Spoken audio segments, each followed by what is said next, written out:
I clearly possess the divine talent of immortality. My body can instantly heal from any injury. Yet, I make money by selling my organs using this talent. Kidneys, spleen, liver, half an appendix, and a pair of eggs. As long as it's not a part that instantly kills me, I have to sell them repeatedly. It turns out, in this world, everyone can awaken extraordinary abilities through a job change ceremony. However, the job change ceremony is extremely expensive. Ordinary families have to exhaust 3 generations of assets for one job change opportunity. Helplessly, I can only resort to this plan to quickly accumulate wealth. However, I eventually awakened the unique hidden profession, an SSS level forbidden curse master. Yet, I am ridiculed by everyone as a worthless person, because releasing skills as a forbidden curse master requires a lot of lifespan, or sacrificing part of my body, usually leading to a short life. But in front of me, who has an immortal body, this flaw is nothing. At this moment, in the underground black market of Chingcheng, the boss sells a kidney.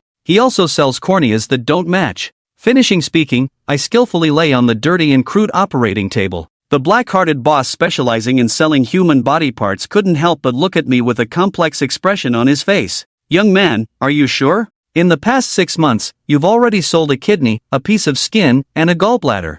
A pair of testicles. A third of the liver with a segment of the coronary artery, half of the small intestine, and part of the large intestine. If you sell another kidney, you won't live for 2 more days." Even though the unscrupulous boss has been a parts dealer for so many years, it's the first time I've seen someone sell their own body parts like this. It's outrageous. I am certain that everything I do is worth it to save my seriously ill younger sister, and then tears streamed down my eyes. Seeing this, the unscrupulous boss nodded. He was never a kind person to begin with. A young person's kidney, as long as the source matches. In a blink of an eye, it can be sold for hundreds of thousands, yet he only needs to give me 30,000. Not to mention the corneas, they are a treasure to the blind. Soon, without any anesthesia or disinfection, my last kidney was taken out, and the corneas were also removed. I then endured the severe pain in my lower back, took the 30,000 from the unscrupulous boss, and walked out unsteadily. Although blind, I had already memorized all the maps, so I turned left and right in the alleyways, ensuring no one was following me before finally breathing a sigh of relief.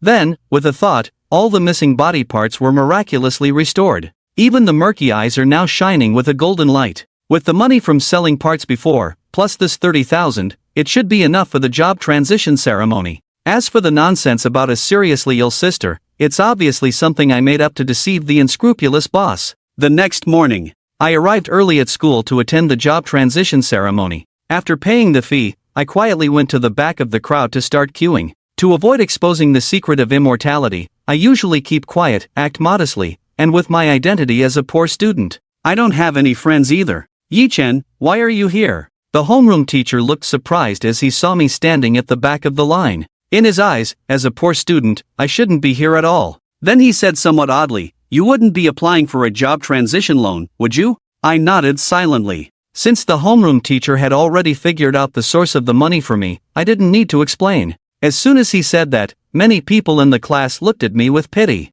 The cost of attending the job transition ceremony is extremely high, which naturally gave rise to a specific loan called the job transition loan. Transitioning with a loan is clearly a gamble. It's fine if you transition into a powerful profession. If you end up with a useless profession after transitioning, the high loan interest rates are enough to make you work to pay off the debt for the rest of your life. Good luck, the homeroom teacher sighed, resigned to the situation. There was nothing more he could say. In his opinion, for poor students, participating in the regular college entrance examination honestly and becoming an ordinary person is sufficient. Even if the job transition is successful, the resources needed afterward are not something an orphan without parents can afford. With the beginning of the job transition ceremony, the attention of everyone is also shifted away from me. The principal of Qingcheng High School is personally conducting the job transition ceremony, as each awakening ceremony of the students concludes. Principal Qingcheng's brow gradually furrowed. It seems like this year's students are not doing very well. There are already over 100 awakenings up to now. The highest level is only the one just now. There are pitifully few combat job transitioners. The next principal's face showed a hint of impatience. At this rate, he will definitely be held accountable. In the next moment, a fiery red phoenix suddenly soared from the job transition altar, a terrifying heat wave causing the students closest to the altar to have their hair singed. This is an SSS level profession, causing the principal's breath to suddenly quicken. At Qingcheng High School, everyone's gaze couldn't help but focus on the altar. There stands a tall figure, even the loose school uniform can't hide his fiery physique, with a massive fire phoenix dancing above his head. Various combat job types. SSS level fire mage. The principal was extremely excited as an SSS level fire mage emerged. Even if all the other students awaken SG, it doesn't matter even if the profession is tiring. The eyes of many students were filled with envy. Zhuge, come with me. I need to discuss something with you. The principal's face bloomed like a chrysanthemum. Teacher Wang, please help me host the job transition ceremony. Then he took you, Zhuge, and left. The rest of the students, in his eyes, were bundled together, not worth as much as a Zhuge and I. The job transition ceremony continues. Next is Yi Chen. Hearing this, I quietly walked out of the crowd. The gaze of the crowd fell on me once again, carrying authority and compassion. Even if it's a lone transition, it's fine. But it just had to be behind Zhuge and I, this SSS level prodigy. Isn't this just being used as a backdrop? Ignoring the whispers around me, I directly stepped onto the job transition altar. I was also curious about what kind of profession I would awaken. With Teacher Wang activating the altar, instantly, a strange energy entered my body. The next second, the once bright and clear sky instantly darkened. Countless dark clouds gathered densely together, as if doomsday had arrived. Followed by raging thunder, the ground trembled, and various natural disasters emerged from within the dark clouds,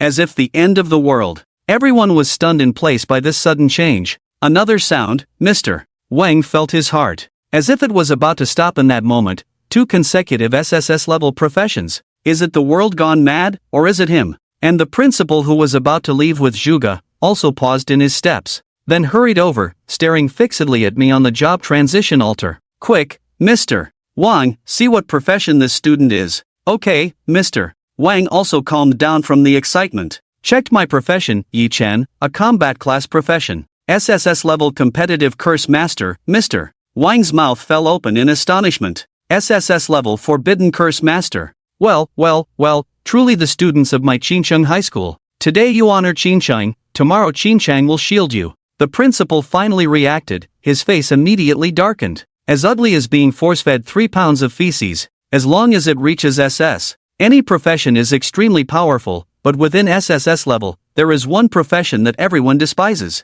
That is the Forbidden Curse Master. Not that the Forbidden Curse Master is weak. On the contrary, the skills displayed by curse casters are more terrifying one after another. Stepping up to challenge for curse casters is as simple as eating and drinking. But using skills in this profession is extremely laborious. Either pay with life, or pay with organs on the body, like fingers or arms. Some skills with sufficient power even require curse casters to sacrifice their lives completely in order to use them. So the profession of curse casters is jokingly referred to as a self-destructing truck. So far, there hasn't been a single person who has become a curse caster and lived past 25 years old. Principal, I had originally planned to invest in me, but when he found out that I was a curse caster, he completely dispelled that thought. Under the altar, the originally indignant crowd instantly burst into laughter and smiles. An SSS-level curse caster is disabled. A profession where using 2 skills can cripple oneself. Taking out a loan, changing professions, waiting to release skills.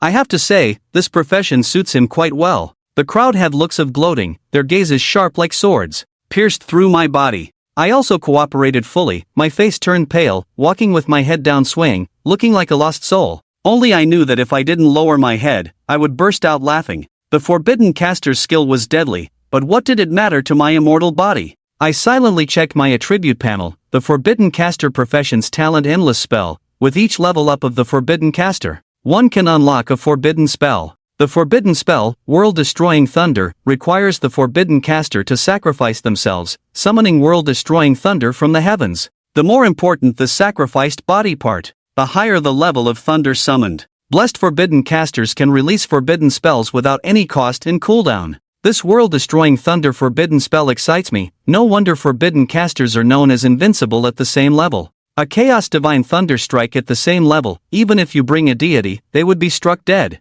What's even more crucial is not just the lack of cooldown, but also the difficulty in handling. This means that as long as you have enough lives, the divine thunder can strike infinitely. If combined with the immortal body, I dare not imagine how terrifying it would be once my level increases. Although I am ecstatic deep down, I am well aware that now is not the time to show off. No matter how powerful the spell is, I need to level up first. For now, I have to play it cool. I tightly clenched my fists, trembling all over, eyes bloodshot, portraying the rise and rapid fall of a genius, with the rightful sense of dissatisfaction. Seeing my reaction, the principal couldn't help but sigh, with a hint of regret on his face. What a good child, but unfortunately, a forbidden spellcaster. Classmate, don't get too excited. As the saying goes, man proposes, God disposes. The profession of a forbidden spellcaster is still very powerful, shining brightly. It's better than living a mediocre and unfulfilled life, isn't it? I slowly raised my head, my voice hoarse. Principal, is it true that forbidden spellcasters really don't live past 25? The principal hesitated for a moment, then nodded with some reluctance. However, soon the principal's eyes lit up again. A forbidden spellcaster's life may be short, but an SSS-level forbidden spellcaster, plus an SSS-level fire mage. Then, the entrance exam for Qingcheng High School will be over. Isn't it over? They won't even need Zhuge to make a move. As long as this kid goes all out, show some backbone and unleash a forbidden spell, they can sweep through all other high schools. Thinking about standing on the podium after the exam, announcing the concept of winning first place, the principal couldn't help but applaud with joy. Good child, come with me. The principal excitedly took me and Zhuge to the office together. Student Yi Chen. Student Zhuge, I'm sure you both know that I called you here alone for. What? The principal looked at the two of us intently. The two of you are the hope for my loveless high school entrance exam this time. So, tomorrow's novice secret realm is particularly important for you both. I hope both of you can raise your levels by at least 10 levels as much as possible. Rest assured, tomorrow, I won't arrange for you to bring any auxiliary professions. I'm giving you the opportunity to solo, so I hope you won't let me down. Principal, I'm fine, but Yi Chen, Zhuge and I frowned slightly. To waste the novice secret realm on a solo run is like using a cannon to kill a mosquito. Casting spells continuously, facing a level 1 monster, casting spells, facing a level 5 monster, casting spells, may cost half a life after soloing. So, are you suggesting that Yi Chen and I team up, so we can safely explore the secret realm? I'll handle the low-level monsters. When we encounter high-level ones, he can take over, which should speed up our leveling. Zhuge and I spoke up. Makes sense, Yi Chen, what do you think? The principal's eyes lit up. Principal, I'll still go solo. I'm used to being alone, scratching my head innocently. Teaming up with Zhuge and I would be too restrictive, he'd have to worry about exposing his immortal secret, but I'm not interested. You really don't know how to appreciate kindness. Zhuge's eyes slightly cold. He wanted to help out his fellow students from the same school. After all, transitioning to a short-lived profession like a Jing Curse Master is already unfortunate enough, but I never expected to reject him. Well, let him enter the secret realm and come out missing limbs, then he'll realize his mistake. Seeing the situation, the principal also agreed, then took out 2 rings and handed them to us. The first ring, not of high grade, enhances spiritual power, a regular ring without any skill bonuses. Fortunately, it adds 10 points of spiritual power, better than nothing, so I quietly accepted it. This is my personal contribution to you, from my own pocket. Work hard and strive to level up to over 10. The principal looked at me and Zhuben with great anticipation. Then I nodded to the principal and got up to prepare for the instance. The next morning, I arrived at the entrance of the novice secret realm. At that moment, the entrance was already lined with long queues. They were all transfers from other schools in Qingcheng. The entire Qingcheng High School only had this one suitable novice secret realm. The college entrance examination is approaching soon. Naturally, it was packed with people. Zhuge and I were at the very front of the Qingcheng High School line. His face was calm, not looking around,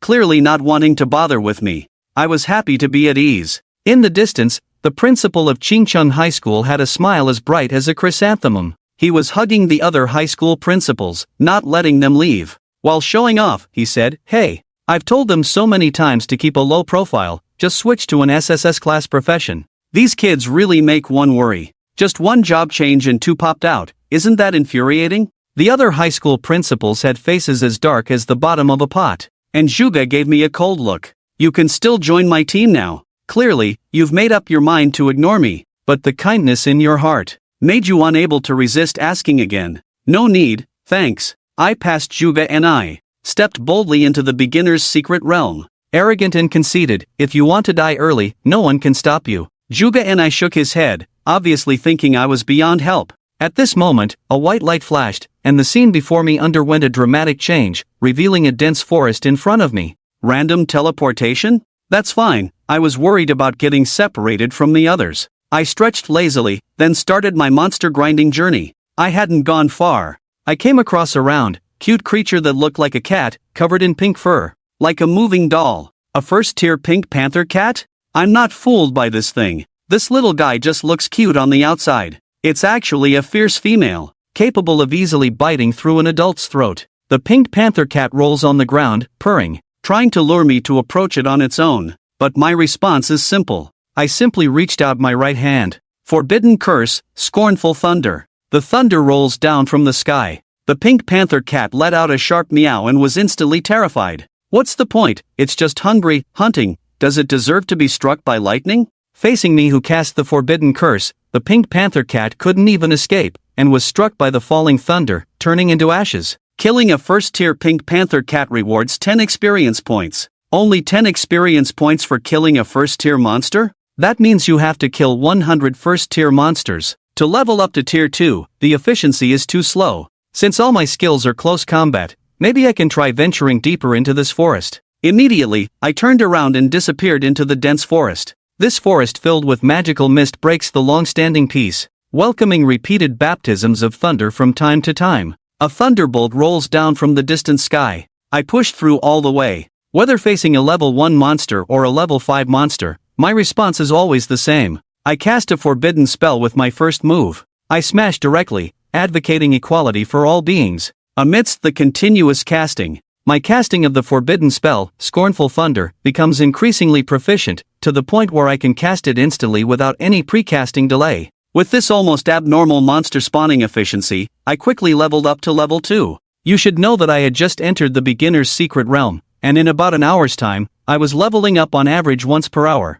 If news of this leveling speed spreads, I wonder how many jaws will drop in amazement. After leveling up, I also unlocked a brand new forbidden spell. The forbidden spell cycle of burning reincarnation. The forbidden spell burns one's own life force, significantly boosts one's strength, agility, and spirit attributes. And behind this newly unlocked forbidden spell, there is also a thoughtful little note added. Note, the cycle of burning reincarnation skill consumes life force at an extreme rate. Moreover, once life force is depleted, it cannot be reversed. Please use this skill with caution. Use the skill cautiously? I obediently nodded. Then, I shouted loudly, "Cycle of burning reincarnation." Instantly, my whole body was enveloped in crimson flames. Life force is rapidly burning. Even the blood inside the body is evaporating into blood. At the same time, strength, agility and mental strength have doubled. Such a terrifying vigor. In the state of activating the burning cycle, perhaps a level 10 monster is coming.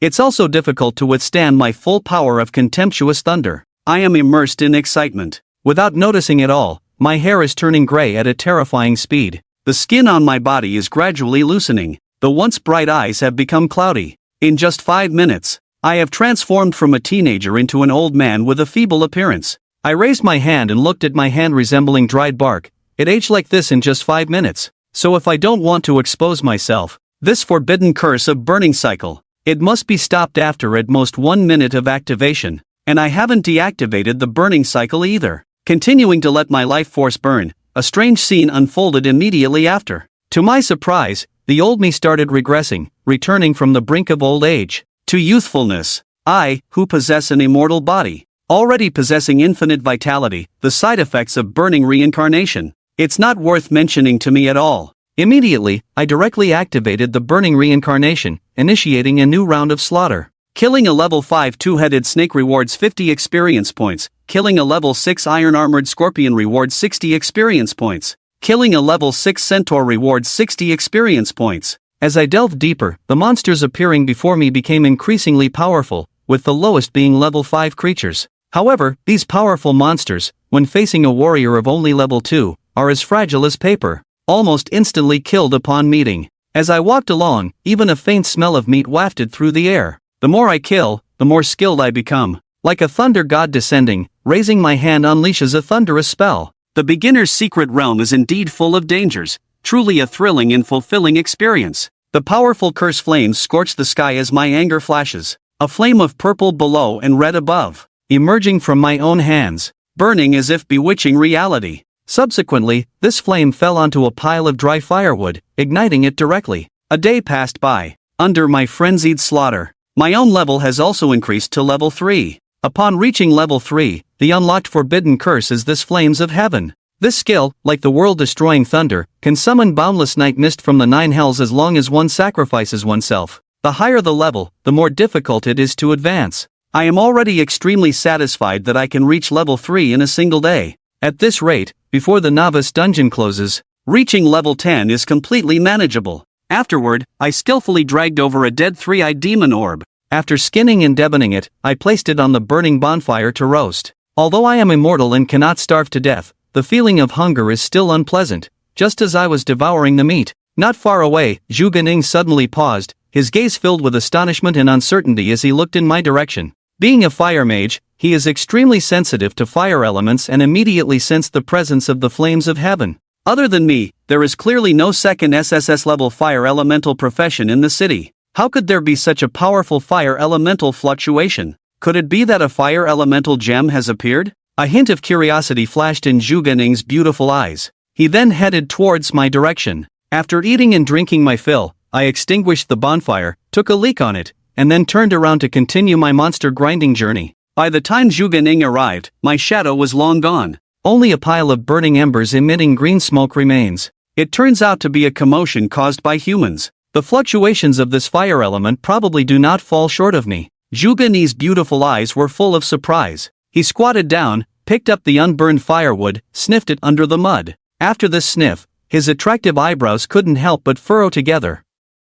It is indeed the legendary night fire, but why is there still a strange smell? Zhuge Ni was completely puzzled, but he did not delve deeper. Instead, he stood up. His eyes were filled with excitement. The stars are truly full of hidden talents. Just wait and see. I, Zhuge Ni, will definitely find you. And at this moment, I am rampaging through the depths of the forest, like a locust passing through, sweeping through everything I can see. In an instant, Luo brushed straight into the late night. Watching as it was about to rise to level 4, I was planning to make a concerted effort to level up directly. At this moment, there was suddenly a commotion behind him. I squinted my eyes slightly, then immediately stopped the spell, burning reincarnation. The blood on my body disappeared instantly. I am very familiar with the movements of monsters, and what was coming from behind was definitely not a monster. What first caught the eye was a pair of long and fair legs, followed closely by Zhuge Ning's cold face. His jet black hair, under the moonlight, resembled a Milky Way waterfall. Even I have to admit, this woman may be single-minded, but her figure and face are indeed exceptional. With such a vast beginner's realm, how did I run into this woman? How could it be you, Yi-chun? The moment she saw me, Zhuge Ni furrowed his brow, and the good mood vanished instantly, but soon she figured out the reason. It must be that upon entering the beginner's realm, she felt that the profession of a forbidden caster needed to solo. How much effort it takes, that's when the regret sets in. This person must have come specifically to find me. I've told you before, the profession of a forbidden caster is strong, but not suitable for soloing. It's too late for regrets now. Persistently pestering won't work. I'm busy now and don't have time to team up with you. Step aside, I have things to do, Zhuge Ning's charming face showing no warmth. I was dumbfounded by his bandit logic. Clearly, he inexplicably caught up with me, and now it seems like I'm the one persistently pursuing. I finally understand, this woman isn't just single-minded, she's lacking a brain. Feel free to leave, I stepped aside, clearing the path, too lazy to entangle with him. Zhuge Ni glanced at me, seeing me cooperate. He didn't say much more, most of the past. Just when I thought I had sent away this trouble, Zhuge Ni suddenly paused in his tracks. At this moment, before him, the sky above the forest suddenly had 2 moons. 3 full moons hanging in the sky, looking extremely eerie. In the next instant, Zhuge Ning's pretty face suddenly turned deathly pale. How can there be 3 moons? The additional 2 moons, astonishingly, belonged to a giant beast. Eyes accompanied by a terrifying beastly roar, a huge claw, directly striking towards Zhuge Ning's location.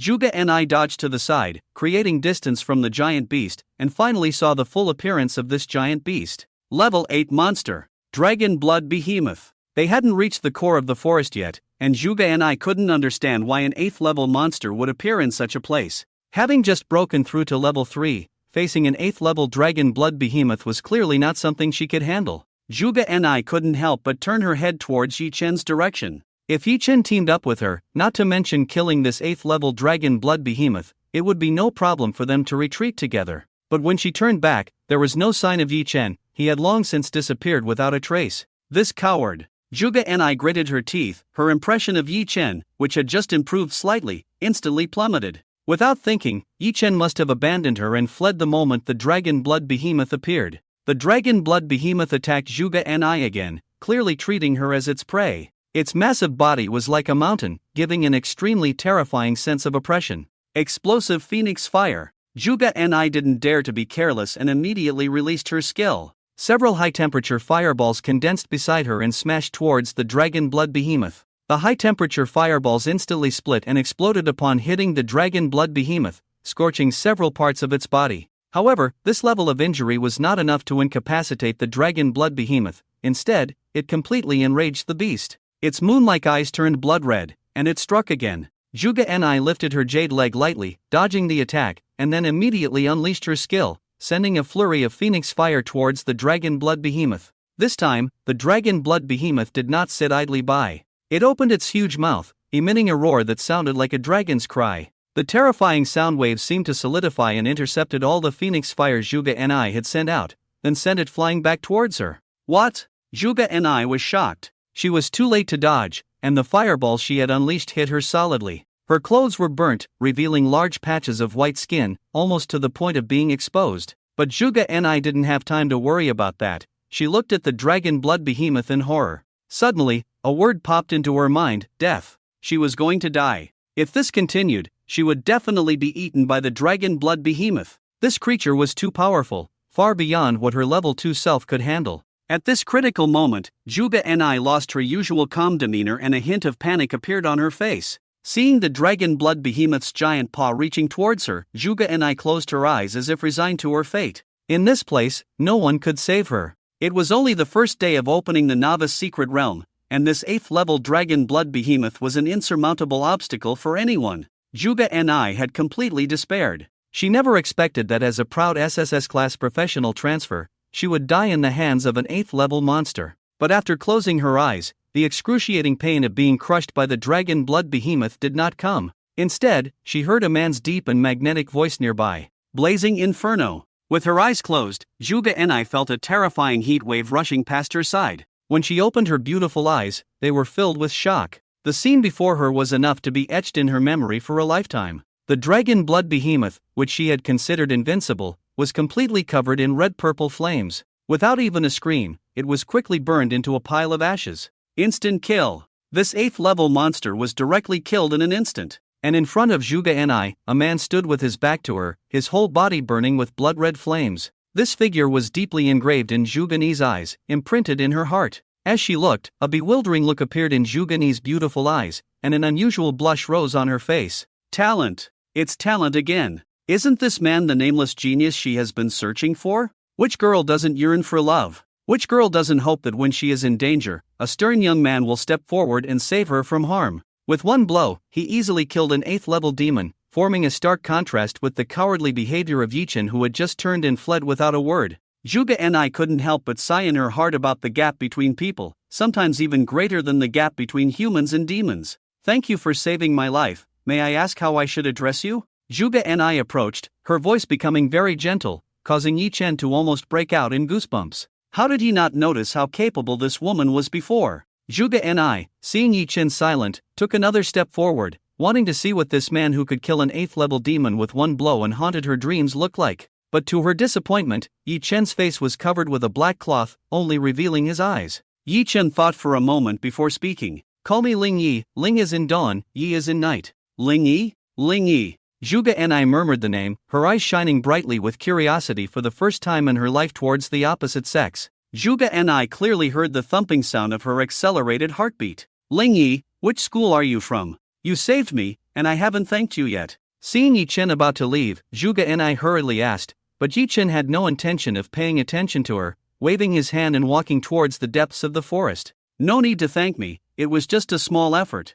Ling Yi. Zhuge Ni lifted her leg to catch up, but Yi Chen stopped in his tracks, speaking coldly. Don't follow, there are more powerful monsters ahead that you can't handle with your strength, and I suggest you put your clothes back on first. Zhuge Ni looked down and realized that most of her clothes had been burned off by the flames, exposing large patches of white skin. She exclaimed in shock, her face instantly turning red with embarrassment, quickly covering the remaining pieces of cloth and squatting down. By this time, Yi Chen had already disappeared into the night ahead. Ling Yi, wait for me, I will definitely catch up with you. One day, I will stand proudly by your side. Zhuge Ni's voice echoed in the forest, but no one responded. Zhuge Ni gritted her teeth, her eyes burning with determination, while at the same time, she couldn't help but feel a sense of defeat in her heart. She had always prided herself as the proud daughter of heaven, but in terms of talent, she was no match for the dragon-blooded giant beast, and with just one glance, Ling Yi had defeated her. When she wanted to catch up with Ling Yi, she was treated as a burden.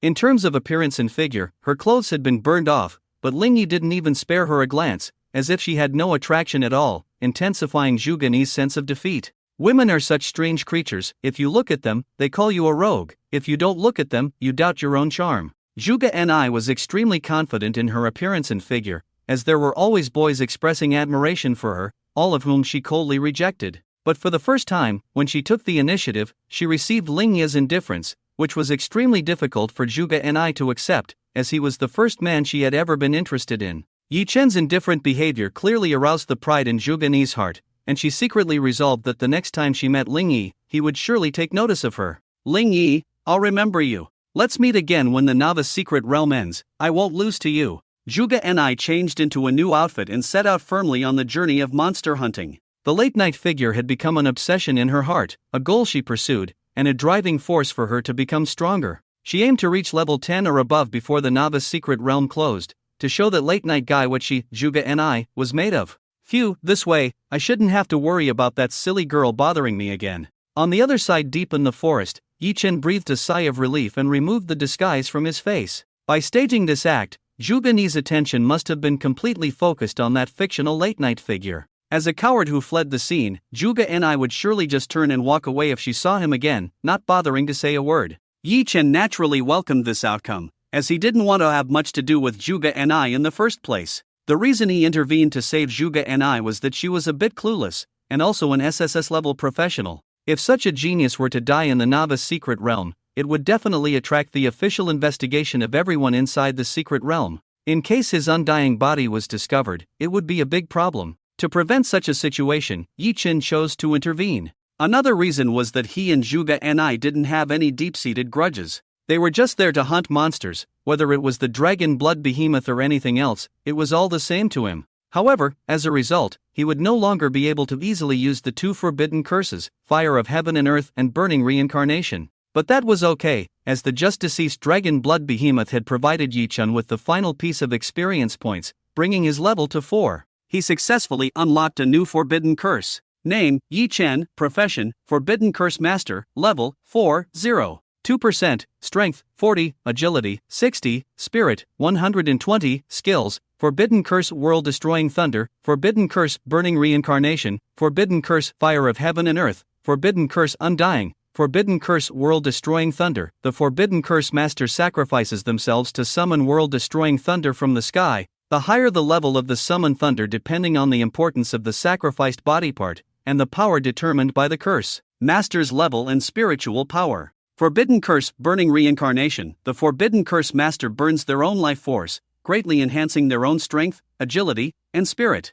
Forbidden Curse Fire of Heaven and Earth. The Forbidden Curse Master sacrifices their own blood to summon the boundless fire of the 9 hells, which can burn everything, and once it touches an enemy, the fire will not be extinguished. Forbidden Curse Undying. The Forbidden Curse Master sacrifices 2.5 years of their lifespan, becoming immune to one fatal injury. Note, the Forbidden Curse Master can release forbidden curses without any consumption and without any cooldown. Yi Chen couldn't wait to check out his new forbidden curse, but as soon as he did, his face turned green. Damn it! This forbidden curse was completely useless to him. He already had an undying body without any side effects, so what use was another undying curse that required lifespan consumption to take effect? Wasn't this just a useless skill? Yi Chen felt extremely depressed, thinking that he had finally reached level 4 and would be granted a more powerful killing skill. But the next moment, Yi Chen suddenly stopped in his tracks. No! This isn't a useless skill at all. It's clearly a divine skill. Yi Chen's dark eyes gradually lit up, his thoughts became clearer, and a bold idea formed in his mind.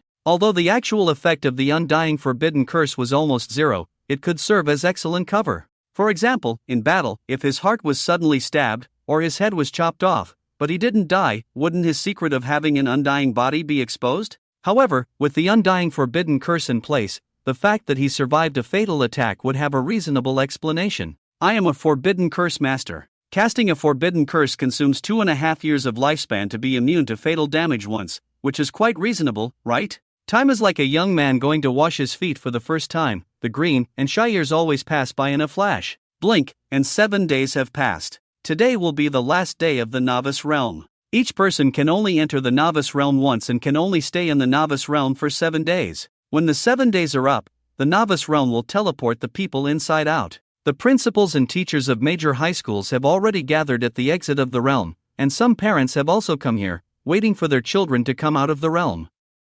Hey, brothers. Good morning. Long time no see. I really miss you guys. Ha. Unheard of the person, first heard of the voice. The principal of Qingcheng High School has not arrived yet, but the excited voice has already come from afar. When the other principals heard the voice of the principal of Qingcheng High School, their faces instantly turned as dark as the bottom of a pot. In the past few days, the principal of Qingcheng High School would always take them out for meals and tea for no reason, and then sit down to boast about the appearance of 2 SSS-level professional students at Qingcheng High School. They were tired of hearing about it. Even if they didn't go out, the principal of Qingcheng High School would still boast to them in a group, which was very annoying. Now they are annoyed to see this old kid. Don't get involved with me, we're not familiar, we just met a few days ago, why say it's been a long time? A principal couldn't help but retort angrily. This is wrong. As the ancients said, a day without seeing each other is like 3 autumns apart. By this calculation, we haven't seen each other for more than 10 years. The principal of Qingcheng High School smiled and approached, rubbing his hands mysteriously and asked, by the way,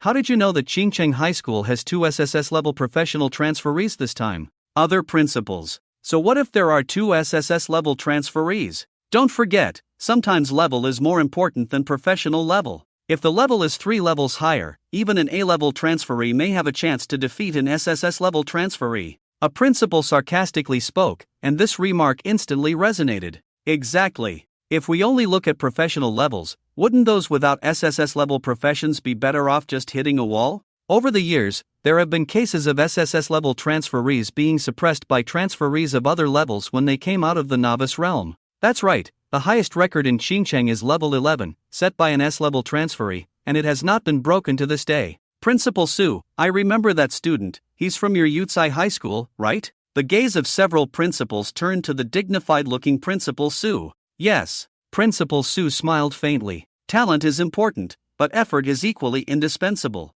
That child is now a level 65 transferee. Hearing this, the principals nodded in agreement, with a hint of envy in their eyes. A level 65 transferee is already a formidable existence, and in Qingcheng, there are not many who can defeat him. To cultivate such a student is truly gratifying.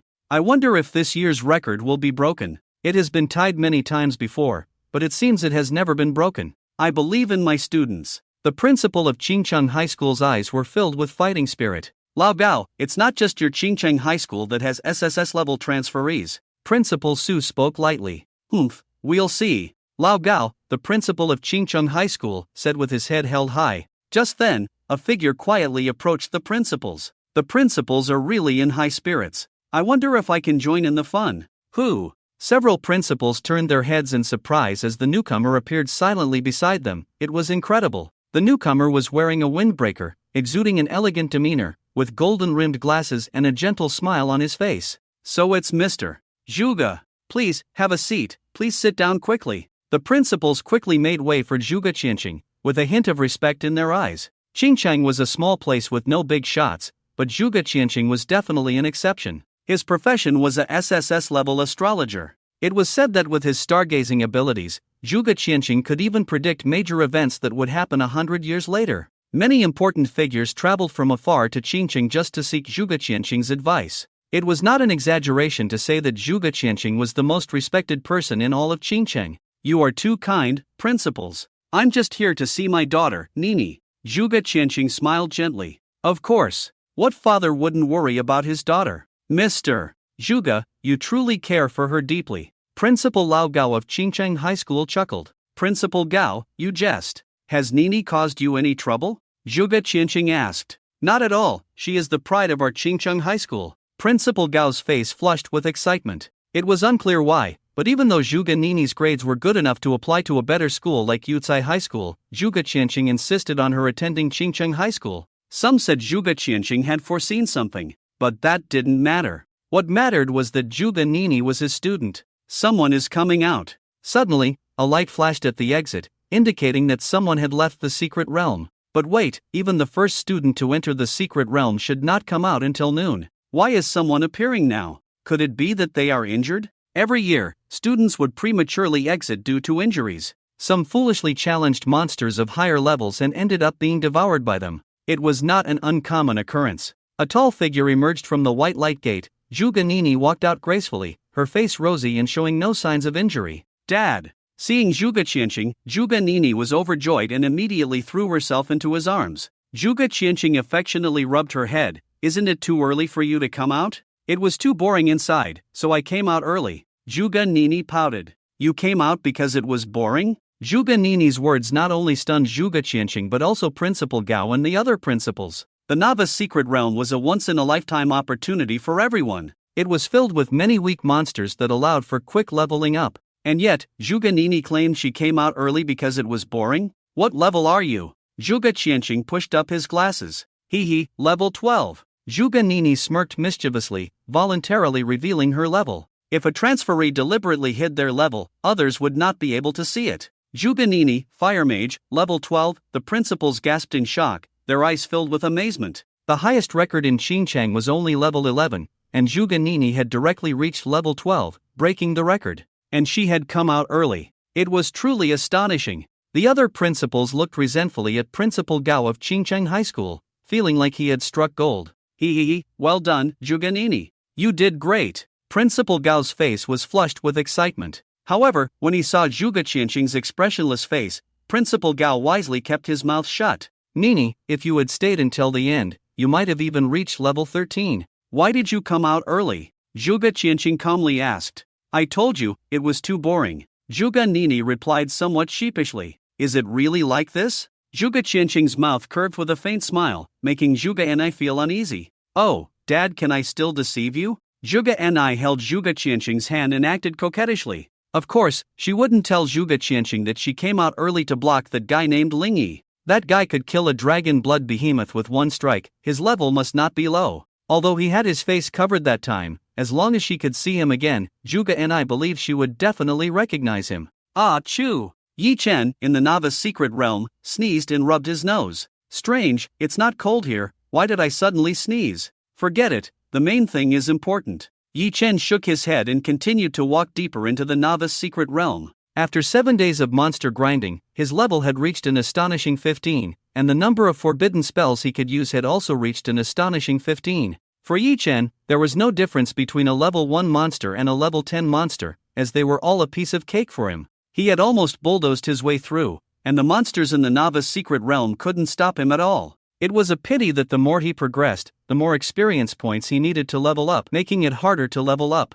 On the first day, he leveled up by 4 levels, on the second day 3 levels, on the third day 3 levels, on the fourth day 2 levels, on the fifth day 2 levels, on the sixth day 1 level, and on the seventh day, he didn't level up at all. Moreover, Yi Chen had a vague feeling that the monsters in the novice secret realm seemed to be avoiding him, because he hadn't encountered any monsters for nearly 2.5 hours. It was unbelievable because he had reached the deepest part of the novice secret realm, where level 10 monsters were active. Could it be that he had been too ruthless in killing these past few days? Could it be that they are really avoiding me? Then you have to be able to avoid me too. Yi Chen's eyes flashed. Forbidden spell, burning reincarnation. Forbidden spell, dance of instantaneous movement. Yi Chen consecutively cast 2 forbidden spells. Burning reincarnation could significantly enhance his strength, agility, and mental power, while dance of instantaneous movement had only one function, speed. Forbidden spell, dance of instantaneous movement. The spellcaster sacrifices their own organs to exchange for agility attributes based on the importance of the organs,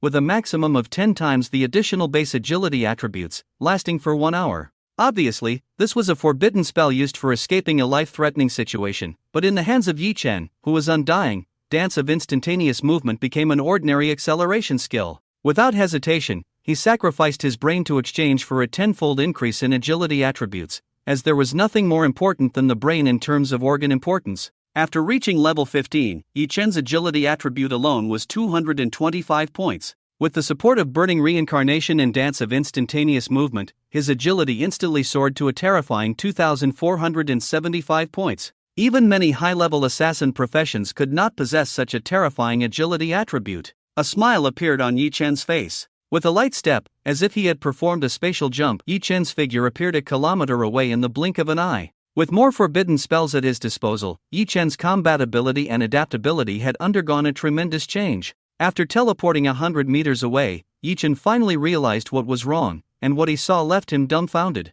He saw 3 storm mantises flying in the air, each carrying a 3-eyed demon pig. Yi Chen instantly understood what was going on. The storm mantis had extremely fast flying speed but poor vision, while the 3-eyed demon pig was slow but its third eye could see very far, even detecting the movements of prey a kilometer away. The storm mantis carrying the 3-eyed demon pig formed the simplest monitoring system. No wonder he hadn't encountered any monsters for 2.5 hours in a row. It turned out that something was monitoring him, and then informing other monsters to escape in advance. Yi Chen's expression was strange, secretly marveling at the wonders of nature. Low-level monsters had low intelligence and basically no possibility of cooperation. However, under the pressure of his own life and death crisis, even low-level monsters could learn to cooperate, which was truly lamentable. Seeing how clever they were, kind-hearted Yi Chen decided to reward them by playing the third concerto of thunder. Forbidden curse, world-destroying thunder. Boom! 100-foot thunderbolt struck from the sky, sending the 3 storm mantises and 3-eyed demon boars to heaven. With the surveillance of the 3-eyed demon boars and storm mantises gone, Yi Chen's monster-spawning journey quickly returned to normal, and the slaughter began again. Students continued to be teleported out of the novice realm. After spending 7 days and nights in the novice realm, many students' faces were filled with a deep sense of exhaustion, with many looking ragged, resembling beggars.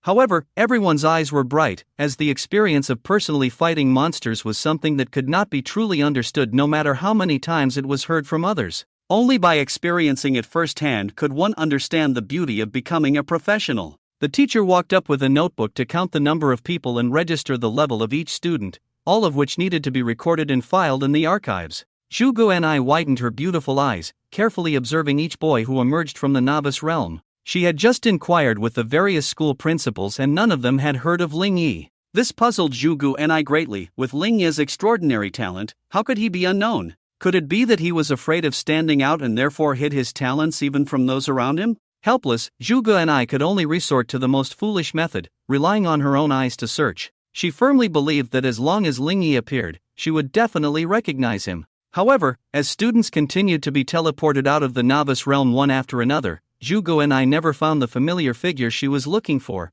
causing her heart to become restless. Zhu Guanai stared fixedly at the exit of the novice realm, her face filled with anticipation. Ling Yi, where are you? As time passed by, most of the students had already come out of the novice realm, and some had even registered their levels and been picked up by their parents, but Zhu Guanai still had not seen the figure she was looking for. This made her heart even more anxious. When she first saw him, his level was obviously higher than hers, so Ling Yi should have entered the novice realm earlier than her. If they had entered the realm at the same time, Zhu Guanai was confident that her level would not be weaker than anyone else's. But now, many students from Qingcheng High School had already come out one after another, so why hadn't Ling Yi appeared yet? Just as Zhu Guanai was puzzled, suddenly, a familiar figure appeared in the distance through the white light gate. Zhu Guanai's beautiful eyes widened instantly. She was certain that the person in front of her was the one she had been thinking about day and night. Ling Yi. She would never forget him. When facing the dragon blood behemoth and feeling despair, it was this figure who stood in front of her, bringing her hope and leaving a deep mark in her heart. However, when the white light disappeared and she saw the person clearly, Zhu Guanai's expression changed from excitement to astonishment. Yi Chen? How could it be you? Zhu Guanai's expression instantly turned cold, remembering Yi Chen's behavior of abandoning her to escape alone that day, which made her feel extremely repulsed. If it weren't for Yi Chen leaving himself there alone, he wouldn't have been forced into a desperate situation by the dragon blood behemoth. This man is simply not even comparable to Ling Yi, yet their body sizes are very similar, which is an insult to Ling Yi. Thinking of this, Zhu Guanai's eyes towards Yi Chen carried a hint of disgust. I came out when the time was up. Any questions? Yi Chen frowned at Zhu Guanai. What's wrong with this woman? Don't talk to me, stay away from me, you make me sick. Zhu Guanai looked down on Yi Chen. Her eyes were like looking at a foul-smelling garbage. You're sick. Yi Chen didn't want to argue with this woman, so he lifted his foot to leave. The principal noticed that the atmosphere between the two was not quite right, so he quickly stepped forward to mediate. Yi Chen, you finally came out. What level are you now? As one of the two SSS level transfer students at Qingcheng High School, he naturally had high hopes for Yi Chen. Yi Chen didn't say much, but directly revealed his level. Yi Chen, Forbidden Spellcaster, level 16. After solving the surveillance problem, Yi Chen leveled up in the remaining time. Level 16? Not bad, not bad. Wait a minute. The principal froze in place as if struck by lightning. Level 16? The principal's incredulous scream echoed around, making everyone's gaze involuntarily focus on Yi Chen, as if they were looking at a monster. Before Zhuge Ni came out, the highest record in Qingcheng for many years was level 11. To level up from 1 to 16, you need a total of 120,000 experience points. The highest level of monsters in the novice secret realm is level 10. Let's assume you hunted only level 10 monsters. Each kill rewards 100 experience points, which means you killed 1,200 level 10 monsters in the novice secret realm? The principal counted on his fingers, but as he did, he felt dizzy, cold sweat forming on his forehead. So, you have to kill an average of 172 level 10 monsters every day. Without eating, drinking, sleeping, or resting, you have to kill at least 7 level 10 monsters per hour.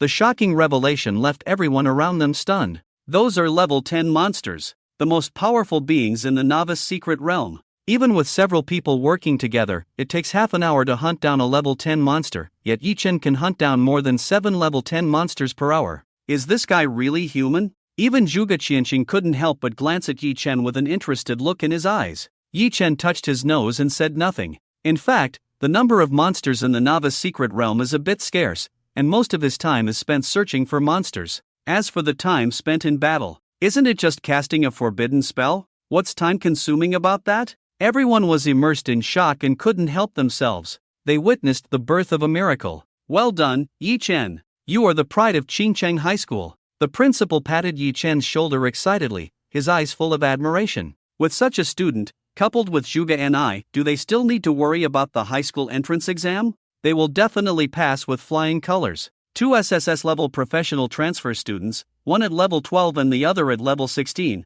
What can other high schools use to compete? I didn't expect that in the last year before his retirement, Ji Gaoxintian could still cultivate two genius students. It can be considered a grand finale. The principal of the university smiled broadly, like a brilliant chrysanthemum, and the other principals also cast envious glances at him. But at this moment, a cold female voice sounded. What's so strange about level 16? Don't forget, he is a forbidden spell master. If he keeps casting forbidden spells recklessly, isn't it normal for him to level up quickly? Zhuge Ni couldn't help but speak, looking at Yi Chen, who was being praised by everyone, feeling uncomfortable. How can someone like him be worthy? Only a man like Ling Yi deserves to enjoy such treatment. With these words from Zhuge Ni, many people's faces changed slightly, and the look in their eyes towards Yi Chen became less shocked and more scrutinizing and mocking. So he's a forbidden spell master, no wonder. The profession of a forbidden spell master is already a very special existence, exchanging life for combat power. Is Yi Chen crazy? Recklessly casting forbidden spells to level up in the novice area, other forbidden spell masters can't even live past 25, he might not even make it to 20. Exchanging one's life for a reputation, what a foolish act. Don't say that. When others recklessly level up by sacrificing their lives, it's just to make us envy them. Let him enjoy his glory for a few days that he exchanged his life for. Just as Yi Chen was being praised so highly, now he was falling so miserably. The fact that he reached level 16 in 7 days had become a complete joke. It's like finding out that your friend suddenly became rich, but his life is short. Would you still envy him? With just a few words, Zhuge Ni turned Yi Chen from being praised by everyone to being ridiculed by the crowd. Yi Chen, why are you doing this to yourself? Principal Su of Yucai High School sighed softly, speaking with a heavy heart. If I'm not mistaken, it was your principal Gao Zhentian who let you quickly level up in the novice area, right? Yi Chen, you've been deceived. He's using your life to exchange for the school's honor. The expression on Principal Gao's face changed instantly, and being hit with what he was thinking inside, he angrily shouted, Su, don't talk nonsense. As an educator, how could I joke about my student's life? True or false, we'll know by asking Yi Chen. If no one induced him, I don't believe a young man with a bright future would joke about his own life. When Principal Su said this, many people's eyes flashed with suspicion, casting a doubtful look at Principal Gao, making him break out in a cold sweat. Defamation. This is defamation. He's defaming me. Principal Gao quickly retorted, but Su ignored him and looked directly at Yi Chen. Yi Chen, tell the truth. Don't worry, I guarantee no one will dare to retaliate against you. Did your principal induce you to level up in the novice area? He had been unhappy with Gao Zhentian for a long time, and as long as Yi Chen spoke the truth in front of everyone today, it would be the time for Gao Zhentian's reputation to be ruined. The principal became nervous because he did let Yi Chen and Zhuge Ni level up and even gave them a ring equipment each. If Yi Chen were to expose this publicly, a hint of killing intent appeared in the principal's eyes as he looked at Yi Chen. The moment Yi Chen raised his head, the principal felt his heart stop, and everyone's gaze focused on Yi Chen again, eager to know the truth. Principal Su, no one forced me. The behavior of leveling up in the novice area was voluntary on my part. As soon as Yi Chen finished speaking, the principal's heart that had been hanging in his throat finally returned to his stomach, scaring him. The principal was satisfied, but Principal Su was not. Yi Chen, do you believe what you just said? Principal Su. Yi Chen raised his head and stared into Principal Su's eyes, asking, if you were to switch to the profession of a forbidden curse master, how would you choose? Would you choose to be a coward who was afraid of taking risks and afraid of death for your whole life, or would you choose to let go and make a big impact, even if it means fading away at the peak of your glory? I choose the latter. Yi Chen clenched his fists tightly. I, Yi Chen, would rather be a hero for just 1 minute than be a coward for a lifetime. Yi Chen's words were resounding, causing everyone in the room to fall into silence. Among those who had just mocked him, many now showed a hint of admiration in their eyes, surprised by Yi Chen's ambition. However, many others still maintained their mockery, thinking that death is death, whether it's glorious or not. President Su opened his mouth as if he wanted to say something, but didn't know how to start. Applause broke out. Zhuge Qianqing looked at Yi Chen with interest. Yi Chen, you truly have great ambitions. Regardless, Yi Chen, your level is as high as 16, the highest among the students in this novice secret realm. There is no doubt about it, right? He is the first. Seeing Zhuge Qianqing speaking up for Yi Chen, others dared not say anything more. If they didn't respect Yi Chen, they at least had to respect Mr. Zhuge, right? But when she saw her father speaking up for Yi Chen, Zhuge Ni suddenly became unhappy. Dad, who told you he's the first? Wait until Ling Yi comes out, his level will definitely not be lower than this guy Yi Chen. Oh, really? Who is Ling Yi, the young talent? Zhuge Qianqing looked at the various principals. The principals all shook their heads in confusion. They had never heard of Ling Yi. Oh, forget it. You'll know when he comes out. He is the true pride of heaven. Zhuge Ni said firmly. The person you admire so much, I am indeed interested in meeting him. Zhuge Qianqing smiled gently and then handed a business card to Yi Chen. Yi Chen, let me introduce myself. I am Zhuge Qianqing, Zhuge Ni's father. If you have any issues in the future, you can contact me. In the moment of eye contact with Zhuge Qianqing, Yi Chen felt a tightness in his heart. He felt as if the deep eyes behind Zhuge Qianqing's glasses could see all his secrets. Thank you, Mr. Zhuge, I will take my leave. Yi Chen took the business card and dared not look at Zhuge Qianqing again. Alright, go home and rest well. We should see each other again soon. Zhuge Qianqing smiled and spoke. Yi Chen did not dare to reply, he quickly left. For some reason, he always felt that this mysterious Mr. Zhuge seemed to know everything. Yi Chen, don't forget to come back to school in 3 days for the entrance exam. Principal Gao reminded Yi Chen as he left. 3 days after the novice secret realm ended, it would be the day of the entrance exam, which was much more important than the novice secret realm. After Yi Chen left, others also wanted to leave, but when they thought of Zhuge Ni's claim that there was a genius even more powerful than Yi Chen, they couldn't help but stay. After all, apart from anything else, Yi Chen's level of 16 was enough to make everyone feel inferior. Currently, the second-ranked Zhuge Ni was 4 levels behind Yi Chen. A genius even more powerful than Yi Chen. How terrifying could that be? Could it have already reached level 20? Everyone waited quietly, and Zhuge Ni also stared intently at the exit of the novice secret realm. As the sky darkened, the sun cast its last rays of light before setting in the east. The gates of the novice secret realm slowly closed, indicating that all the new students inside had been transported out. The people who had been waiting for a long time couldn't help but look at Zhuge Ni. Wasn't there supposed to be a genius even more powerful than Yi Chen? Where was that person? Zhuge Ni's face also turned pale. It couldn't be. She had clearly been there from start to finish, she had seen everyone. Where was Ling Yi? Could it be? Zhuge Ni instantly reacted.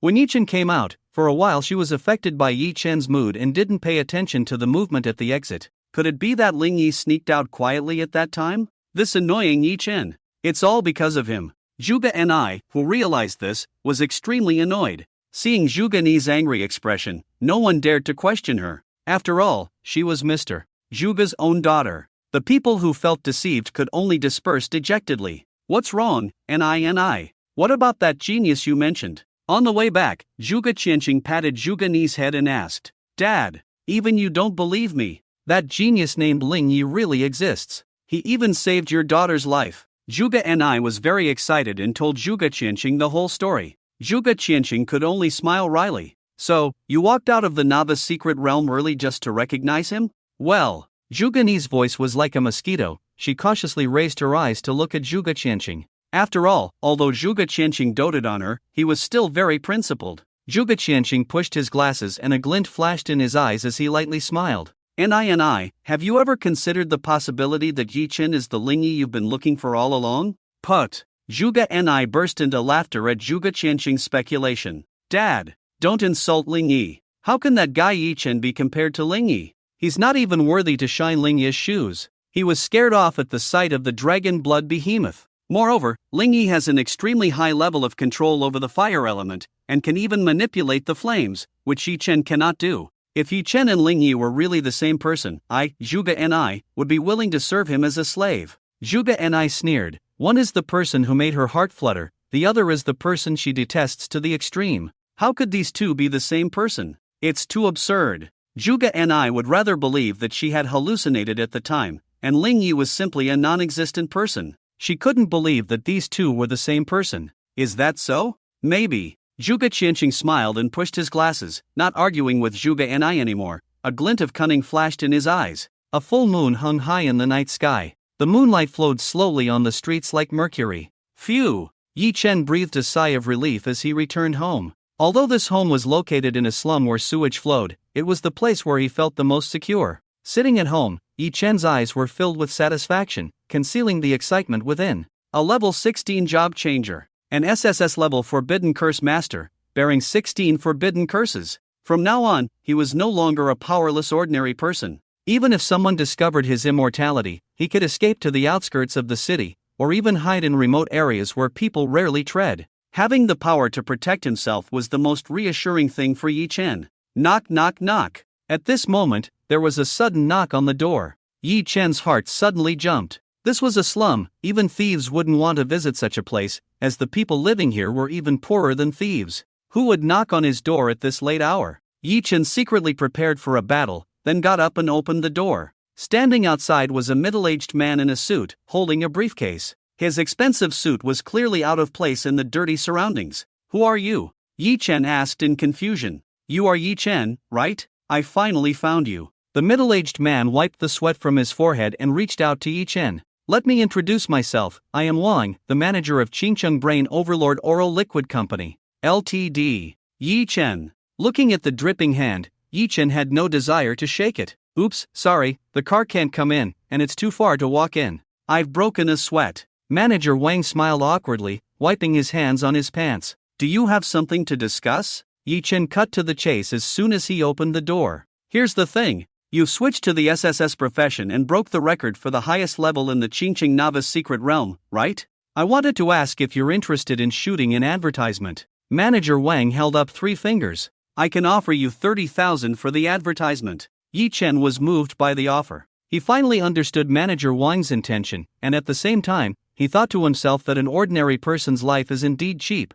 Before becoming an SSS level professional, he had sold almost all his organs to earn 10,000 yuan. But now, after becoming a famous SSS level professional, the fee for just one advertisement was as high as 30,000. In the past, he would have had to sell 10 kidneys to earn that amount of money. Seeing that Yi Chen did not immediately refuse, Manager Wang quickly seized the opportunity. 30,000 is just the current price. If you become the spokesperson for our Brain King Oral Liquid and achieve good results in the college entrance examination, we can offer you more. The company has promised me the authority to offer you 3 million. Yi Chen narrowed his eyes. He was indeed in need of money. Professional switchers were extremely expensive to maintain. He didn't have to worry about skills because of the endless curse, but when it came to equipment, he had to use real money to buy them. The only piece of equipment he had on him was a ring given by the principal of Qingcheng High School, Gao Zhentian, which increased his mental power by 10 points. The ring didn't even have a level. Seeing Yi Chen's interest, Manager Wang suggested, Yi Chen, it's not convenient to stand here.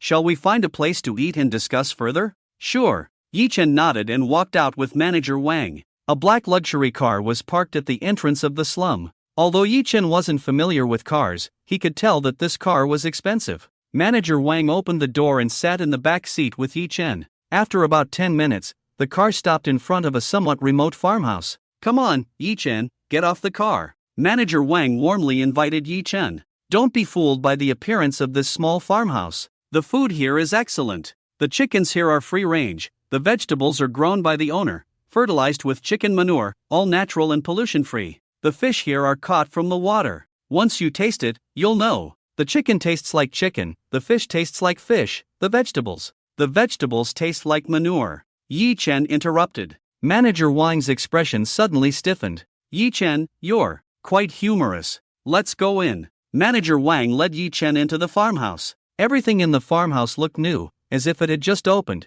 and there was even a faint smell of decoration. After they were seated in a private room, the waiters quickly served them dishes, and Yi Chen started to eat. Manager Wang didn't lie to him. The food here was delicious, with tender and flavorful chicken meat that melted in the mouth. Yi Chen enjoyed the meal very much. Despite the unimpressive environment of the farmhouse, the food here was not cheap at all. The previous Yi Chen never had the opportunity to eat such good food. Yi Chen, take your time, no rush. If it's not enough, we can order more. Manager Wang happily served Yi Chen dishes. Thank you, you're really kind. Yi Chen ate happily, and Manager Wang's expression became increasingly strange. Of course, I'm kind. Is the food delicious, Yi Chen? Delicious. Yi Chen nodded while swallowing a piece of chicken leg. Don't you feel dizzy? Manager Wang asked coldly. I think I do. Before Yi Chen could finish his sentence, he tilted his head and fell unconscious on the dining table. It was so easy to fool you. What a fool you are. I even prepared so many backup plans.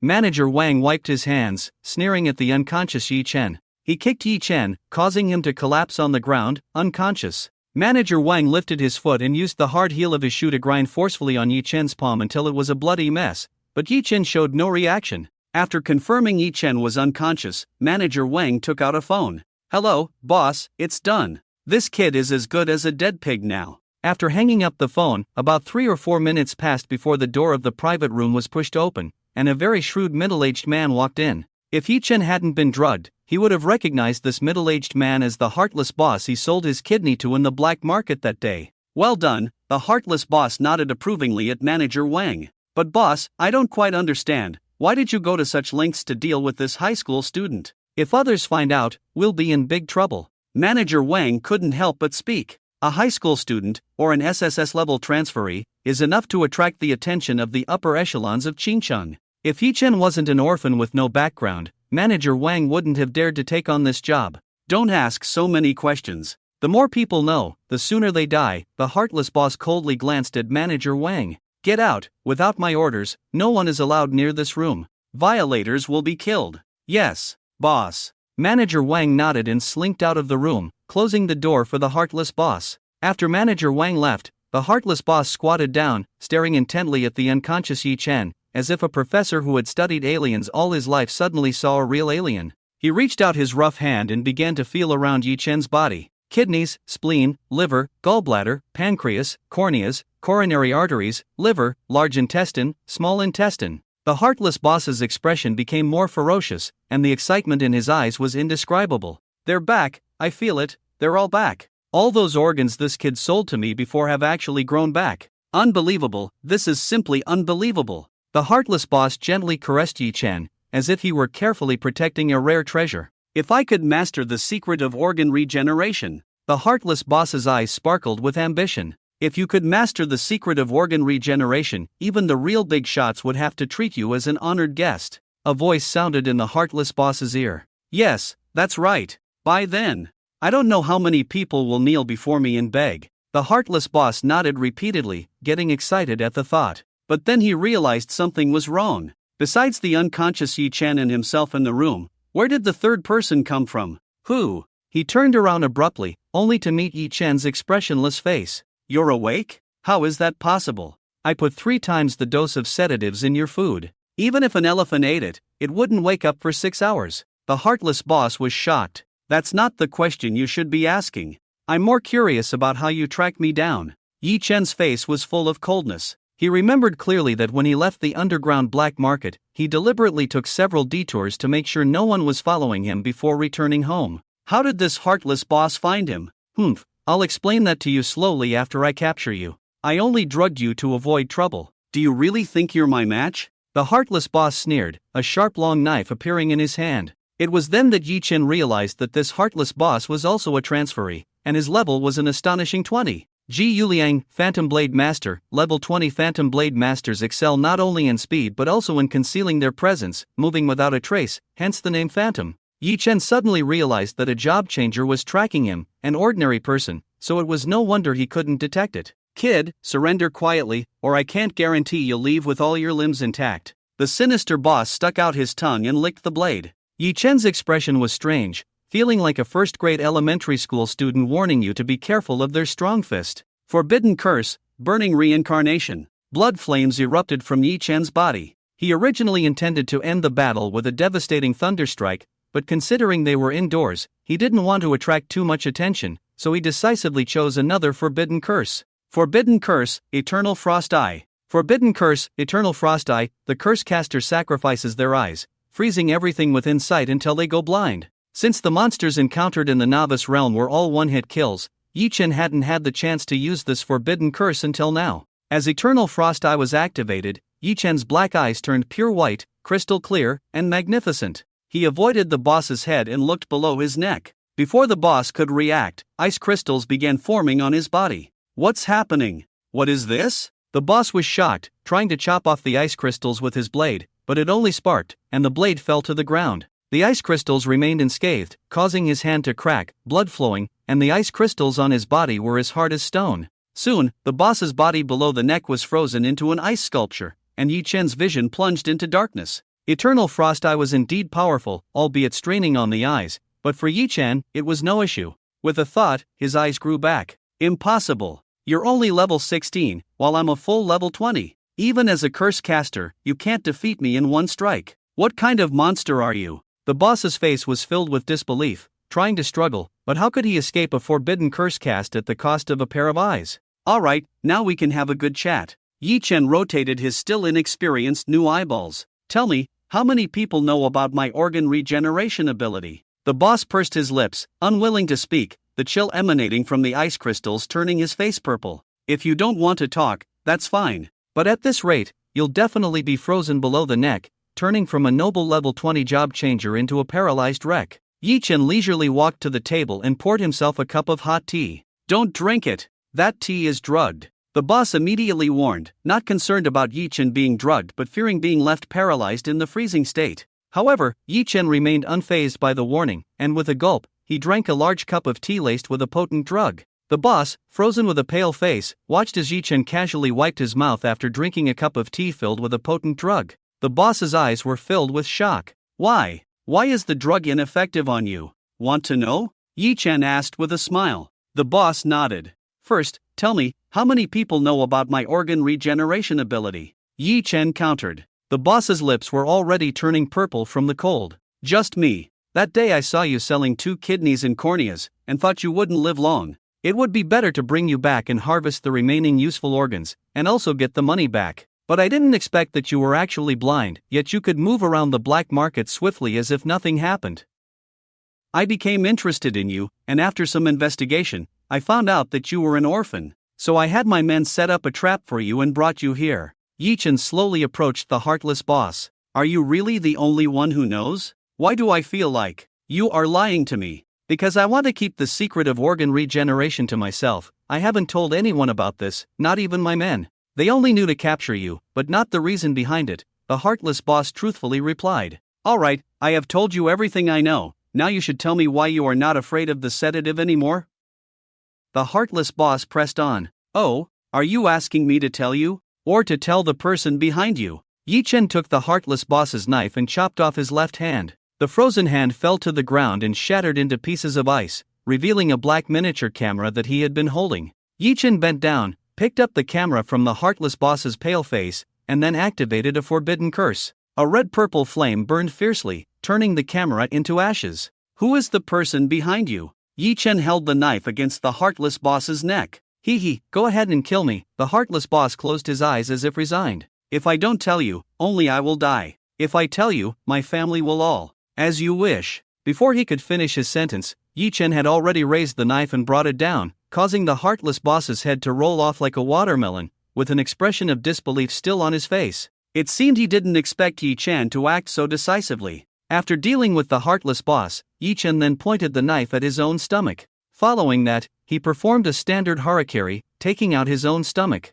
Inside his stomach, there were several layers of plastic bags, where the food he ate with sedatives was stored, never entering his digestive system. Although he was immortal, toxins still affected him, but they couldn't kill him. When he was setting up the bags, he even used 5 layers to prevent leakage. As for why he used plastic bags. Firstly, because plastic is a polymer that doesn't degrade in nature, nor is it corroded by stomach acid. Secondly, it's cheap. After removing the sedative-laced food from his stomach, Yi Chen haphazardly stuffed his organs back into his belly to heal. To ensure safety, he didn't plan to spare anyone on this farm, so Yi Chen directly activated a forbidden curse. Forbidden curse, return of the dead spirits. Forbidden curse, return of the dead spirits. The brain cells of the forbidden curse practitioner die at a rate of 100 million per second, forming a barrier sealed by countless dead spirits. Before the practitioner dies, this barrier cannot be broken.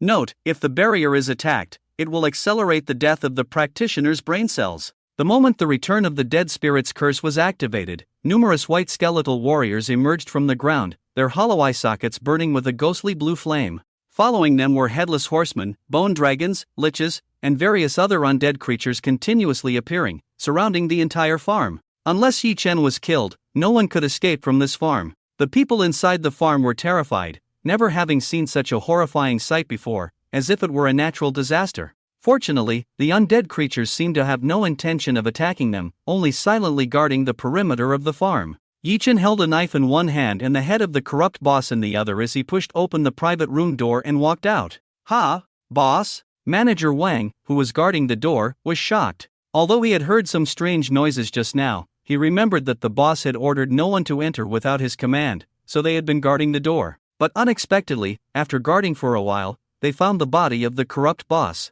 "Get him! Take down this kid!" Manager Wang shouted, and the surrounding bodyguards immediately rushed forward. They were all career changers, but their levels were not very high. Forbidden curse, Inferno. Yi Chen cast a forbidden curse, and those close to him died instantly. How did you wake up? Manager Wang was terrified, sitting on the ground with a pale face. He clearly remembered confirming that Yi Chen was unconscious. "Thanks to you, I woke up. By the way, I have a question for you." Yi Chen approached Manager Wang with a smile. "Who is the mastermind behind you?" Manager Wang's pupils shrank suddenly, his Adam's apple rolling up and down, but he didn't speak. "Not talking, huh?"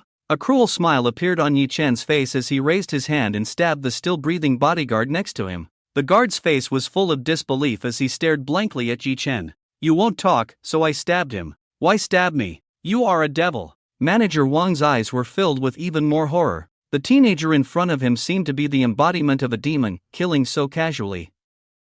Little did he know that Yi Chen had been much more ruthless when testing his immortality before. "So, can you talk now?" Yi Chen pulled out the knife and walked to another bodyguard who was heavily injured by the Inferno curse, looking at Manager Wang. "You can't afford to provoke the mastermind behind this. I advise you to leave." Manager Wang gritted his teeth. In response, Yi Chen made another expressionless stab, leaving another body on the ground. After killing this person, Yi Chen did not harm the bodyguards again but walked up to Manager Wang. "Whether I can afford to provoke the mastermind is not important, but if you don't speak, you will die now. Think carefully." With that, Yi Chen raised the knife. Manager Wang's fear reached its peak instantly. I'll talk. The mastermind behind the boss is Kenshin, the underground king of Qingcheng." "Kenshin?" Yi Chen frowned. "Why does that name sound so familiar?" "He was recently named one of the top 10 outstanding philanthropists in Qingcheng and has been on TV," Manager Wang whispered. Yi Chen thought to himself, no wonder the name sounded familiar.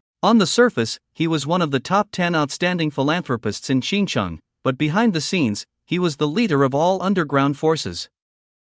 This was getting interesting. At the same time, Yi Chen was also a bit troubled. Being targeted by such a big shot, his days ahead would not be easy. He could only hope that the corrupt boss had not yet passed the message to Kenshin behind the scenes. Otherwise, Kenshin, knowing about his regenerative abilities, might deduce that he was immortal, which would be troublesome. Yi Chen was not confident enough to think he could confront the underground king of the entire Qingcheng. It would be too presumptuous. Who knows how many powerful career changers Kenshin had under him? Ultimately, it came down to strength. If he had a level of 50 or 60 now, he wouldn't care about Kenshin. "Brother, I've told you everything I know. Can you let me go?" Manager Wang asked tremblingly. Yi Chen glanced coldly at him. "Get lost. I, Yi Chen, do not kill cowards." Thank you. Thank you." Manager Wang scrambled to his feet and tried to escape. "Stop." Yi Chen's voice suddenly rang out, almost causing Manager Wang's sphincter to fail. "Wah! What's wrong, bro?"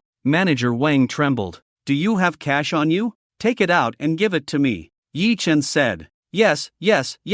The feeling of escaping death made Manager Wang break out in a cold sweat, trembling as he took out several thousand yuan in cash from his body and handed it to Yi Chen. "Alright, get lost. Why are you so scared? I've already said, under my blade, you will not slay cowards. Can I still deceive you?" Yi Chen rolled his eyes impatiently. Yes, sorry brother, I misjudged you with a villain's heart, I'll leave now." Manager Wang quickly left, but as he took a few steps, he felt a scorching hot wave attacking him from behind. A purple-red flame instantly engulfed Manager Wang, who let out a scream, and in a few breaths, he was burned to ashes. Indeed, you will not slay cowards, but unfortunately, this humble one also knows a bit of forbidden magic. Watching the flames before him, Yi Chen kindly explained to Manager Wang, then slowly raised a hand. "Forbidden spell, burning reincarnation.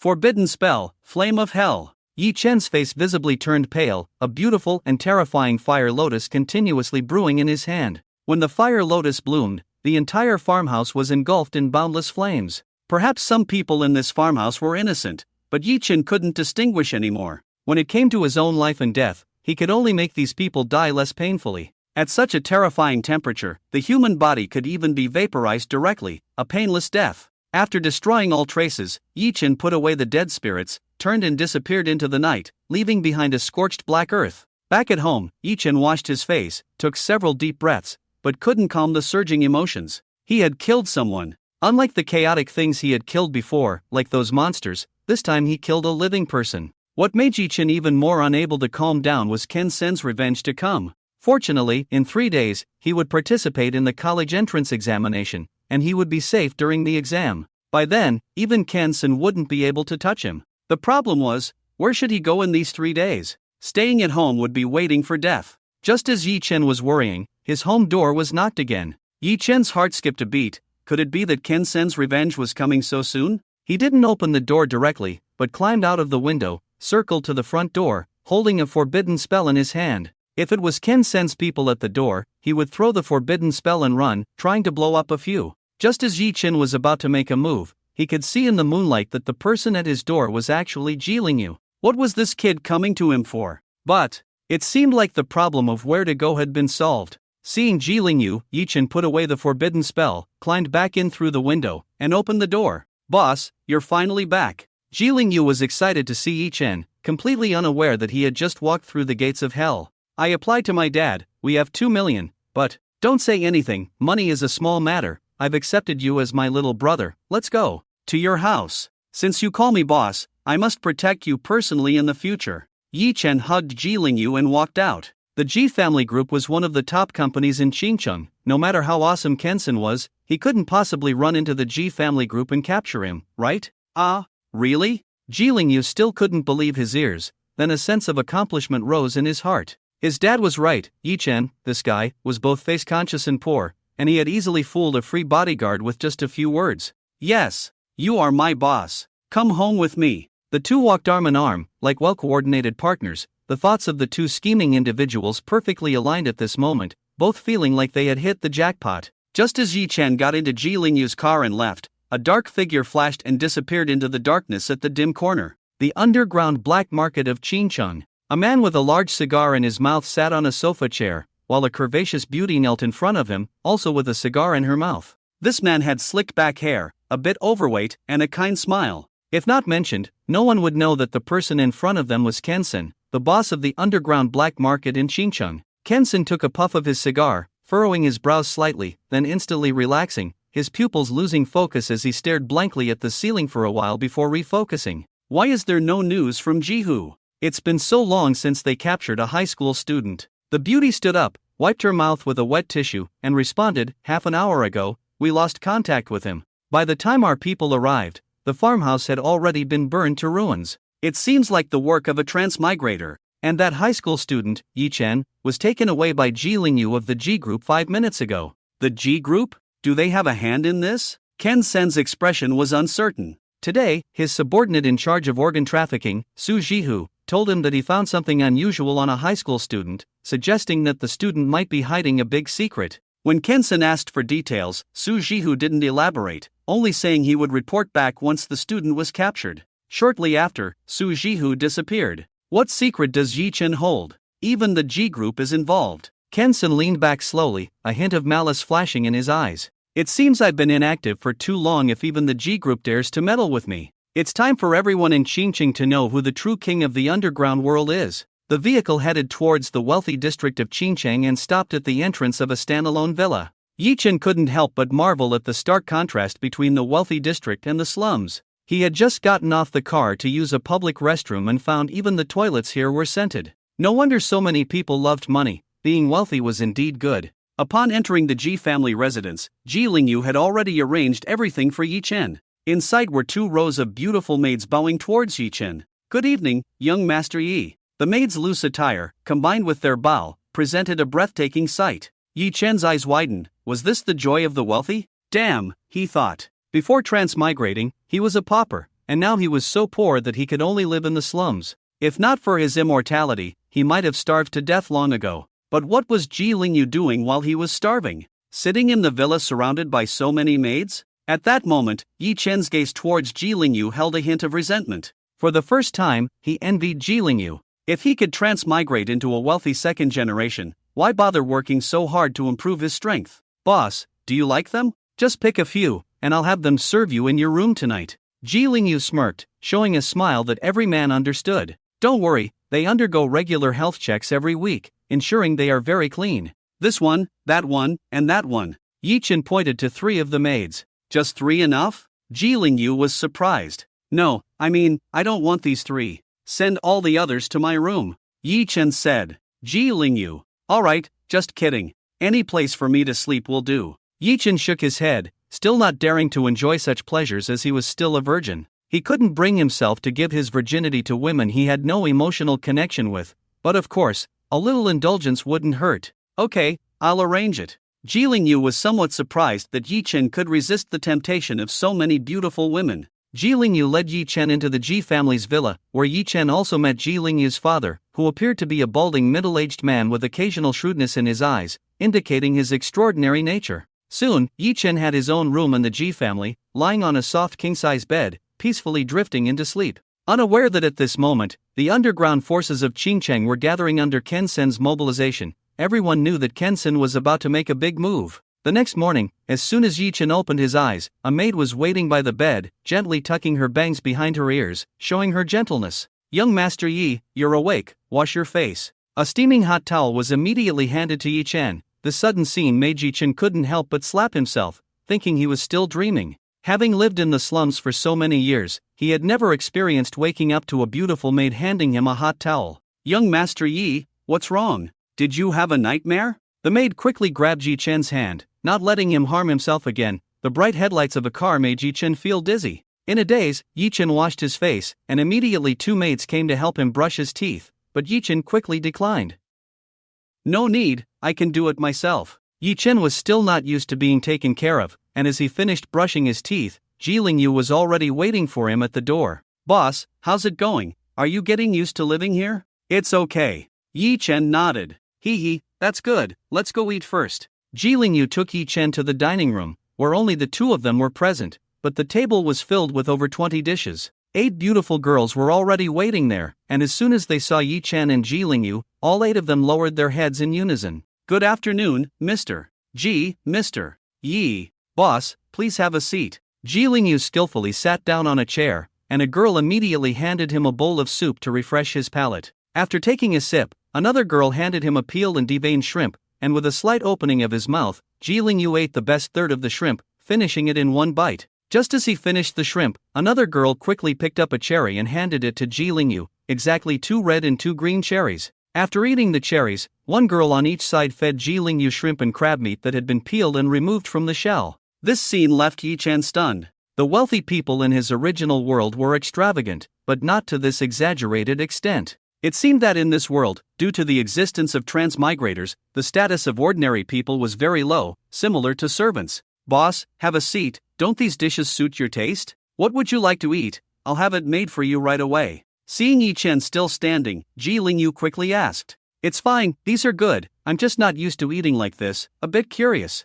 Yi Chen answered truthfully. "Ha ha ha, you'll get used to it, I spend money, they serve me, it's only natural." Ji Lingyu laughed heartily. After eating and drinking their fill, Ji Lingyu clapped his hands, and 2 rows of girls with trays walked up to Yi Chen, each tray holding a piece of clothing, including shirts, pants, and ties. "What's this?" Yi Chen was puzzled. "Boss, let them help you change clothes, tonight we'll attend an auction banquet together, where all the prominent figures in Xinjiang will be present," Ji Lingyu said. This is also taught by his father. Since he wants to acknowledge the boss, he must stick to it. In front of the influential figures in Xinjiang, he openly admits that Yi Chen is his boss. In the future, when he encounters any trouble, would he still worry that Yi Chen won't help him? Ji Lingyu has even started to fantasize that he is Gao Qiqiang and Yi Chen is Lao Mo. As long as he says he wants to eat fish, Yi Chen will help him. Dinner? Not going. Yi Chen shook his head. He just wanted to hide in the Ji family until the college entrance examination began.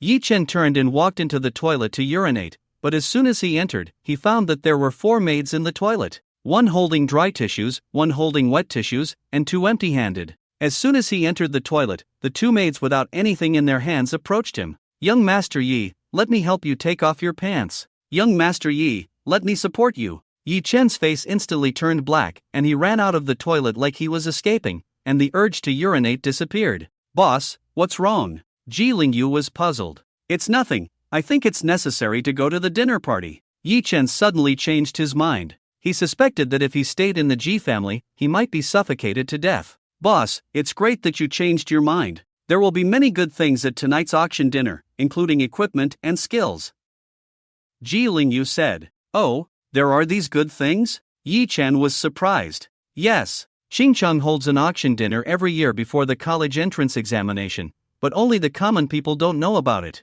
Ji Lingyu explained. Yi Chen fell silent. He couldn't even be considered a commoner, only a poor man. Although he decided to attend the dinner, Yi Chen ultimately did not wear the evening dress prepared by Ji Lingyu. It was too uncomfortable for him to wear that thing, and he felt more comfortable in his own clothes. Evening quickly arrived, and Ji's father took Ji Lingyu and Yi Chen to the most luxurious Yunsheng hotel in Xinjiang. There were already many luxury cars parked in front of the hotel. When they saw Ji's father, the security guards at the entrance immediately nodded and bowed to welcome him. After all, the Ji family group could be considered a big enterprise in Xinjiang. The 3 of them took the elevator to the top floor of the Yunsheng Hotel, where there was a different world. 2 long tables were filled with various precious ingredients for guests to help themselves to. People dressed in luxurious clothes gathered in groups, chatting and laughing. Some were business tycoons, some were high-level job changers, some were political tycoons. Almost all the influential figures in Xinjiang were gathered together.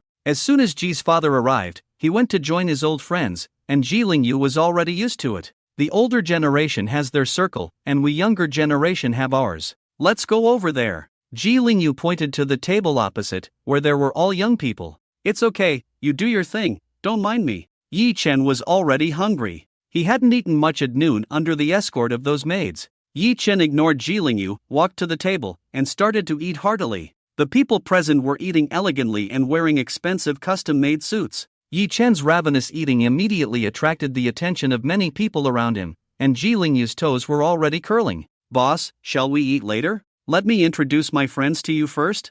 "No rush, let me eat first." "Boss, what do you want to eat when we get home?"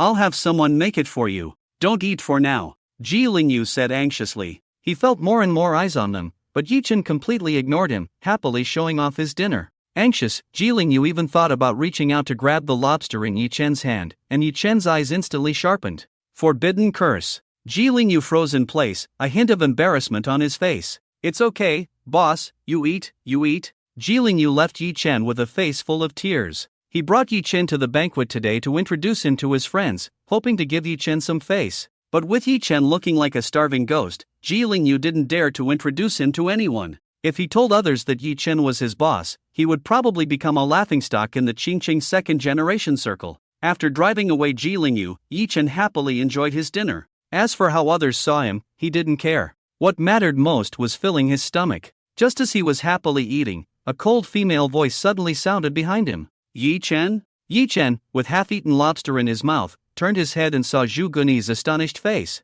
Beside Zhu Guanai was a girl in a white dress, petite but with a face no less beautiful than Zhu Guni's. It's really you. What are you doing here? Zhu Guni's face clearly showed a hint of disgust when she saw Yi Chen. Are you sneaking in here to eat and drink for free? Yi Chen ignored Zhu Guanai, feeling unlucky. How could he run into this woman with a screw loose everywhere he went? But then he thought, given Zhu Ji's status, it wasn't surprising for her to appear at this banquet. Ni, who is he? The girl in the white dress asked curiously. It was the first time she had seen such obvious disgust on Zhu Guni's face. Even when those suitors pursued Zhu Guanai relentlessly, she had never seen Zhu Guanai show such an expression. Who is he? Humph, just a cowardly guy who values his life over everything else. Do you remember the one I told you saved me, Ling Yi? Zhu Guanai asked the girl in the white dress. Yes, you said he controls the fire element, incredibly powerful, and on the first night in the novice secret realm, he single-handedly killed an 8th-level demon beast. The girl in the white dress nodded.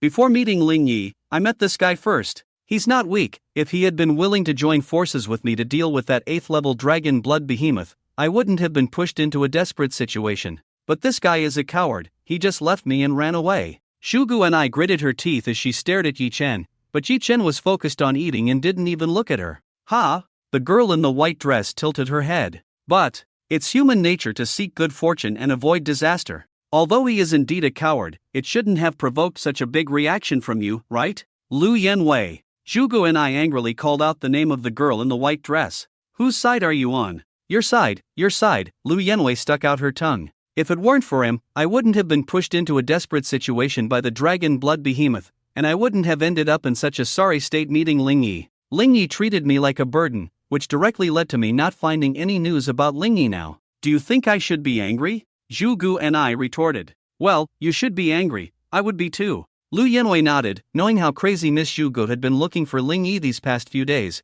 almost turning the whole Qingcheng upside down. Alright, since we're angry, let's not look at him. Out of sight, out of mind. Come, let's go over there. Lu Yanwei pushed Zhu Guanai to another place to avoid further conflict with Yi Chen, but as Zhu Guanai left, she still gave Yi Chen a fierce glare. As Yi Chen ate his meal, a mischievous thought suddenly arose in his mind. It seemed that the fake Ling Yi he portrayed had left a deep impression on Zhu Guanai. He suddenly wanted to know what expression Zhu Guanai would have when she found out that Ling Yi was actually him. But this thought quickly passed in Yi Chen's mind. He didn't want to get entangled with that little girl Zhu Guanai, he preferred to keep his distance from her. After eating and drinking his fill, Yi Chen found a place to sit quietly and wait for the auction banquet to begin. He was somewhat interested in the equipment skills mentioned by Ji Lingyu from the auction house. He had plenty of skills but lacked equipment, only possessing a ring with plus 10 spiritual power, which would put him at a disadvantage during the high school trial. After all, the high school trial was conducted in public, and he couldn't just cast a spell at anything like in the beginner's secret realm,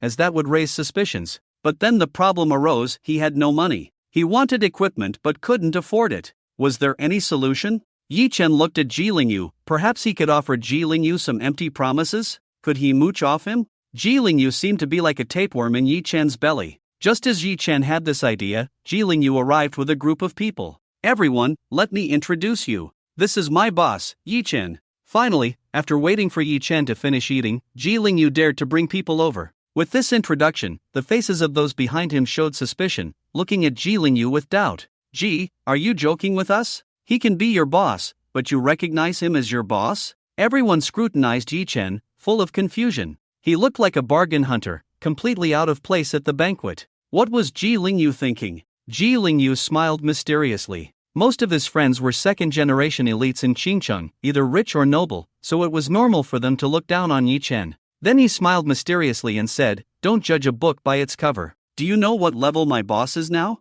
"What level?" "Level 16. And his professional level is SSS. The people present gasped in shock, their eyes on Yi Chen no longer filled with disdain. Wherever they were, strong individuals could easily earn others' respect. I knew the name Yi Chen sounded familiar. He was the first in the beginner's secret realm this time, and he broke Ching Ching's record. Someone exclaimed. To come out of the beginner's secret realm at level 8 or 9 was considered extraordinary, but Yi Chen had reached level 16, which was simply terrifying. Seeing everyone's reaction, Ji Lingyu stood with his hands behind his back, looking proud. Wasn't this the effect he wanted? Now, who would dare to think that his recognition of Yi Chen as his boss was wrong? Seeing that Ji Lingyu had shown off enough, Yi Chen was ready to start making empty promises to him. Ji Lingyu, do you have confidence in getting a good result in the high school trial this time? Yi Chen asked. Not really. I'm only level 7, so passing a regular first-tier exam would be good enough for me, Ji Lingyu replied truthfully. If we could go outside the city, I could help you level up and achieve a better result, Yi Chen sighed. How is that possible? To prevent strong individuals from helping others level up, it's strictly forbidden to leave the city within 3 days after the beginner's trial ends, Ji Lingyu shook his head. Is that so? Then why did I hear that the passage to the high school trial is outside the city? Yi Chen hinted. Boss, are you suggesting? Ji Lingyu's breathing suddenly became rapid. At the start of the high school trial, all 4 city gates of Qingcheng would open, and examinees had to cross a section outside the city to reach the entrance of the high school trial passage. This was the first test of the high school entrance exam. Although there weren't many monsters near the city walls, they were not absent. Every year, all examinees would rush past this checkpoint at the fastest speed, and Yi Chen seemed to want to level up with him there? That was outside the city. It was not comparable to the beginner's secret realm. In the beginner's secret realm, the highest level of monsters is only level 10, and they only appear in the deepest part of the realm. However, the monsters outside the city have a minimum level of 10. It's a place where one can easily lose their life.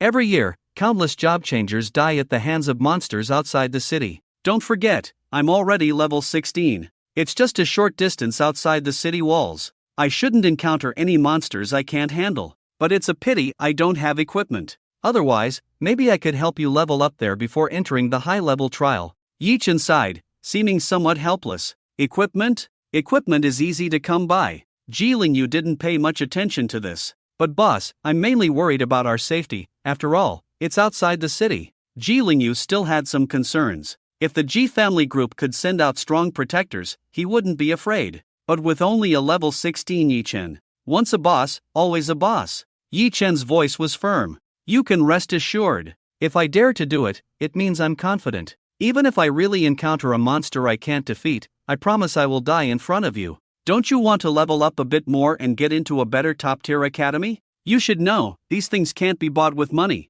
boss. A hint of guilt appeared in Ji Lingyu's eyes. Yi Chen was thinking so much for him, but he was just trying to use Yi Chen, taking advantage of a free bodyguard with a forbidden curse. But soon, his eyes became determined. Honor before profit. This was a principle his father had taught him a long time ago. Forbidden curse users have short lives anyway. Didn't he let Yi Chen experience a more luxurious life before dying? In the end, he didn't really harm Yi Chen. As a businessman, he had to prioritize his interests. Yi Chen was right. Money can buy many things, but not entry into a high-level academy. The only way to enter a high-level academy for learning in the Great Xia ancient country is through the high-level trial. Boss, rest assured. Tell me what you're interested in at tonight's auction, and I'll make sure to get it, Ji Lingyu said firmly. All right, I've been waiting for this. I mean, you can trust me. With equipment on hand, I guarantee we'll level up to over level 10 together. Yi Chen also promised. As long as they could reach level 10 and work hard in the high-level trial,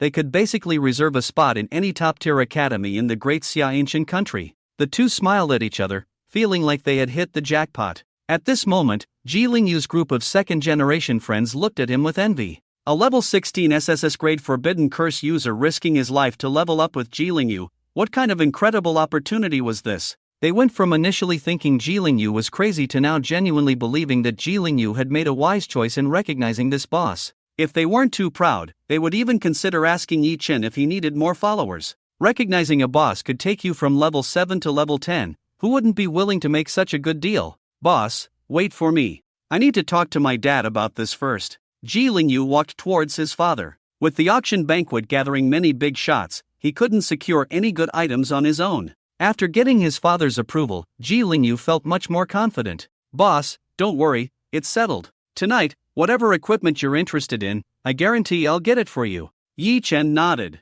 There were only 6 pieces of equipment that could be used simultaneously for a job change, with no restrictions on type. As long as you're happy, you can even equip 6 rings at the same time or wield 6 swords. It's all up to you. For ordinary people, it is as difficult as reaching the sky to gather all 6 pieces of equipment, let alone ensuring that all 6 pieces of equipment are suitable for oneself, so job changers have always been spending a lot of money. Job changers without money can only work for job changers with money. Although they are still superior to ordinary people, fundamentally there is no change, just transitioning from an ordinary worker to a high-level worker. However, with the presence of Ji Lingyu, Yi Chen should temporarily not have to worry about equipment. Just then, all the lights in the venue suddenly went out, plunging the entire banquet into darkness. However, people seemed accustomed to it. There was no chaos at all, just quietly waiting. A beam of light shone on the central stage, where a stunning woman in a classical cheongsam with a curvaceous figure was standing, her face lightly made up, exuding an irresistible charm with every smile and frown, causing many men to flash a greedy look in their eyes. Good evening, everyone. I am the auctioneer for tonight's auction banquet, Xingqing. I represent the Treasure Pavilion Auction House. Welcome everyone, and I wish you all can successfully bid for your desired items tonight. With a slight bow, her ample bosom and front almost bursting out, causing many men to widen their eyes, but no one dared to act rashly, not even those who usually flirt. After all, the Treasure Pavilion Auction House was not an easy target. It was the largest auction house in the Great Xia Empire, with branches in almost every city. The annual auction banquet was also organized by the Treasure Pavilion Auction House. To flirt with Qingqing would be to offend the Treasure Pavilion, and everyone present was a prominent figure in Qingqing City. Naturally, they would not do such a foolish thing for the sake of a woman. With their status and position, getting a woman was just a matter of waving their hand. Without further ado, as in previous years, we have 100 items for auction this year. The first 50 are skill scrolls, and the next 50 are equipment. Let's start with our first item. Qingqing clapped lightly, and soon a bundle of skill scrolls was brought up on a tray. The first item is an epic level skill scroll. Fire element skill. Suitable for mage class professions. Starting price is 50,000, each bid must not be less than 10,000. As soon as Qingqing finished speaking, the scene erupted into a commotion. Skill levels are divided into ordinary, rare, epic, and legendary, with epic level skills being extremely rare. Starting with an epic level skill scroll, it seems that the Treasure Pavilion is well prepared this year. A job changer can only hold 6 pieces of equipment at a time, but there is no limit to the number of skills they can possess, which is also why job changers spend a lot of money. Job changers with money have more and higher level skills, naturally making them stronger in battle. An expert once conducted an experiment and found that, under the same level, a job changer with divine equipment can easily defeat 10 ordinary job changers of the same level. 510,000. 550,000. The big shots at the scene quickly started bidding, and the price of the epic level skill scroll soared, soon surpassing the 1 million mark, astonishing Yi Chen. Here, money seems to be just a number. Fortunately, his profession is a curse caster, so he doesn't need any skill scrolls. He can unlock new skills just by leveling up, otherwise, this poor guy would have a harder time. Of course, his profession also cannot use skill scrolls. Curse casters can only cast curses. In the end, when Zhuge Qianqing shouted a price of 3 million, the epic level scroll was acquired by Zhuge Qianqing, and no one else bid. Firstly, 3 million was already a high price, and secondly, in Xincheng, unless absolutely necessary, no one would want to offend Mr. Zhuge. Congratulations to Mr. Zhuge for winning the epic skill scroll. Next up, we have our second item, a rare skill scroll containing a sword technique suitable for sword-related professions. Starting price is 100,000, with increments of no less than 10,000. Qingqing first congratulated Zhuge Qianqing skillfully, then presented the second item. Although the level of the second skill scroll was not as high as the first, it was a sword technique that instantly piqued the interest of many, eventually selling for 80,000. After looking at several items, Yi Chen lost interest and leaned back in his chair, dozing off. The first 50 items were all skill scrolls, and even if a legendary skill appeared, it didn't concern him. It was during this time that Ji Lingyu successfully bid on 2 desired skills. His profession was an A-level Shadow Swords Master, and the second rare skill scroll was won by him. Alright, all 50 skill scrolls for this year have been auctioned off. For those who didn't win a skill scroll, don't be disheartened because up next is the auction for equipment. Qingqing smiled charmingly, clapped her hands, and the first equipment of the night was brought out covered in red cloth, its shape indiscernible. From its size, it seemed to be a ring, necklace, or bracelet. Everyone craned their necks, waiting for Qingqing's introduction. Without keeping them in suspense, Qingqing smiled and pulled off the red cloth. The 51st item tonight is a rare grade equipment. Imperial Dragon Ring of Fortune. Attribute effect, 30% increase in spiritual attribute, with an additional passive skill, Dragon Chi Possession. Starting price is 8 million. Increments of no less than 100,000. As Qingqing's voice fell, the whole room erupted in astonishment. Unlike skills, equipment was classified into 7 levels: low, medium, high, rare, epic, legendary, and divine. The rarity of equipment far surpassed that of skills, and only professions above S level in the forging category had the ability to craft equipment. The advancement of life professions was not comparable to combat professions. Combat professions could level up simply by persisting in battle, but life professions, such as the blacksmith profession, required continuous investment of resources and practice to advance. Even in the entire Qingcheng, the highest level blacksmith was only high level, meaning the equipment produced in Qingcheng was also limited to high level. Rare grade equipment could only be crafted by a master blacksmith. This meant that the Imperial Dragon Ring of Fortune before them was undoubtedly crafted by a master blacksmith. Yi Chen couldn't help but twitch at the corner of his mouth. A ring that could increase spiritual power by 30% was a significant boost for a career changer. Although his forbidden curse of reincarnation could increase spiritual power by 100%, it came at the cost of burning life force. If a wealthy individual wore 6 Imperial Dragon Rings of Fortune, their spiritual power bonus would reach an astonishing 180%, surpassing even his life-burning ability. It was no wonder that a divine-equipped career changer could easily defeat 10 ordinary players. However, the price of the Imperial Dragon Ring of Fortune was daunting, starting at a whopping 8 million, and based on previous auctions of skill scrolls, the final price was sure to exceed 20 million. 20 million! Yi Chen calculated on his fingers that he would need to sell 666 kidneys to afford this amount, a figure that seemed absurd even to his immortal self. But fortunately, he had Ji Lingyu. 9 million. Uncle Ji immediately quoted a price, instantly raising the price of the Imperial Dragon Rui ring by 1 million. However, this price was obviously not enough to deter other competitors, as many people started bidding. 9,200,000. 10 million. 12 million. Everyone knew how precious a rare grade equipment was, something that money couldn't buy in Qingcheng because there were no master craftsmen. Just then, Uncle Ji quoted again.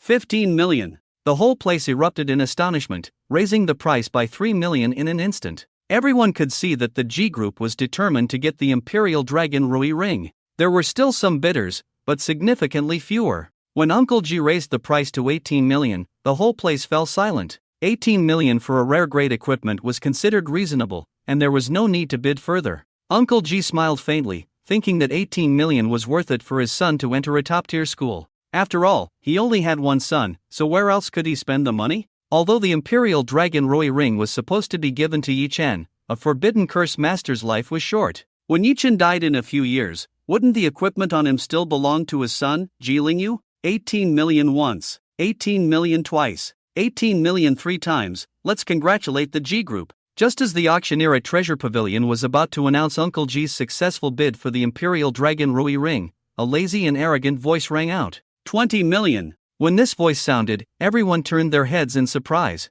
Bidding was normal, but to bid at the last moment was clearly provoking the Ji group. Who had the audacity to do so? Uncle Ji's face darkened suddenly, his gaze sharp as an eagle's. However, when he saw the bidder, everyone was stunned. It was a man with slick back hair, looking a bit chubby, with a kind smile on his face. King of the Underground, Kensen. Is he doing this on purpose or by accident? The Ji group and Kensen have nothing to do with each other. Hard to say, but it seems like they have some grudge. People whispered, sensing an unusual atmosphere. Although Kensen had been quiet in recent years, everyone knew that in Qingqing's underground world, there was only one king, and that was Kensen. Uncle Ji was also puzzled at this moment. He had never offended Kensen, and they had barely met a few times. What did Kensen mean by this? Mr. Kensen, I wonder if I have offended you in any way? Following the principle of making money with harmony, Uncle Ji remained calm and put on a smile. General Ji, what are you talking about? In an auction, the highest bidder wins.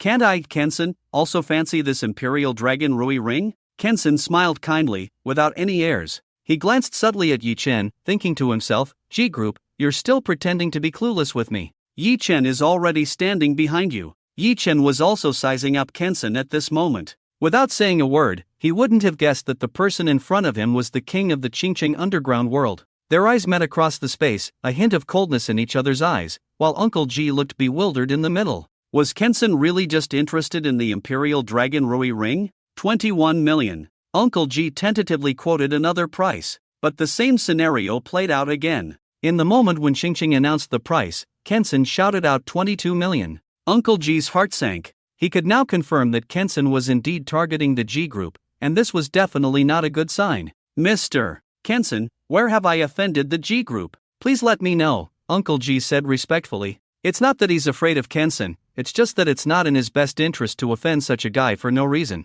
Explicit? Kensen's eyes turned cold as soon as he heard this. He leaned in and whispered in Uncle G's ear, "You dare to make me explicit after killing my men? You're a man. Your challenge, Kensen accepts it. I promise to make your family perish." Yichen burned down his dozens of subordinates and the farm on the front foot, and was taken away by the young master of the G group, Jilingyu, on the back foot. Kensen absolutely didn't believe that there was no push from the G group behind the scenes. In Kensen's eyes, Uncle G's pretending to be crazy and stupid was a blatant provocation. Uncle G was even more confused. What? Challenge? How did he challenge Kensen? But he understood the last four words. Family perish. Uncle G's face turned cold. He had repeatedly given in to Kensen's face, but Kensen threatened his family's lives. If he continued to give in, he would truly be a coward. The G group is not an easy target to mess with. Since Mr. Kensen refuses to be explicit, let's follow the rules of the auction. 30 million. 30 million. When this price came out, the whole room was in an uproar.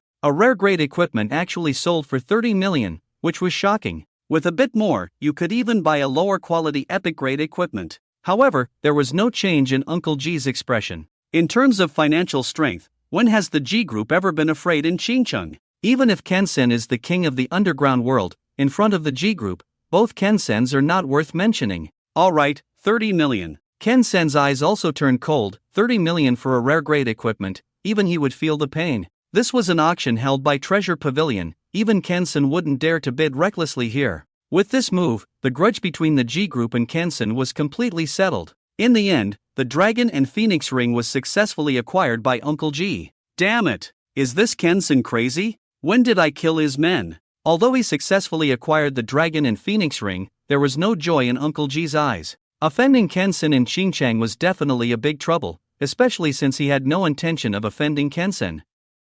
It was Kensen who came after him like a mad dog from the start. Uncle G, we need to look at the essence through the phenomenon. When others want to attack you, even a missing soldier can be an excuse. Whether Kensen's men are dead or not, it's up to him. Yichen analyzed for Uncle G in a knowledgeable manner, not daring to let Uncle G know that Kensen was targeting the G group because of him, otherwise, he would definitely be thrown out. When your strength is too weak to resolve conflicts, you can choose to escalate the conflict. Kensen has always wanted to wash himself clean from the underground and become a real businessman, but the market in Xinjiang is already saturated, and he has no chance to enter. But as long as he takes down the G group, he will have a ready-made large enterprise. Yi Chen's words made Uncle G lost in thought, his eyes flashing with uncertainty. Upon further thought, Uncle G's forehead broke out in a cold sweat. He thought Kensen was just going crazy and biting people, but if Kensen was pretending on the surface and secretly plotting against the G group, then not taking action would be a mistake, as Kensen's actions would be thunderous. If he hadn't prepared in advance, he would definitely be caught off guard by Kensen. After all, in terms of the number of strong subordinates, the G group was indeed no match for Kensen. Yi Chen. Thank you. The onlooker sees clearly. If you hadn't reminded me, Uncle wouldn't have thought of this. Uncle G looked at Yi Chen with gratitude in his eyes. It's nothing, Uncle, you are Ji Lingyu's father, and I am brothers with Ji Lingyu, so naturally, I regard you as my father too. Yi Chen smiled brightly, showing his 8 white teeth. This. Uncle G was a little surprised. Looking at the sincere Yi Chen, a sense of guilt also rose in his heart. You are also a child with a hard life. If you don't mind, you can stay at the G family in the future. Okay, Uncle. Yi Chen nodded. At this moment, the waiter also brought the Imperial Dragon auspicious ring to Uncle G. A ring quietly lay on the tray, with exquisite dragon engravings on it, emitting a faint light as if containing endless secrets. Take it, see if you like it. Uncle G handed the Imperial Dragon auspicious ring to Yi Chen with a smile. Yi Chen put the ring on his finger, feeling a strange power coming from the purple ring, making him extremely comfortable, like soaking in a hot bath in the middle of winter. Imperial Dragon Auspicious Ring, grade, rare, attribute, 30% increase in spiritual power, can be refined, skill, Dragon Chi Possession, the wearer of the Imperial Dragon Auspicious Ring has the blessing of Dragon Chi, which can increase the luck value by 10%, Yi Chen's heart trembled. This thing called luck value was so mysterious. Those with good luck could stumble upon peerless secrets falling off a cliff, while those with bad luck could be accused of taking photos by a little fairy while riding the subway. Although luck was intangible, having it was better than not having it. Moreover, the 30% increase in spiritual power of the Imperial Dragon Auspicious Ring was already worthy of its rare grade. After all, this was a percentage increase. Thank you, Uncle. Rest assured, Uncle, even if I have to carry it, I will get Lingyu into a top academy. Yi Chen said earnestly. Family matters should not be discussed in public.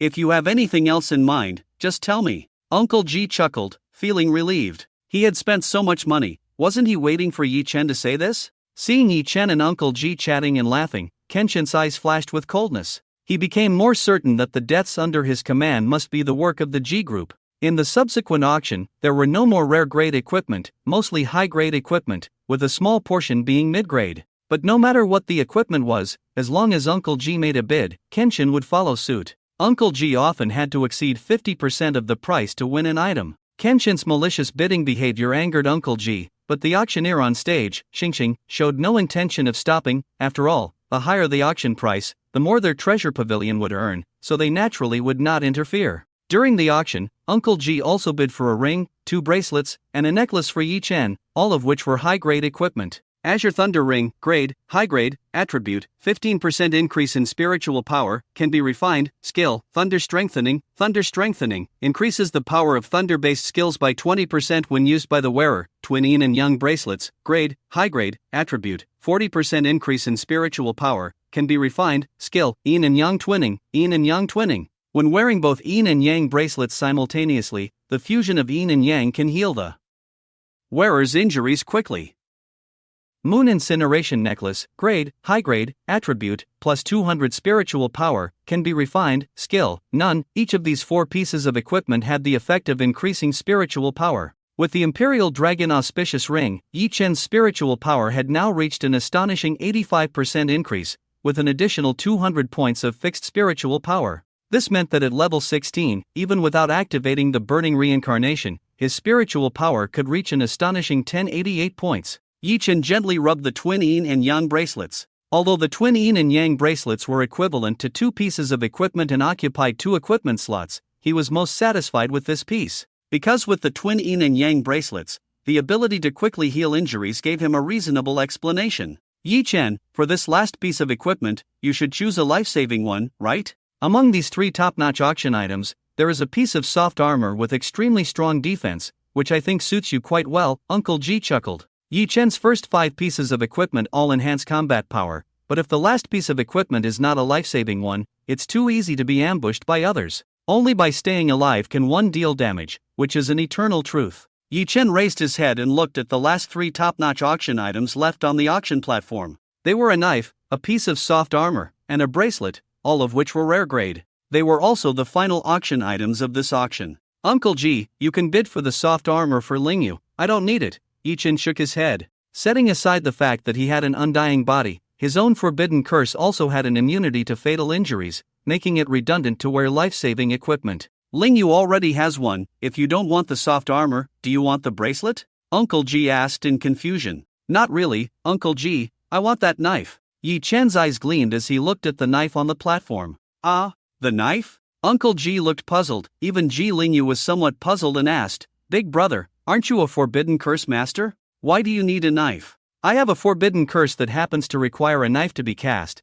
Yi Chen didn't explain much to the Ji family father and son. When he reached level 10 in the novice secret realm, he unlocked the first forbidden curse that required a weapon to be cast, called the Yangshou knife technique. Forbidden curse, Yangshou knife technique, every slash by the forbidden curse master consumes 1 year of vitality. The power of each slash is double that of the previous one, with a maximum of stacking up to 99 layers. Only Yi Chen himself knew how insane this forbidden curse was. Although his strength attribute was not high, only 160 points, if he first activated the Burning Reincarnation and stacked the Yangshou knife technique to the 99th layer, it would be a whopping 31,680 points of damage. and each slash would have 31,680 damage, making 9,999 in one slash completely achievable. With the blessing of the undying body, Yi-Chen didn't have to worry about running out of vitality. Without releasing any skills, without any skill precast or postcast time, each normal attack could deal nearly 32,000 damage. If he had 2 machetes in the novice secret realm,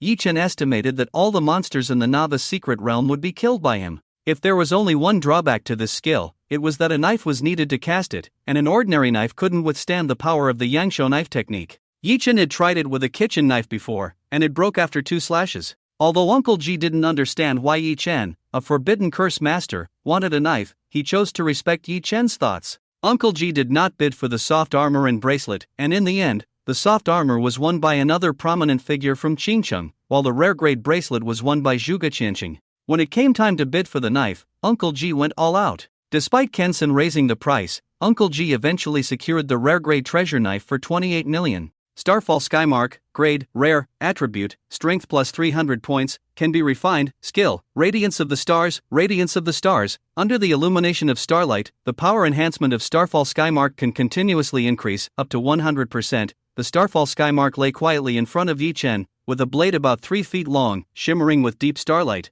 as if the Milky Way in the sky was pouring down. The blade was intricately carved with complex patterns, each seeming to contain endless cosmic mysteries. The back of the blade was heavy, but the edge was exceptionally sharp, exuding a fierce aura. When Yi-Chen reached out to grip the handle, the starlight on the blade seemed to shine even brighter, as if conversing with the stars. The light reflected on the blade was like a shooting star in the sky, leaving behind a dazzling skymark. At that moment, the Starfall Skymark seemed to resonate with the entire universe, emitting a palpable breath that made one's heart race. What a great knife! Yi-Chen's eyes were full of excitement. The items he obtained at the auction banquet were truly valuable. He went from being a novice to owning a total of 6 pieces of equipment in an instant, doubling his combat power. Even though his level was still only 16, with 6 pieces of equipment, Yi-Chen had the confidence to sweep through everyone below level 20. If he let loose and didn't worry about being discovered as an immortal, he would even dare to challenge a level 30 professional. As the final item, Star Meteor Heaven Mark, was acquired by Uncle Ji, the grand auction banquet officially came to an end amidst the sweet laughter of the auctioneer. As they were leaving, Kenshin coldly turned his head, made a throat-slitting gesture towards Uncle Ji, and then left briskly.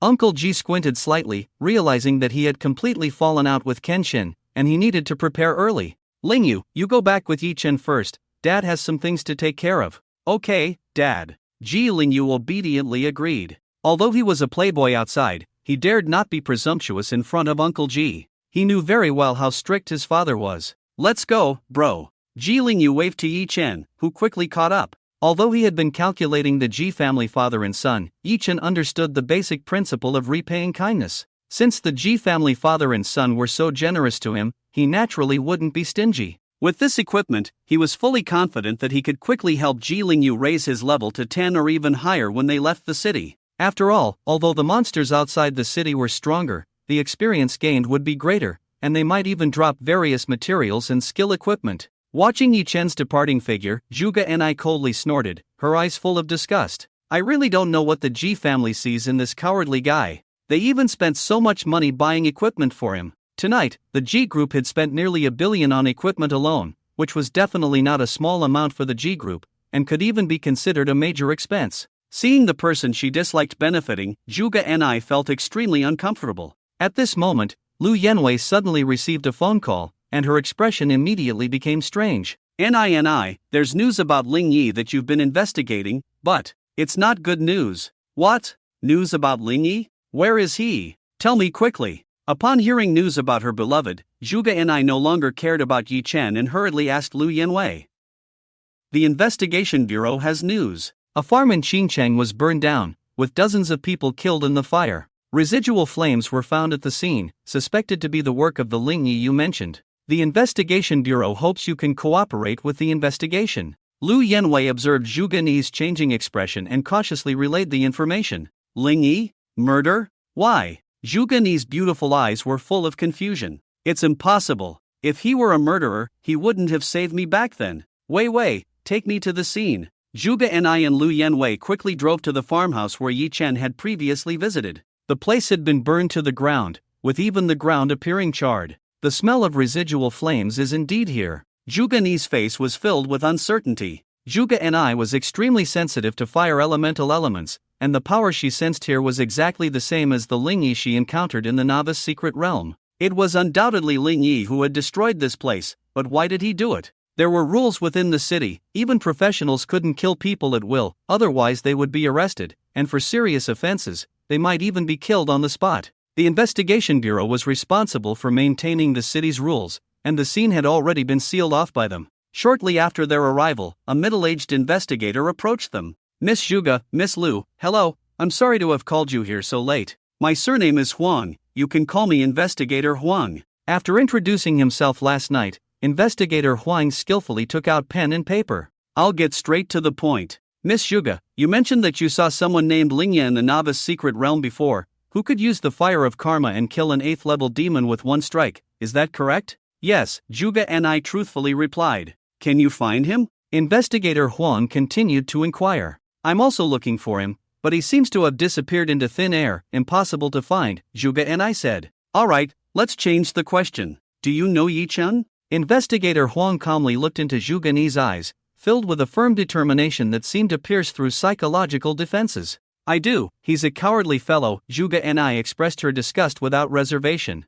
"So far, according to our investigation, there is a high possibility that Yi Chen is Lingya," Investigator Huang said, then continued to stare at Zhuge Ni, trying to find a breakthrough from her. After all, Yi Chen was a high school student, currently in the Jishur group. If they were to arrest someone without sufficient evidence, they wouldn't be able to bear the consequences if they got it wrong. "Yi Chen and Lingya are the same person?" Investigator Huang, "Don't joke with me," Zhuge Ni's face showed a cold smile. "That guy escaped in front of me, he couldn't possibly be Lingya, he doesn't even have the fire of karma." "Oh, are you so sure?" Investigator Huang furrowed his brow. Clearly this didn't match their investigation results. "Of course. I am the only one who has seen Lingya with my own eyes, he couldn't possibly be that cowardly Yi Chen," Zhuge Ni said firmly. Investigator Huang fell silent for a moment, then picked up his pen and drew a cross on Yi Chen's name. He was also a transcender, his profession being a lie detector of the life system. With his experience, interrogating someone like Zhuge Ni was a piece of cake.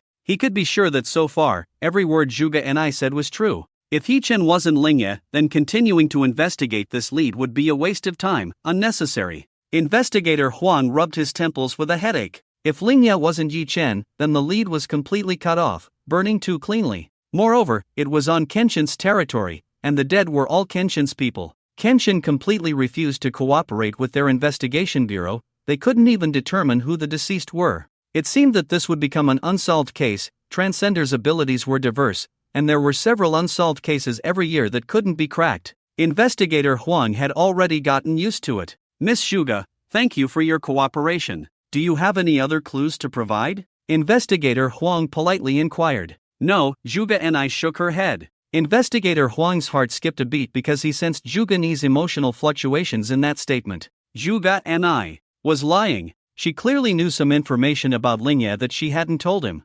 "Alright, thank you, you can go now." Investigator Huang lit a cigarette with a snap. Although he knew Zhuge Ni was lying to him, he was helpless. After all, she was Mr. Zhuge's own daughter. Sometimes the world didn't always need the truth. Even if their investigation bureau really caught Lingya, if Zhuge Ni brought out Mr. Zhuge Qianqing to protect Lingya, they would probably have to compromise in the end. "Vivi, hurry, I might find Lingya soon." Zhuge Ni's flushed face was full of excitement. "Ah, why didn't you tell Investigator Huang just now? Lingya has killed dozens of people." Lu Yanwei covered her mouth in surprise. "He must have his reasons. I have to find him and ask him clearly first." "Don't worry, if Lingya is really a cold-blooded killer, I will definitely not cover up for him," Zhuge Ni said firmly. Ni. You are definitely in love, thinking about him before you even get together." Lu Yanwei smirked. "Don't talk nonsense. How could I be in love?" Zhuge Ni followed a path, and if Yi Chen were here, he would surely notice that the path Zhuge Ni was taking was the escape route he took after killing the corrupt boss and manager Wang.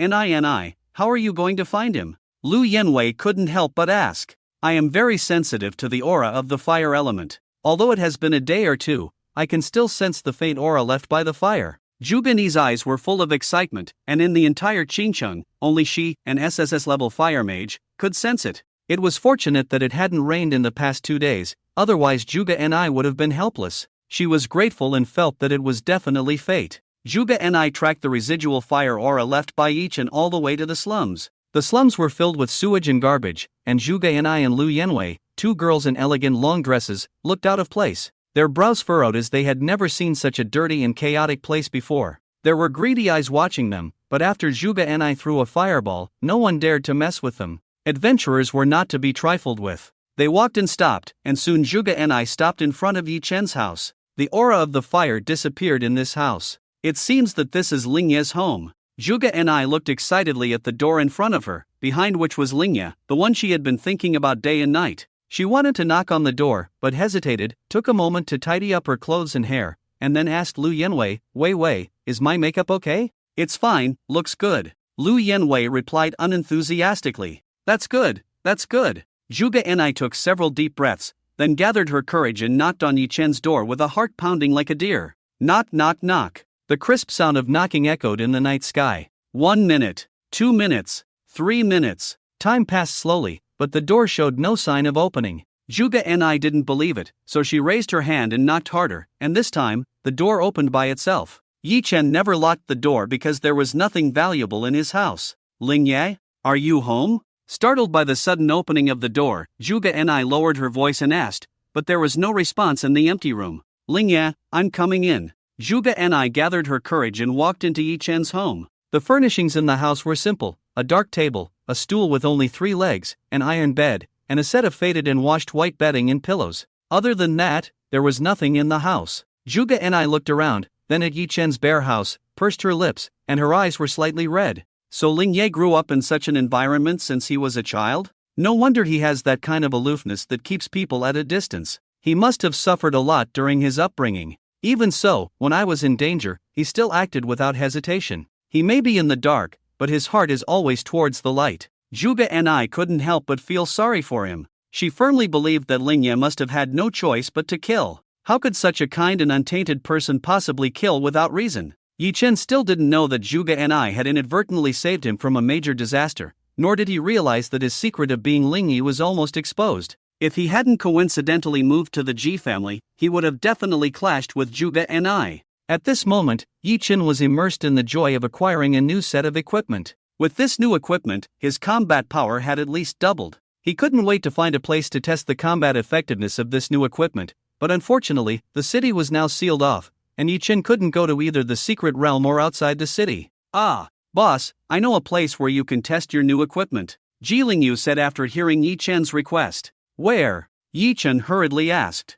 The Transcender Guild. They have specialized training rooms for practical combat training for transcenders, Ji Lingyu explained. With Ji Lingyu's explanation, Yi-Chen finally understood what the Transcender Guild was. The Transcender Guild was officially established by the Great Xia ancient country, and it existed in every human city. They provided services such as material trading, equipment buying and selling, mission acceptance, practical combat training, etc. Specifically for transcenders. Learning that the Transcender Guild offered practical combat training, Yi-Chen couldn't sit still and immediately asked Ji Lingyu to take him to the Transcender Guild. The Transcender Guild was located at the city gate of Qingcheng. As soon as Yi-Chen and Ji Lingyu entered the Transcender Guild, a young lady in black stockings came out to greet them. Good evening, may I ask if you are here for practical combat training? Not me, mainly my boss, Ji Lingyu quickly replied. Alright, could you please tell me your level? The young lady asked Yi-Chen. After Yi-Chen revealed his level, the young lady sweetly smiled and said, Okay, I will arrange a training room suitable for transcenders below level 20 for you,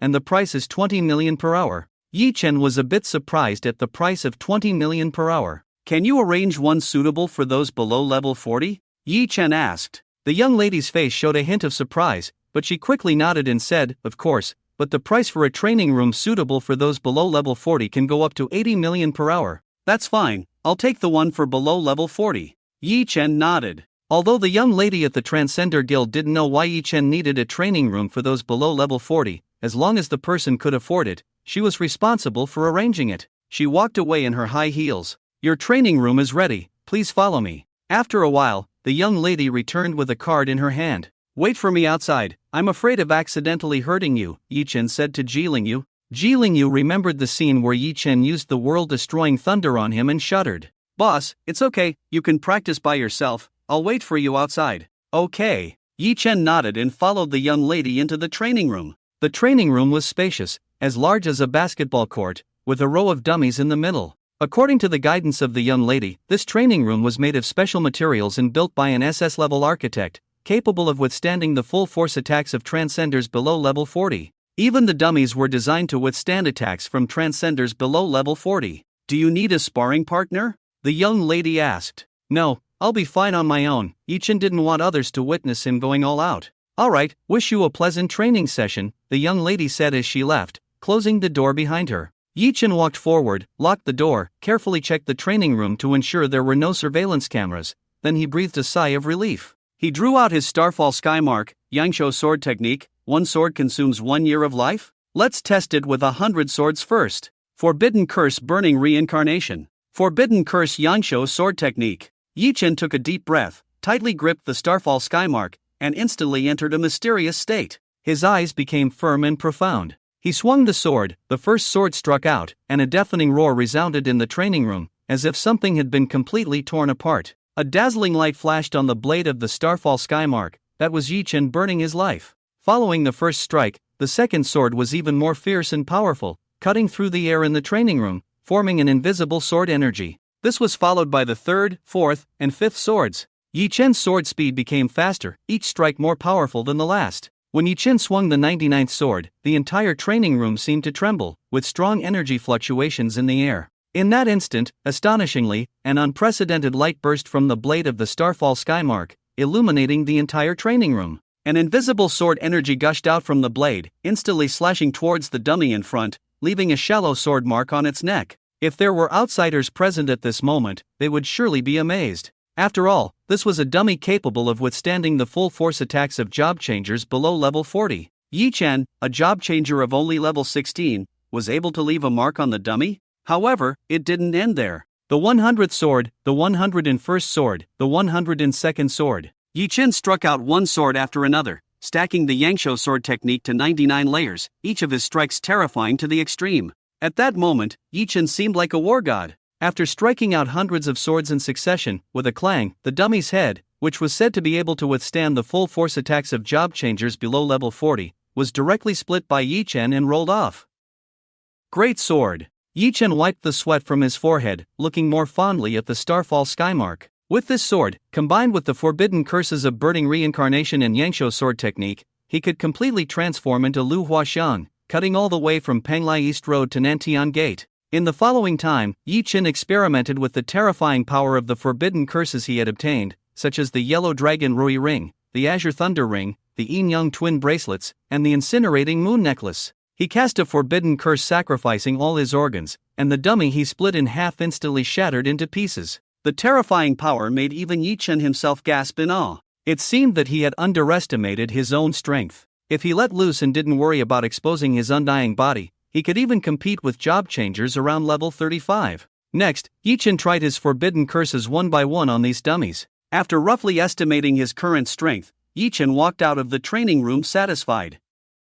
You're out so soon? If it's less than an hour, it still counts as an hour. The beautiful lady reminded him warmly. I know that. By the way, if I break something in your training room, I don't have to pay for it, right? Yi Chen asked. Sir, you're joking. This training room is designed for job changers below level 40 to use. If a level 16 job changer like you can damage things inside, it means the quality is not up to standard. How could we ask you to pay? The lady smiled. That's good, then I'll leave now. Yi Chen breathed a sigh of relief and quickly pulled Ji Yu to leave. After Yi Chen left, the young lady also entered the training room to inspect it. She found that almost everything in the training room was intact. She couldn't help but smile. I knew it. How could a level 16 job changer damage a training room suitable for job changers below level 40? She turned around to close the door and leave, but looking at the empty training room, she suddenly felt that something was not right. No! Oh my gosh! Where are the dummies? Why are all the dummies in the training room gone?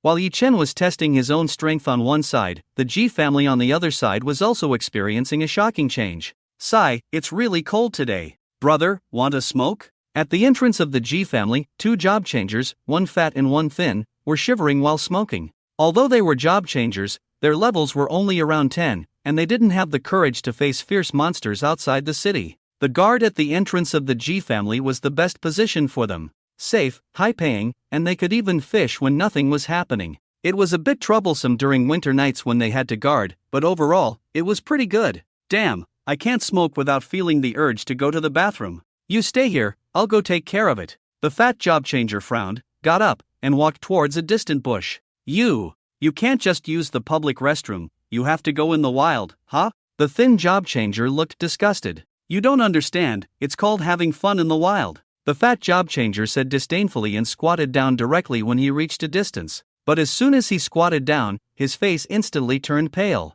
It is well known that no matter how strong a man is, he is vulnerable when he is defecating. At the moment he squatted down, he was horrified to find that the dense greenery was actually filled with people. He was about to remind his companion when a large hand covered his mouth, preventing him from making any sound. Then a knife stabbed into his body along his lower back, and he keenly felt his life force draining away. The thin job changer saw the cigarette butt in the bushes extinguish and realized that something was wrong. Fatty, what's wrong with you? How can you not see anyone after going to the bathroom? At that moment in the bushes, the black-clothed men were also stunned. They had planned to launch a sudden attack, but they didn't expect the fat man to suddenly come over to defecate in the bushes, instantly ruining their plan. Damn it, this fat guy, why would he choose to defecate here? The black-clothed men were almost driven mad. Helplessly, they had to rush towards the gate. Enemy attack. The thin job changer was shocked and immediately sounded the alarm. He couldn't understand why someone would attack the Ji family group.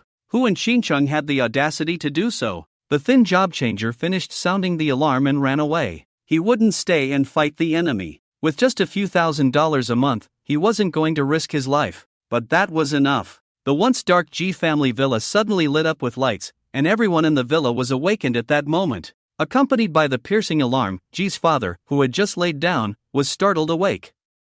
A speed-specialized job changer rushed into Ji's father's bedroom. Mr. Ji, there are job changers outside. They intended to sneak in, but after being discovered, they chose to attack directly. They are too fierce, we can't hold them off. You need to follow me quickly. What? Ji's father was shocked and angry. The retaliation from Kenshin was faster and more brutal than he had imagined. He had just laid out the plan against Kenshin and the Ji family group, and now Kenshin's retaliation had arrived. This guy actually led people to attack his Ji family villa directly. Wasn't he afraid of provoking everyone in Xinjiang to unite against him? It was simply unreasonable. Mr. Ji, hurry, we need to leave now or it will be too late, the speed-specialized job changer urged. In the next moment, a sharp knife flashed coldly, stabbing out from his heart. Kenshin appeared behind him with a cigar in his mouth. Shao Li. Uncle Ji glared angrily, his eyes full of fury. Once upon a time, a small child lay on the road, starving and on the brink of death.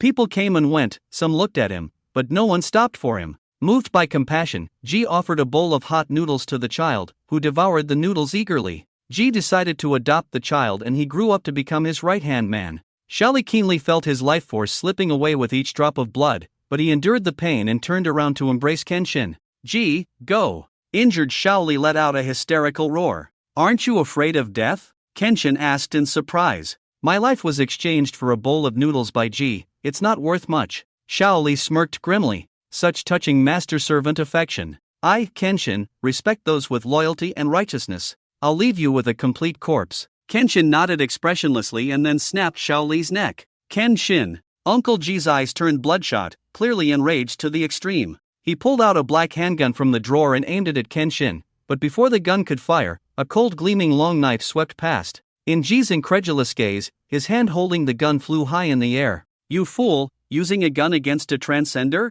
Kenshin sneered disdainfully. Guns may work against newly transcended individuals, but once their strength reaches level 30 or above, guns are no different from toys. In the next life, remember not to cross paths with me, Kenshin. I'm just laying low, not dead. Kenshin raised his knife to finish off Uncle Ji, but a subordinate hurried over and whispered something in Kenshin's ear. What? Let them escape? Useless. Kenshin slapped the subordinate's face and sheathed his blade. Ji, congratulations. Your son and that Yi Chen ran fast enough. You'll live a little longer. Since Ji Lingyu and Yi Chen escaped, Ji's father couldn't be killed yet, as it would expose Ji Lingyu's weakness. Kenshin didn't want to leave any loose ends that could come back for revenge in 10 or 20 years. He planned to use Uncle Ji to lure out the two and eliminate them together. You won't succeed. Uncle G, a cunning old fox, immediately understood Kenshin's intentions and dashed towards the wall. His son was his only concern, and he wouldn't allow himself to become the reason for his son's death.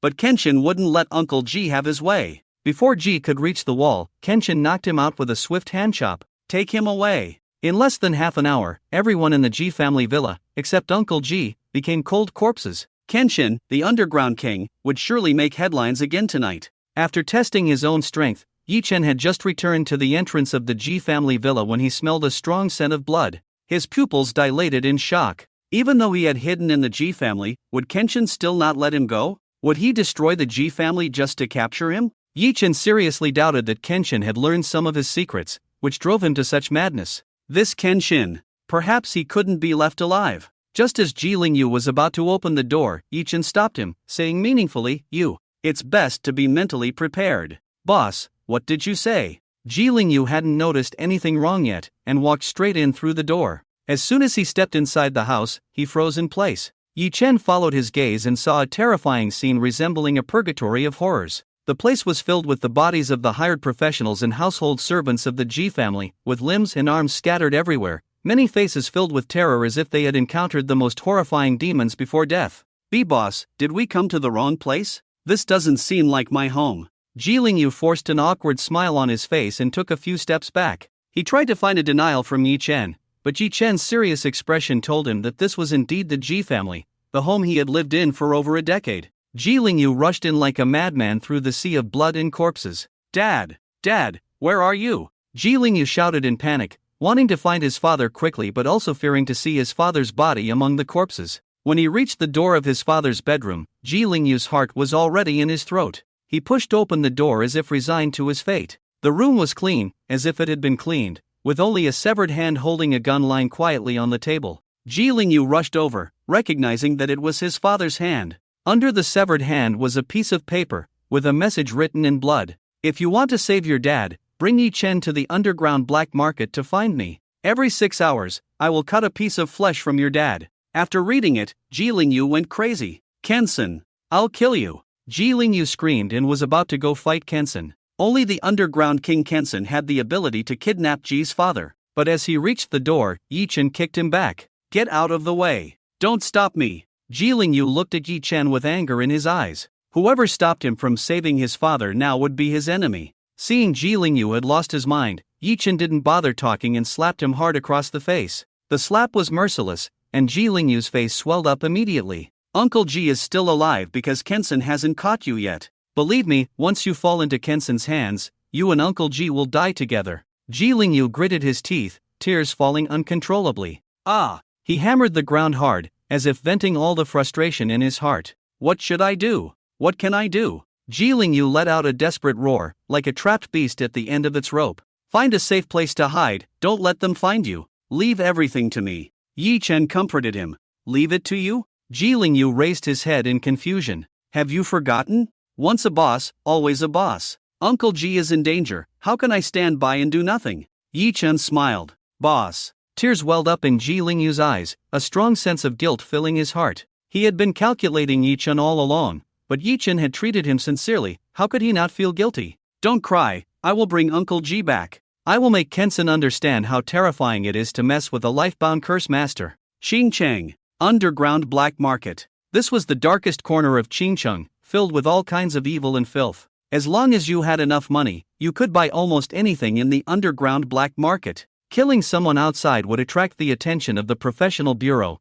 but no one cared about those who died in the underground black market, because this place belonged to the underground king, Kenshin. Swish! A dark shadow streaked across the night sky like a ghost, silently attacking a guard. The entire underground black market was filled with Kenshin's informants. In order to rescue Ji's father quietly, Yi-Chen had to deal with the peripheral informants first. He was dressed in black clothes and black shoes, with a black cloth wrapped around his face and a black headscarf on his head, blending completely into the night. Even if someone's gaze swept over him, it was difficult to discern this dark figure as a person. After initiating the dance of instant, his speed was as fast as lightning, and with powerful inertia, the star meteor scar in his hand pierced directly through the guard's heart. To prevent the spread of the bloody smell, Yi-Chen quickly used the eternal frost eye to freeze the opponent's wound. In this way, a flawless assassination was silently completed in the darkness. Yi Chen breathed a sigh of relief. The plan went even smoother than he had imagined. If he could sneak in silently and catch Kenshin off guard, there might be a chance to kill Kenshin. But just as Yi Chen was thinking this, the next moment, countless subordinates of Kenshin surrounded him. "How did you find me?" Yi Chen was puzzled. He had done everything perfectly. Why was he discovered so quickly? The leader, with a scorpion tattoo on his mouth, arrogantly pointed to a very hidden camera on Yi Chen's head. "Sir, times have changed. Our surveillance here has infrared night vision. What era is it that you're still wearing night clothes?" Yi Chen. Indeed, he had been a bit careless. But it didn't matter. As long as he killed everyone, no one would be able to discover his infiltration. Forbidden curse, burning reincarnation. Forbidden curse, fire of hell. With the blessing of 5 equipment items with mental power enhancement, Yi Chen's own mental power reached an astonishing 1088 points. After activating the burning reincarnation, his mental power soared to 2176 points, allowing him to almost use his mental power to sense how many hemorrhoids these people had. With this terrifying mental power enhancement, the fire of hell seemed to light up the entire night sky, and in that instant, Kenshin's subordinates, led by the yellow-haired one, saw the light. They had no idea what kind of terrifying monster they were facing. A hot fire line surged from Yi Chen's palm. The terrifying purple-red flames seemed to burn everything in front of them. The flames spread rapidly, engulfing all of Kenshin's subordinates in an instant. All the screams, wails, and cries for help were swallowed by the flames, leaving only the crackling sound of the raging fire. The yellow hair in the flames had already been burned off. He was terrified, trying to escape the sea of fire, but the purple-red flames seemed to have a life of their own, relentlessly pursuing him. After struggling for a few moments, the yellow hair also turned into ashes. Forbidden curse, return of the dead. Yi Chen activated the return of the dead, and countless undead creatures crawled out from the underground, surrounding the entire underground black market. With so many fleas, it didn't matter, as Yi Chen had already taken on a lot of blame under the identity of Lingyi, and wasn't afraid to take on the blame for assassinating Kenshin. The premise was that not a single person could escape from this underground black market today, otherwise Yi Chen's secret of immortality would be exposed. Since he had been discovered, Yi Chen didn't bother to disguise himself anymore. He directly activated the Yangshuo sword technique, wielding the star meteor scar and stacking layers. "It's this kid. Catch him." Kenshin said to catch him alive. This underground black market was Kenshin's territory, and as soon as Yi Chen had finished off the yellow hair group, more of Kenshin's men appeared. This time, the people who appeared were no longer like the yellow hair, but real job changers. The dozen or so people who appeared were all above level 20. Job changers above level 20 had already transcended the realm of ordinary people. The destructive power that each of these individuals could cause was no weaker than that of a fully armed special forces soldier. A figure took the lead and attacked Yi Chen. This guy was obviously a job changer skilled in speed, his figure flashing like a nimble spirit cat. But fast as he was, Yi Chen was faster. Under the blessing of the momentary dance, Yi Chen suddenly stood in his way. Facing the fierce attack, Yi Chen did not dodge or evade, but he was intentional. As the attacker's strike landed on him, Yi Chen's broadsword also went straight up, cleanly cutting off the opponent's throat. At the same time, Yi Chen was also injured by the attacker's assault, spitting out a mouthful of blood. The attacker, covering his bleeding throat, was full of horror, not expecting Yi Chen to be so ruthless. "This kid is not right. Don't hold back. Beat him half to death first, then take him back." The death of their companion made others instantly vigilant, realizing that underestimating Yi Chen would come at a painful price. But what profession is this guy? First he throws fire, now he's wielding a knife? I don't know, but be careful. His flames are extremely terrifying. Alright, Lao Lu, find a way to distract him. Lao Ba, seize the opportunity to attack him from behind. The rest of you, come with me, create opportunities for Lao Lu and Lao Ba. Kenshin's subordinates discussed how to deal with Yi Chen, but Yi Chen paid no attention to them, focusing only on stacking layers of the Yangshuo sword technique. A career changer rushed to Yi Chen, throwing a punch like a fierce tiger, aiming at Yi Chen's chest. However, Yi Chen chose not to dodge or evade. Crack! With this punch, Yi Chen's chest instantly collapsed, accompanied by a sour sound of bone cracking, apparently breaking numerous ribs. The attacker's face lit up, thinking he had successfully severely injured Yi Chen and completed their mission, but then a cold light flashed. In front of him appeared a dazzling starry sky, with a shooting star leaving a white mark on the sky. The next moment, he felt the sky spinning, and saw a headless body standing in front of him, blood gushing out. "So, my head has been chopped off." With the last consciousness floating in his mind, his world plunged into darkness. Lao Jiao. A horse-faced career changer let out a mournful cry, looking at the man killed by Yi Chen in pain. All of you attack. That kid has already been severely injured by Lao Zhou's iron fist, he won't last long. Soon, someone else rushed forward, this time a swordsman, his long sword gleaming in the dark night. His sword was fast and fierce, piercing diagonally into Yi Chen's lungs, piercing through the lung leaves. Don't worry, my sword is accurate. This kind of injury won't kill you, but it will render you powerless.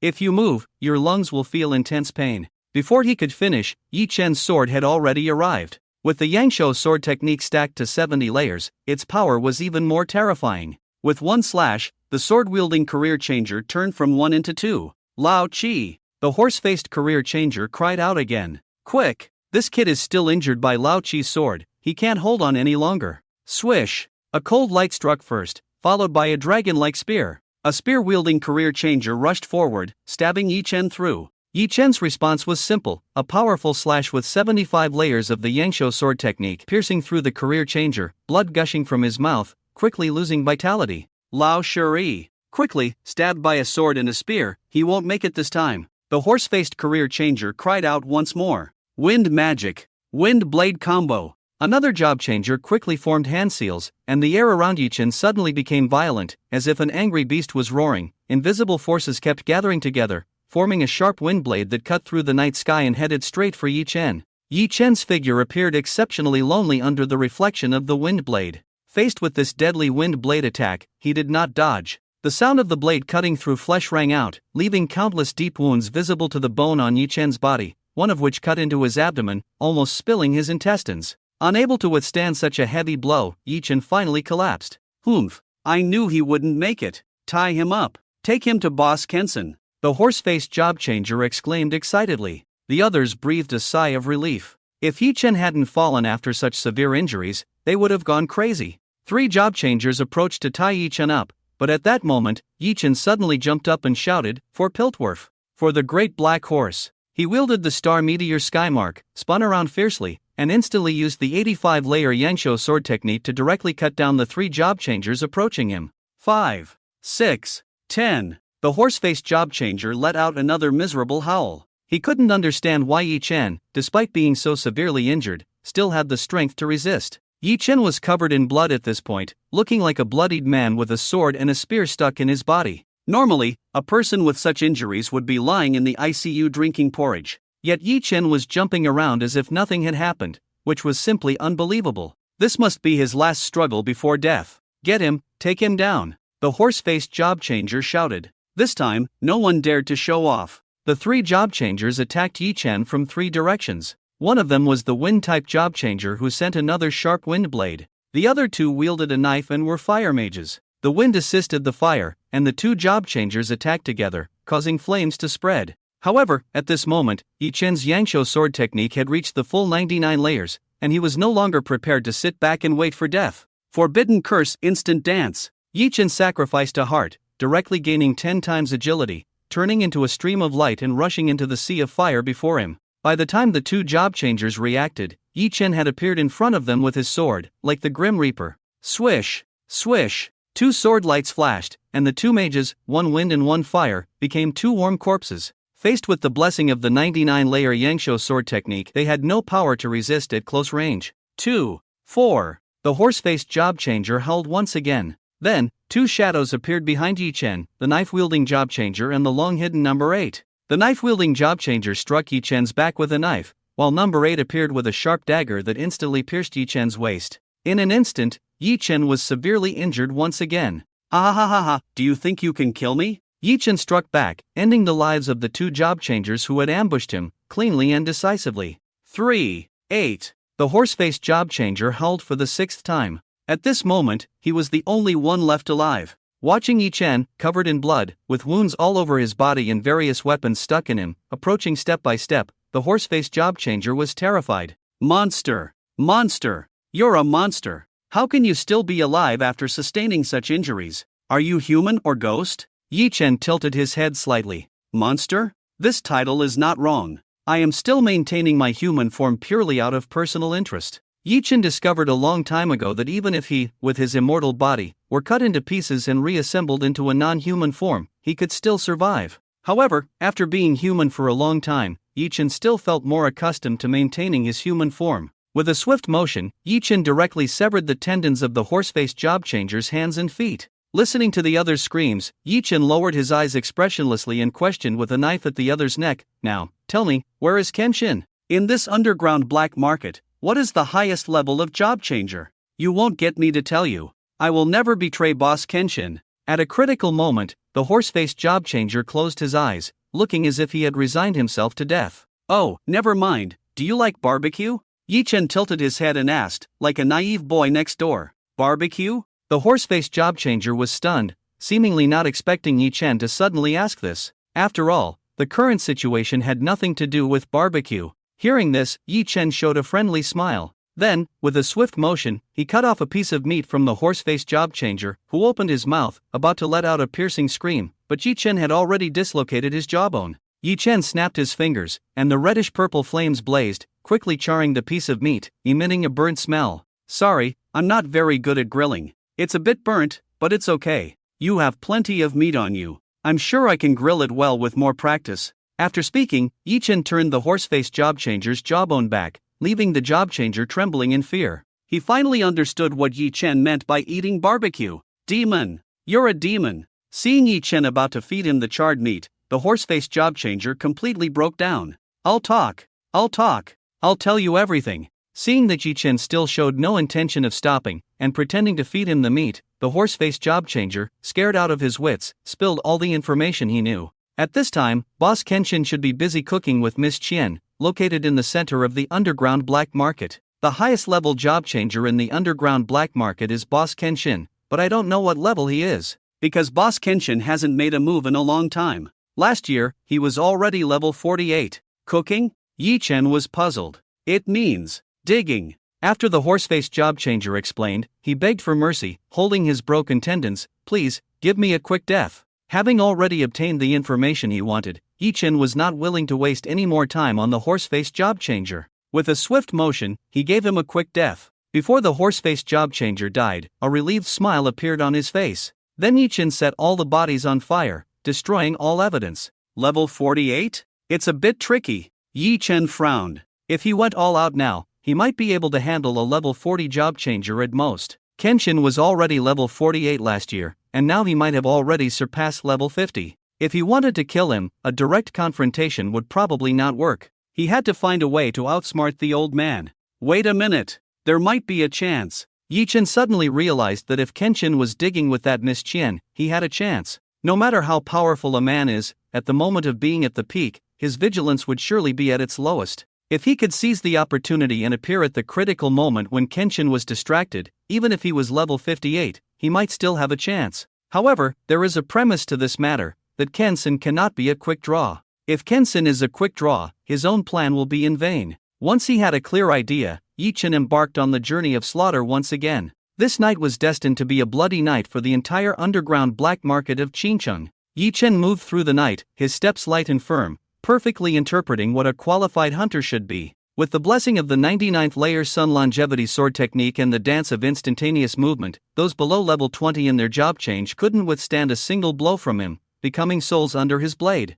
As for job changers above level 20, a few more strikes would finish them off. Yi Chen, like Lu Huaqiang possessed, would strike at any living creature within his sight. After cutting them down, he would casually throw a hellfire, specializing in cremating a dragon. As he advanced, there were not even any corpses on the road, only human-shaped black scorch marks on the ground, confirming that someone had just been lying there. During this time, Yi Chen also encountered job changers above level 30, but facing a curse master who couldn't be killed and cast forbidden spells as soon as he acted, even job changers above level 30 were powerless. Through Yi Chen's strategy of exchanging lives, even job changers in their 30s would be forcibly replaced by him. Of course, Yi Chen also paid a price, with countless terrifying wounds on his body, filled with numerous weapons, and countless frostburn scars. At this moment, Yi Chen was like a death god crawling out of the underworld. Yi Chen continued to kill his way in, killing while inquiring about where Kenshin was, but soon he encountered real trouble. A job changer with a level as high as 42 stood in Yi Chen's way like a roadblock.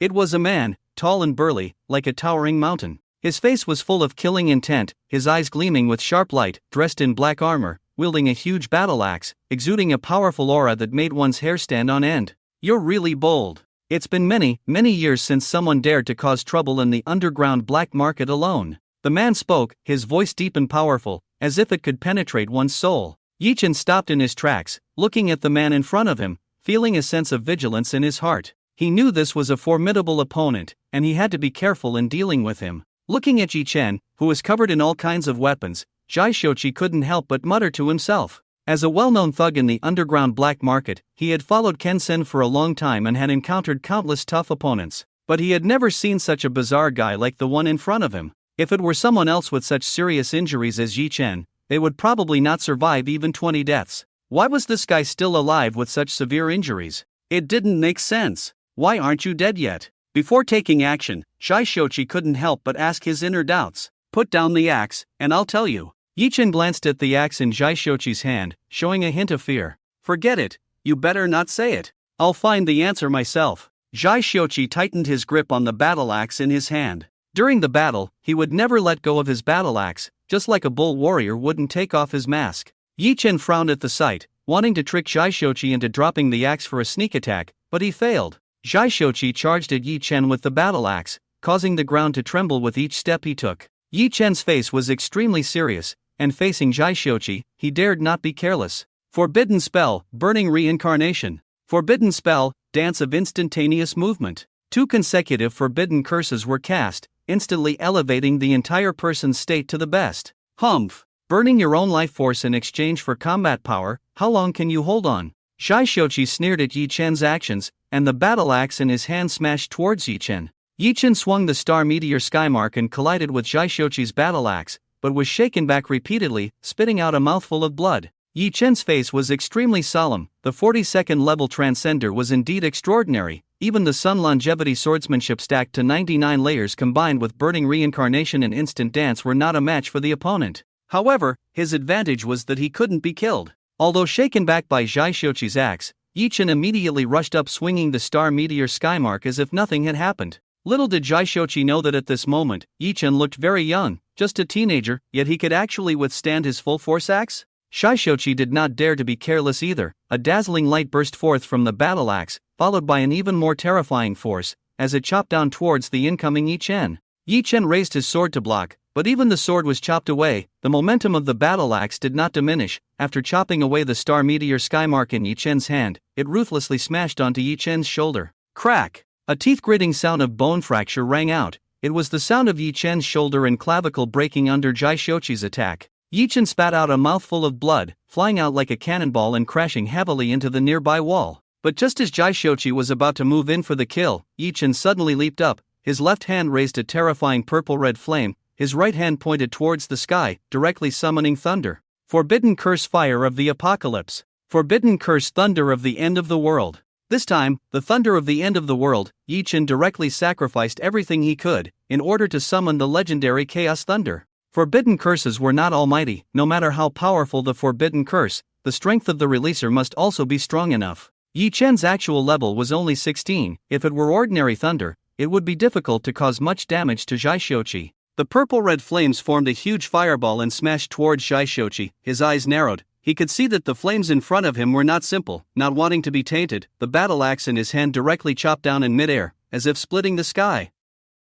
Meteor Sun Axe. The battle axe emitted a dazzling light, fiercely chopping down in front. The fireball in front was directly split into 2 sides. Not a bit fell on Zhaixoqi, nor did it cause any harm to him. However, the next moment, the entire night seemed to be torn apart, leaving only a thunderstorm filled with chaotic air raging in the sky. It was only as thick as an arm, but its color was unpredictable, sometimes deep purple, sometimes violent red, as if it contained all colors, yet transcended all colors. The thunderous sound was deafening, as if the whole world was trembling for it. Zhaixoqi's pupils contracted. He felt an unprecedented crisis. He swung his battle axe with all his might, trying to resist this divine thunder, but the thunder seemed to have a spirit of its own, bypassing his battle axe and directly striking him. Zhaixoqi felt an unprecedented force piercing through his whole body in an instant, as if it was going to tear him apart. Ah! The battle axe in his hand flew out, and he fell back, heavily crashing to the ground. His eyes were filled with shock and disbelief. He could not imagine how a young kid like this could make him so miserable.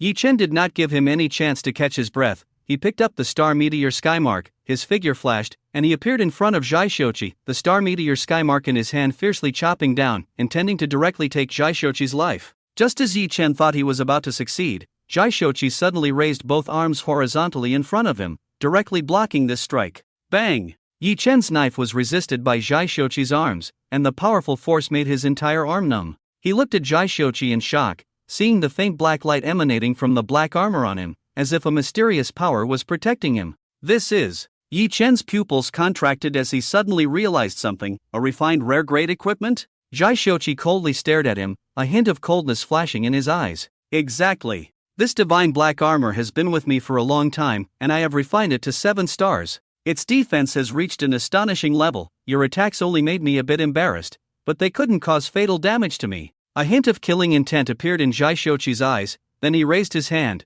and the flying battle axe returned to his hand. With a strong swing, he directly split Yi Chen open, with organs spilling onto the ground. Yi Chen kept retreating, blood spraying from his mouth, knowing that he was in real trouble this time. Equipment can be refined, and through refinement, the attributes of the equipment can be continuously improved. Each successful refinement adds a star, and it can be refined up to 9 stars. A rare grade equipment refined to 7 stars can even rival epic grade equipment. No wonder his Chaos Divine Thunder Strike didn't cause any damage to Jaishochi. If he couldn't break through Jaishochi's divine black armor, he simply couldn't defeat him. They could only continue to fight like this, one unable to kill, the other unable to move. What kind of monster are you? Why aren't you dead even after all this? Jaishochi was shocked, seeing that Yi Chen's internal organs were almost gone, yet he was still lively, which defied all logic. Don't speak yet. Let me think. Yi Chen ignored his injuries and pondered whether the forbidden spells he currently possessed could break through this situation.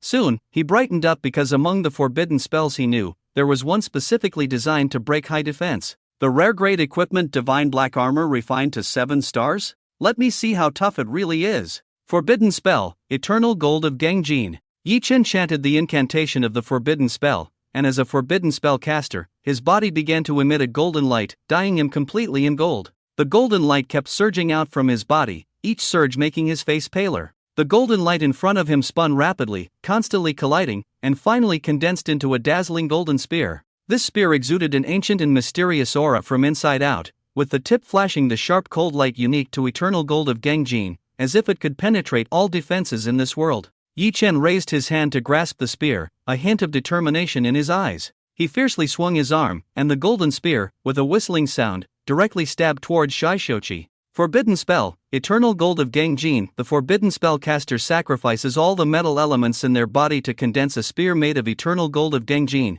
capable of breaking through anything and crushing all defenses. Since obtaining this forbidden spell, Yi Chen had never used it because it was a single target attack with a severe casting delay, not as practical as the world-destroying thunder and the flames of apocalypse. But facing Jaishochi, an enemy as tough as a turtle, Yi Chen remembered this forbidden spell. Seeing the whistling golden spear approaching, Jaishochi's expression showed a hint of uncertainty, finding it difficult to figure out the attack. However, he chose to trust his rare-grade equipment refined to 7 stars. Jaishochi tightened the battle axe in his hand, then fully activated the defense of his divine black armor, preparing to withstand this blow. The dazzling light emitted from the divine black armor became even more radiant, as if forming a light shield that completely enveloped Jaishochi. When the golden long spear touched the divine black armor, there was no deafening roar, no earth-shattering shockwaves. Just like a silver needle piercing a balloon, the golden long spear pierced through the proud divine black armor of Jaishochi in an instant, which had no resistance in front of the eternal golden long spear. In a flash, the light shield was broken, and the divine black armor, along with Jaishochi's body, had a blood hole piercing through. This blood hole was not large, only the size of a fingertip, not fatal, but it made Jaishochi feel dazed. Impossible! How is this possible? Jaishochi's face was filled with an incredulous expression. The divine black armor, which had accompanied him through countless battles over the years, had never been damaged so severely. While he was still in a daze, Yi Chen swung the star meteor sky scar over. The 9-layered young longevity sword technique was deadly, forcing Jaishochi to retreat continuously. At this moment, Jaishochi's mind was in chaos, unable to resist. Soon he discovered something even more exaggerated. Yi Chen had been burning with blood flames throughout the battle, indicating that he had been continuously burning his life force with a forbidden curse. But after burning for so long, why was Yi Chen unscathed? Kid, are you really immortal? Jaishochi was shocked and angry. What kind of monster had Kenshin provoked this time? Not only could he burn his life force with a forbidden curse for so long, but despite leaving so many injuries on him, Yichen was still lively, showing no signs of imminent death, which was simply unbelievable. Yichen did not answer him but instead raised his hand and cast another forbidden curse. Forbidden curse, world-annihilating thunder. The familiar chaotic divine thunder struck down directly, with Yichen launching a full-force attack. Although the divine black armor could still resist the attack of the chaotic divine thunder, it was already in a damaged state. The chaotic divine thunder kept pouring in through the cracks, wreaking havoc on Jaishochi's body. Jaishochi was shocked and angry once again. If this continued, he would really die at the hands of Yichen. However, having crawled out of countless battles, Jaishochi faced the threat of death without fear, becoming even calmer. Regaining his senses, Jaishochi wielded his battle axe, once again suppressing Yichen, each strike powerful and forceful. Yichen did not show any mercy, raising his hand to cast another eternal golden spear, attacking Jaishochi once again. This time, Jaishochi dared not stubbornly face it head-on. A glint of determination flashed in his eyes, and then his speed suddenly increased. Shadow Sprint. Jaishochi's speed increased dramatically, unimaginably fast for his robust physique. Leaving behind a residual image in place, he directly avoided the incoming golden long spear from Yichen. The speed was so fast that Yichen couldn't even react in time, and Jaishochi had already appeared in front of him. Meteor Sun Divine Axe. A shadow of an axe flashed like thunder and lightning, a chill coming from the neck. Yichen's head flew high, then rolled to the ground, his face still showing fear, leaving only a headless body standing dumbly in place. Jaishochi gasped for breath, having beheaded Yichen with a single strike, revealing his last trump card. Phew! I've cut off his head, I refuse to believe he won't die this time. Jaishochi breathed a sigh of relief, knowing the perilousness of this battle only he could understand. He had almost died at the hands of Yichen. Just when he thought he had dealt with Yichen, a long knife with starlight suddenly pierced his heart without warning, destroying the vitality within him. Jaishochi turned his head in disbelief. The battle had just ended, and he was completely unprepared. The one who made the move was none other than the headless body of Yichen. After stabbing through Jaishochi's heart with a knife, the headless corpse walked towards the fallen head, picked it up, aimed a few times, and reattached it to the neck. You are strong, but unfortunately, you are still too careless. Yichen calmly pulled out the knife, blood continuously gushing from the wound, indicating that Jaishochi's life was coming to an end. Before dying, Jaishochi looked at Tang Chu with a mix of shock and anger. I was careless, your mother. You really are immortal. After realizing this, Jaishochi knew clearly that his death was not unjust. Facing a monster with immortality and extremely strong combat power, he died deservedly. After all, who could have imagined that an enemy whose head you had cut off could still come from behind and stab you? Jaishochi didn't say much to Yichen anymore, but instead, he forced his body, turned over, and looked in the direction of a certain place in the black market, his eyes full of worry. Boss Kenshin. Run, quickly. Monster. A monster with immortality and the ability to cast spells with a raise of its hand was enough to chill anyone's heart. After Jaishochi's final words, Yichen swiftly ended his life with a single stroke. With Jaishochi dealt with, Yichen did not encounter any more formidable opponents on the following path. In the entire underground black market, besides Kenshin, the strongest was this Jaishochi. According to the information he had gathered, Yichen quickly found a room. Listening to the lewd sounds coming from inside the room, Yichen breathed a sigh of relief, realizing that he had arrived just in time. He crouched outside the window, listening intently to the conversation between Kenshin and Miss Chen. Chen. I, Kenshin, have had many different women, but in the end, it is you who has captured my heart the most. Is that so? Do you want to try something you haven't tried before today? I haven't eaten anything these past 2 days, only drank water, very clean. The woman's seductive voice rang out. Kenshin in the room first made a soft sound of agreement, then a glint of understanding flashed in his eyes, instantly piquing his interest. Turn over. After a series of rustling sounds of turning over, there was another sound of slippers running quickly inside the room. Yichen waited quietly, even tapping his fingers to the rhythm of Kenshin's movements, like a patient old hunter. Finally, the sounds inside the room abruptly stopped, followed by Kenshin's loud shout. Hurry, open your mouth. Upon hearing this, Yichen gripped the star meteor skymark, activated the burning reincarnation in instant dance, and rushed in with his knife. Who? Kenshin shouted. The Underground King was indeed the Underground King, still in the missile launch phase, but his vigilance was extremely high, and he immediately noticed Yichen. In response, there was a beautiful star mark that streaked across the night sky like a meteor. Swish! The blade flashed to the extreme. Even though Kenshin's reaction was quick,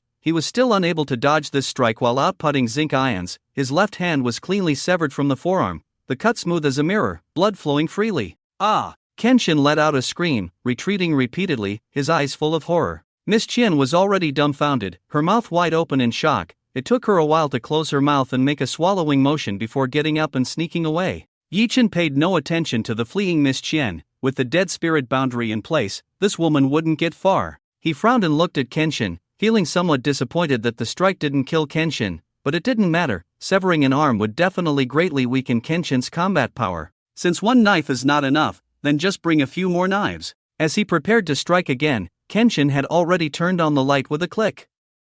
In the light, he finally saw the assassin's face clearly. You are Yi Chen, the high school student who killed Su Jihu. Kenshin was shocked and angry. He never expected that the one who chopped off his arm would turn out to be a high school student. Why are you here? Where is Zhai Xiuqi? Where are the others? Kenshin was puzzled. The underground black market was his stronghold, with many of his men guarding outside. How could a high school student sneak in and give him a knife? They are all dead, and the next one to die will be you. Yi Chen raised the Starfall Heaven's mark without hesitation and slashed towards Kenshin. Death? That word is too far from me. There are too many people who want to kill me. You little brat are not worthy. Kenshin was also a tough character. Although his left arm was cut off by Yi Chen's surprise attack, he had experienced many ups and downs in life, otherwise he would not be known as the Underground King. Facing the big knife coming at him, Kenshin swung his remaining right arm fiercely, delivering a heavy punch that sent Yi Chen and the knife directly embedded in the wall. Kenshin's eyes flashed with a cold killing intent.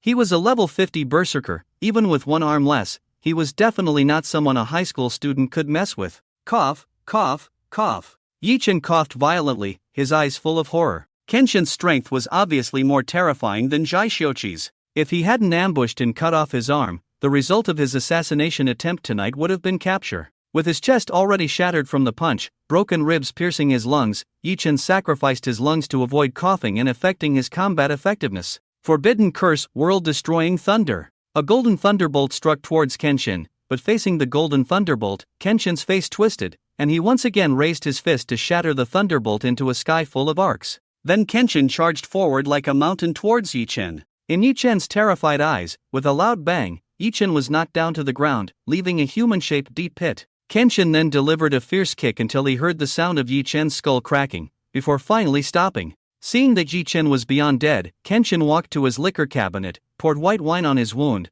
the intense pain making his forehead veins bulge. Damn it, the hawk that played for a lifetime got pecked in the eye by a hawk. Kenshin lit a cigar, and under the effect of nicotine, the pain finally eased a bit. He walked towards his left hand on the ground. As long as he found a job changer related to healing professions, his severed arm could be reattached and restored to its original state. Just as Kenshin bent down to pick up his left hand, a golden spear flashed with dazzling light and instantly nailed his right hand to the ground. Then a blade passed by, severing Kenshin's right arm at the root. What? Why are you still alive? Kenshin looked extremely ferocious as he stared at Yi Chen. He vividly remembered crushing Yi Chen's skull, so why was this guy still alive and kicking? Was he immortal? Sorry, my profession is a forbidden curse master. There is a curse called immortal, sacrificing half of my own lifespan. I can be immune to fatal injuries once. Yi Chen explained kindly. With both arms broken, he didn't believe that Kenshin could win in this situation. Just as this thought arose, Kenshin, who had lost both arms, suddenly flew up and accurately hit Yi Chen's chin with a kick, sending him flying high into the air. Immortal? I want to see how your immortality works. Although he lost both arms, Kenshin's combat power has become incredibly strong, kicking Yi Chen into the air with one foot, then leaping up and delivering a powerful whip kick that sent Yi Chen plummeting to the ground like a cannonball. Boom! Amidst the rolling smoke and dust, Kenshin charged down again, stomping on Yi Chen's body. As a level 50 berserker, even without using any skills, every punch and kick he landed on the level 16 Yi Chen was enough to cause fatal damage. Kid, you are still too young. One of the biggest taboos in battle is revealing your weaknesses to an enemy who has not lost their combat power. Even if I, Kenshin, have lost both arms, you, a high school student, are not someone I can handle. Let's see how long you can dodge fatal attacks with your remaining lifespan. Bang! Facing Yi Chen, who had lost his ability to resist, Kenshin showed no mercy this time, each kick aimed at his heart and head. The twin yin-yang bracelets on Yi Chen's hands emitted light, starting to heal his injuries, but the healing speed couldn't keep up with Kenshin's destruction. Just as Yechen's injuries were being repaired, Kenshin's attacks descended once again. Under Kenshin's fierce onslaught, Yechen's body was soon turned into a bloody mess, mixed with white bone fragments, a horrifying sight. The twin yin-yang bracelets continued to emit light but could no longer repair Yechen's body. Kenshin breathed a sigh of relief, exhausted and sweating profusely. He had inflicted at least hundreds of fatal injuries on Yechen. Surely, he must be dead by now. Kenshin couldn't believe that Yechen still had over 200 years of life left. Kenshin walked away panting, the pain of his severed arms making him gasp.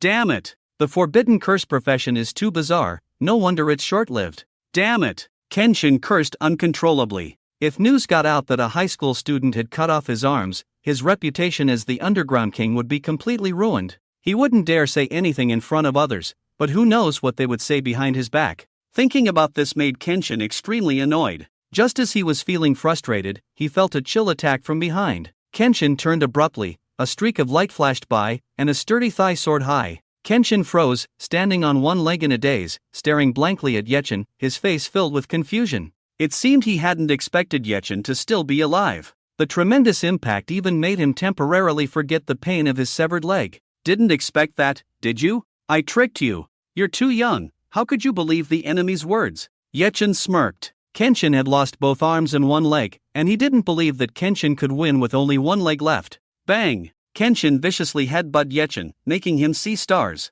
But this time, he chose not to continue attacking Yechen but instead hobbled away on one leg. Fear flashed in Kenshin's eyes, he was truly scared. Yechen in front of him was like an indestructible cockroach. If this continued, with only one leg, Kenshin might really die at Yechen's hands. Trying to run? Forbidden curse, eternal frozen eye. Yechen sacrificed his eyeball, which instantly turned black. In his last moment of sight before blindness, he glanced at Kenshin's remaining leg. Just as Kenshin had jumped out, ice crystals began to form on his remaining leg, eventually freezing his entire body in place. No! No! Kenshin tried to struggle, but without his arms and another leg, he couldn't break free. After his vision returned, Yechen walked towards Kenshin, holding the Starfall meteor scar, the blade scraping against the ground, sparking a series of sparks. Tell me, where is Uncle G? Before coming here, Yechen had searched many places but had not found any trace of Uncle G. It must be that the person was locked away in some secret place by Kenshin. Kenshin gritted his teeth and refused to speak.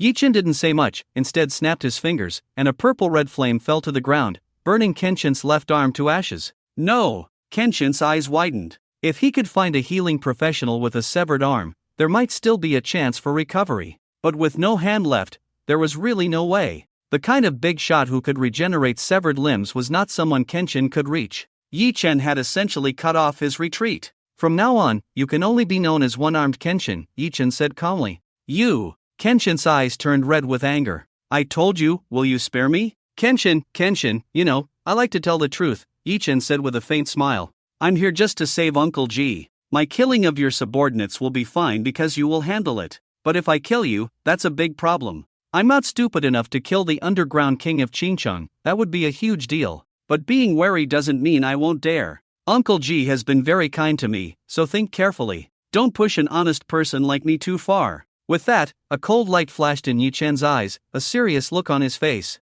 Kenshin hesitated, but now with 3 limbs severed and the last one frozen into an ice sculpture, he had no choice. He could only choose Yechen. Don't worry, that old man surnamed G didn't die, just lost a hand. He's locked up in an outside prison, Kenshin said. Hearing this, Yechen breathed a sigh of relief. If Uncle G had died, he would have felt guilty and sad. Regardless of Uncle G's motives, he had spent real money on Yechen, which was a favor that had to be acknowledged. Swish! The sharp star meteor sky mark turned into a streak of light, slashing towards Kenshin's neck, aiming to decapitate him. Feeling the cold killing intent, Kenshin's body bristled with fear. You are indeed deceiving me, beast! Kenshin, at this moment, didn't even care about his last leg. He twisted his waist with all his might, and the frozen leg snapped off, causing him to fall to the ground in a sorry state, but he managed to dodge Yechen's fatal blow. Strong will to survive, but it's useless, Yechen said, raising the star meteor sky mark to strike again. He would not allow anyone who knew his secret of immortality to live.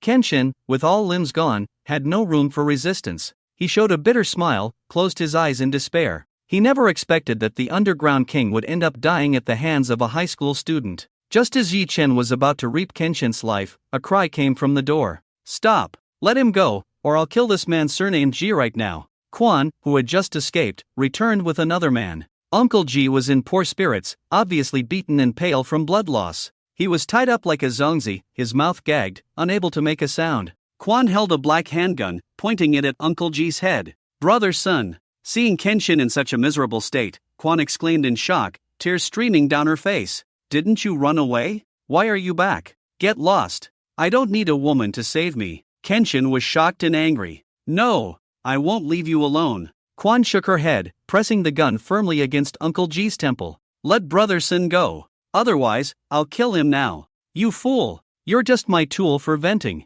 Why did you come back?" Kenshin's eyes turned red. Having had his hands and feet cut off by Yi Chen, he never shed a tear. But when he saw Qianjie risking her life to come back and save him, his eyes couldn't help but turn red. Only when one is in dire straits do they truly know who around them is human and who is a ghost. He never expected that the person coming back to save him would be Qianchen. Yi Chen squinted his eyes, lightly tapping his fingers on the star-fallen sky mark. After activating the burning reincarnation and instant dance, with the skyrocketing speed, he had a 60% chance of chopping off her hand before she fired the gun. He hesitated on whether to gamble on this probability, but ultimately decided to give up. Although a 60% success rate was not low, it was ultimately a matter concerning Uncle Ji's life. "What do you want to do? Shall we exchange hostages?" Yi Chen asked. "Impossible. If I don't have a hostage in my hands, you will definitely kill us immediately. You let Sen's men take him away first, and I will stay here with the hostage." Qianjie gritted her teeth and spoke.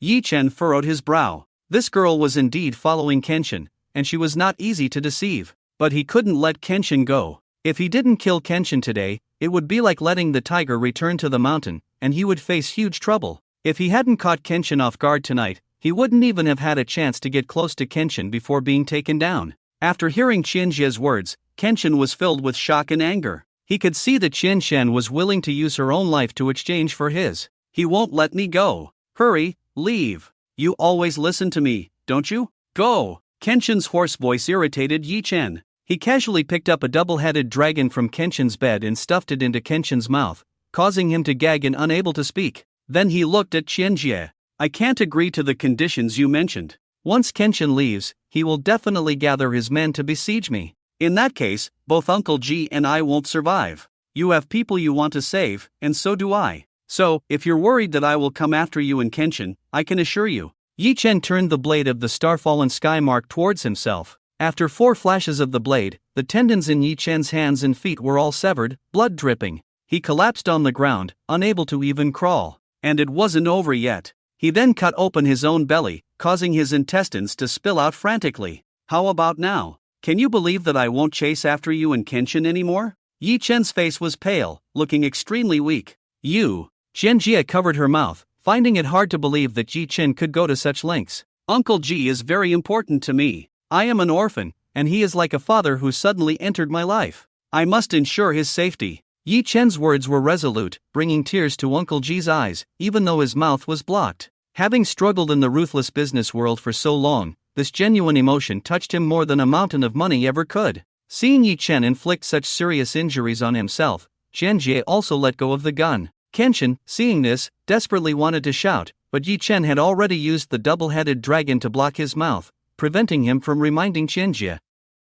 Seeing Kenshin struggling, Qianjie thought he was calling her and quickly ran towards him, releasing Uncle Ji and approaching him. "Senj! I'm here, Senj!" Qianjie ran up quickly and removed the double-headed dragon. Kenshin's face turned ashen when he saw Qianjie release Uncle Ji. As expected, when he turned his head, he saw Yi Chen stuffing his intestines back into his belly and walking towards them. "If you want to kill me, I have no objections, but can you spare Qianxian? She doesn't know anything. She's not a transmigrator, she poses no threat to you." Kenshin quickly spoke. "I've done everything in my life, except begging. Consider this my plea to you." "You? How can you still stand up?" At this moment, Qianjie was also shocked and pale. She couldn't understand how someone with broken hands and feet could still stand up, and even hold a knife. Yi Chen looked at Kenshin with a complex gaze. In some ways, Kenshin could be considered a man of loyalty and righteousness, but unfortunately, he had no choice. If the secret of his immortality were exposed, his fate would be 1,000 times worse than Kenshin's.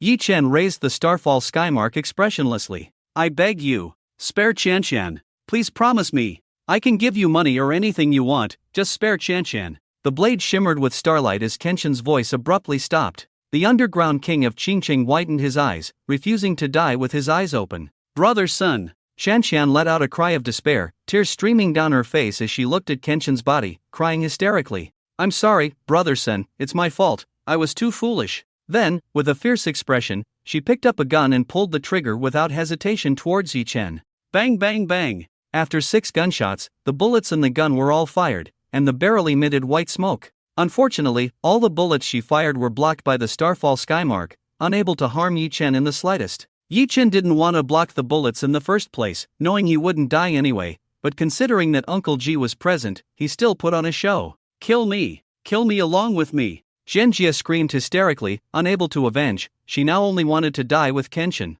Yi Chen shook his head inside. Don't be foolish, sister-in-law. I don't kill women, go on.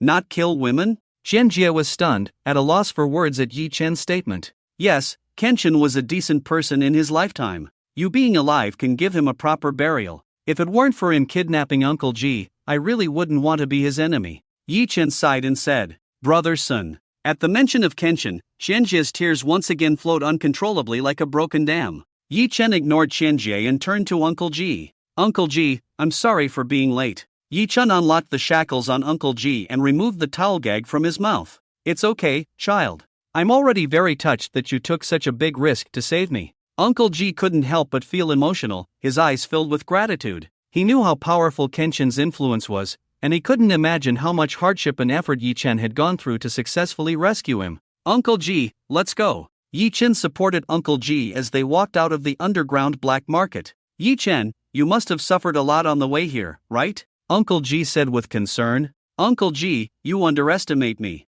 I'm only level 16. Even if I'm a forbidden spellcaster, I wouldn't be able to deal with Kenshin and his men.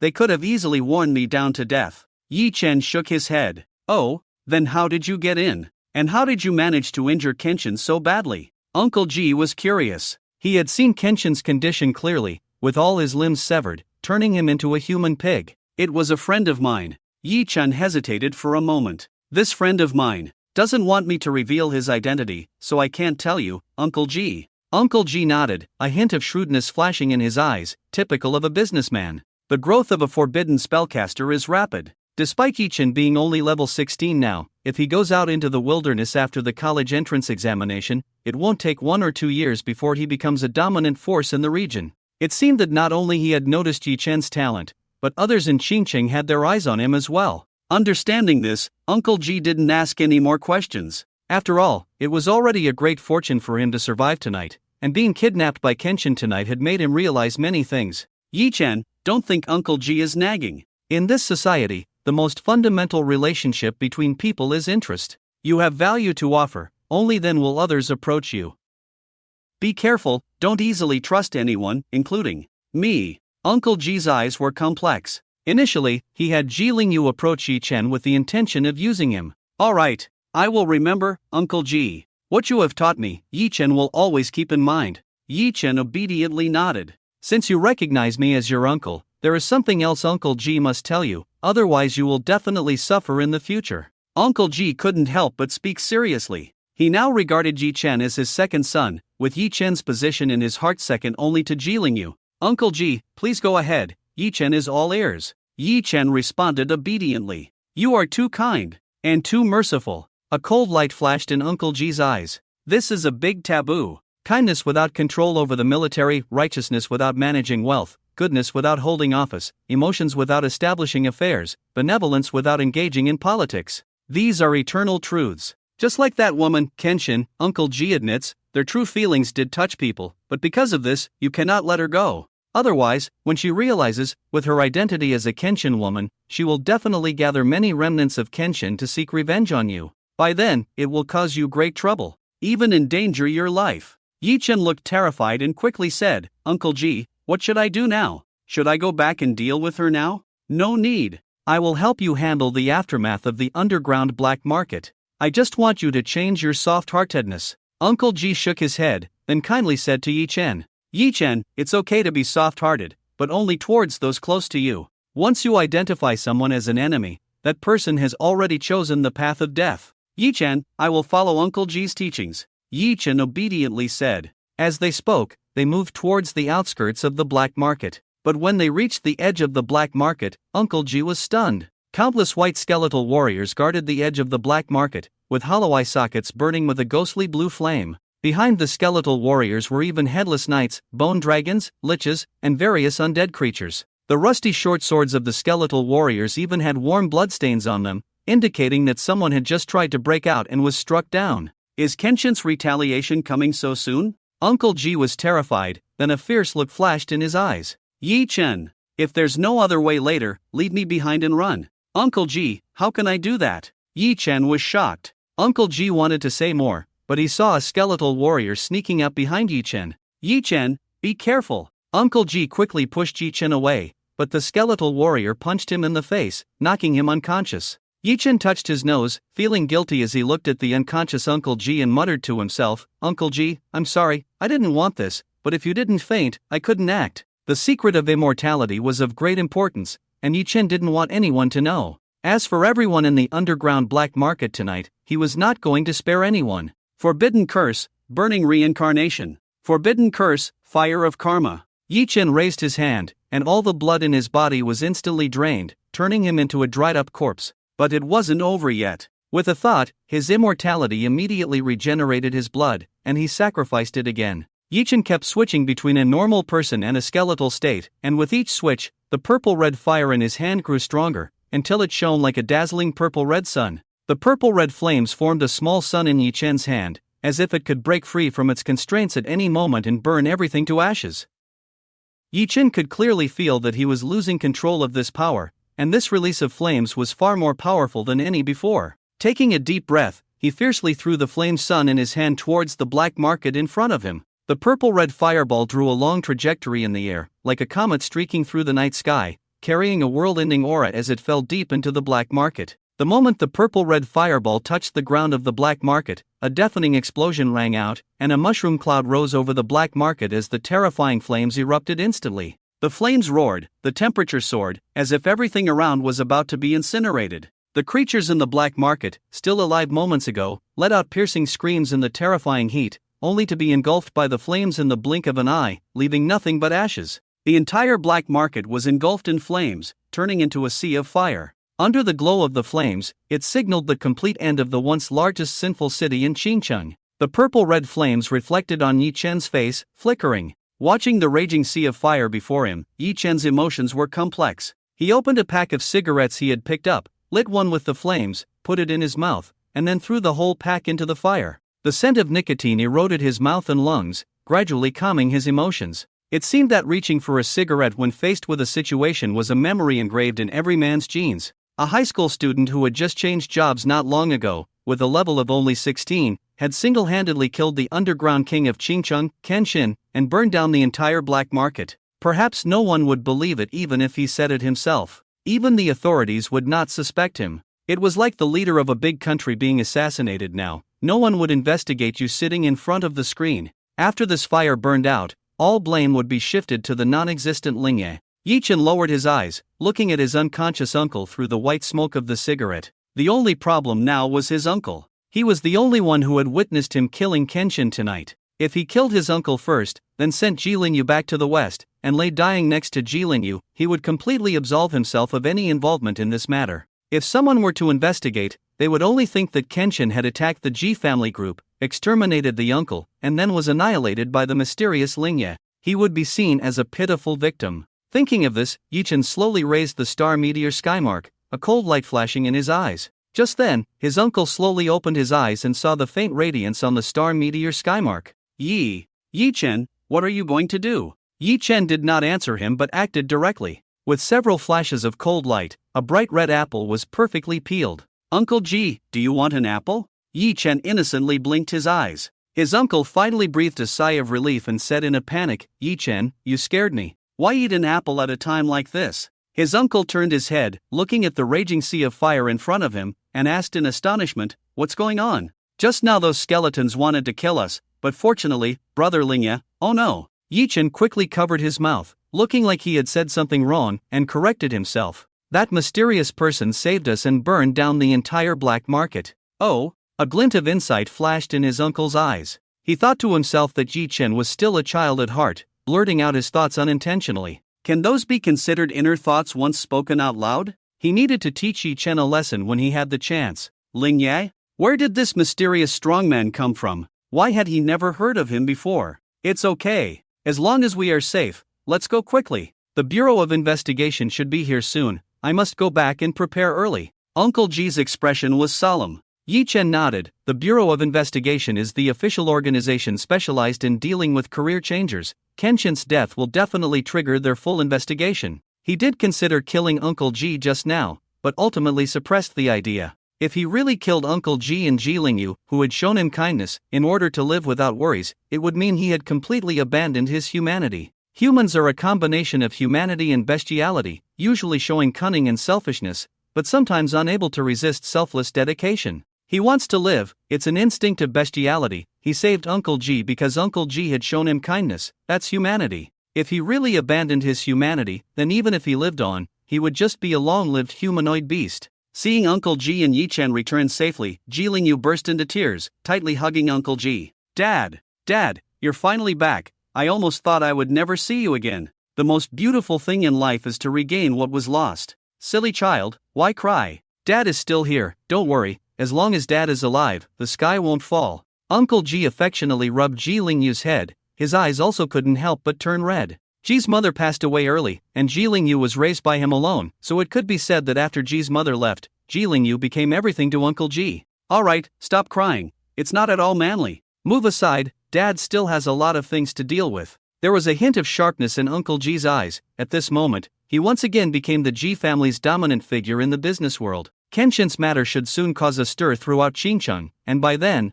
the Bureau of Investigation would definitely spare no effort in investigating the matter. His top priority now is to ensure that Yi Chen and Ji Lingyu can smoothly participate in the college entrance exam. As long as the two of them enter the exam room, not even the Bureau of Investigation can touch them. Tonight is destined to be a sleepless night. For Uncle Ji, and for the others in Xinjiang, even more so. Xinjiang Bureau of Investigation. Investigator Huang sat at his desk, having just finished organizing the case files of the Zuzihu farm incident. Zuzihu, the subordinate of the underground king Kenshin in Xinjiang, had already been instructed by Kenshin not to investigate the matter further. Therefore, Investigator Huang directly closed the case as unsolved, and as he finished organizing the files and looked up, he realized it was already past 3 in the morning. He rubbed his temples with his fingers. The underground king of Xinjiang, with such a cancerous growth in Xinjiang, it truly is maddening. As soon as he finished speaking, a person suddenly burst in through the door, the late-night sound of the door opening startling Investigator Huang. When he raised his eyes, he saw that the person entering was his apprentice Su Xiu, who had been assigned to him by the Bureau. Su Xiu's face was full of panic and confusion at the moment. What's the matter? Why are you so flustered? Didn't I teach you? When you encounter something, stay calm, keep your emotions stable. Panic and excitement won't solve anything. Investigator Huang reprimanded. Yes. Master, you're right, but it's really a huge matter. Su Xiu's Adam's apple couldn't help but roll up and down, cold sweat covering his forehead. Oh, Investigator Huang smiled faintly, picking up the cup on the table and taking a sip of water. Tell me, what's the big deal? Young people are always so impatient, getting excited over trivial matters. Master, please don't be afraid when I tell you, Su Xiu said fearfully. Don't worry, I've been an investigator for so many years. What haven't I seen? Giants, human centipedes, what could scare me? Investigator Huang was very calm, continuing to drink his water. Kenshin is dead, the entire underground black market has been burned to ashes. The methods used are exactly the same as the previous farm incident. Seeing Huang Litian's calm expression, Su Xiu also calmed down and said calmly. But as soon as he finished speaking, Huang Litian sprayed water all over him. What? Who died? Ken Sen? WDNMD. Huang Litian quickly grabbed Su Xiu's shoulder and shook him violently. Who died? Say it again, who died? Su Xiu felt like his brain was being shaken by Huang Litian. Master, didn't you say to stay calm and stable in emotional situations? Smack! Huang Litian immediately slapped him twice and shouted sternly. Stop talking nonsense. Tell me, what happened? Who died? Kensen, Su Xiu said in a helpless tone. Same name and surname? Huang Litian asked softly, holding on to a glimmer of hope. No, it's the underground king Kensen. From the current situation, he and all his subordinates in the underground black market should be dead, Su Xiu said truthfully. Hearing this, Huang Lidian let go of Su Xiu, took a few steps back, and bumped into the desk to steady himself. Huang Litian's profession was a lie detector, and he knew clearly that his apprentice was not lying. But at this moment, he desperately hoped that Su Xiu was lying. It was Kenshin who died, and he died in the city, with all the people in the underground black market. This was a huge event that could shake the heavens. Let's go to the scene. Huang Litian's temples throbbed, and the college entrance examination was about to begin in a day. Xinchen couldn't afford any accidents at this time. When Huang Litian and his apprentice arrived at the scene, the fire had not completely extinguished, and purple-red flames occasionally burst out. Huang Litian walked quickly, but Su Xiu hurriedly stopped him. Master, don't get excited, this flame is very strange. Once it touches something, it can't be put out, it's very dangerous. I know, you don't need to stop me. Huang Litian's face became extremely ugly, the same scene, the same fire. All the evidence was burned, nothing was left, even the bones were burned to ashes, leaving only a charred earth. The farmhouse was the same way, this black market was just a magnified version of the farmhouse. That damn Kenshin! Huang Litian couldn't help but curse softly. If it weren't for Kenshin obstructing their investigation of the farmhouse, maybe this scene wouldn't have happened today. He now believed that what Zhuge and I said about Yi Chen and Ling Yi not being the same person was true. After all, how could a high school student have the ability to slaughter the entire black market? Others may not know, but their investigation bureau was well aware that Kenshin was actually a level 50 professional. Was all this done by that mysterious Ling Yi? But wait, according to what Zhuge and I said, she had seen Ling Yi in the novice secret realm, so Ling Yi couldn't be the culprit. Could it be that Ling Yi was only responsible for destroying the evidence, and the real culprit was someone else? Huang Litian had a splitting headache. Just then, Su Xiu ran over in a panic and brought him another piece of news, furrowing his brows. 10 minutes later, in the Qingcheng Investigation Bureau, Huang Litian met Uncle Ji. Uncle Ji. Huang Litian reached out to shake hands with Uncle Ji, but Uncle Ji smiled bitterly and raised his left arm that had been cut off by Kenshin. Huang Litian's mouth twitched slightly. Uncle Ji, in urgent situations, I won't beat around the bush. Your Ji family villa was attacked by Kenshin and his men around 10 o'clock, right? Yes, Uncle Ji closed his eyes in pain. Everyone except me is dead. My son and his classmate went outside and narrowly escaped a disaster. Huang Litian used his professional skill of mind reading to sense, and found that Uncle Ji was not lying, so he frowned and asked, Uncle Ji, can you explain how you survived? I don't mean anything else, but as far as I know, you are just an ordinary person, not a job changer. Huang Litian's meaning was clear, all the job changers died, but you, an ordinary person, are still alive and well. Why is that? It was Shaoli. Uncle Ji lit a cigarette with a snap, his eyes full of sadness. Shaoli is the orphan I adopted, also my personal bodyguard. He risked his life to give me a chance to escape. What about the rest? Huang Litian asked. I passed out afterwards, and it was my son's classmate Yi Chen who found and saved me. Then I came to the bureau to report the case, Uncle Ji said after taking a puff of his cigarette. Kenshin is dead, do you know? Huang Litian stared at Uncle Ji. I know. I just heard the news of his death on my way to the bureau. Good riddance. If he didn't die, I would have found a way to kill him, damn it, Uncle Ji said fiercely. Huang Litian furrowed his brows, realizing that everything Uncle Ji had said so far was true, not a single lie, which meant that Uncle Ji had not lied at all. Watching Uncle Ji flicking the cigarette ash gently, Huang Litian was certain that Uncle Ji must know something about Kenshin's death. Truly cunning deceivers do not lie when deceiving others. Every word they say is true, but when these words are put together, they form a huge lie. Just like the Chinese national football team, which is world famous, no other country's football team has ever been able to defeat the Chinese national team in the World Cup. For example, my girlfriend was betrayed by her best friend. I was very angry, so I went and gave her friend a good lesson. This is the art of montage lies, using truth to tell lies. Such a sly old fox, even as an investigator with lie detection skills, Huang Litian was powerless. Alright, Uncle Ji, thank you for your cooperation. I have understood the situation. I plan to talk to your son Ji Lingyu and his classmate Yi Chen again. You don't mind, right? Huang Litian asked. Of course not, Inspector Huang, please go ahead, Uncle Ji said with a smile. When he was at home, he had already coordinated his statement with Ji Lingyu and Yi Chen, believing that Huang Litian would not be able to find out anything. Soon, Ji Lingyu and Yi Chen were brought to the bureau, and Yi Chen looked around nervously, appearing guilty, which immediately caught Huang Litian's attention. These two were just high school students, their scheming was definitely not as deep as Uncle Ji's, so Huang Litian naturally saw them as a breakthrough. Moreover, Yi Chen was the prime suspect in the farm incident, and Huang Lidian had long wanted to have a good talk with him. "Hello, Yi Chen, I am surnamed Huang, you can call me Inspector Huang." Huang Lidian reached out a big hand and shook Yi Chen's hand. Yi Chen's face was very serious. "Inspector Huang, I'm going to Rishian Bridge to take Changhua Avenue. I can only take a little, not too much." "Huang Lidian, I'm asking if this car can go?" Huang Lidian said with a headache. "It can go to Rishian Bridge." Yi Chen nodded seriously. "No, damn it." Huang Lidian realized he was being led astray by Yi Chen. "Yi Chen, here. I'm going to ask you a few simple questions. Just answer them, don't say anything else, understand?" Huang Lidian said. "I understand, Inspector Huang. I'm sorry, I just thought you were too serious, so I wanted to make a joke to lighten the mood." Yi Chen scratched his head innocently. "Thank you," Huang Lidian said in a deep voice. "Do you know Su Zihu?" "I don't know, I've never heard that name before," Yi Chen answered truthfully. He really didn't know the name of the heartless boss who bought his organs, Su Zihu.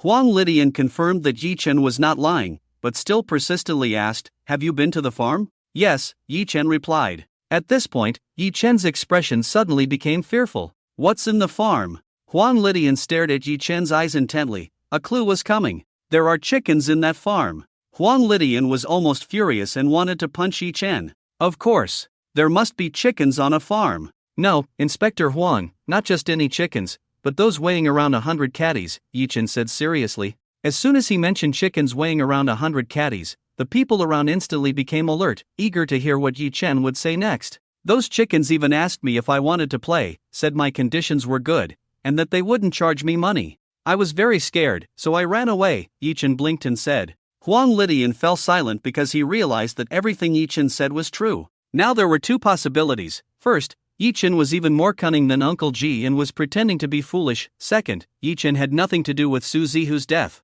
Huang Lidian leaned towards the latter, so he didn't ask any more questions about the farm, but instead inquired about where Yi Chen had been tonight. However, this line of questioning wouldn't yield any results because Yi Chen had indeed been practicing swordsmanship with Ji Lingyu at the Transcendent Guild tonight, and there were records of it there that could be easily checked. Huang Lidian quickly pulled up the records, and when he saw that Yi Chen had destroyed a dummy that could withstand attacks from transcendence below level 40, Huang Lidian narrowed his eyes. "Yi Chen, can you explain why, at only level 16, you were able to destroy a dummy capable of withstanding attacks from transcendence below level 40? Huang Lidian asked with a half-smile. "I was born with divine strength," Yi Chen said without flinching. "Divine strength? I advise you to tell the truth, or I might have to keep you overnight." Huang Lidian lightly tapped the table with his fingertips. Yi Chen cursed inwardly, knowing that others wouldn't be able to access detailed records from the Transcendent Guild, but the Investigation Bureau naturally had that right. If he had known he was going to kill Kenshin tonight, he wouldn't have shown off so much there.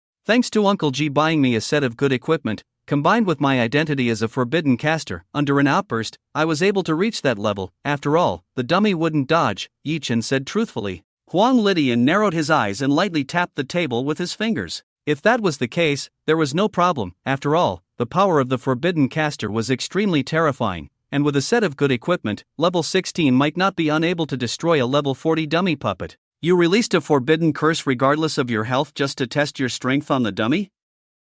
Why? Huang Lidian frowned. Don't really feel like living, is it illegal? Yi Chen blinked and asked. Not illegal. Huang Lidian didn't continue to pursue this, but suddenly changed the subject. Do you know Kenshin? I know, he's one of the top 10 outstanding philanthropists in our city, but I haven't seen him much on TV. Oh, how come? Huang Lidian's eyes narrowed. My family is poor and can't afford a TV. Huang Lidian fell silent. Yi Chen, it seems you really know something about Kenshin's death. A glint of insight flashed in Huang Lidian's eyes. From the beginning until now, you have been trying to divert my attention. Obviously, you don't want me to continue asking. At the same time, a bold speculation emerged in Huang Lidian's mind. A forbidden caster, capable of destroying a level 40 dummy. The Yi Chen in front of him might be the mysterious Ling Yi. And Ling Yi might not be just one person, but could also be a well-trained organization. Once this idea took root in his mind, it couldn't be shaken off. In this way, many things can be explained. After the incident at Su Jihu's farm, Yi Chen was taken to the Ji family. Soon after, the Ji family suffered retaliation from Kenshin, and then Kenshin was silenced. There must be something on you that caught the attention of Kenshin and the Ji family group. Su Jihu first discovered this, so he was silenced by you. The farm and everyone in it were all burned to ashes by you. Then Kenshin suppressed this matter, secretly preparing to retaliate against the G family group, killing everyone in the G family villa, and even cutting off one of G's hands. You, or the forces behind you, wiped out Kenshin. Am I right, Lingyi? Huang Lidian stared intently at Yi Chen's eyes, as if trying to see a panicked expression in them. But he was disappointed. Although Yi Chen was panicking inside, he still maintained a silly appearance on the surface, even blinking at Huang Lidian. Investigator Huang, what are you talking about? Don't make unfounded remarks that are detrimental to unity without evidence. With just one sentence from Yi Chen, Huang Lidian deflated like a balloon losing air. No evidence. Whether it's the farm or the underground black market, everything was burned to the ground, leaving no trace. Even if his guess was the truth, what could he do without evidence? Huang Lidian took a deep breath, firmly believing that even if his guess was not the truth, it was close enough to explain the recent series of events. However, there was one thing he couldn't figure out. The massacre at the G family villa happened after 10 o'clock at night, and the massive fire in the underground black market occurred after 3 o'clock in the morning. What happened during those 5 hours? If there had been a large-scale clash of transmigrators in the underground black market, their investigative bureau would have received the news immediately. But during those 5 hours, there was silence, as if nothing had happened, and then the fire suddenly broke out, burning the entire underground black market to the ground. Huang Lidian looked deeply at Yi Chen, understanding that even if he asked Yi Chen again, he wouldn't get any answers. Glancing at his watch, he spoke up. Yi Chen, it's 5 in the morning now, and there are 27 hours left until the start of the college entrance exam. You better hope that within these 27 hours, I don't find any evidence. Yi Chen was detained by Huang Lidian at the investigative bureau and locked in a specially made cell. The cells at the investigative bureau were constructed by master craftsmen and architects, making it impossible to break out. Most likely, Yi Chen would spend the next 27 hours here before the college entrance exam. Despite the obstacles from G's father and even the use of the G family group's connections, it was all in vain. After all, too many people had died this time, including Kenshin, the underground king of Qingcheng. Unknowingly, a terrifying force capable of directly overthrowing Kenshin had emerged in Qingcheng, and the people at the investigative bureau were completely unaware. When Huang Lidian reported this information, it shocked everyone at the Qingcheng investigative bureau. Beside the sleeping couch, how could they allow others to snore? Qingcheng was their territory, but a force emerged under their noses that they knew nothing about, which was simply shocking. To put it bluntly, if they didn't investigate and clarify this mysterious force, one day the investigative bureau might end up like Kenshin, and they wouldn't even know it. This incident immediately drew high attention from the Qingcheng investigative bureau, and they even gave Huang Lidian the highest level of investigative authority, allowing him to take full responsibility, and assign 2 powerful transmigrators to protect him. Watching Huang Lidian leave with his team, Yi Chen actually breathed a sigh of relief, slowly leaning back in his chair, a smile slowly forming at the corner of his mouth. Although Kenshin is dead, his influence extends far beyond just the underground black market. The power of this underground king spreads throughout the entire Qingcheng. Unlike Huang Lidian, those people don't care about evidence and are definitely more inclined to kill than to let go. What he needs to do now is find a safe place to wait for the start of the college entrance exam, and in Qingcheng, what place is safer than the investigation bureau?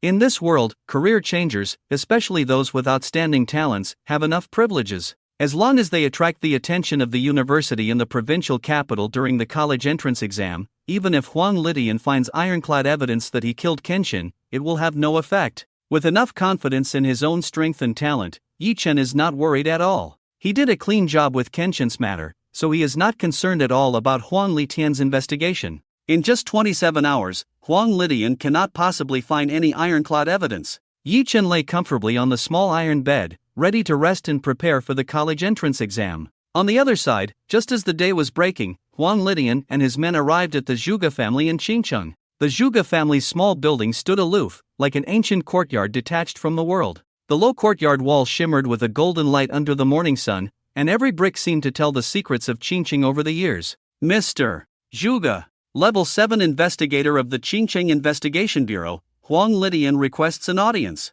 Huang Lidian respectfully knocked on the door. Even though he was from the investigation bureau, he did not dare to be presumptuous here, because the owner of this courtyard was named Zhuge Qianqing. So it's investigator Huang, please come in. The courtyard door opened automatically without any wind. Inside the Zhuge family's courtyard, ancient trees towered, green bamboo swayed, and the winding paths paved with blue stones meandered. The air was filled with a faint tea fragrance, each wisp of aroma was refreshing, making one forget the worldly troubles. Zhuge Qianqing was already sitting in the courtyard, brewing tea, as if he had known that Huang Lidian would come. Investigator Huang, please have a seat. Zhuge Qianqing picked up a cup of tea and handed it to Huang Lidian. Huang Lidian took the tea, sipped it lightly, the tea fragrance cleansing his soul. He put down the teacup and said solemnly, Mr. Zhuge, I have come this time to discuss important matters. Zhuge Qianqing smiled slightly. You came to find me as a pretense, but you're actually here to see my daughter, right? Is it about Kenshin's matter?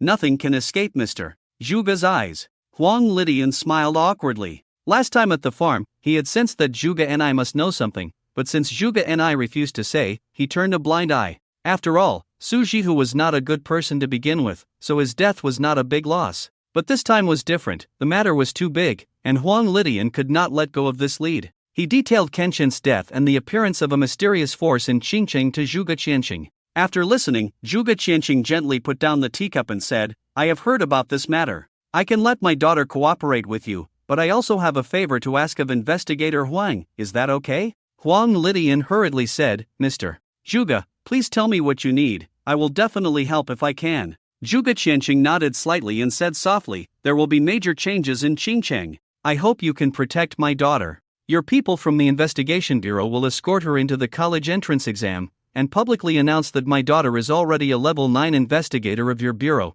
and will officially join the bureau after graduation. Huang Lidian was stunned, then understood. Zhuge Qianqing wanted to use the power of the Investigation Bureau to protect Zhuge and I. After all, no matter how powerful a career changer was, unless they were completely insane, they would not dare to harm the people of the Investigation Bureau, as it would lead to a nationwide manhunt in the great Xia ancient country. After some thought, he nodded solemnly and said, Mr. Zhuge, rest assured, with me here, no one can harm Miss Zhuge. Although he remained calm on the surface, a storm was brewing in Huang Lidian's heart. Zhuge Qianqing actually asked him to protect Zhuge and I to enter the college entrance examination. The implications of this are simply terrifying. If Zhuge Qianqing is present, no one would dare to touch Zhuge and I even with 10,000 guts. What kind of major change is it that even Zhuge Qianqing needs to rely on the power of their investigation bureau? Seeing Huang Lidian agreeing, Zhuge Qianqing nodded in satisfaction and ordered someone to call Zhuge and I out. Dad, what's up? It's so early, the sun has just risen. Zhuge and I, who had just woken up, was wearing a bare pajamas, obviously very unhappy about Zhuge Qianqing calling her to get up so early. Haven't you always wanted to find that Lingyi? He has news. Zhuge Qianqing said with a smile. Really? Zhuge and I, still half asleep, suddenly brightened up at the words. This is Investigator Huang, change your clothes and go with him, Investigator Huang will explain everything to you. Zhuge Qianqing said with a smile. Okay. Zhuge and I saw Huang Lidian. Her face looked a bit unnatural, she naturally remembered Huang Lidian. Watching Zhuge and I and Huang Lidian leave the courtyard, Zhuge Qianqing sighed softly, taking out a key from his bosom. Zhuge Qianqing gently rubbed this ancient key. Its surface was covered with traces of time, as if telling endless stories. The seemingly ordinary bronze key, with mottled rust on it, contains a mysterious power that can reveal the origin of all things. Cough, cough, cough. Zhuge Qianqing suddenly coughed violently, splattering crimson blood on the key, looking shocking, but Zhuge Qianqing's face remained calm. Yichen, I never thought that you could single-handedly deal with Kenshin. When will you be willing to come to me for help? My time is running out. Qingcheng Investigation Bureau Prison. Knock, knock, knock. Yichen, who was sleeping soundly, was awakened by the sound of iron knocking. A cup of mixed soy milk and an oversized oil stick with 2 lymph meat buns were placed in front of Yichen. Yichen, it's time to eat. Huang Lidian's apprentice Su Xiu handed breakfast to Yichen's door. This moment caused dissatisfaction from another detainee. Come on, sir. We are both locked up. Why does he get soy milk, oil stick, and buns, while I get steamed buns and porridge? You can too. Su Xiu glared at the man without patience, and the man instantly shrank his neck and dared not speak again. Yichen looked up and found that the man locked in the cell opposite him was a small, monkey-like man with sunken eye sockets, looking like he lacked vitality. Seeing Yichen looking at him, the monkey-like man couldn't help but greet Yichen.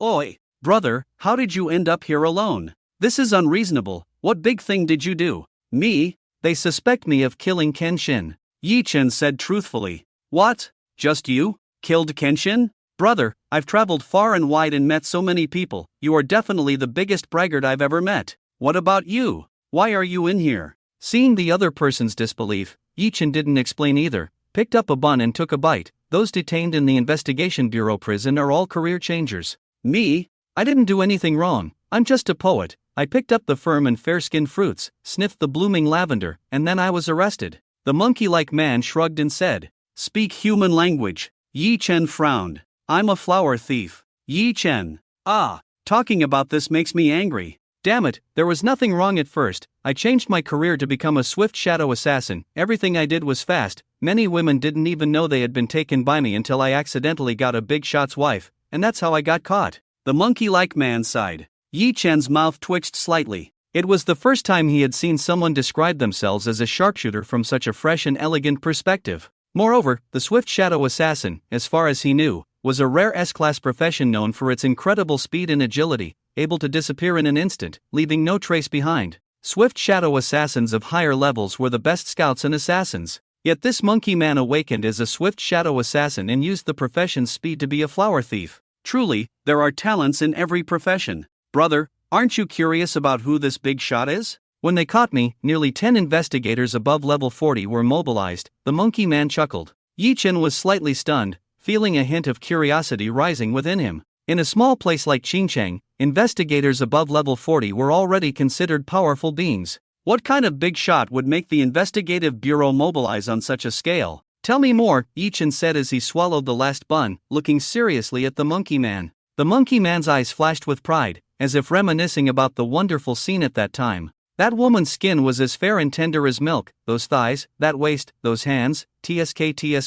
You were talking about the big shot, but you didn't mention his wife, Yi Chen reminded. You might not believe it, but that woman is the wife of the deputy director of the Qingqing Investigation Bureau. The monkey man proudly said, "The wife of the deputy director of the Qingqing Investigation Bureau?" Yi Chen's expression turned strange. No wonder the Bureau mobilized 10 investigators above level 40 to catch this guy. Not killing him directly was already showing great restraint. "Brother, you really have the guts, daring to touch anyone's woman." Yi Chen couldn't help shaking his head. "Hey, do you think the deputy director of the Bureau is a good person? I was hiding in his closet at the time and overheard him talking on the phone with Kenson, saying he had something to offer him," the monkey man said disdainfully. "What did you say?" Yi Chen stood up instantly, looking at the monkey man with suspicion. The deputy director of the Bureau and Kenson were on the phone? If they were in cahoots, wouldn't he be walking into a trap? Just as he stood up, Yi Chen felt a dizzy sensation. It was clear that there was some unknown substance in the breakfast he had just eaten. With a loud bang, Yi Chen fell to the ground due to instability, feeling completely drained of energy. "Brother, what's wrong with you?" the monkey man asked. "Don't worry about me, worry about yourself," Yi Chen said with a bitter smile. If the other party wanted to harm him, the monkey man in front of him wouldn't survive. After all, his position allowed him to see everything clearly on his side. "Me? What do I have to worry about? Another 2.5 years, and I'll be released after serving my sentence," the monkey man said, somewhat puzzled. The next moment, a long knife came at him like a flash of light, directly pinning him to the wall. The monkey man never expected to be attacked in the Bureau's prison, so he had no defenses. Blood kept flowing from his mouth, and he raised his hand in defiance, as if wanting to say something. But then his head tilted, and he breathed his last. With the monkey man's death, the door to Yi Chen's cell was opened, and a tall, thin man wearing a hat, mask, and sunglasses walked in. He grabbed Yi Chen by the hair, lifting him up, and coldly demanded, "Where is it?" "Where is what?" Yi Chen frantically sacrificed his stomach and blood to cleanse the toxins. Bang! The tall, thin man slammed Yi Chen's head against the railing. Yi Chen felt a ringing in his head, saw stars dancing before his eyes, and almost passed out. "Stop pretending. Kenson died at your hands, the key must be with you." The tall, thin man's voice was cold and cruel, the dagger in his hand flashing with a cold light in front of Yi Chen's eyes.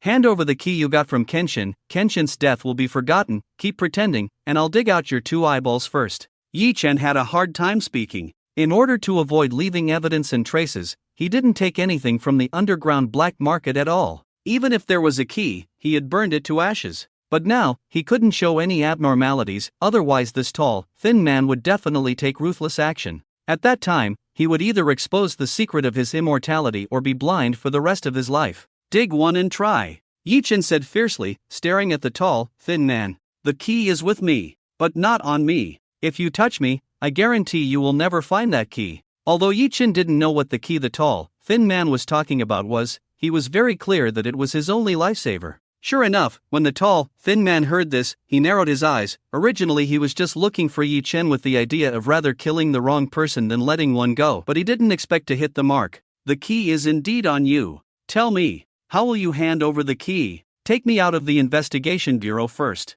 Originally, Yi Chen was planning to stay in the investigation bureau until the college entrance examination started, but now it seemed that the investigation bureau was the real danger. He never expected that the deputy director of the investigation bureau was actually connected to Kenshin. Are you sure? The tall, thin man looked coldly at Yi Chen. If you leave the investigation bureau now, you will become a wanted criminal and won't even be able to take the college entrance exam. Yi Chen pursed his lips, feeling like he was in a dead end, with no chance of a breakthrough. In his perception, the strength of the tall, thin man in front of him was even more terrifying than Kenshin. Whether to fight or flee, he obviously had no chance. Can I contact someone? In desperation, Yi Chen thought of someone, perhaps that person could help him. This was also an unavoidable method. Yes, I'll give you 1 minute. The tall, thin man said indifferently. He certainly didn't think that Kenshin was killed by Yi Chen, a high school student alone. There must be a huge mysterious force behind Yi Chen. In the eyes of the tall, thin man, Yi Chen's move must be to contact that mysterious force behind him. This way, he could also follow the clues and find out more about that mysterious force. As the tall, thin man's eyes flashed with a sharp light, Yi Chen also made a phone call. Looking at the ringing phone, Zhuge Qianqing on the other end of the line smiled, pushed his glasses, and said, "Finally, I've been waiting for you." Zhuge Qianqing answered the phone. Moments later, in the prison of Qingqing Investigation Bureau, a man in a windbreaker with a refined temperament appeared. When the tall, thin man saw the newcomer, he was instantly stunned. "You are Mr. Zhuge." The tall, thin man was shocked, his eyes filled with horror. He never expected that Yi Chen could actually invite Zhuge Qianqing. Could it be that the mysterious force behind Yi Chen was also connected to Zhuge Qianqing? Do you want to leave on your own, or do you want me to take action? Zhuge Qianqing pushed his glasses and spoke in a flat tone with an unquestionable dominance. "Mr. Zhuge, you." The tall, thin man's breathing quickened, staring at Zhuge Qianqing firmly, then gritted his teeth. "They all say that Mr. Zhuge has no desire for power, that's why he lives in seclusion in Qingcheng. But now it seems that Mr. Zhuge seems to have some ambitions. If Zhuge Qianqing intervened, it would make sense for the underground black market to be wiped out overnight along with Kenshin. It's not about ambition, just making a living." Zhuge Qianqing suddenly took out an ancient key from his pocket, emitting a strange wave. "Here, this is what you want." The tall and thin man was stunned to see the key he was looking for in Zhuge Qianqing's hand, which confirmed his suspicion that Zhuge Qianqing was the one behind Yi Chen. Since the key should have been in Kenshin's hand, the tall and thin man couldn't understand why Zhuge Qianqing didn't want the key but still wanted Kenshin dead. Zhuge Qianqing explained that Kenshin had offended the wrong person and it was a matter of cause and effect. The tall and thin man, shaken by this revelation, decided to report back and close the case. With the key in hand, he saw no reason to offend Zhuge Qianqing, realizing that Kenshin was just a pawn in the eyes of the real power players. After a brief exchange, the tall and thin man left the prison cell. Yi Chen, relieved by his departure, thanked Zhuge Qianqing respectfully. Meanwhile, Zhuge Qianqing revealed his astuteness by exposing a man pretending to be dead. This surprised Yi Chen, who felt he was entangled in a complex situation involving Zhuge Qianqing and others. Zhuge Qianqing then asked the man if he had reflected on his actions during his 2-year imprisonment. The man, Guoqin, expressed his disdain for women and agreed to follow Zhuge Qianqing. They disappeared through a crack in space, leaving behind a serene courtyard. Zhuge Qianqing instructed Guoqin to wait outside while he and Yi Chen remained in the courtyard. Zhuge Qianqing hinted at the danger Yi Chen faced if his secret of immortality was revealed, making Yi Chen realize the gravity of the situation. Yi Chen had always kept his immortality secret, knowing that revealing it could make him a target. Now that Zhuge Qianqing knew, Yi Chen pondered his next move. Should he kill Zhuge Qianqing to protect his secret? But what should one do after killing? "Oh, there's a murderous intent in your eyes, is it directed at me? It seems I guessed right, you truly are immortal. If you reverse the two characters in Lingya, isn't it Yechen?" Just as Yechen was pondering whether to make a move, the voice of Zhuge Qianqing rang out again, and he couldn't help but sigh. Indeed, after eliminating all impossibilities, whatever remains, however unbelievable, must be the truth. You possess immortality, yet you are so weak. It seems that legend is true. Zhuge Qianqing muttered with a complex expression. Although Yechen clearly felt his body was full of holes, his intuition told him that he had no chance of winning if he made a move against Zhuge Qianqing. At the same time, Yechen was extremely frustrated. If he had known that Zhuge Qianqing was deceiving him, he shouldn't have reacted so strongly. Just as Yechen was feeling regretful, Zhuge Qianqing suddenly lowered his gaze and said, "Yechen, are you willing to be my disciple?" Yechen was stunned. He really didn't know what Zhuge Qianqing was up to.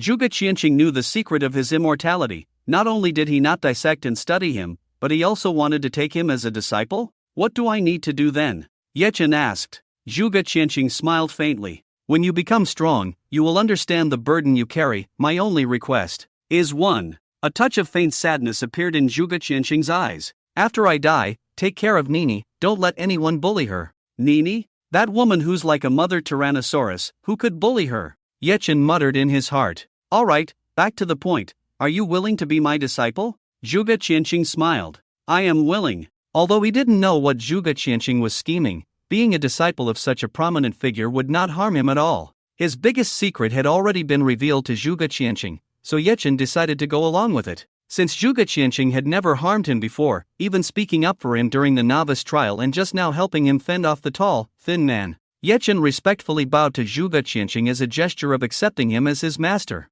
Watching Yechen complete the bow, Zhuge Qianqing's face showed a sincere smile. Rest assured, I won't harm you. Since you've accepted me as your master, I should also give you a gift. Take this key. Zhuge Qianqing winked with a smile, then pulled out a key identical to the one he had just given to the tall, thin man and handed it to Yechen. Yechen was stunned. He had just seen Zhuge Qianqing give the key to the tall, thin man. Could it be that there were two keys? Sensing Yechen's confusion, Zhuge Qianqing explained with a smile, his key is fake, crafted by an old friend of mine, a master blacksmith. This one is the true ancient key of Genesis. Ancient key of Genesis? Yechen couldn't help but examine the key in his hand. The key was made of bronze, with mottled rust on it, exuding an ancient and mysterious aura. Have you heard of the origin ancient artifacts? Zhuge Qianqing asked as he poured a cup of hot tea. Yechen's heart thumped. Of course, he had heard of it. In this world, there were originally no monster instances or job changers. Until one day, the gate of Genesis descended, and from behind the gate, 7 origin ancient artifacts fell out, scattered all over the world, each with vastly different powers. The first 7 people to obtain the origin ancient artifacts each became immensely powerful and taboo existences. After the gate of Genesis opened, the world underwent changes, humans could become job changers, and various strange and powerful monsters and instances began to appear. During this time, there were countless terrifying wars between humans and monsters, and even between humans themselves. Some of the origin ancient artifacts were shattered in battle, and now the existence of the origin ancient artifacts is just a legend. It is said that the Emperor of Daxia controls an ancient artifact, but no one knows if it is true or not. The ancient artifact is considered the most powerful equipment in the world. Even if all the top craftsmen in the world were gathered, they would not be able to create one. Yi Chen's throat bead couldn't help but roll up and down. Zhuge Xian. Teacher, could the key of the dawn be used to find the ancient artifact? Of course not. Zhuge Qianqing handed a cup of tea to Yi Chen. But the key of the dawn can open the gate of the dawn, and inside, there may be something even more powerful than the ancient artifact. Yi Chen's breathing suddenly became rapid, and he realized how precious the key of the dawn that Zhuge Qianqing gave him was. The 7 ancient artifacts all fell out from the gate of the dawn, so could there be an 8th one inside? But soon Yi Chen realized something was wrong. Teacher, if the key of the dawn is so powerful, why don't you use it yourself? Because I can't find where the gate of the dawn is, Zhuge Qianqing said truthfully. The gate of the dawn appears randomly each time. It could be in the wilderness, in uninhabited areas, in dungeons, or even in the center of human cities. Even with Zhuge Qianqing's divination ability, he couldn't predict where the gate of the dawn would appear. But don't worry, the deputy director of the investigation bureau got that fake key of the dawn, and he should soon mobilize official forces to search for the gate of the dawn. We just need to wait and see, Zhuge Qianqing said with a smile. Yi Chen then understood the deep meaning behind Zhuge Qianqing giving the key to the tall, thin man, and if he were to go against Zhuge Qianqing, he wouldn't even know how he would die. But teacher, what's the use of me holding the key of the dawn? Even if the gate of the dawn appears, I definitely won't be able to compete with those people. Yi Chen still had self-awareness, knowing that with his strength, he could only kill Kenshin through ambush and luck. If the gate of the dawn appeared, the people who came would definitely be more terrifying than Kenshin. Zhuge Qianqing took a sip of hot tea and said, "You don't need to worry about that. Your current priority is to be admitted to the Supreme Academy in the college entrance exam." The Supreme Academy? The strongest vocational academy in Daxia, isn't it the Daxia Academy? Yi Chen was puzzled, as he had never heard of the name Supreme Academy before. If those who can enter the Dasha Academy are top talents, then those who can enter the Supreme Academy are anomalies among geniuses. Zhuge Qianqing pushed his glasses up. Let me tell you, the Supreme Academy only accepts 100 people each year, the top 100 in the entire college entrance exam. Yi Chen took a sharp breath. Undoubtedly, if he could enter the Supreme Academy, he would definitely receive the full support of the entire ancient country of Dasha.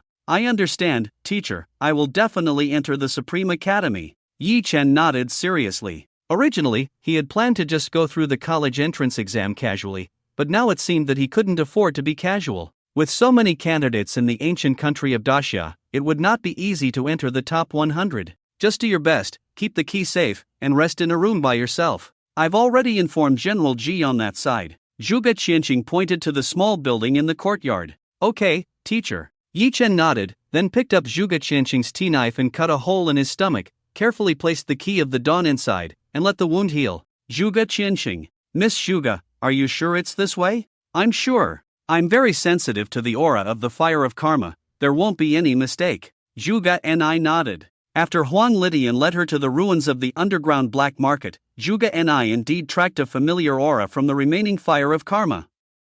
But when Huang Lidian saw the direction Zhuge and I was tracking, his eyes slightly narrowed. Because Zhuge Ni's pursuit happened to be in the direction of the investigation bureau. Huang Litian's heart was filled with excitement. It seemed that he would soon have substantial evidence to accuse Yi Chen. This indicated that his previous speculations were correct. Kenshin was definitely involved with the underground black market even if he wasn't the one who killed Yi Chen. Zhuge and I tracked all the way, her face also filled with excitement because she would soon be able to see Ling Yi whom she had been thinking about. However, when the two tracked to the investigation bureau's prison, they found it empty. Looking at the empty prison, Zhuge and I felt somewhat disappointed but also somewhat happy. Disappointed that she didn't see Ling Yi, but happy that Ling Yi had escaped and wasn't caught by the investigation bureau. In her view, Kenshin, a guy who operated the underground black market, was a real villain. If Ling Yi killed him, it was just getting rid of a scourge for the people. Where are the people? Where did they go? Huang Lidian widened his eyes, his face filled with an incredulous expression.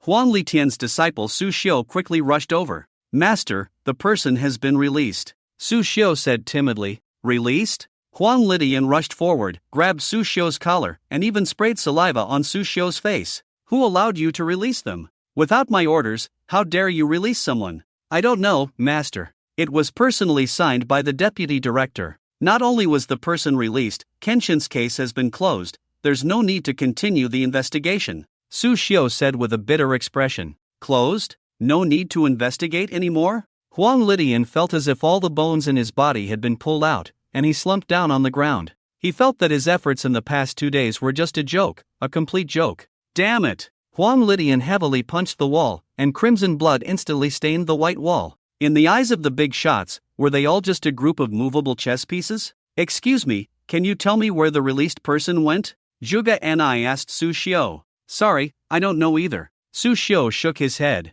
He had just reported Yi Chen's disappearance urgently, but the response he received was a document signed by the deputy director. It stated that Kenshin's case was closed due to an accidental fire, and Yi Chen was naturally released without guilt. Well, Zhuge and I felt a bit down. Miss Zhuge, thank you for your cooperation, but I think things have come to an end.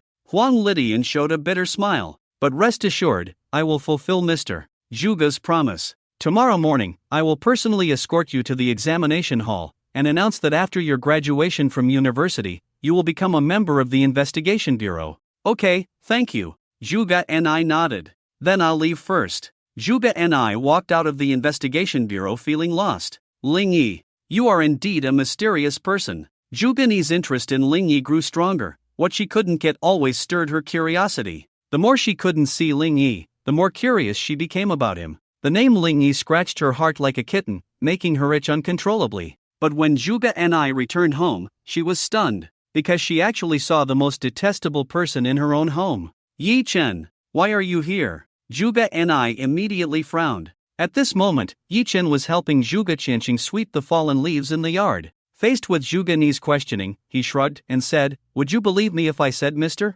Zhuge took me as his apprentice? Nonsense! Zhuge and I exploded in anger. How could my father take in a cowardly and deceitful person like you as an apprentice? It seems that not only are you cowardly and deceitful, but you are also full of lies. If you say so. Yi Chen shrugged, not bothering to explain further to Zhuge and. Life is never smooth sailing. He became a disciple of Zhuge Qianqing and even obtained the legendary ancient key to the heavenly prophecy. It was only natural for him to be scolded by Zhuge and a few times, but getting scolded wouldn't hurt him. During the more than 10 years he spent growing up in the slums, he endured countless insults and beatings, much harsher than what Zhuge and said. Compared to the insults he received, which often targeted female relatives, Yi Chen even felt that Zhuge scolding sounded like coquetry. Get out now. Right away. Zhuge and pointed to the door, her voice sharp. What you said probably doesn't count. If Mr. Zhuge speaks, then I will leave immediately. Yi Chen calmly responded. The Mr. Zhuge you mentioned is my father. Do you think my father would favor an outsider? Seeing that Yi Chen dared to defy her, Zhuge and became even angrier. Dad! What's wrong, my little princess? Why are you throwing a tantrum as soon as you come home? Zhuge Qianqing walked out helplessly. Hurry up and kick him out. This guy is cowardly, full of lies. Why keep him in our house? Zhuge and urged anxiously. Yi Chen didn't lie to you. Dad and he do have a master-disciple relationship now. Before Zhuge Qianqing could continue explaining, Zhuge and exploded. What did you say? Dad, are you confused? You took him as your disciple? Are you crazy? Even the wise Zhuge Qianqing didn't know what to say at this moment. He couldn't reveal Yi Chen's secret of immortality to Zhuge and could he? And don't speak so harshly. Yi Chen is not as bad as you imagine. He is the Ling Yi you have been searching for. Yi Chen and Ling Yi are the same person. Zhuge Qianqing thought that Zhuge and would have a different view of Yi Chen after hearing this, but Zhuge and just sneered coldly and glared at Yi Chen with icy eyes. I never expected that you are not only cowardly, full of lies, but also a fraud who deceives the world and steals fame. Even my dad was deceived by you. That day she saw Yi Chen turn and run, and she also saw Ling Yi appear before her like a savior. How could these two people be the same person? Once someone is fixated on something, it's hard to change their mind. Zhuge and was like that at the moment. This family, with or without him, with or without me. Zhuge and left in a huff, passing by Yi Chen and gritting her teeth. Just wait. I will find the real Ling Yi and expose your hypocritical mask. Yi Chen's face looked strange as he listened to Zhuge words. Bang! The courtyard door was slammed shut by Zhuge and she ran out directly. Teacher, should I follow and protect her? Yi Chen asked. No need. In Qincheng, no one dares to touch my daughter, Zhuge Qianqing. Zhuge Qianqing smiled bitterly and shook his head. Yi Chen, don't take it to heart. Ni is not bad at heart, just a bit stubborn. I understand, teacher. Yi Chen nodded. With his age before crossing over, he had lived for almost 40 years and wouldn't hold a grudge against a teenage girl. It's also my fault. I spoiled her too much. I apologize to you on her behalf. Take this. Zhuge Qianqing took out a wooden box and handed it to Yi Chen. Teacher, I can't accept it. I can't. Yi Chen said as he tried to pull the wooden box into his pocket. Zhuge Qianqing. Yi Chen opened the wooden box and found inside a mask as thin as a cicada's wings. Looking at the mask in the wooden box, Yi Chen only felt a tingling sensation on his scalp. This was not just any mask, it was clearly a human face, vivid and lifelike, as if it had just been peeled off. Teacher, what is this? Yi Chen asked hesitantly. This is a small item made by my blacksmith friend, named Illusion Face. Once you put on this mask, you can transform into another person, with completely different voice and aura. Zhuge Qianqing pushed his glasses and explained. With this, if you want to go all out in the future, you can wear the illusion face first before taking action, reducing the chances of exposure. Yi Chen's eyes lit up, realizing that although this item did not enhance his combat power,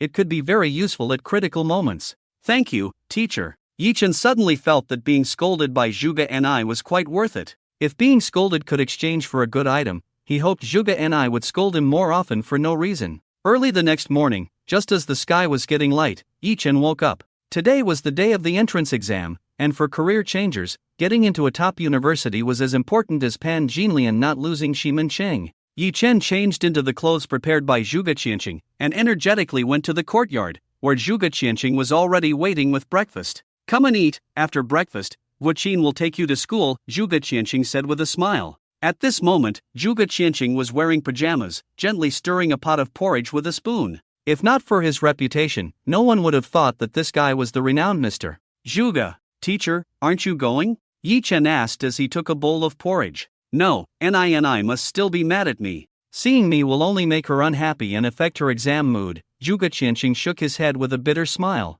Teacher, you are mistaken. Yi Chen gulped down half a bowl of porridge. Women, when they are angry, you should coax them. Even if she is still angry, if you don't coax her, she will be even angrier. Zhuge Qianqing was stunned for a moment, then, in your opinion? Teacher, you should appear, but not too early. It's best to appear when she thinks you definitely won't show up. Feeling disappointed and angry, then show up at the right moment. Direct hit, Yi Chen said confidently. That makes sense. Create anticipation gap first, then provide stronger satisfaction? Zhuge Qianqing's eyes lit up. The young can teach the old. Yi Chen nodded. Guo Qin on the side also brightened up. I understand. I understand. It's like playing hard to get, making the other party unsure which move is deep. Yi Chen. Rough words but sound reasoning. But brother Guo Qin, your words are too rough. Although he had not known Guo Qin for long, he had already figured out that Guo Qin was a complete playboy. Anything, any words, Guo Qin could associate with strange aspects. After eating his fill, Yi Chen prepared to go to Qingcheng High School. Candidates were required to go to school together, and then be led by the school leaders to the city gate exit. Just as he stepped out of the courtyard gate, he saw Guo Qin squatting at the door waiting for him. What are you standing there for? Come up. Up there? Yi Chen widened his eyes. Yes, mister. Zhuge asked me to take you to school. Guo Qin said. This take should mean escort, right? Can't we just take a car? Yi Chen's mouth twitched. Forget it, a car can't match my speed. Listen to me. Guo Qin lifted Yi Chen without hesitation. But he was already thin, and half a head shorter than Yi Chen, so carrying him looked particularly ridiculous, like a pony pulling a cart. Let's go. Let me show you the speed of a flower thief. Guo Qin carried Yi Chen, turning into a streak of light, shuttling through the streets and alleys at a speed that even amazed Yi Chen. He felt that even if he activated the forbidden spell of instant dance, he couldn't catch up with Guo Qin at all. The two of them were simply not on the same level in terms of speed. Moreover, Guo Qin was carrying him on his back, which was a burden. While Guo Qin was running wildly, he leisurely introduced the scenery along the way to Yi Chen. This house is inhabited by an 18-year-old girl who likes to wear JK uniforms and black stockings. Her figure is a bit flat, but luckily she has long legs, and when she wears various types of stockings, she looks very attractive. This house is inhabited by a slightly chubby unmarried woman, so she's just average in all aspects. Oh, and there's that Rosefoot Bath Club. If you go there, ask for technician number 8. She's beautiful with a great figure, and she won't push you to buy a membership card. She only cares if the water temperature is comfortable for you. It's really great. And this house is inhabited by a married woman. When it came to the term married woman, Guo Qin's eyes lit up. Listening to this guy talk about the various women in Qingqing Street as if they were treasures, Yi Chen felt that this guy deserved to be locked up in the investigation bureau for several years. By the way, what's your relationship with these women? Yi Chen couldn't help but ask. My relationship with them? Guo Qin chuckled. My relationship with them is like that of a hotel and a parking lot. Huh? Yi Chen was a bit confused. What could a hotel and a parking lot have in common? The hotel has a parking lot inside. A parking lot inside the hotel? Yi Chen hadn't figured out what was going on yet, but when he repeated it to himself, his face suddenly turned strange. Guo Qin, I think you still need at least another 10 years in prison for reform. Yeah, I think so too. Guo Qin nodded in agreement. Alright, we're here. In the midst of their conversation, Guo Qin had already brought Yi Chen to the entrance of Qingqing High School. It had to be said that while Guo Qin may have his quirks, his speed was truly impressive,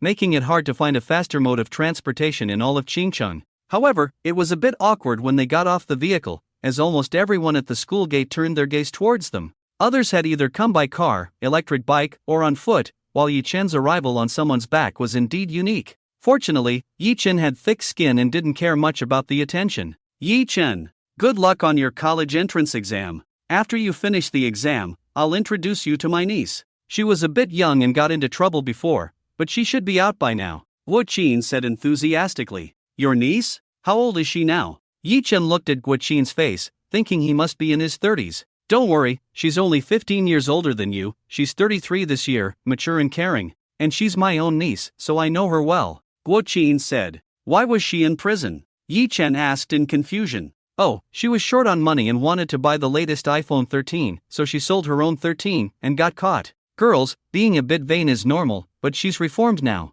Guo Qin waved his hand. Yi Chen, let's not keep in touch in the future. especially if there's nothing important. Without looking back, Yi Chen walked into Qingcheng High School, realizing that Guo Qin was a rare breed of eccentricity. Seeing Yi Chen arrive at the exam venue, the principal of Qingcheng High School, Gao Zhentian, finally breathed a sigh of relief. A 16th level SSS grade forbidden spell master, this was their trump card for this year's college entrance exam at Qingcheng High School, along with a 12th level SSS grade fire mage, Zhuge Ni. Boss! When he saw Yi Chen, Ji Lingyu rushed over excitedly. Since the night Yi Chen forcibly brought his father back from the brink of death, Ji Lingyu had wholeheartedly accepted Yi Chen as his boss. Boss, my dad told me that you've been taken as a disciple by Mr.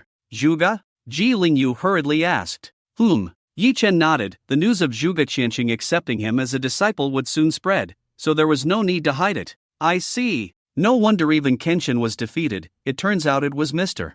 Zhuge who made the move. Ji Lingyu nodded in agreement. Yi Chen smiled faintly, but did not explain anything. This time the teacher had really put a big black pot on himself. Don't worry, what I promised you before still stands. When we leave the city later, you will follow me. Okay boss, I'll listen to you. Ji Lingyu immediately said. Ji Lingyu, the dignified young master of the Ji family group, is it possible that you also have such poor judgment, recognizing such a person as your boss? Zhuge Ni's voice sounded untimely. She glanced coldly at Yi Chen and Ji Lingyu. Hey, Zhuge Ni, you can scold me, but why are you even scolding your own father? Your father even accepted my boss as his disciple. Isn't your father even more short-sighted? Ji Lingyu retorted. My dad was deceived by this despicable person. He, Yi Chen, is just a scoundrel who deceives the world. Zhuge Ni coldly snorted. As Zhuge Ni said this, the expressions of the people around them changed, and their gazes towards Yi Chen also became strange. Originally, they were envious of Yi Chen being accepted as a disciple by Zhuge Qianqing. After all, Mr.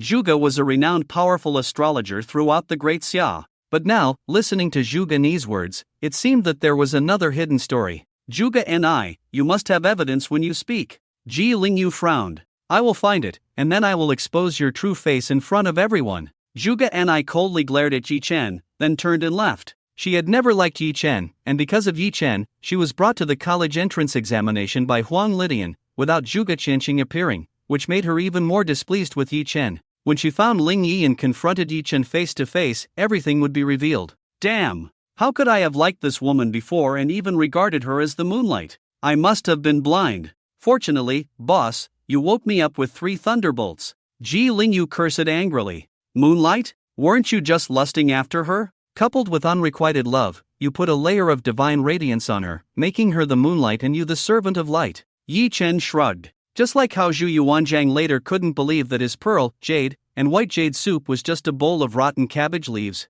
Ji Lingyu asked, somewhat puzzled. At least the white jade soup actually saved old Zhu's life, while you, who haven't even touched the edge of the bowl, can only be considered a clown. Yi Chen spread his hands. Boss, has anyone ever told you that your words are hurtful? Ji Lingyu choked, covering his heart. Hurtful is just a little bit. I'm actually very kind. Let's go. The car is here. Yi Chen looked towards the school gate. Dozens of buses were neatly lined up at the entrance of Qingcheng High School, ready to take them to the city gate. Principal Gao Zhentian was already standing at the school gate, his face serious. Dear students, first of all, congratulations on becoming powerful career changers. Today is the day of the college entrance examination. Whether you can enter a good university will determine your future. The rules of the college entrance examination are the same as in previous years. The entrance to the examination is located outside the city gate. You need to cross about 10 kilometers of uninhabited wilderness to reach the entrance of the college entrance examination.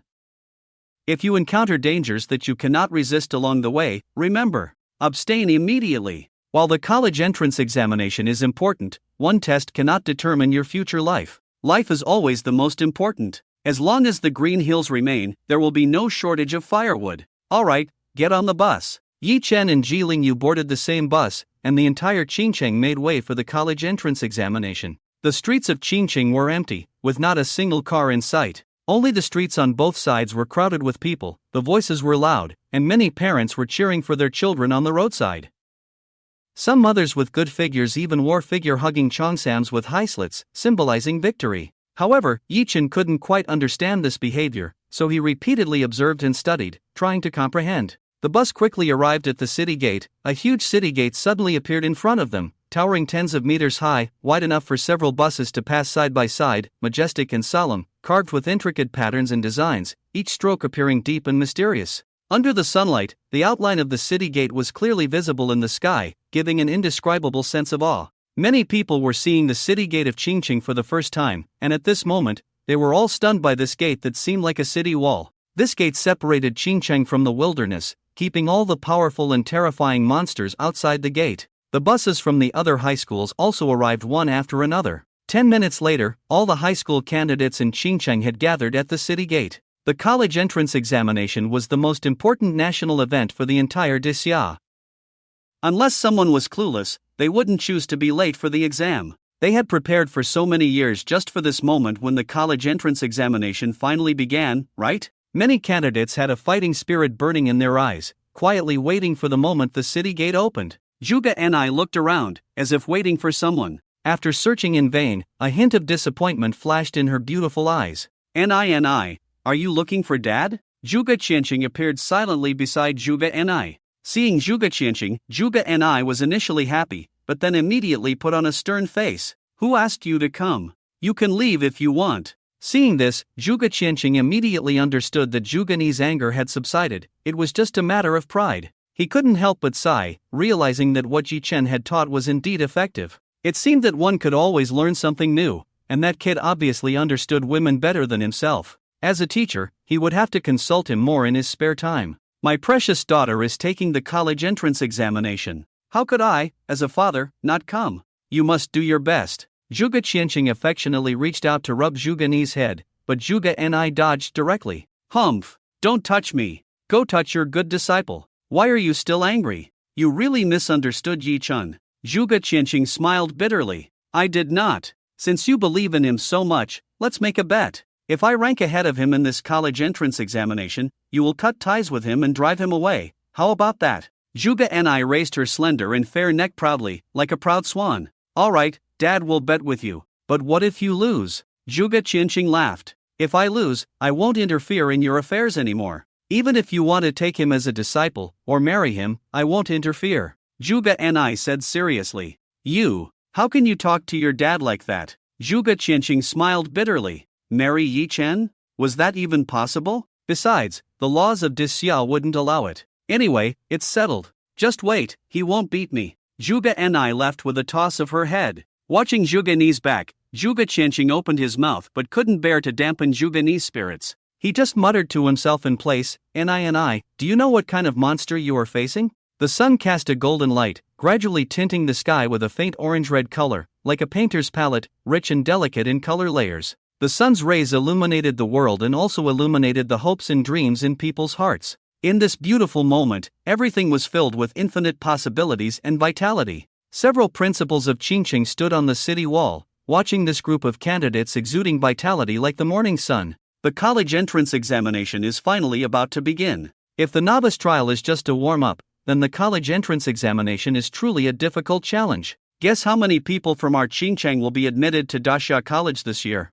There were 5 last year. I guess there will be at least 7 this year. Not to mention, those 2 SSS-level professional students with the surname Gao are almost certain to be admitted to Dasha College as long as nothing unexpected happens. You flatter me. Qingcheng High School Principal Gao Jinyu modestly said, but his face couldn't hide his joy. Wang Zhanglin from Experimental High School, an SSS-level Rainbow Blade professional. He is sure to secure a spot. And then there's Lao Su, the SSS-level Shadow Dragon Spear professional from your Yucai High School. He should also secure a spot at Dasha College. That's already 4, add a couple more dark horses, and I think 7 spots won't be a problem. A principal expressed his speculation, while Principal Su smiled faintly. Luo Jun's goal is not just Dasha College, but the top scholar of Qingcheng. Several principals heard this without surprise, as in recent years, the top scholars of Qingcheng have mostly come from Yucai High School. However, they all looked at Gao Zhenyu, as this year Qingcheng High School not only produced a record-breaking Zhu Guanai but also a monster like Yi Chen, who was at an astonishing level 16. Principal Su glanced at Gao Zhenyu and said lightly, the combat power of a job changer is not just about level, but also about equipment and practical experience. If high level guarantees victory, why bother with the college entrance examination? Just rank them by level directly.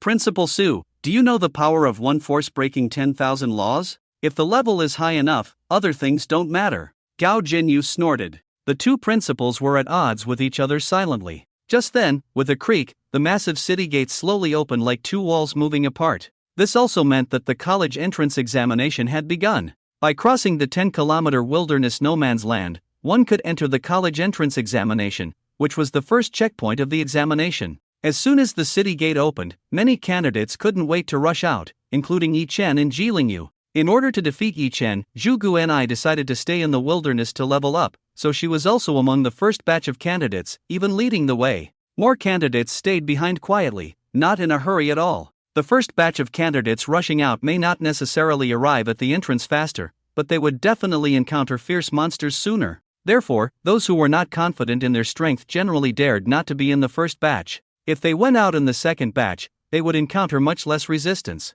Stepping outside the city, a foul smell hit them. It was the stench emanating from the monsters, mixed with the fermented smell of blood. Many candidates, upon smelling this odor, immediately vomited. It was the first time for everyone to leave the city, and they didn't expect that the outside and inside of the city were two completely different worlds. Having lived in the city for a long time, they had even forgotten that this world was surrounded by countless monsters. Just as these people had just left the city, a roar echoed through the sky. The appearance of the monsters shattered the originally tense and orderly atmosphere. It was a giant lizard over 3 meters tall, covered in tough gray scales, with bloodthirsty glints in its eyes. Its long tongue kept flickering, as if a demon crawling out from the depths of hell, sending chills down one's spine at a glance. It's a bloodthirsty demon lizard. An 11th level bloodthirsty demon lizard. The candidates were immediately panicked, scrambling in all directions to avoid the monster. However, the bloodthirsty demon lizard was surprisingly fast, leaping several meters in an instant,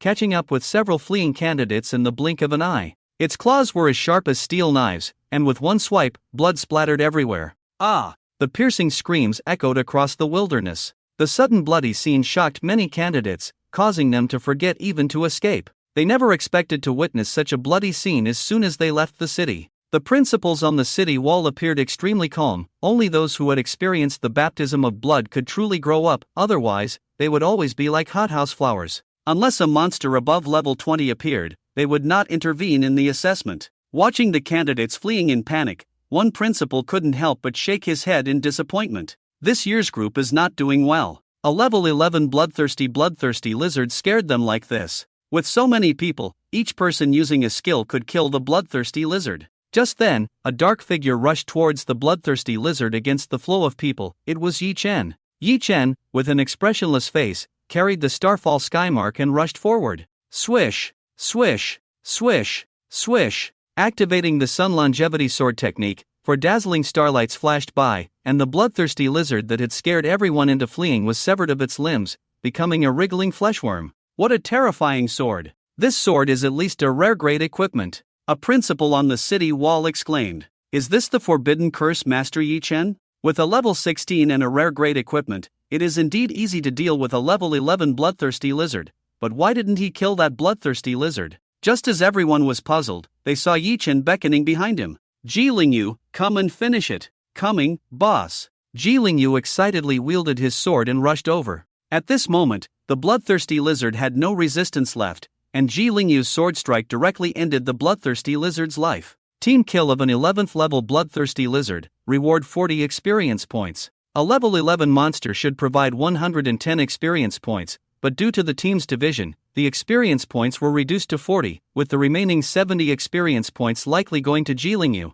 Watching this absurd scene in front of them, everyone was dumbfounded. They finally understood why Yi Chen only severed the bloodthirsty lizard's limbs but did not kill it. The bloodthirsty lizard that had scared everyone into fleeing had become a tool for Ji Lingyu to level up in front of Yi Chen? At this moment, everyone felt an impulse, that is, to rush up and cling to Yi Chen's thigh, asking if he needed more followers. As long as you acknowledge a boss, someone will take you to level up. Who wouldn't want such a good thing? In the envious eyes of everyone, Yi Chen and Ji Lingyu did not rush into the high school entrance examination, but swept through the right side. Yi Chen, wait for me, this time I won't lose to you again. Zhu Guanai glared at Yi Chen's back and then rushed out to the left. In her opinion, she would be crushed by Yi Chen in the novice dungeon levels purely because she had not been serious. This time she would not give Yi Chen any chance, and she also chose to level up by sweeping monsters in the wild. These two super strong forces swept out from left and right, and the happiest ones were the candidates who rushed out with them. Their sudden decrease in pressure made them couldn't help but look at Yi Chen and Zhu Guanai with envy.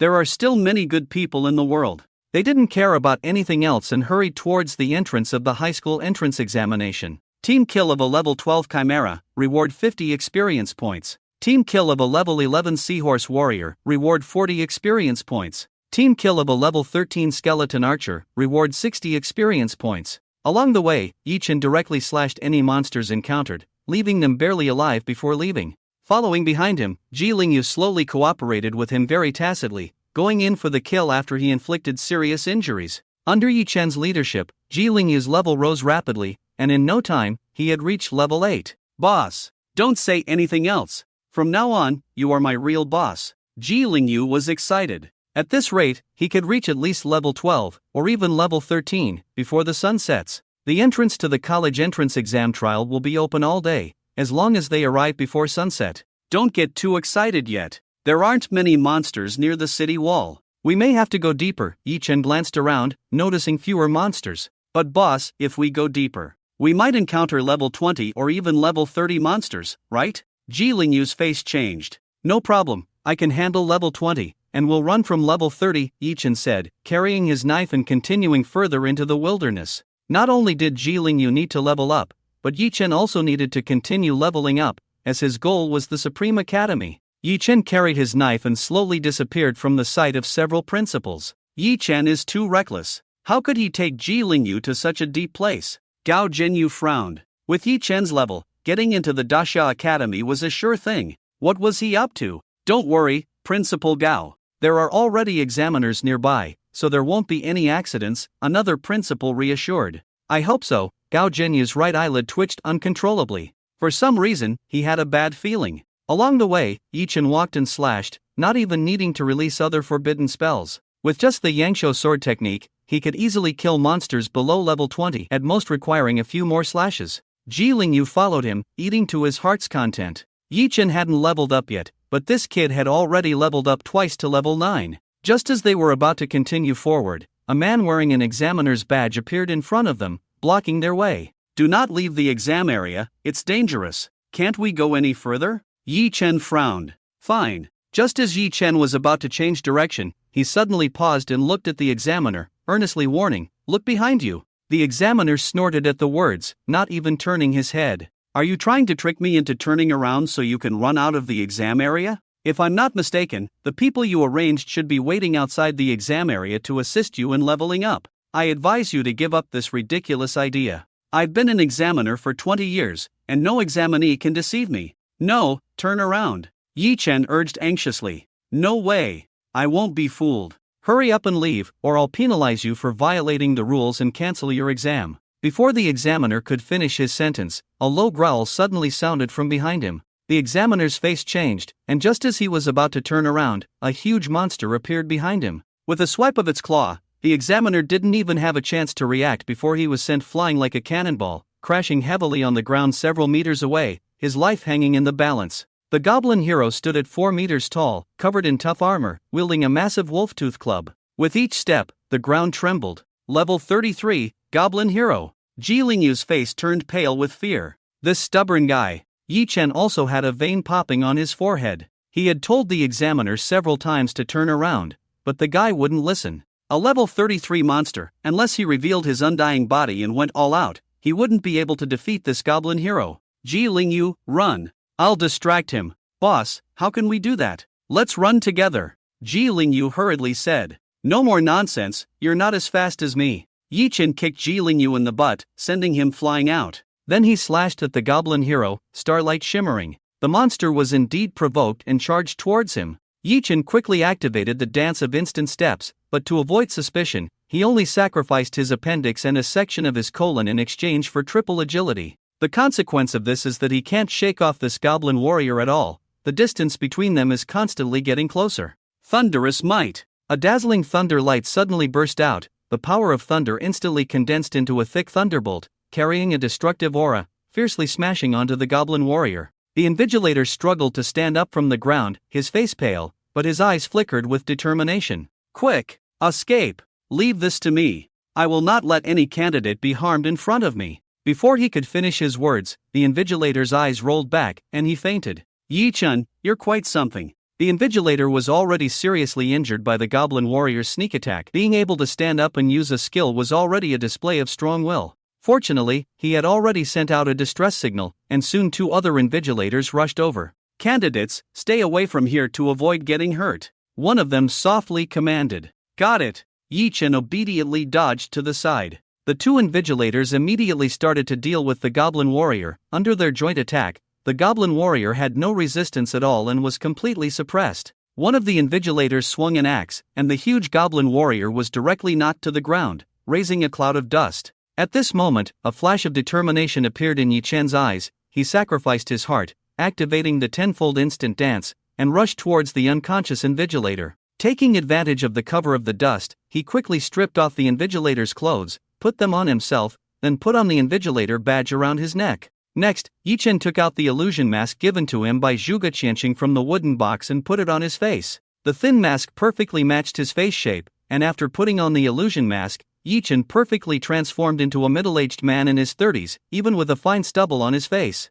A brand new invigilator appeared out of nowhere. At this moment, the goblin warrior also got up again, shaking his head after being hit hard. His armor was in tatters, clearly seriously injured. Evil beast! How dare you disturb the college entrance examination site? I will not spare you. Colleagues, I will assist you. Yi-chun's voice was low, then he gathered the aura of Gangjin with one hand, golden light continuously surging out from his body, gathering in his palm. Facing the level 33 goblin warrior, Yi-chun did not hold back at all. Forbidden curse, eternal Gangjin. A golden spear exuding an ancient and mysterious aura from the inside out appeared in Yi-chun's hand. Yi-chun raised his hand and grasped the spear, then he swung his arm fiercely. The golden spear, with a whistling sound, directly stabbed towards the goblin warrior. The golden spear pierced through the injured goblin warrior's head, killing him instantly. Team kill of level 33 goblin warrior, reward 220 experience points, obtain the item symbiosis symbol. Ha! Something exploded?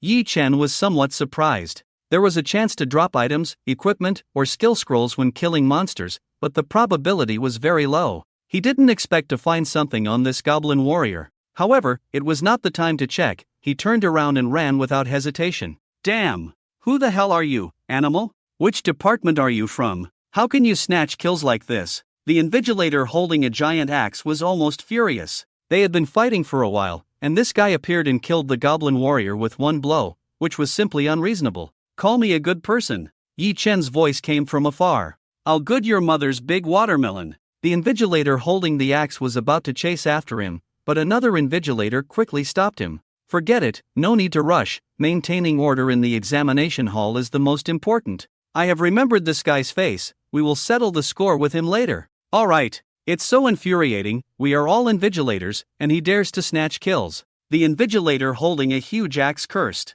On the other side, Yi-chun first circled around, returned the clothes and the invigilator's certificate to the unconscious invigilator, and then turned and left, leaving without a trace, hiding his talents and fame. It has to be said, the illusionary mask is really useful. Once the mask is removed, those 2 invigilators wouldn't be able to find themselves even if they were beaten to death. It was only at this moment that Yi-chun began to examine the props he had just obtained. Symbiosis symbol, holding hands with another, symbiotically linked. When 2 job changers with a level difference of less than 10 hold hands and use the symbiosis symbol, for the next 6 hours, the experience points obtained from hunting monsters are completely shared between the 2. Note, only one person can use the symbiosis symbol at the same time. Wow, this is a great thing. Yi-chun's eyes lit up. He had originally planned to ditch Ji Lingyu after leveling him up to level 10, but with the symbiosis symbol, even if Ji Lingyu killed the monsters, he could still get the full experience points. The way to use this symbiosis symbol is a bit kinky, it actually requires holding hands. When Yi-chun found Ji Lingyu, this guy was being chased by a level 13 Anubis soldier. The Anubis soldier was surrounded by black smoke, and under the dusty armor was also a black shadow. When Ji Lingyu saw Yi-chun, he was instantly overjoyed. Boss, you're okay, that's great. What about that goblin warrior? Don't worry, that goblin warrior has already been killed by other invigilators. Yi-chun smiled faintly, then walked up, extended his warm hand, like a spirit snake entwining, tightly interlocked fingers with Ji Lingyu. Ji Lingyu trembled all over, standing still, his pupils dilated. Although he had held hands with girls many times, holding hands with a guy was really a first for him. Even the Anubis soldier on the opposite side seemed stunned, trying to understand what was happening. Ji Lingyu's Adam's apple couldn't help but roll up and down. No wonder when Yi Chen was at his house, not even a maid caught his eye. It turns out he was into this? Ji Lingyu was in a dilemma in his heart, thinking of how Yi Chen had desperately saved his father, didn't mind him being a burden, leveled up with him, and even let him run first when in danger, while he went to distract the monsters. Thinking of these little things, Ji Lingyu finally made a decision against his ancestors in his heart. Boss, if you want, then come, just be gentle. Ji Lingyu lowered his head, even with a shy and timid look typical of a young girl. Yi Chen was stunned for a moment, looking at Ji Lingyu with uncertainty. Oh, here. Ji Lingyu handed a small blue plastic box with a blue lid to Yi Chen. What's this? Yi Chen asked. Vaseline. Ji Lingyu's face turned pale. Boss, you're not thinking of doing it the hard way, right? You need lubrication. Yi Chen. He quickly used the symbiosis symbol and then pushed Ji Lingyu away. Get away, go far away. Then Yi Chen slashed at the Anubis soldier, accompanied by a flash of starlight, leaving only a pile of broken armor in place. Under the effect of the symbiosis symbol, both Yi Chen and Ji Lingyu gained 130 experience points. This is the symbiosis symbol? Boss, where did you get such a good thing? This is a treasure that money can't buy. Ji Lingyu exclaimed. Then a hint of disappointment flashed across his face. It turned out to be the symbiosis symbol. He thought Yi Chen was a good catch. Don't call me boss, stay away from me. What guy carries Vaseline with him? This time, it was Yi Chen who looked at Ji Lingyu with a strange look. It's a misunderstanding, boss. I used that bottle of Vaseline for my lips tend to get chapped. Ji Lingyu protested loudly. Never mind what's going on, anyway, let's split up and act separately. That's the only way to maximize the effect of the symbiosis symbol. Yi Chen turned and walked away without hesitation. Holding the star meteor mark, he began a massacre. There are invigilators blocking the perimeter, and monsters above level 25 cannot enter the examination area at all. Therefore, Yi Chen does not need to use other forbidden spells. Just the Yangshou sword technique combined with the 300 points of strength added by the Starfall mark is enough for Yi Chen to dominate the examination hall. However, he did not attract too much attention. When encountering monsters lower than his level, he would kill them with one strike. When encountering higher level monsters, he would pretend to fight, and then kill them with one strike. During this time, he also suffered many injuries, but with the healing skill of the twin yin-yang bracelets, he directly used the undead body to recover, and then continued to kill monsters. On the other side, Ji Lingyu was stunned because his level had been rapidly increasing since the beginning. Without thinking, he knew that Yi Chen on the other side must be on a killing spree because their experience points were shared under the effect of the symbiotic symbol. Ji Lingyu suddenly understood what it felt like when Zhao Yun carried a Du in and out of the Chao army and went on a killing spree. He was responsible for the killing, and Yi Chen was responsible for the chaos. Run! The bloodthirsty Minotaur is about to catch up. In martial arts, speed is the only way to win. I don't need to run faster than the bloodthirsty Minotaur, I just need to run faster than others. Damn, why are we so unlucky? The first group of people have already rushed into the entrance. How come there is still a bloodthirsty Minotaur waiting here? The faces of more than a dozen candidates were pale as they desperately fled. Chasing behind them was a Minotaur monster standing 3 meters tall, holding a huge double axe in its hands, its body red, and muscles bulging like blood-stained granite, making people shudder, and its level was as high as 15. At the back were a pair of young lovers, tightly holding each other's hands, running with all their might. If they were eliminated here, they would even lose the qualification to participate in the college entrance exam. Naturally, they were unwilling to give up. However, as they ran, the girl suddenly slipped and fell to the ground. Jinjin! The boy exclaimed, his face turning pale. If he turned back to save his girlfriend, they would both lose the qualification for the college entrance exam. But if he ran now without the burden of his girlfriend, and with his girlfriend helping to block the bloodthirsty Minotaur, he could definitely rush into the entrance.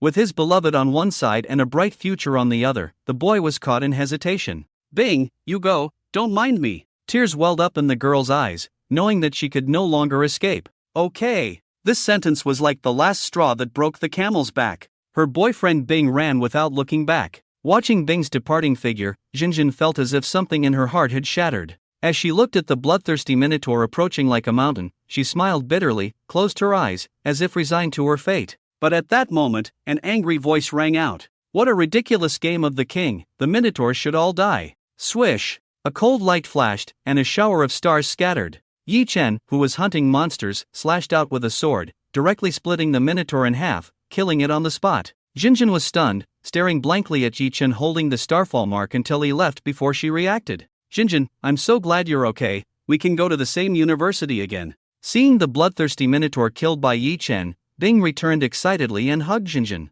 However, Jinjin pushed Bing away with a cold expression. The scene just now had made her see through this man completely. Sorry, I suddenly don't want to go to the same university with you anymore. Cherish me, then you deserve to have me. Jinjin turned and left without any hesitation. At the same time, a similar scene was constantly repeating outside the city, with many demons losing their lives in an instant. Some demons that looked like sheep would hear the devil's whispers in their ears. Pour some Sichuan peppercorn and salt from my mother's house, hot rapeseed oil, a little vinegar, the juice of the soul, pour it. As soon as the words were spoken, the demon that looked like a sheep would be beheaded with a single stroke. Some candidates were being chased by demons, jumping up and down, when suddenly a starlight flashed by, splitting the demon in half, without anyone even seeing who made the move. Another candidate was stopped by a strange person, asking how they found the demons, which seemed crazy. They were barely able to hide from the demons, let alone actively seek them out. On the city wall, several principals and important figures from Qingcheng were all dumbfounded.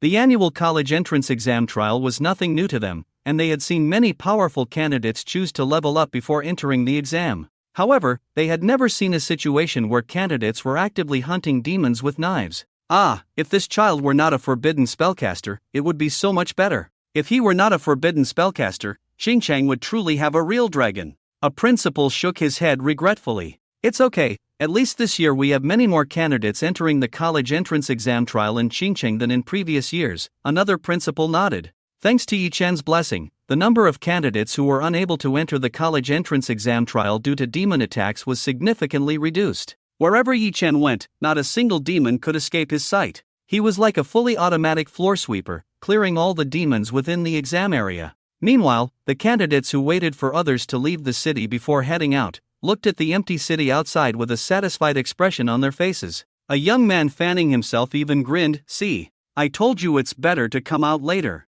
Those demons who rushed ahead have been taken care of, and now we can walk much more easily." Many people following him also nodded in agreement. The journey from the city to the college entrance exam trial entrance was 10 kilometers in total, and they had already walked halfway without encountering a single demon. Indeed, it was better to set off later. On the other side, Yi Chen also stopped in his tracks. It seems there really isn't a single demon left. It was only 4 o'clock in the afternoon, and it seemed that he had already cleared all the demons in the exam area, leaving him at level 18. Name, Yi Chen, occupation, forbidden spellcaster, level 18, 2. 33%, strength, 180, plus 300, agility, 270, spirit, 540, plus 659, occupational talent, endless forbidden spells. For each level up, a forbidden spell can be unlocked. Skills, forbidden spell world-destroying thunder, dance of instant, burning reincarnation, fire of the abyss, undying, eternal frosty eyes, death return, sun longevity swordsmanship, eternal gung metal.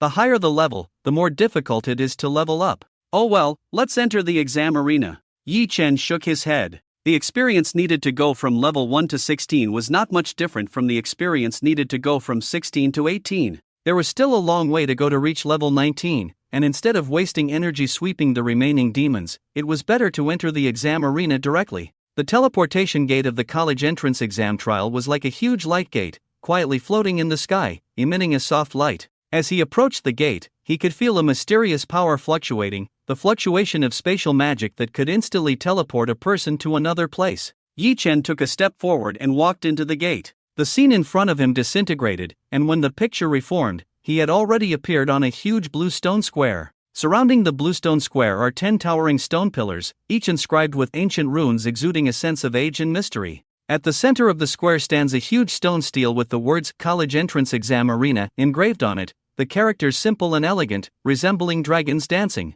Is this the college entrance exam arena? Yi Chen looked around and saw crowds of people everywhere, making his scalp tingle. So many people. Yi Chen felt a bit regretful. If he had known there would be so many people, he should have let the monsters eliminate some of them before taking action. Alas, in the end, he was too soft-hearted and kind. Boss! Ji Lingyu shouted and rushed over to tightly hug Yi Chen. Boss, you are truly my boss, you are amazing. Ji Lingyu was so excited that he couldn't speak coherently, all because his level had reached a terrifying 15. This was level 15. If nothing unexpected happened, with his level of 15, entering the Great Xia Academy was almost a sure thing. Yi Chen didn't find it strange. Thanks to the symbiotic symbol, Ji Lingyu's experience points were shared with him, so reaching level 15 was not a strange occurrence. Alright, let go. Don't hug in public places, Yi Chen said disdainfully. No, you are my boss from now on. Ji Lingyu excitedly hugged Yi Chen's thigh. Get lost. Yi Chen was speechless.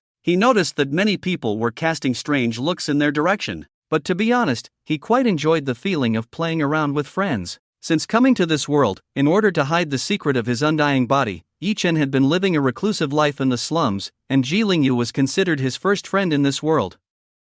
Friendship was something Yi Chen hadn't experienced in a long time. After a while, Zhu Go and I, with a gloomy face, also appeared in the college entrance exam arena. Her level was only 14, having increased by only 2 levels. At first, things were going smoothly, and she even wanted to catch up to Yi Chen's level of 16.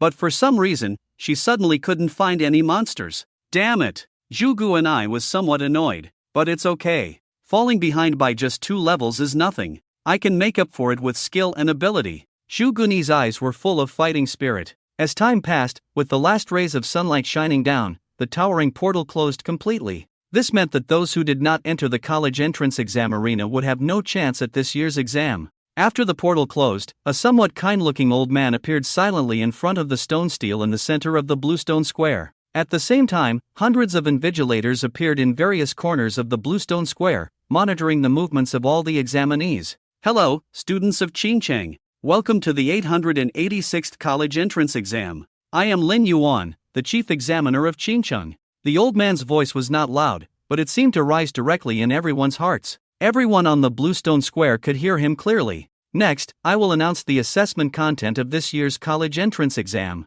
Please listen carefully and do not make any noise during my announcement. Those who violate this rule will be disqualified. As soon as he finished speaking, all the examinees obediently closed their mouths. The college entrance exam consists of 2 parts, comprehensive ability assessment and arena battles, which will be conducted over 2 days. Tomorrow, the comprehensive ability assessment will take place. Each examinee will be assigned different assessment content based on their profession. The assessment consists of 10 levels, and you can choose to exit early or complete all levels. The examiners will evaluate your performance in each level and assign scores accordingly. The full score for each level is 10 points. Only candidates who have cleared all 10 levels and scored above 85 points are eligible to participate in the arena battle the day after tomorrow. The arena battle also lasts 1 day, with each victory earning an additional 10 points. The maximum score is capped at 150 points, and the arena battle will determine this year's top scorer in the college entrance examination. In the comprehensive ability assessment and arena battle, any equipment can be used,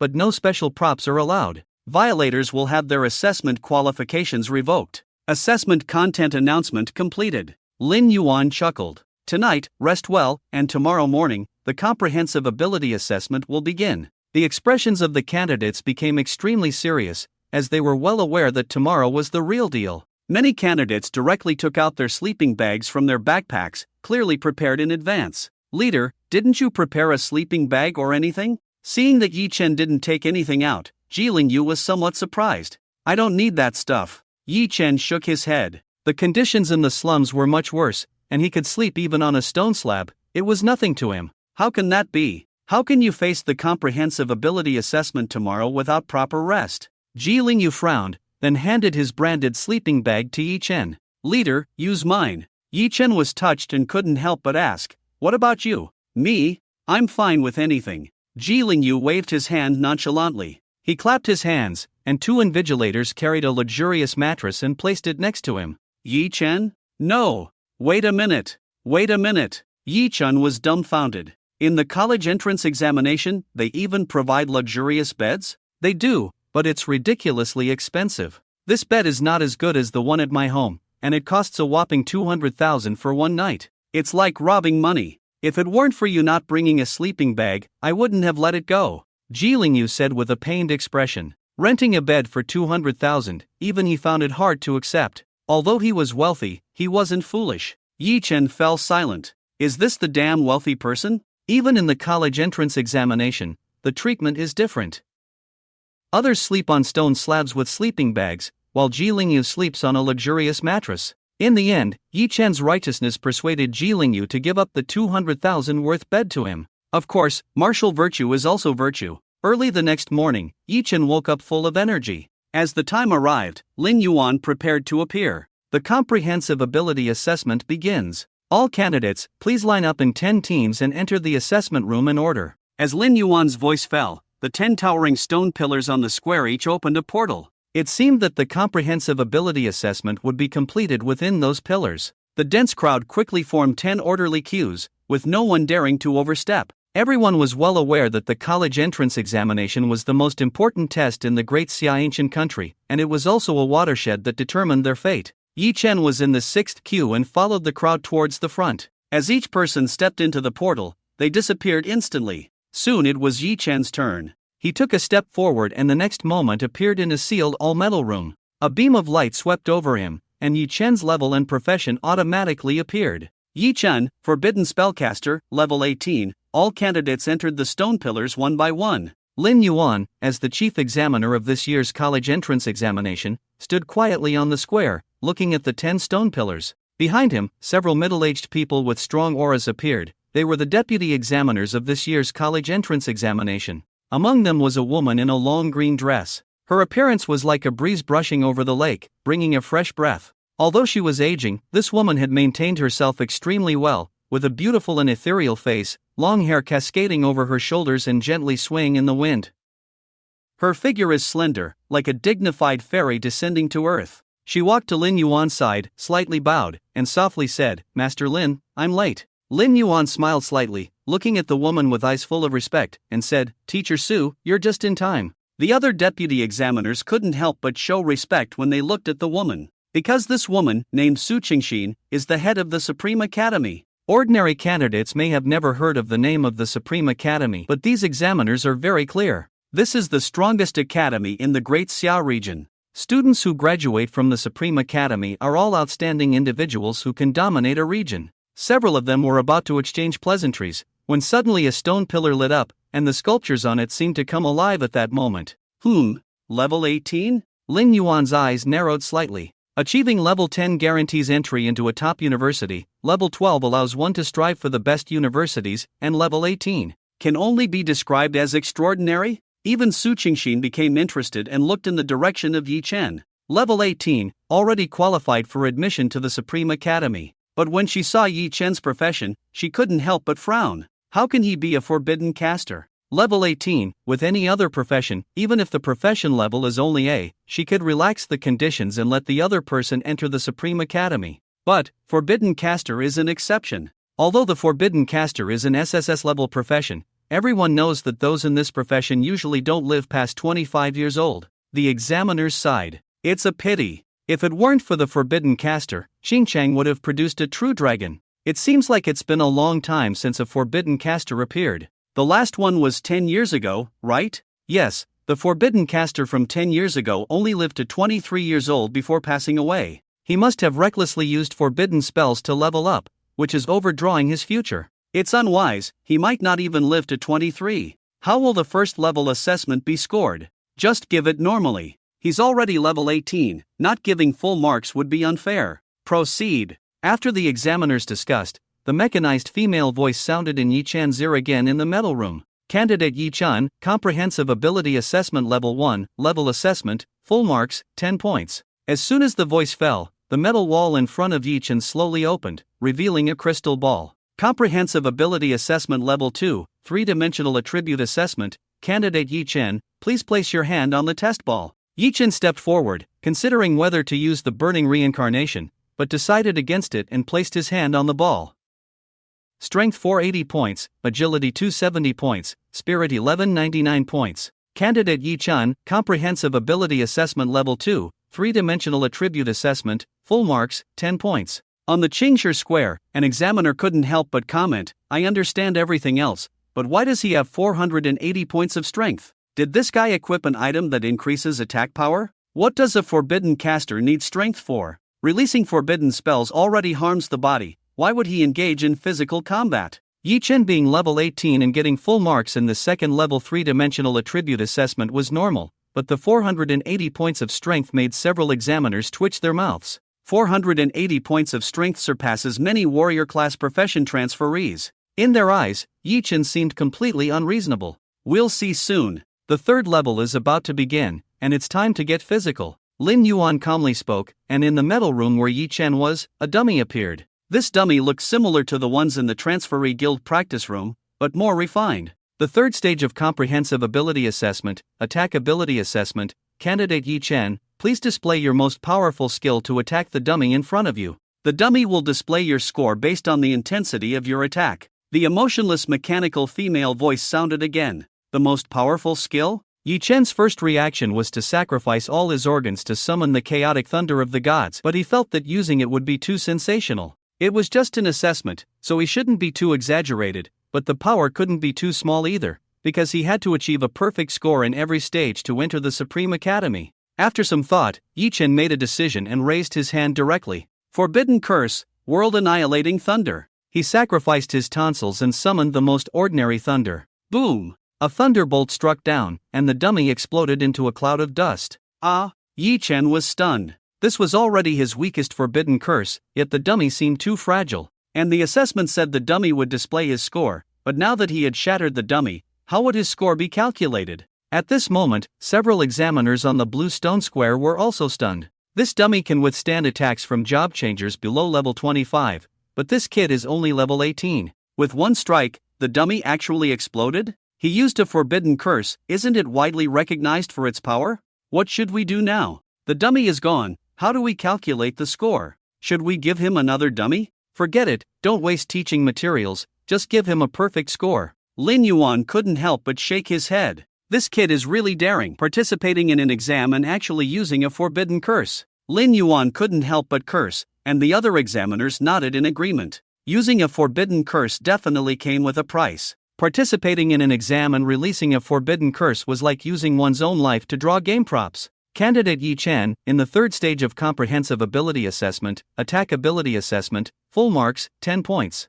Upon hearing this voice, Yi Chen, who had been on edge, finally breathed a sigh of relief. He was afraid that he would have his score cancelled because he had damaged the dummy. At this moment, he also clearly realized the downside of being a forbidden curse user, which was that there was no way to show mercy. After passing the third stage, the next 3 stages were speed casting assessment, instant outbreak ability assessment, and sustained output ability assessment, which couldn't stop Yi Chen at all. In the horrified eyes of the examiners, Yi Chen quickly passed all the stages with full marks. In the 7th stage, Yi Chen finally encountered something different because in front of him, there appeared a specially made cage.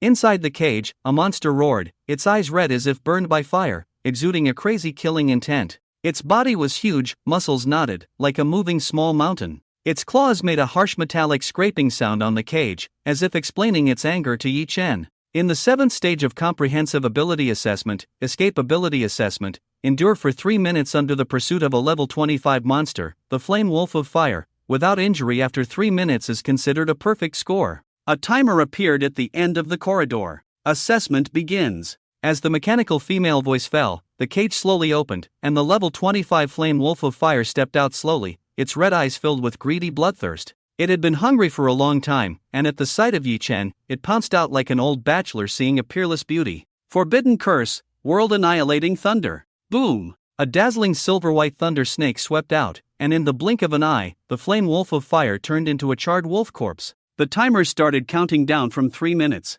However, at this moment, the Flame Wolf of Fire responsible for chasing Yi Chen had already become a corpse. Accompanied by the countdown ending, the mechanical female voice sounded again. Examinee Yi Chen, Comprehensive Ability Assessment, 7th Level, Escape Ability Assessment, full marks, 10 points. The examiners watching Yi Chen's assessment situation fell silent. This was unheard of for them. A level 25 monster was an unbeatable and terrifying opponent for any college entrance exam candidate. Faced with such a monster, examinees could only choose to release skills to delay time until the 3 minutes were up, and then they would pass. Every year in this level, there would be examinees who would pass unscathed with brilliant maneuvers. But this year, there was an unexpected turn of events. At the start of the assessment, Yi Chen cast a forbidden curse and instantly defeated the level 25 monster. For the next 2 minutes and 59 seconds, Yi Chen just sat there idly waiting for the countdown to end. I take back what I just said, casting forbidden curses like that, let alone being 23 years old, this kid surviving past 20 would be a medical miracle, one examiner couldn't help but shake his head.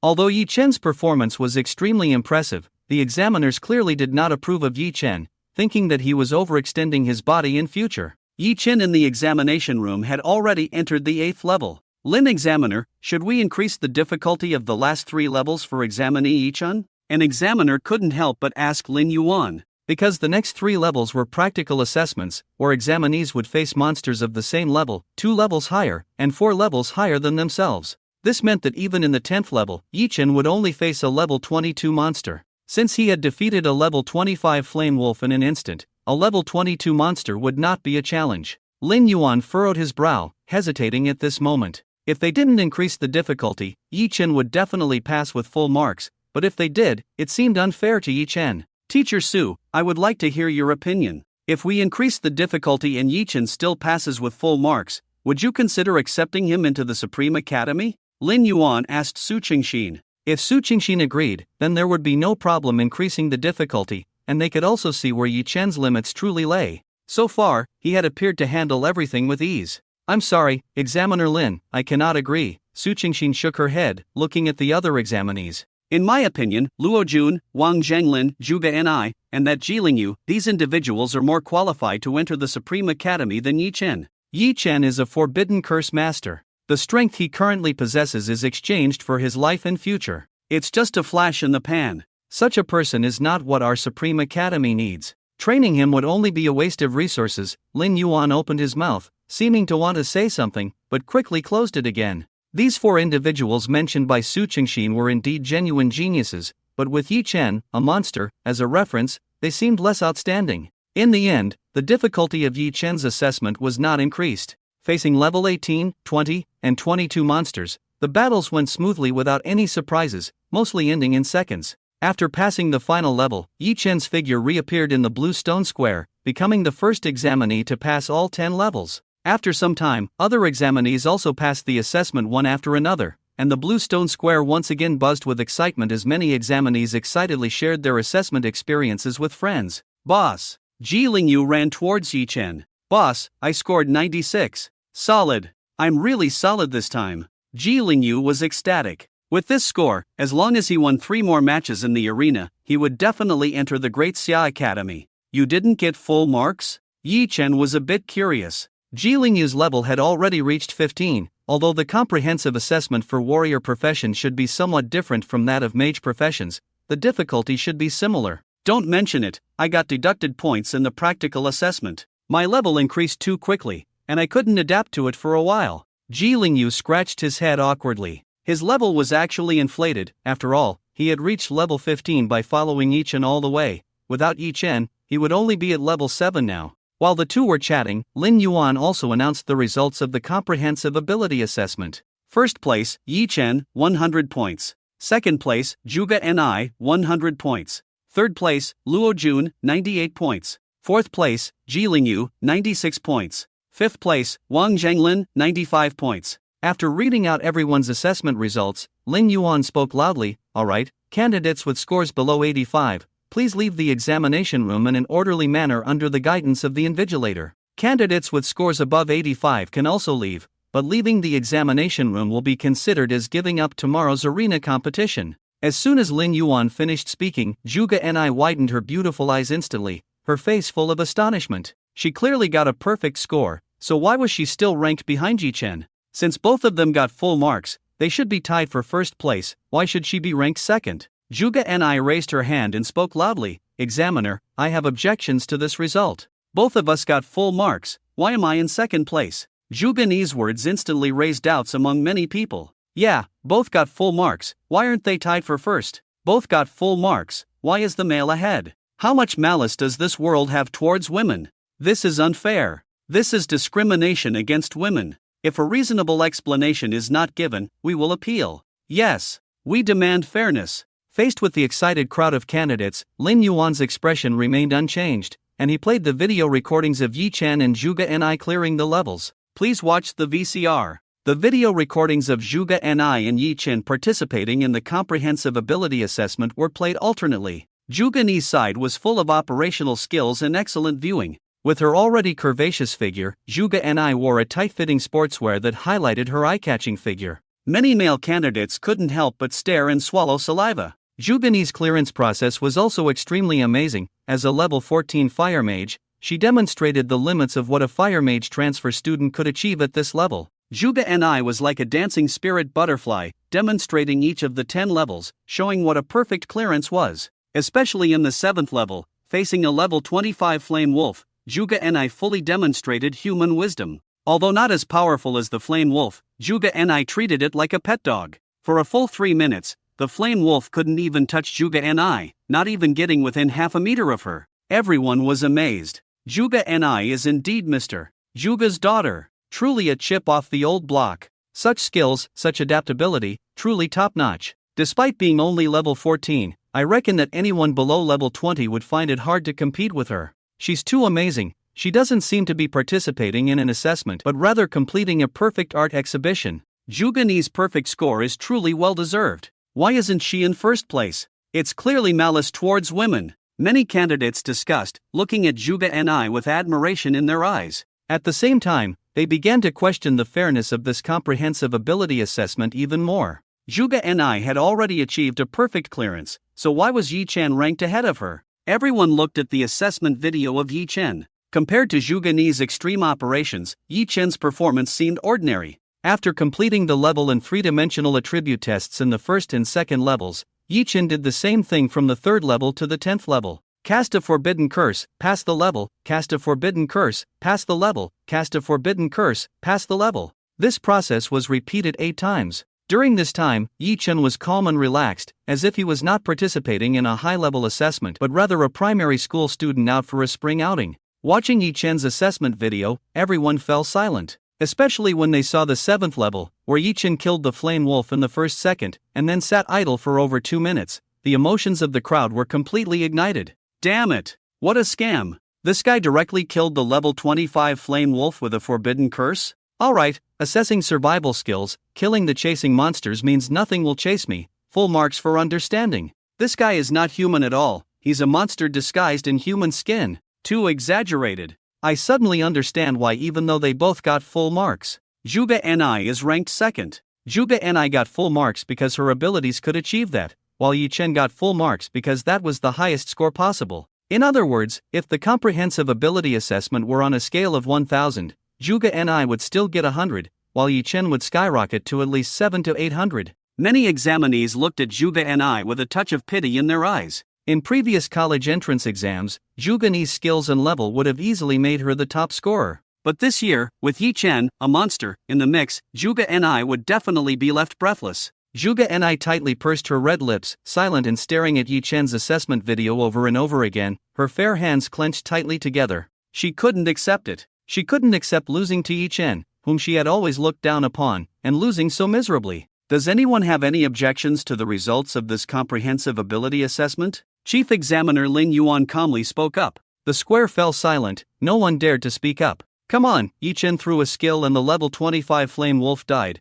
Who would dare to object to such a monster? They had all faced the flame wolf and knew how terrifying a level 25 monster could be. Since there are no objections, those with scores below 85 please leave the square in an orderly manner. Those with scores above 85, rest well and prepare for tomorrow's arena match. Lin Yuan announced. Soon, the examinees with insufficient scores left the square, leaving only 104 people on the square. There were nearly 100,000 examinees from Qingcheng, but only a little over 100 remained, showing a high elimination rate. The results of the comprehensive ability assessment were quickly announced to the outside world. Several principals who were closely following the college entrance exam saw the results and instantly became excited. First place Yi Chen, second place Zhuge Ni? Damn, Lao Gao, your Qingcheng High School is going against the heavens. This year, both full marks are from your Qingcheng High School. You old man, you really have good luck this year. Not only that, look at the fourth place, that Jiling Yu is also from Qingcheng High School. In the top 5, Qingcheng High School has 3 spots.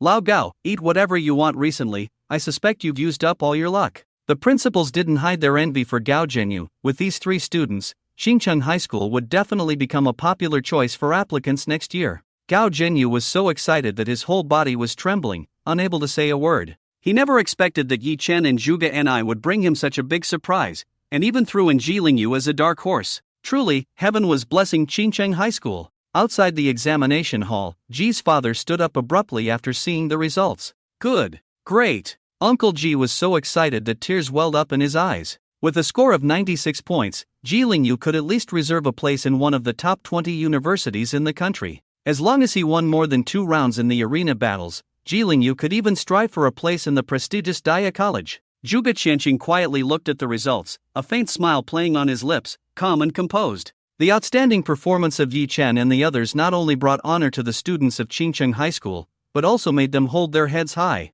However, just as Gao Zhenyu was immersed in his excitement, an untimely voice suddenly sounded. Old Gao, don't celebrate too early. Tomorrow's arena battle is the real highlight. After all, that is the battle for the Xincheng top scholar. The speaker was none other than Principal Su from Yucai High School, who had always been at odds with Gao Zhenyu and naturally couldn't stand to see him so pleased. Oh, Gao Zhenyu laughed recklessly. Do you think your student Luo Jun can handle an 18th level forbidden spell master? Hee, who knows? Principal Su revealed a meaningful smile and then turned and left directly. Watching Principal Su's smile, Gao Zhenyu felt a hint of unease, but then shook his head. The old guy is just putting on a show. How could an 18th level forbidden spell master possibly lose? Time is like the dowry money you save up, slow to accumulate but quick to spend. In the blink of an eye, a night had quietly passed. It must be said that good grades indeed have privileges. Last night, each of them was even assigned a separate room to rest in the examination hall. Yi Chen, who had slept soundly, arrived at the Qingshi Square, only to run into Zhuge Ni head-on. Zhuge Ni had 2 big dark circles under her eyes, clearly indicating that she hadn't slept well last night. I won't lose to you on the arena. Zhuge Ni gritted her teeth. Yi Chen was a bit speechless. This woman seemed to have a grudge against him since the day of the job transfer ceremony. He couldn't be bothered with Zhuge Ni and, as the clock pointed to 7:30, Lin Yuan and other examiners appeared on time. Today, we will hold the arena matches. The high school entrance exams for other candidates have already ended, but yours has just begun. The rules of the arena matches are simple. The matches are drawn by lots, each person must compete in at least 5 rounds. Winning a match adds 10 points and advances to the next round. Losing a match does not deduct points, but once you lose, you will enter the losers group, which means you will have no chance at the top scholar. And the one who wins from start to finish will be the top scholar of Xincheng this year. By the way, I remind you that the arena matches will be broadcast live, which means your relatives, friends, parents, and relatives are now watching you outside the examination hall, silently cheering for you. Just as Lin Yuan finished speaking, a candidate who was picking his nose immediately stopped. Alright, now, the drawing begins. There are 104 candidates here, each with a numbered ball. The opponent for number 1 is number 104, number 2's opponent is number 103, and so on. After drawing the corresponding label, follow the invigilator's guidance to the arena. As Lin Yuan finished speaking, an invigilator came over carrying a large box covered with a black cloth. Yi Chen understood the rules. Each person must compete in at least 5 rounds, and if they want to compete for the top scholar, they must compete in the 6th, 7th, and even 8th rounds. Although this rule seemed to have some loopholes, in reality, there was no problem at all. After all, the top scholar was the strongest among all candidates. If they couldn't win from start to finish, they would be labeled as the negative top scholar. As for others, even if they drew a stronger opponent in the first round, as long as their strength was fine, they would definitely win the next 4 matches and get a high score. In the end, strength speaks for itself. A glint of determination flashed in Yi Chen's eyes. In order to enter the Supreme Academy, he was determined to win the top scholar title. The candidates took turns drawing their numbers. When it was Yi Chen's turn, he fumbled and pulled out a ball with the number 18 on it. Boss, what's your number? Ji Lingyu couldn't help but ask. 18, Yi Chen replied. 18?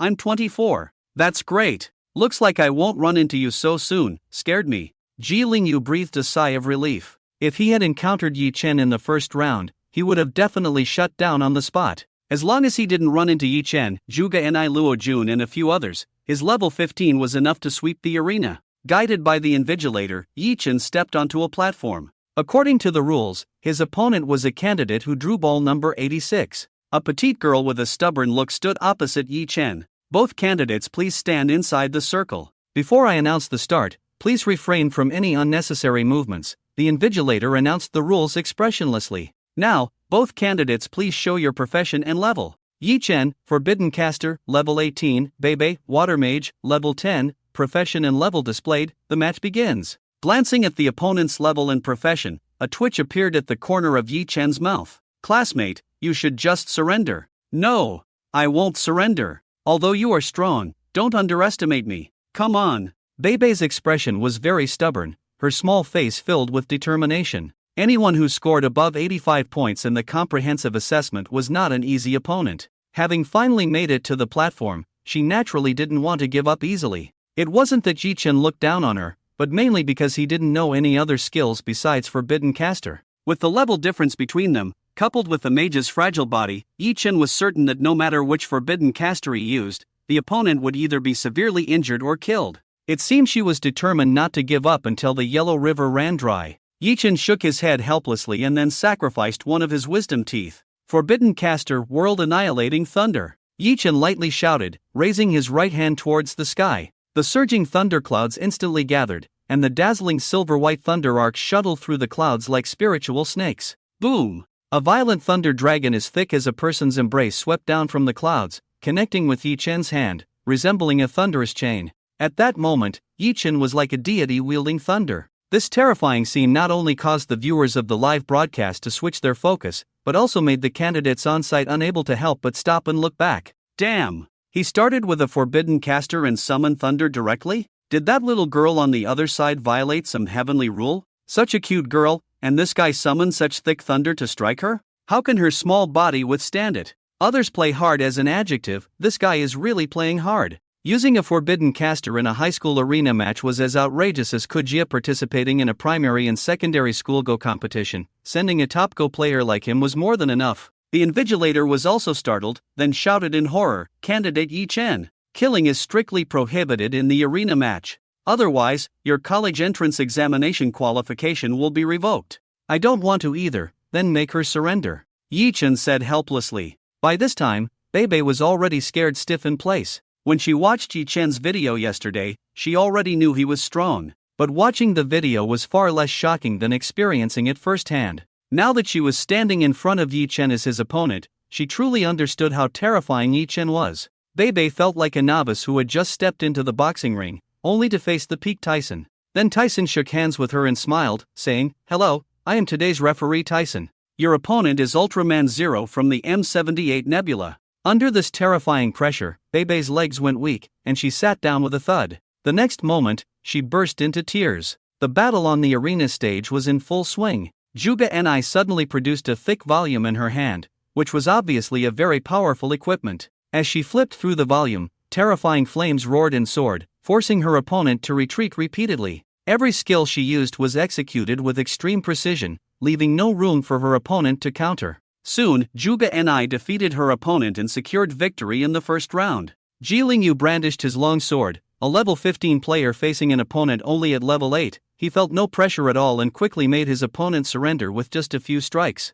Luo Jun from Yutsai High School held a black long spear, with a lifelike shadow dragon coiling around the spear shaft. With every swing of the spear, the sound of a dragon's roar echoed through the arena. He played with his opponent, taunting them until the last moment when he kicked them off the stage. Wang Zhanglin from Shurian High School was even faster. As an SSS-level Rainbow Light Blade professional, his speed was as fast as a ghost, swiftly defeating his opponent with a single move. On every stage, intense battles were taking place, except for the one where Yi Chen was. The scene there was completely different, with a petite girl in a skirt sitting on the ground, crying loudly. "Can't win, this person is a monster, can't win." Under immense pressure, Bebe's cries echoed through the arena. It was truly a heart-wrenching scene. People who didn't know the situation would think that this petite girl had suffered some kind of bullying from Yi Chen. Everyone was dumbfounded, even Yi Chen stood there dumbfounded, unsure of what to do. The forbidden curse he held in his hand was neither released nor retracted. He never expected the opponent to have such poor mental resilience that she would be scared to tears. In the end, Bebe was helped off the stage by the invigilator, and the arena match ended with Yi Chen's victory. Bebe was taken directly to the school counselor for half an hour of counseling before her crying gradually stopped. Examinee No. 18, Yi Chen, wins the first round, score +10. The invigilator announced the result with a strange expression. After so many years as an invigilator, he had seen fierce battles, immediate surrenders, instant kills, but this was the first time he had seen someone scare their opponent to tears before even starting the fight. Yi Chen had indeed made history by making his opponent cry in a high-stakes match. He was the only one in the entire arena who won without engaging in any combat. What a beast! Such a lovely girl, and he made her cry like that, without a shred of compassion. I always thought scared to tears was an exaggeration, never thought it could actually happen. Did he whisper some terrifying words to that girl to make her cry like that? Listening to the whispers around him, Yi Chen was speechless. Damn it, he really didn't do anything. He didn't even touch the opponent. After a 10-minute break, the second round of the arena match officially began. This time, Yi Chen's opponent was a sword cultivator carrying a long sword. This person had sword-like eyebrows and starry eyes, a slender figure, and a demeanor that made people take notice. Seeing Yi Chen step onto the stage, the sword cultivator's expression changed slightly, then he squinted his eyes and murmured to himself, "If it were you as my opponent, it might be a bit tricky. But I will win, I am the strongest." The sword cultivator murmured to himself as he drew the long sword from his back, the dazzling sword light illuminating the entire arena. Yi Chen's expression immediately became serious, treating his opponent with great respect. Even a lion must exert all its strength to catch a rabbit. He would not underestimate any of his opponents. Transcenders had various professions and skills, and the level displayed did not necessarily represent their true combat power, a fact Yi Chen deeply understood.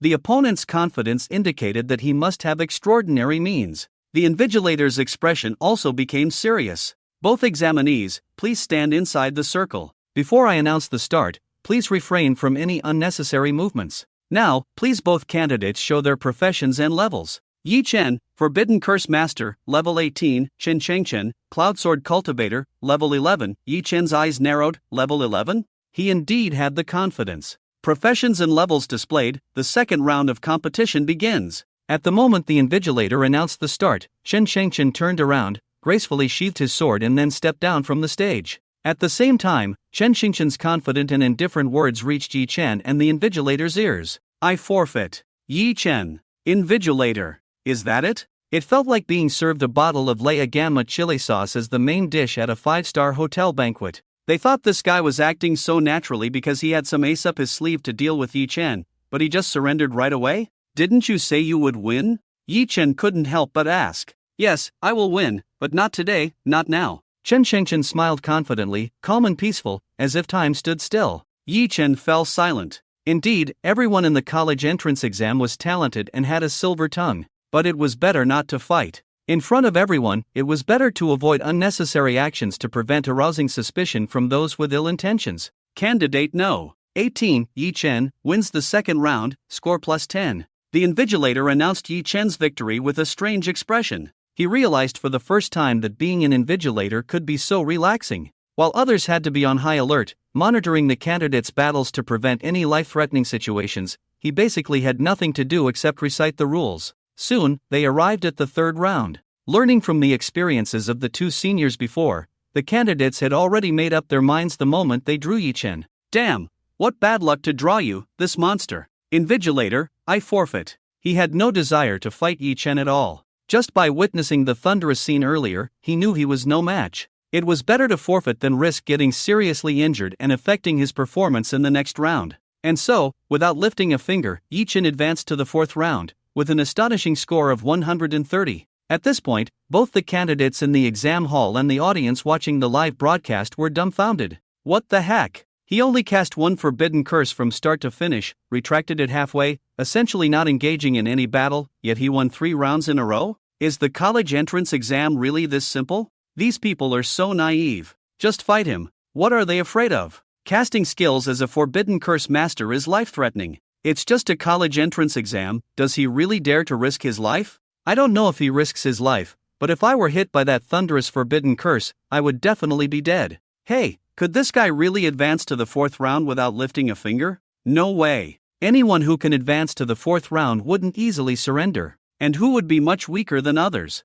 Yi Chen must fight someone if he wants to advance to the fifth round. Wait, look, this guy got a bye. There were a total of 104 candidates in the knockout stage. After 3 rounds, 91 candidates entered the losers bracket. This meant that only 13 candidates remained to compete for the title of this year's Qingqing Top Scholar. In the fourth round, Instead of following the rule of the smallest number facing the largest number, a new draw was conducted, resulting in one candidate receiving a bye. The candidate with a bye did not earn points but directly advanced to the next round. Surprisingly, the candidate who received the bye was Yi Chen. If it had been someone else, the others might have envied their luck. But since it was Yi Chen who got the bye, almost all the other candidates breathed a sigh of relief, feeling fortunate that they wouldn't have to face this monster in the fourth round. Whoever encounters Yi Chen basically means they will enter the loser's bracket. Yi Chen receiving a bye is obviously good news. The results of the draw for the other participants came out quickly. The other two matches seemed unremarkable, with the only one of interest being Luo Jun against Wang Zhenguang.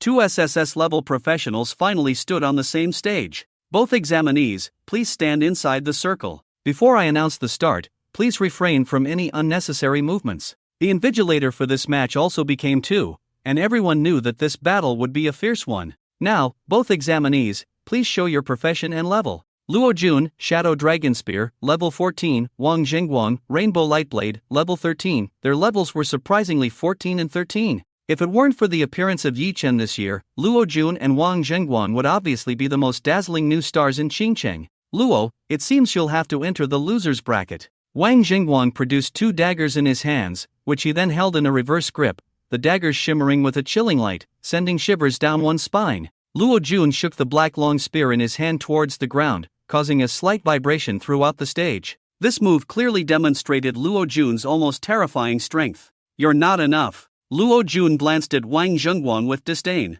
Wang Zhenguang narrowed his eyes, facing a difficult battle as an assassin against a warrior. He would rather face Zhuge Ni than face Luo Jun, but since the draw had been made, he had to give it his all. Profession and level display complete, the fourth round of the match begins. As soon as the invigilator's voice fell, Wang Zhenguang disappeared on the stage like a ghost. The speed of the Rainbow Light Blade profession was dazzling. Luo Jun's eyes instantly became sharp as he waved the black long spear in his hand, creating several spear shadows. The stage was filled with the sound of clashing metal. People knew that Wang Zhenguang was giving it his all, but they couldn't catch his figure. It seemed as if Luo Jun was the only one performing his spear technique on the stage. How terrifying! Is this the scene of two SSS-level professionals fighting? I can't even see where Wang Zhenguang is. If I were on stage, I would probably be killed by Wang Zhenguang in the first second. It's too scary. As transferees, I feel like we are not even in the same world as them. Watching the occasional dazzling sparks on the stage, many people's eyes were filled with fear. The gap between people sometimes is even greater than that between humans and dogs. Clearly, they all participated in the same transfer ceremony, entered the novice realm, and then came to take the exam. But Luo Jun and Wang Zhenguang were clearly in a different league from the others. Teacher Su, who do you think will win between the two of them? Chief Examiner Lin Yuan asked Su Qingxin. Luo Jun. Su Qingxin answered without hesitation. Lin Yuan chuckled, oh? Teacher Su thinks Wang Zhenguang will lose? Right now, Wang Zhenguang has been dominating Luo Jun throughout the match. On the stage, Luo Jun kept defending, not giving Wang Zhenguang any chance to attack. It's not that I think so, but he will definitely lose. He went all out from the beginning, and if he can't take down Luo Jun in a short time, his stamina will decrease, and that will be Luo Jun's moment to counterattack. Although Luo Jun seems to be constantly on the defensive, he is in complete control the whole time, using the sturdy long spear in his hand to block attacks. Each spear strike is precise. In this game of cat and mouse, Wang Zhenguang will lose. Su Qingxin expressed her opinion without reservation, and Lin Yuan's gaze towards her became more serious. The head of the Supreme Academy indeed had a sharp eye, and his views were similar to Su Qingxin's. As expected, shortly after Su Qingxin voiced her judgment, the situation on the stage began to change. Maintaining high-speed movement for a long time was quite exhausting for Wang Zhenguang. His speed couldn't help but slow down slightly. And at the moment his speed dropped, Luo Jun, like a long-hidden tiger, suddenly surged. He tightly gripped the black long spear in his hand, unleashing numerous black spear shadows towards Wang Zhenguang's vital points. This strike was the opportunity Luo Jun had been waiting for, not giving Wang Zhenguang any chance to react. Wang Zhenguang's face changed as he tried to defend himself. But how could he possibly be Luo Jun's match in a head-on battle? Luo Jun's black long spear, like a black dragon, lunged towards Wang Zhenguang, who managed to deflect it into the air, but Luo Jun seized the spear's handle in one smooth motion. Shadow Breaker Strike. The black long spear, like a towering pillar, directly swung down towards Wang Zhenguang. Wang Zhenguang raised two daggers to block, but was knocked down to his knees. Crack! A sour cracking sound echoed as Wang Zhengguan's knee shattered. Ah! Wang Zhengguan let out a piercing scream, curling up on the ground, clutching his knee. The onlookers felt a slight heaviness in their hearts, never expecting Luo Jun to strike so heavily. Soon, 2 doctors came up to carry Wang Zhengguan away. His injuries were severe and required immediate treatment, or it could affect his future career transition. Luo Jun walked off the stage expressionless, marking the end of the 4th round. With Yi Chen, there were now only 7 people left, meaning one person would receive a bye in this round and directly enter the top 4. Isn't this too unbelievable? Standing in front of the drawing box, Yi Chen's expression was somewhat strange as he reached in and picked a small ball. His intuition told him that this ball was likely the one for the bye, but Yi Chen refused to believe it and took it out. The fact proved his intuition was indeed accurate. Lin Yuan glanced at his ball and announced directly, "Examinee Yi Chen, in the 5th round, receives a bye." Yi Chen fell silent. He never expected to receive consecutive byes for 2 rounds. The audience watching the live broadcast of the college entrance examination was also stunned. They were willing to call Yi Chen the god of drawing lots, as the biggest dark horse of this year's college entrance examination had emerged. Without lifting a finger, he directly entered the top 4, setting an unprecedented record. Scaring his opponent to tears in the 1st round, having opponents forfeit in the 2nd and 3rd rounds, receiving byes in the 4th and 5th rounds even in fiction, it would be hard to imagine such a bizarre scenario. "Bro, your luck is too good," Ji Lingyu couldn't help but exclaim. "If you like getting byes, you can have them," Yi Chen said indifferently. No, I don't want them." Ji Lingyu shook his head repeatedly. Getting a bye was both good and bad because it didn't earn any points. If you received a bye in the 4th round, you would face the 6 strongest opponents in the next round. Only by defeating one of them could you earn 10 points again. Yi Chen had received 2 byes in a row, so his score was only 130 points at this point. The 6th round was the top 4, and the 7th round was the finals. This meant that if he wanted to score a perfect 150 points, he had to win the next 2 battles and become the top scorer in Qingcheng. If he didn't have enough strength, the result of receiving 2 byes would be giving away a spot in the top 4 for nothing. "Who is your opponent in the 5th round?" Yi Chen asked. Ji Lingyu had already scored 136 points by now, and with this score, he could choose among the top domestic universities. Therefore, whether he won or lost in the 5th round didn't matter much to Ji Lingyu, unless he wanted to compete for the top scorer in Qingcheng. "Guess?" Ji Lingyu blinked and smiled slyly. Seeing Ji Lingyu's smile, Yi Chen raised an eyebrow. "Could it be Zhuge Ni?" "Bro, you're really smart, you guessed it right away." Ji Lingyu nodded. "She's not easy to deal with. If it doesn't work out, just forfeit," Yi Chen advised.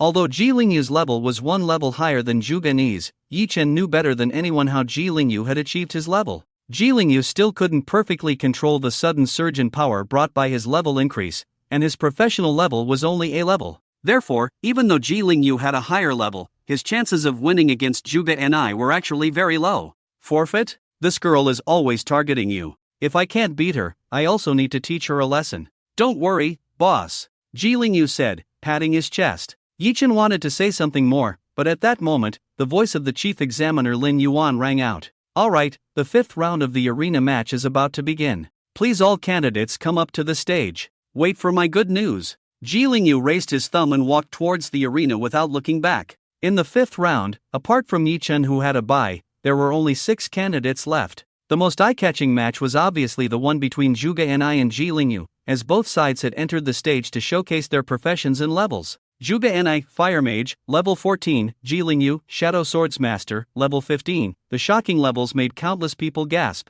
A level 14 against a level 15. In previous years, this kind of matchup would only occur during the battle for the top spot. But this year, even before reaching the top 4, a battle between level 14 and level 15 had already taken place, causing a lot of discussion among the crowd. Shadow Swordsmaster? Wasn't this an A-level profession? How could an A-level profession reach level 15? Everyone's physique is different. I once leveled up 20 times in extreme anger. You guys don't know this, right? I saw it with my own eyes. After that, Yi Chen crippled the monster, he handed it over to Ji Lingyu for the finishing blow. His level was raised so high all thanks to that Yi Chen. What? Is this kind of thing possible? I have a friend who wants to ask if Yi Chen needs any leg accessories. No wonder an A-level profession could reach level 15. It turns out there was this kind of trickery involved. On the arena stage, Zhuge Ni looked coldly at Ji Lingyu, her exquisite and beautiful face showing no expression. Ji Lingyu, I really don't understand. What kind of spell did Yi Chen cast on you to make you look up to him? Zhuge Ni said, holding a scripture. You don't need to understand. Once a boss, always a boss. Clang. Ji Lingyu drew a shimmering long sword, his eyes becoming serious. When you finally realize what kind of person Yi Chen is, you will definitely regret it. Zhuge Ni shook her head, clearly disdainful of Ji Lingyu's choice. In the instant the invigilator announced the start of the match, Zhuge Ni immediately released her skill. Explosive Phoenix Fire. The scripture in her hand lit up, and countless fireballs rose from the graceful curves of Zhuge Ni, heading towards Ji Lingyu. The terrifying heat caused the temperature of the entire arena to rise continuously. Before the attack even reached him, sweat beads appeared on Ji Lingyu's forehead. Ji Lingyu tightly gripped his long sword, his figure flashing like a phantom. He didn't blindly confront the fireballs, but skillfully used the edges and corners of the arena to dodge Zhuge Ni's attacks. The fireballs exploded around him, flames splashing, but they couldn't touch him at all. How many times can you dodge? Zhuge Ni calmly flipped through the scripture in her hand. All the fireballs instantly condensed into a huge wall of fire, carrying a destructive momentum as they rushed towards Ji Lingyu. Faced with this indiscriminate attack, Ji Lingyu's eyes narrowed. He knew that he couldn't avoid this strike and had to confront it head-on. Taking a deep breath, the power within his body erupted instantly. The long sword shimmered with a cold light as he directly slashed at the oncoming wall of fire. Sword skill, slashing strike. Sword energy crisscrossed, fiercely colliding with the wall of fire in midair, emitting a deafening roar. The wall of fire was instantly torn apart by the sword energy, turning into countless splashes of flowing fire, resembling a blooming fire lotus in the air. Ji Lingyu's figure flickered in the firelight, with the flowing fire falling on him, immediately burning his skin, but he disregarded it and rushed towards Zhuge Ni. He was well aware that facing Zhuge Ni, a fire mage, he could only have a chance of winning by engaging in close combat. Seeing this, a hint of surprise flashed in Zhuge Ni's beautiful eyes. She did not expect Ji Lingyu to be able to directly withstand her powerful attack.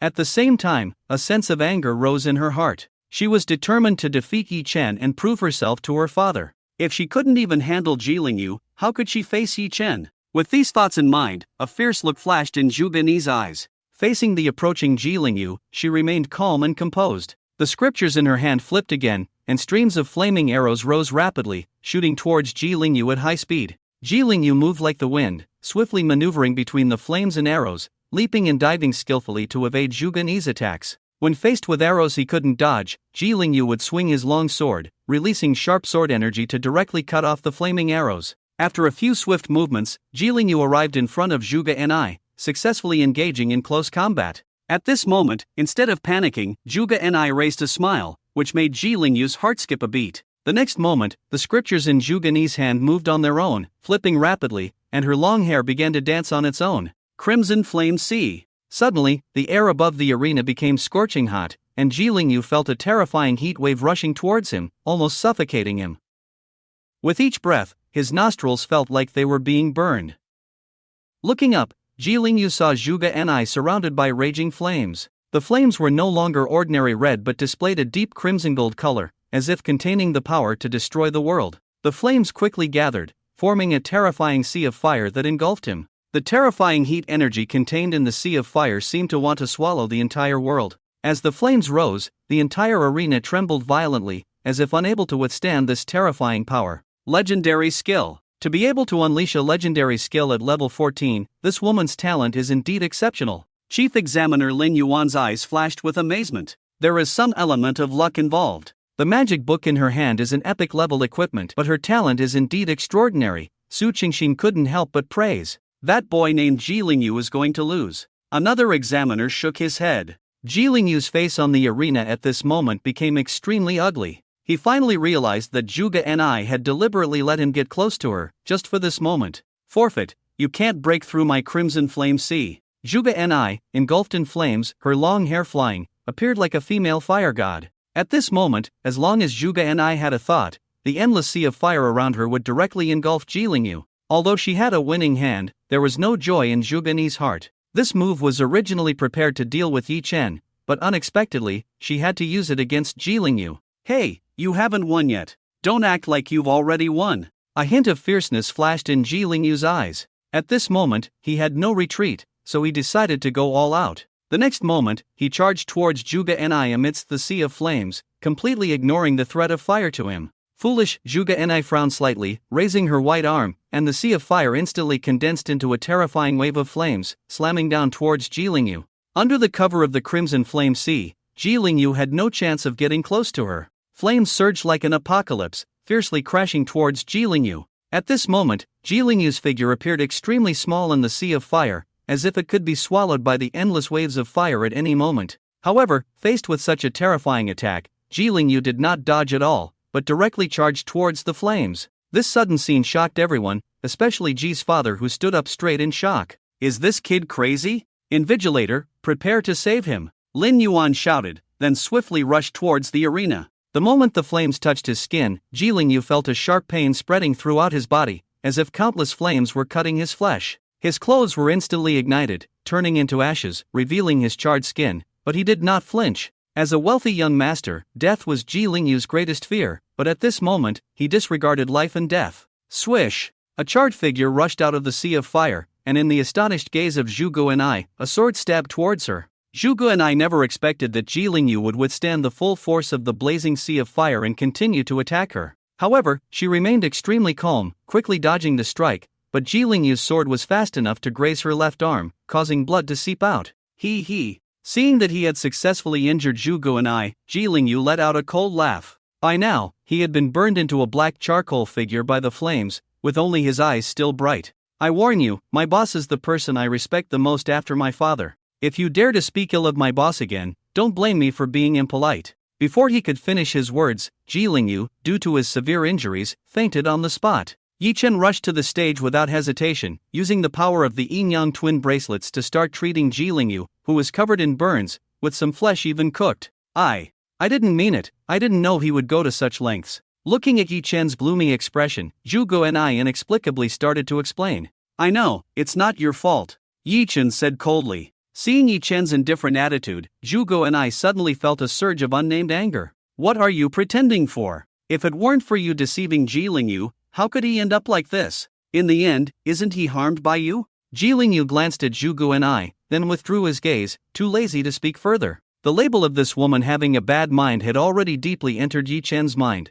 and he was too lazy to waste words with her. If Zhuge Enai wasn't the daughter of his teacher, Zhuge Qianqing, Yi Chen would have cast a banishment curse already. When the medical staff for the college entrance examination carried Ji Lingyu away, Yi Chen walked off the stage without looking back. Zhuge Enai watched Yi Chen's back, gritting her teeth, complex emotions flashing in her beautiful eyes. She suddenly remembered Ji Lingyu's words before. The person she regarded as a cowardly person who feared death unexpectedly fought so desperately for Yi Chen. She couldn't understand why Ji Lingyu would go to such lengths for a cowardly person like Yi Chen who sought fame and deceived the world. Her father believed in him, Ji Lingyu believed in him, why did no one believe in her? A strange emotion surged in her heart. Was it envy or jealousy? Zhuge Enai was not sure. But at this moment, her desire to defeat Yi Chen had reached its peak. She couldn't stand the fact that Yi Chen, who clearly sought fame and feared death, still pretended to be calm and composed.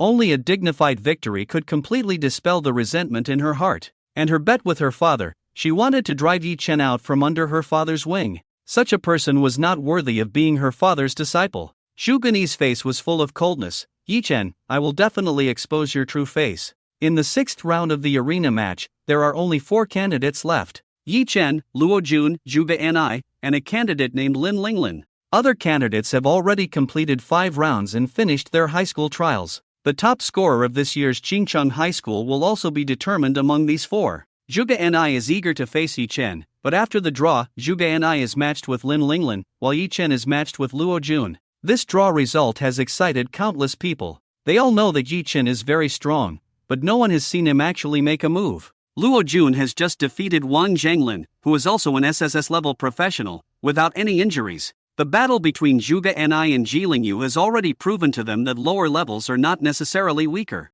Therefore, many people are more optimistic about Luo Jun. Several principals of Qingcheng High School are also excited at this moment. For them, the match between Luo Jun and Yi Chen is even more important than the final. Unless Lin Linglin suddenly explodes, he cannot be a match for Zhuge Enai. And once Yi Chen defeats Luo Jun, it means that the final battle will be between 2 students from Qingcheng High School, and the top scorer of Qingcheng will be born in Qingcheng High School no matter what. If Luo Jun wins, then their Yucai High School still has a chance to retain the top scorer title. After all, in the past 3 years, The top scorers in Chingcheng have all come from Yucai High School. Principal Su, do you think Luo Jun has a high chance of winning? A principal couldn't help but ask. Of course, he is my student, I have confidence in him. Principal Su smiled faintly, exuding an indescribable confidence. But he is an 18th level forbidden spellcaster. The power of a forbidden spellcaster is already terrifying, not to mention that the opponent's level is higher than Luo Jun's. Can Luo Jun really win? Another principal was somewhat surprised. So what? Principal Su was somewhat disdainful. In an arena match, can he really keep casting forbidden spells without regard for his life? Several principals nodded in agreement, knowing that forbidden spells are powerful, but they are also very harmful to the body. Unless it is a matter of life and death, few people besides forbidden spellcasters would want to release forbidden spells. I'm afraid he can't even withstand one forbidden spell. Gao Jinyu said softly.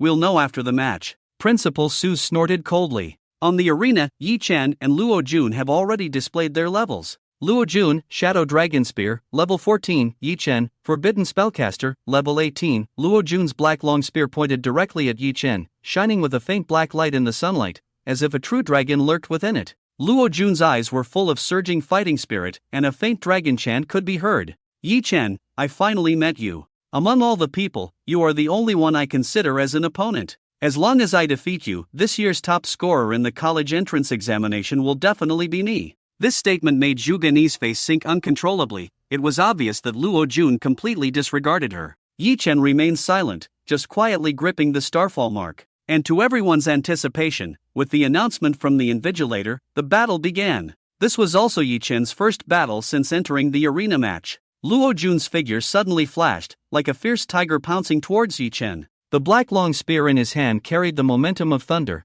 directly stabbing at Yi Chen's heart. Yi Chen remained unchanged, his figure slightly moved, and the starfall mark in his hand drew out a brilliant star trail, facing Luo Jun's black long spear. He did not use any messy forbidden spells, but the simplest and most primitive Yangshou sword technique. Luo Jun was only at level 14, and the power of each cut of the Yangshou sword technique was twice that of the previous one. Without any surprises, as long as it stacked to about 20 layers, the power of the starfall mark would be something Luo Jun could not resist. And by using the Yangshou sword technique, Yi Chen did not have to worry about accidentally killing Luo Jun, which was the main reason. Using a sword? Luo Jun was somewhat shocked. He had only seen Yi Chen use the world-destroying thunder, so he was prepared, but he didn't expect Yi Chen to pull out a knife. A forbidden spellcaster skilled in close combat? How did he not know? As the black spear and starfall sky marks continued to collide, Luo Jun became more and more alarmed. Yi Chen's knife skills seemed simple, but each strike contained incredibly powerful force,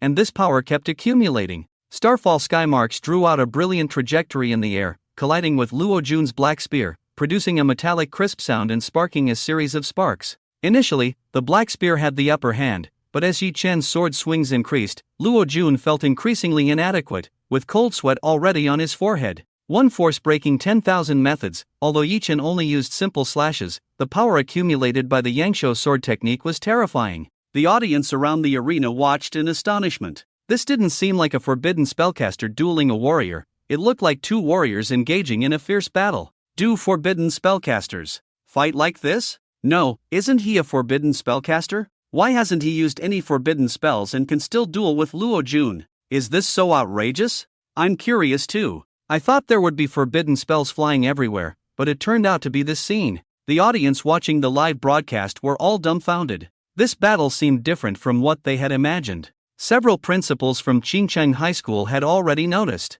Is that the forbidden spell? It should be. By consuming his own lifespan, each strike he makes is stronger than the previous one. How many strikes has he made? Is it worth exchanging his lifespan for victory in an arena match? The principals discussed, and Principal Su's face was extremely ugly. He never expected Yi Chen to be so determined, even risking his life. Principal Su, didn't you say Luo Jun might not necessarily lose? From the current situation, he seems to be destined to lose. Gao Jinyu smiled happily. Don't be too happy too soon. Principal Su gritted his teeth. On the arena, Yi Chen's Yangshou sword technique had already accumulated to 15 layers, each strike carrying terrifying power. Luo Jun felt unprecedented pressure, even his tiger's mouth had been shattered, blood dripping. No, if this continues, I will definitely lose. A hint of panic flashed in Luo Jun's eyes. The power of each of Yi Chen's strikes was growing exponentially, seemingly endless. He had to take a risk to have a chance to win. Shadow Break Strike.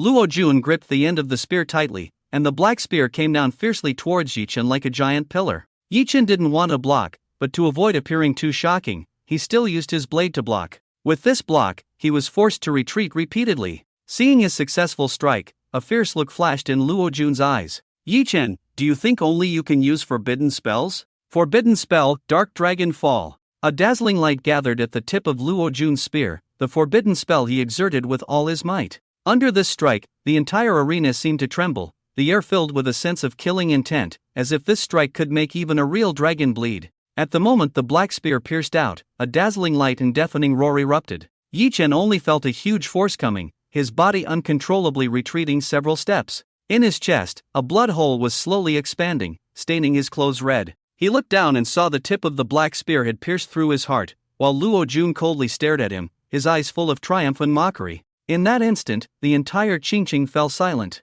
It was as if someone had pressed the pause button on time. This sudden scene shocked everyone present. No one could have imagined that Luo Jun would directly cast a forbidden curse, let alone that he could shoot Yi Chen through the chest. Luo Jun. 1. I never expected that the Forbidden Curse Master, who was supposed to be invincible at the same level, would be defeated by Luo Jun, who is 4 levels lower. Luo Jun is really bold, actually casting the Forbidden Curse directly. The crowd discussed in shock. Su old dog.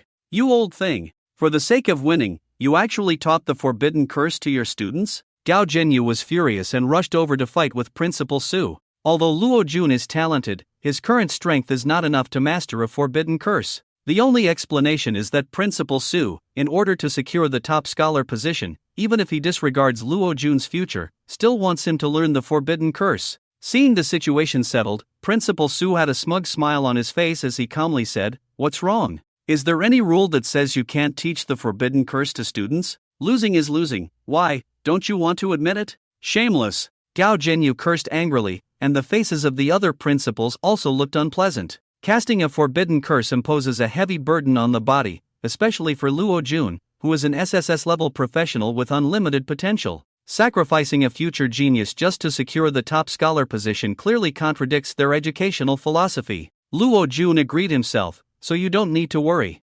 Principal Su remained calm and confident. So what if he is a forbidden curse master? This year's top scholar still belongs to their school. Zhuge Ni stared blankly at the arena, her emotions at the moment were indescribably complex. She never expected that Yi Chen would lose to Luo Jun, but that shot from Luo Jun was indeed terrifying, and Zhuge Ni was not sure she could have dodged it. Originally, she desperately hoped to defeat Yi Chen, but now, seeing Yi Chen about to die, Zhuge Ni couldn't help but sigh. There was no need for her to hold on to the opponent any longer. She had advised Yi Chen before that the power of a forbidden curse master comes at the cost of future in life, but unfortunately, Yi Chen did not listen to her. If you had listened, maybe you wouldn't have ended up like this today. Zhuge Ni shook her head and muttered softly. On the arena, Luo Jun was panting heavily, his face pale. It was obvious that casting the forbidden curse of Dark Dragon Meteor had greatly exhausted him. What can an 18th level do? You will still fall under my gun, Luo Jun said triumphantly. Who told you that I lost? Yi Chen calmly raised his eyes. Your heart has been pierced, and you're still talking tough? Luo Jun sneered disdainfully. It seems that the Forbidden Curse Master has been absent for too long, so much so that the world has forgotten the terror of this profession. Yi Chen calmly spread his arms. No one can kill a Forbidden Curse Master, they will only die under their own Forbidden Curse. Forbidden Curse Immortal. As Yi Chen cast the Forbidden Curse, a mysterious power burst from him, and the air around the arena seemed to solidify. Although his heart had been pierced, Yi Chen, at this moment, was as calm as ever, swinging the Starfall mark in his hand towards Luo Jun. Luo Jun's face changed drastically. Even after being pierced through the heart, Yi Chen still possessed such terrifying power. Is this guy really human? At the same time, the twin yin-yang bracelets on Yi Chen's wrist lit up, and a powerful energy was rapidly restoring Yi Chen's body. The wound caused by the Dark Dragon Meteor was healing at a visible speed until it completely disappeared. This sudden scene caused a commotion among everyone. They had never seen someone survive being pierced through the heart. Could this guy be immortal? Only a few people understood what was happening, including the examiners like Lin Yuan. Immortal? Wasn't this forbidden curse lost long ago? I never expected to witness it in my lifetime. The profession of Forbidden Curse Master is too terrifying, born with the ability to master forbidden curses. At the cost of one's own lifespan, immune to fatal injuries, this forbidden curse can truly be considered the most powerful and practical, directly immunizing against a fatal injury. First, immune to fatal injuries with undying immunity, then activate equipment to heal wounds. This kid is too calm. If he is not a forbidden curse master, he will definitely have a bright future. An examiner couldn't help but shake his head, his eyes filled with regret. Being a forbidden curse master means a short life. This is an ironclad fact. Yichen pressed on step by step. Every swing of the Starfall Skymark carried terrifying power. Luo Jun was forced to retreat step by step. He originally thought that a shot through the heart had secured victory, but now it seems that he was just daydreaming. Seeing himself about to be defeated, a hint of fierceness flashed in Luo Jun's eyes. Since he had already used it once, he didn't mind using it again. Forbidden Curse, Dark Dragon Fall. Luo Jun once again cast the Forbidden Curse, this time aiming at Yichen's head. Seeing the black spear bursting with dazzling light coming towards him again, Yichen frowned. He didn't want to publicly use Undying Immunity again. Using it too often might reveal his true abilities. So, Yichen raised his hand directly. Forbidden Curse, World-Destroying Thunder. Since this kid likes forbidden curses so much, let's have a Forbidden Curse showdown. Yichen pressed his palm forward. Instantly the sky was covered with dark clouds, thunderbolts crazily flickering, as if to engulf the entire arena. Boom! With Yichen's action, a thick thunderbolt directly struck down from the dark clouds, heading straight towards Luo Jun. Impossible! Luo Jun's terrified scream rang out, clearly both using forbidden curses. Why was the power of Yichen's forbidden curse so terrifying? He desperately tried to dodge, but the speed of the thunderbolt was too fast. He didn't have time to react at all.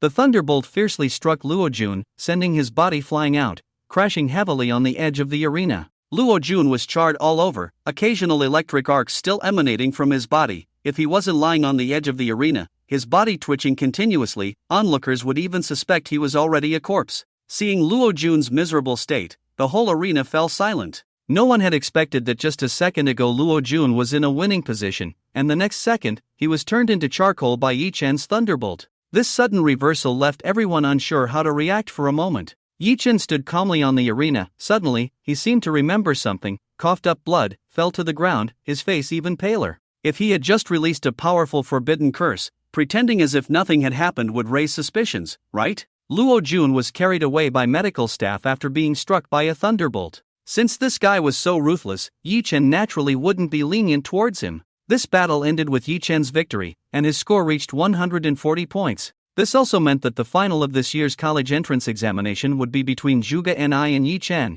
an internal battle of Qingcheng High School. Regardless of who wins, the top scorer will be from Qingcheng High School. Gao Zhenyu had already started celebrating with champagne in advance. And the one who couldn't accept Luo Jun's defeat the most was naturally Principal Su from Yucai High School. He was grinding his teeth, staring fiercely at Yichen on the arena. In order to win, he didn't hesitate to teach Luo Jun forbidden curses, even if it meant ruining Luo Jun's future. But even so, he still lost in the end. How could Principal Su accept this? I will report. I must report, Yichen from Qingcheng High School deliberately killed his opponent. An 18th level transfer student using such a powerful forbidden curse against a 14th level transfer student, this is murder. Principal Su stood up and shouted. On the arena, it is absolutely forbidden to intentionally kill opponents. Everyone who can enter the arena competition is a proud child of heaven. As long as they grow up in the future, they will be able to stand on their own. No matter who dies, it is a huge loss for Daya.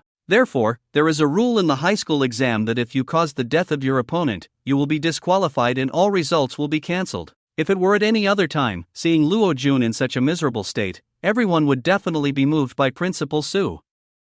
But thinking about how ruthless Luo Jun was when he shot Yichen through the heart just now, everyone's faces were extremely strange. Intentionally killing opponents, Luo Jun is the one who really committed murder. If Yichen were not a forbidden curse master but had another profession, he would either be dead or disabled. Go report to the high school examiners, shouting here won't help. Gao Zhenyu sneered, looking at Principal Su as if he was watching a clown. Gao Zhenyu, just wait, this is not over. Principal Su gritted his teeth and then turned and walked away, unwilling to continue watching. The next thing is the civil war in Qingcheng High School. He only watched to make himself feel worse. It's a deal, double happiness. Gao Zhenyu grinned, and the wrinkles on his face relaxed at that moment. I've been happy enough with the Civil War finals in Qingcheng High School, but I didn't expect the eyesore to leave on his own. That's great. Hearing this, Principal Su, who was halfway through, stumbled and almost turned back to fight Gao Jinyu. Ah, so tired, why is the high school exam more tiring than fighting Kenzan? Yi Chen muttered to himself as he walked off the stage.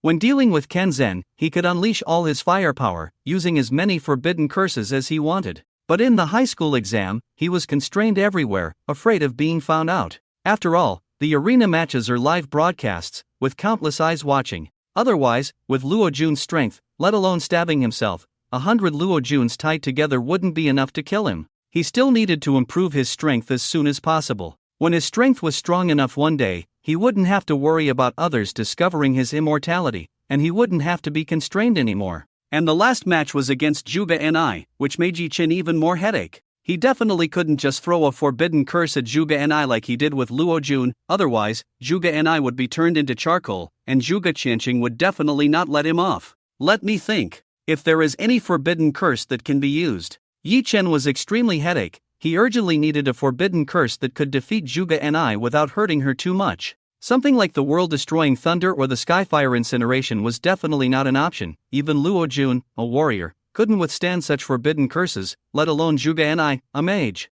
Just as Yi Chen was in distress, the 7th round, the final match, arrived. However, for many people, there was no suspense in this final match. In the battle with Luo Jun, Yi Chen had already demonstrated the terror of the Forbidden Curse Master with his actions, and as long as Zhuge Ni took one forbidden curse, it would be over for her. On the arena, Zhuge Ni stood opposite Yi Chen, her beautiful face filled with complexity. She had just thought that Yi Chen was going to die under Luo Jun's gun, but she didn't expect Yi Chen to suddenly turn the tide with an immortal forbidden curse. With the command of the Invigilator, the battle that would determine the champion of Qingqing officially began. Strangely, neither Yi Chen nor Zhuge Ni showed any intention of moving, both just stood there blankly. Yi Chen was afraid that a forbidden curse might accidentally kill Zhuge Ni, while Zhuge Ni didn't know what she was thinking. After a while, Zhuge Ni coldly spoke up.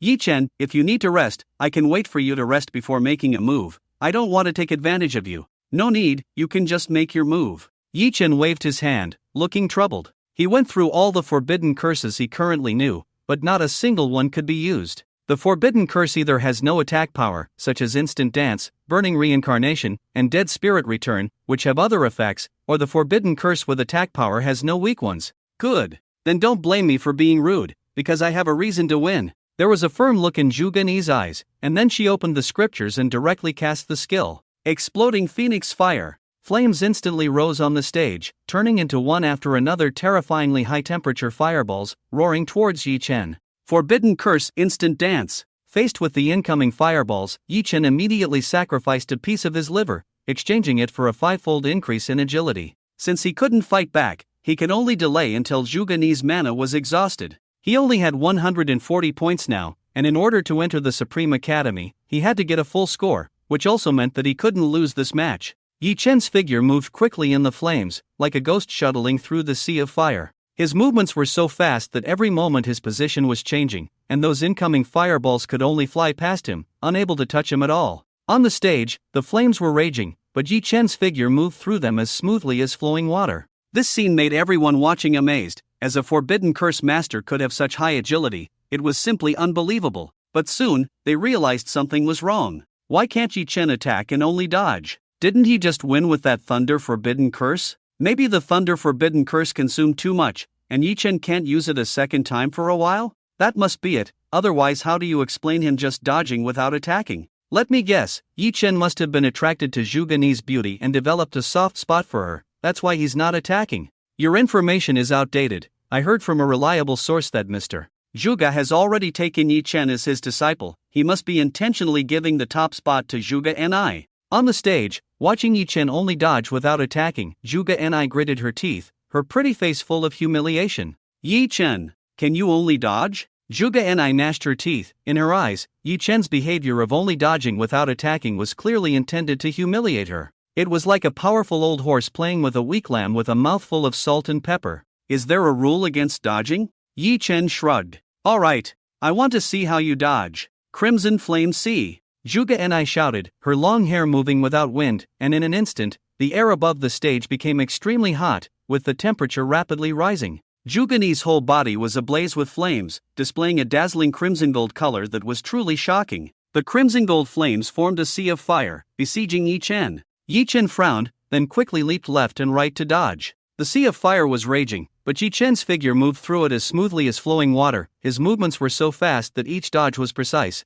and those crimson gold flames, although terrifying, could never touch him. In an instant, Yi Chen once again sacrificed half of his liver, increasing his agility sevenfold. The sudden increase in agility made Yi Chen's already terrifying speed skyrocket again, turning into a stream of light heading straight for Zhuge Ni. Zhuge Ni never expected that Yi Chen's speed could be even faster, so she didn't have time to react at all. Bang! With a crisp sound, Yi Chen held the star meteor skymark and used the heavy back of the knife to knock Zhuge Ni on the head, making a crisp sound. Zhuge Ni covered her head and squatted on the ground. She had been pampered since childhood. Where had she suffered such grievances? For a moment, tears welled up in her eyes from the pain, and a big lump formed on her head. You lost. Yi Chen calmly spoke. The gap in strength between him and Zhuge Ni was already obvious. If he had just used the blade instead of the back of the knife, with the sharpness of the starfall sky mark, Zhuge Ni's head would have been split in half by now. 3 simple words instantly shattered Zhuge Ni's psychological defense line.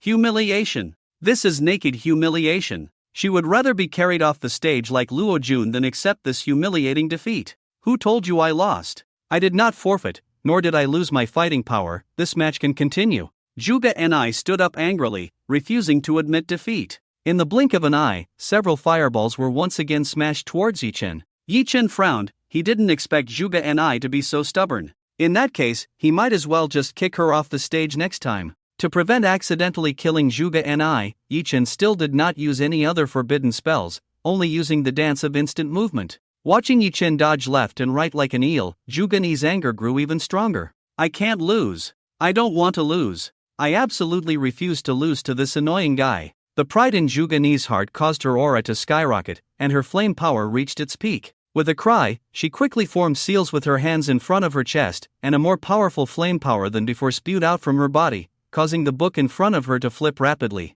On the arena, the air seemed to be distorted by this power, forming red patterns in the air, as if ancient spells were floating in the air. Yi Chen, since you are so good at dodging, try dodging this move again.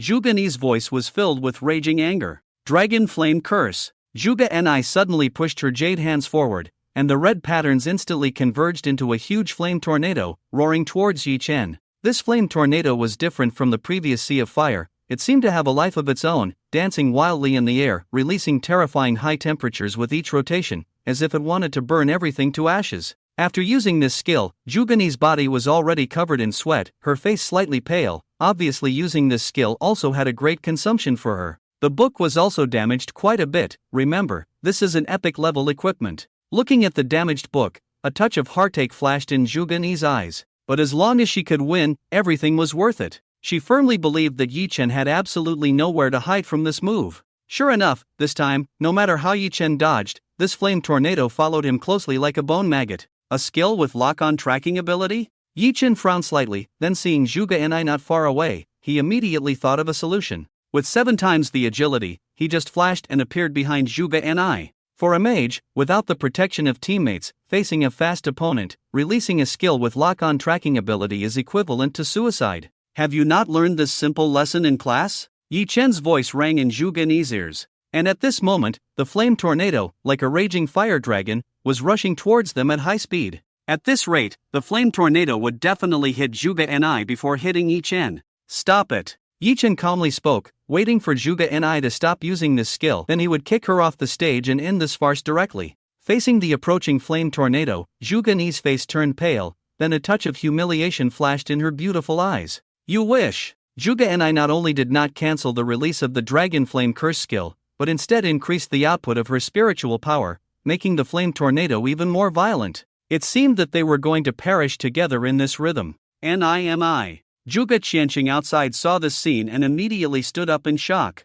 He did not expect his daughter to be so determined to this extent. Would she even want to win at the cost of her life? Lin Yuan and the other examiners were also taken aback. Get ready to save people. Facing the crazed Zhuge Ni, Yi Chen furrowed his brows slightly. Crazy woman. Zhuge Ni refused to back down, and he naturally couldn't use Zhuge Ni as a shield. After all, she was his teacher's daughter. Even though Zhuge Ni had many faults, Zhuge Qianqing had always been good to him, and he couldn't just watch Zhuge Ni die. Yi Chen reached out and pulled Zhuge Ni behind him, then raised his hand. A terrifying force burst from his palm, causing the arena beneath his feet to tremble instantly, emitting a deafening roar. Forbidden curse, wall of size. A stone wall rose between Yi Chen and the flaming tornado. This stone wall was extremely mysterious, as if it was not made of physical matter. This was one of the forbidden curses that Yi Chen had just unlocked after leveling up. Forbidden curse, wall of size. The forbidden curse practitioner summons the wall of size from the deepest part of the underworld at the cost of their own life force,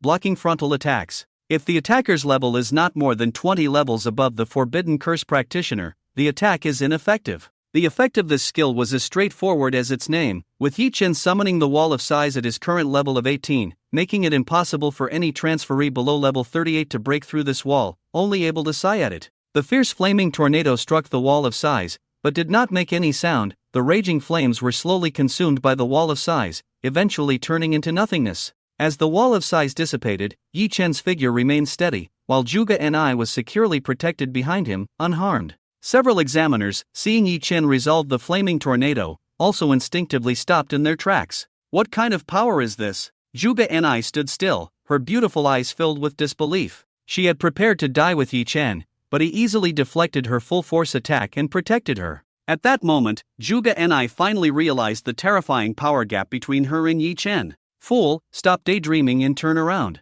Yi Chen affectionately ruffled Zhuge Ni's hair, his smile gentle and warm, leaving Zhuge Ni momentarily stunned. She suddenly felt that the Yi Chen in front of her was not as detestable as she had imagined. Why do I suddenly feel a bit sweet? What's going on? I seem to have knocked them both. A stubborn and arrogant princess meets a powerful and gentle knight. Oh my god. It's like a scene from a book. I see it now. Yi Chen doesn't want to give up the top spot. He's just afraid of hurting Zhuge Ni. That's why he's been avoiding it. So sweet, how can there be such a gentleman? He really can't bear to see Zhuge Ni get hurt even a little. Watching the live broadcast, the people of Qingqing looked at the heartwarming scene on stage, a hint of a smile appearing on their lips. Under everyone's gaze, Yi Chen slowly turned Zhuge Ni's body in a different direction, then ruthlessly kicked her in the butt. Get lost. Acting like you're sick. Zhuge Ni was completely unprepared, and Yi Chen's full-force kick sent her flying into the sky, her delicate body tracing a beautiful parabola in the air, before crashing outside the arena, looking extremely embarrassed.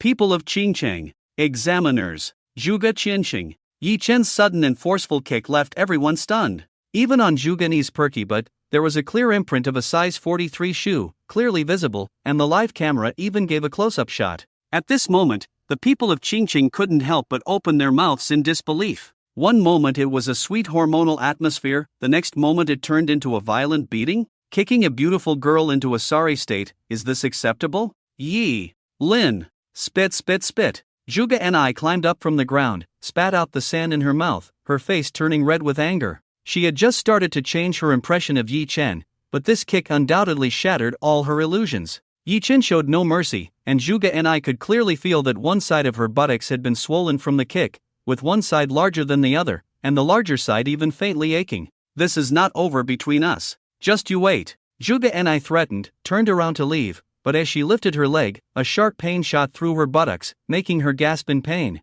Watching Zhuge Ni hobble away, the examiners on the platform looked at Yi Chen with a strange expression. Such a beautiful girl, yet this guy could be so ruthless. Despite the comments, the examiners did not forget their duty and immediately announced, in the final round of the arena match, examinee Yi Chen wins, adding 10 points. With this, Yi Chen's score reached 150 points, and he also obtained the title of the top scholar in Qingqing. Now should be enough to enter the Supreme Academy, right? Yi Chen muttered to himself. With a perfect score and the top scholar title, this was the best result one could achieve in the exam. A hostess wearing black stockings and high heels quickly stepped onto the platform, holding a microphone and smiling sweetly at the camera. Hello to all the viewers watching the live broadcast, I am the host of Qingqing Vision, Wei Benlu. After a day of thrilling duels, the top scholar of the 886th high exam trial has been born, and he is the student standing next to me, Yi Chen. In the past, there would have been enthusiastic cheers in Qingqing at this moment, but this year was strangely silent.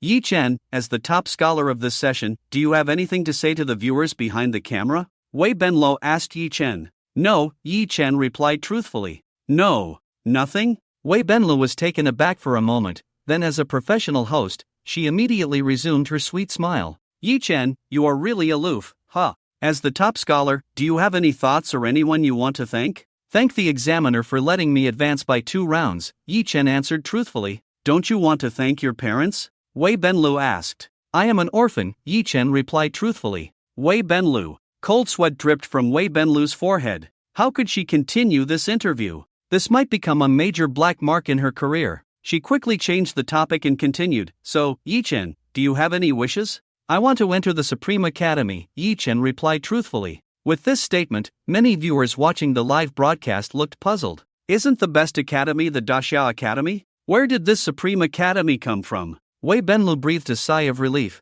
as Yi Chen finally said something she could follow up on. How coincidental. Today, the head of the Qingqing region of the Supreme Academy, Teacher Su Qingxin, is present at the scene of the high exam trial. Let's welcome Teacher Su. As Wei Benlu's voice fell, the camera focused on Su Qingxin. Su Qingxin, dressed in a long green dress, appeared on the screen, causing many viewers watching the live broadcast to brighten up and marvel at her mature and charming beauty. This kind of mature and charming beauty was almost irresistible to men of all ages. Let me explain to the viewers that the Supreme Academy only admits the top 100 candidates from the high exam trial each year. You can think of the Supreme Academy as a special forces training camp within the academy, Wei Benlu explained. Teacher Su, as the one in charge of the admissions in the Qingqing region of the Supreme Academy, and with Yi Chen, the top scholar of this year's Qingqing high exam, expressing his wish to enter the Supreme Academy, can this wish be fulfilled? Wei Benlu sweetly inquired. Upon hearing this, Su Qingxin furrowed her brows slightly, then shook her head.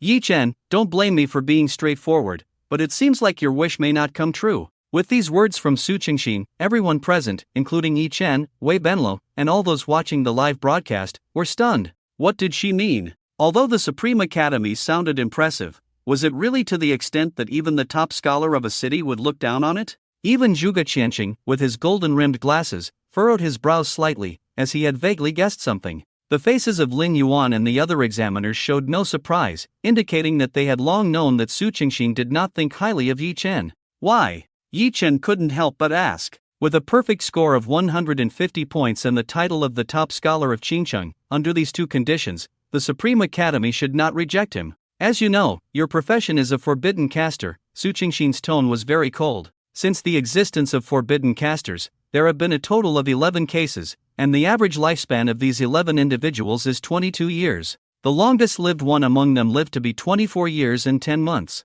This also means that you have no value in being nurtured. Your current strength is obtained by trading off your future and vitality. Investing resources in you is like throwing money into the sea, producing no value. Don't blame me for being straightforward, but this is the truth. As Su Qingxin's words fell, many of those watching the live broadcast fell into contemplation. They had to admit that although Su Qingxin's words were harsh, they made a lot of sense. The short lifespan of forbidden casters was well known. A university would nurture a career changer for 4 years, and Yi Chen was currently 18 years old. By the time of graduation, he would be exactly 22 years old, the average lifespan of a forbidden caster. This meant that Yi Chen might pass away right after graduation. So, the resources invested in nurturing him for these 4 years would be in vain. After understanding this point, everyone also understood why Su Qingxin rejected Yi Chen's admission. For a moment, they looked at Yi Chen with a hint of pity in their eyes. Such a bright new star, but unfortunately, it would not shine for long before it faded away.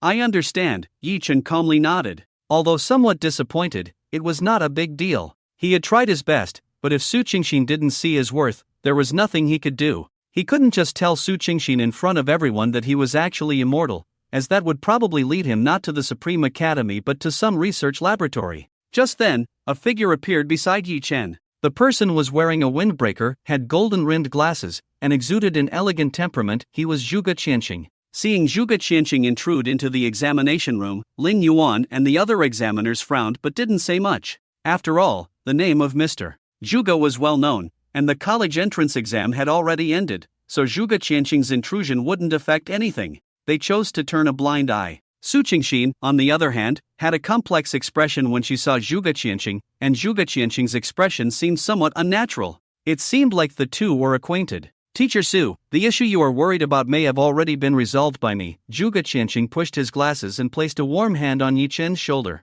In an instant, a surge of star power entered Yi Chen's body, wreaking havoc within him. Yi Chen endured silently, not making a sound. Even if Zhuge Qianqing intended to harm him, he wouldn't act in front of everyone. Yi Chen is my disciple. I have developed a method that can significantly reduce the impact of casting forbidden spells on the forbidden caster themselves. If you don't believe it, you can take Yi Chen for a physical examination to see for yourself, Zhuge Qianxing said. As soon as the words fell, many people watching the live broadcast had their faces change drastically.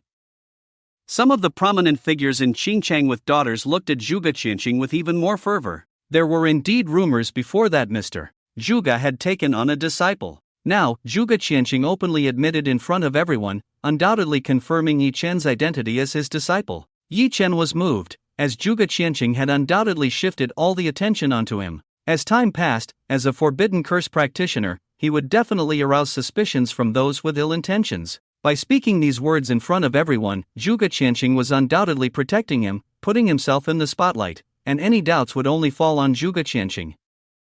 Lin Yuan and the others' gazes also became fiery. If Zhuge Qianxing could truly reduce the impact of forbidden curses on practitioners, then Yi Chen would truly become a rising star. Not to mention, as long as he could live to 30, the situation would be completely different. An extra 8 years of life for a forbidden curse practitioner would be enough to make countless people fear him. Only Su Qingxin's expression remained unchanged, her gaze turning even colder. Mr. Zhuge, you are indeed proficient in astrology, but when it comes to understanding and researching about career changers, can you match the professors at our Supreme Academy? Even things that the professors at the Supreme Academy couldn't research, do you think I would believe that you could? Are you asking me to send someone to the Supreme Academy to train as a forbidden curse practitioner based on mere words? What if he still can't live past 25? Will you compensate for the resources lost? Faced with Su Qingxin's aggressive questioning, Zhuge Qianxing furrowed his brows slightly, then sighed. Qingxin, can you not bring personal emotions into this?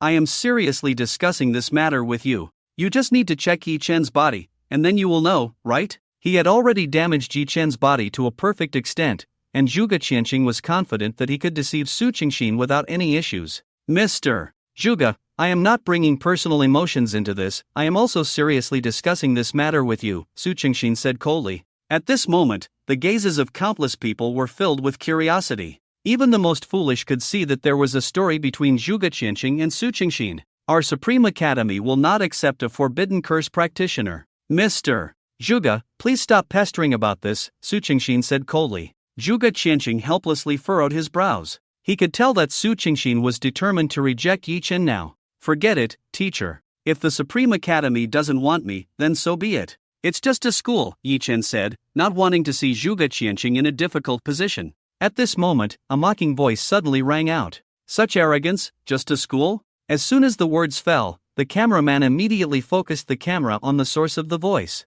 A young man in white robes, with a mocking smile on his face, walked slowly towards them. His gaze swept over Yi Chen with a hint of disdain. He smirked, then suddenly took a step forward, a powerful aura bursting out and directly rushing towards Yi Chen. Yi Chen felt a huge force crash into him instantly, as if struck by lightning. His blood churned, and he couldn't help but spew out a mouthful of blood. He could clearly feel that the strength of this young man in front of him was not inferior to Kenshin.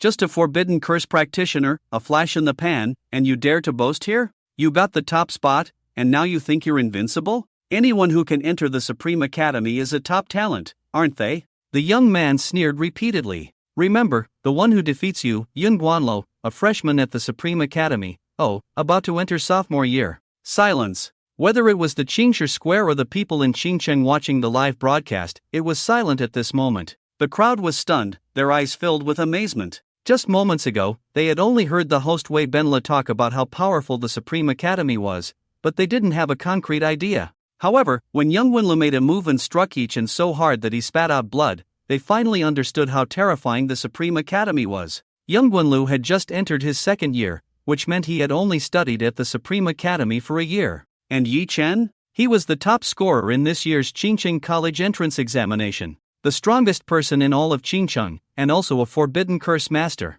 Even so, in front of Young Wenlu, Yi Chen was easily defeated with just one blow. It was too terrifying. No wonder Zhuge Qianxing was willing to personally send Yi Chen to the Supreme Academy. In many colleges, even students in their third or fourth year did not possess the terrifying strength of Young Wenlu. A good academy could definitely lay the foundation for a career changer's future. Young Wenlu, if you dare to harm others without authorization again, I will make you write a self-criticism when you go back. Su Qingxin said pretentiously. I understand, Teacher Su. I didn't intend to harm him, I just wanted to say hello. Who knew he was so weak? Young Wenlo smirked, completely disregarding Yi Chen. Yi Chen got up from the ground, wiped the blood from the corner of his mouth, and calmly looked at Young Wenlu. If he were to go all out, it was hard to say who would win between him and Young Wenlu, but at the moment, he was indeed no match for Young Wenlu. Seeing Yi Chen still staring at him, Young Wenlu's eyes gradually turned cold, and a slight smile appeared on his lips. What? Not satisfied? If you're not satisfied, you're welcome to challenge me at any time. Yes, I will remember today's events, Young Wenlu, Yi Chen said. Ha ha ha, just a waste of space. I said a few words to you, and you took it seriously? You will never have a chance to beat me in your life, idiot. Young Wenlo laughed disdainfully. Is your confidence based on that Zhuge Qianqing?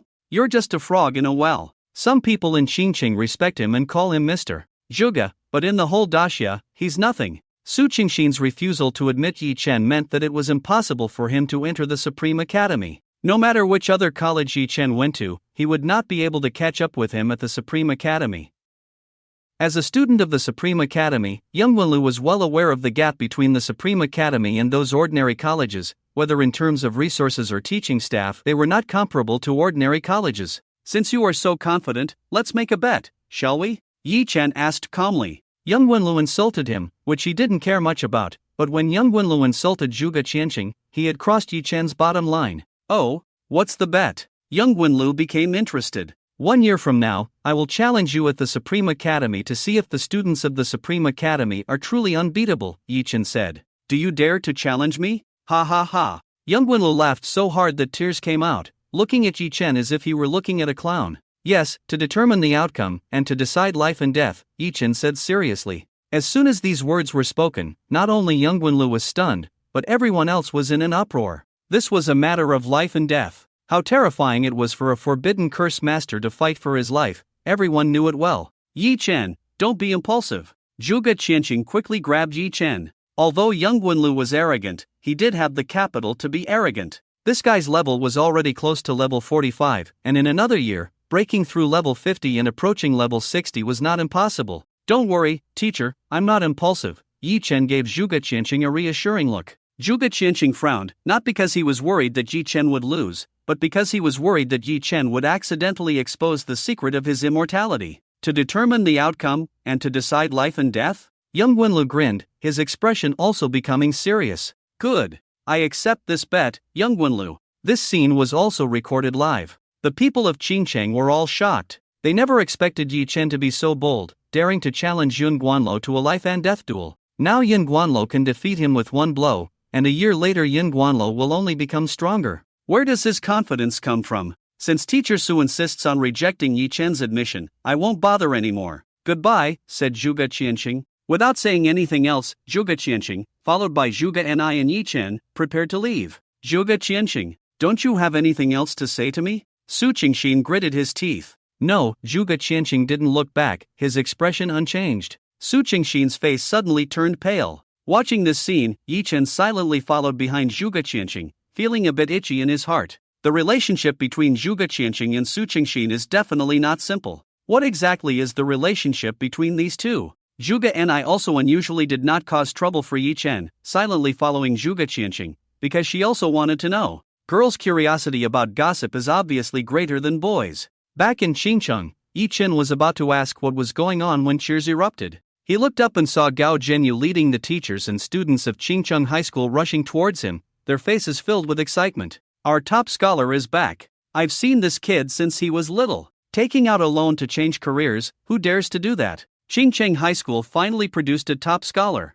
Yi Chen was surrounded by people, and then the excited teachers and students lifted him up and threw him into the air. Top scholar! Top scholar! Top scholar! In this atmosphere, Yi Chen felt extremely uncomfortable. He enjoyed it a bit, but also felt embarrassed. It was like a rat pulled out of the sewer and exposed to the sun. After finally breaking free from the cheering crowd, Yi Chen returned to Zhuge Qianqing's small courtyard. Zhuge Ni saw that it was him and frowned, then coldly snorted and ignored him. Yi Chen ignored her and went straight to Zhuge Qianqing and sat down. He knew that since he couldn't go to the Supreme Academy, Zhuge Qianqing must have something else to tell him. But before Zhuge Qianqing could speak, Yi Chen asked, "Teacher, I know you have something to say, but let me ask you a question first. What is your relationship with that Su Qingxin?" This question had made Yi Chen curious all the way. If the person in charge of the Supreme Academy in the Qingqing area was not Su Qingxin, he might still have a chance to enter the Supreme Academy. But there was nothing he could do. Maybe this was just fate playing tricks. "I knew you would ask that." Zhuge Qianqing shook his head and smiled bitterly. At this moment, Zhuge Ni couldn't help but prick up her ears and quietly listened. "Well, there's nothing to hide. Su Qingxin was my first love." First love? Just as Zhuge Qianqing finished speaking, the three of them exclaimed in unison. Even Guo Qin, who was hiding in the shadows, couldn't help but jump out. He never expected that Zhuge Qianqing had such a history with Su Qingxin. Yi Chen's expression also became strange. He had a feeling that something was off between the two, that they didn't seem like enemies. First love should be a white moonlight, right? "Teacher, why does it seem like?" Yi Chen hesitated. Zhuge Qianqing let out a bitter smile, took off his glasses, and rubbed his forehead. "This is a long story. At that time, I was just a young man who had just entered university by chance. I met Su Qingxin, and we developed feelings for each other. Not long after, we confirmed our relationship. After that, we had a relatively happy period of love, but I also found an issue with Su Qingxin, which is that she likes to keep things to herself and then give me the silent treatment. I told her to speak up if something was bothering her, but she said true understanding doesn't need words. Then, we had an argument, and she deleted all my contact information. When I tried to reach out to her, she ignored me. I thought we had broken up, but after about 6 or 7 years, she suddenly messaged me asking if we had been in a Cold War for so long. Did I realize my mistake? If I appeased her, she would reconcile with me. That's when I realized she had never started a new relationship." Zhuge Qianqing's face was filled with helplessness. Even Zhuge Ni saw her father show this expression for the first time. In her memory, no matter what happened, Zhuge Qianqing always remained calm and composed. "Mr. Zhuge,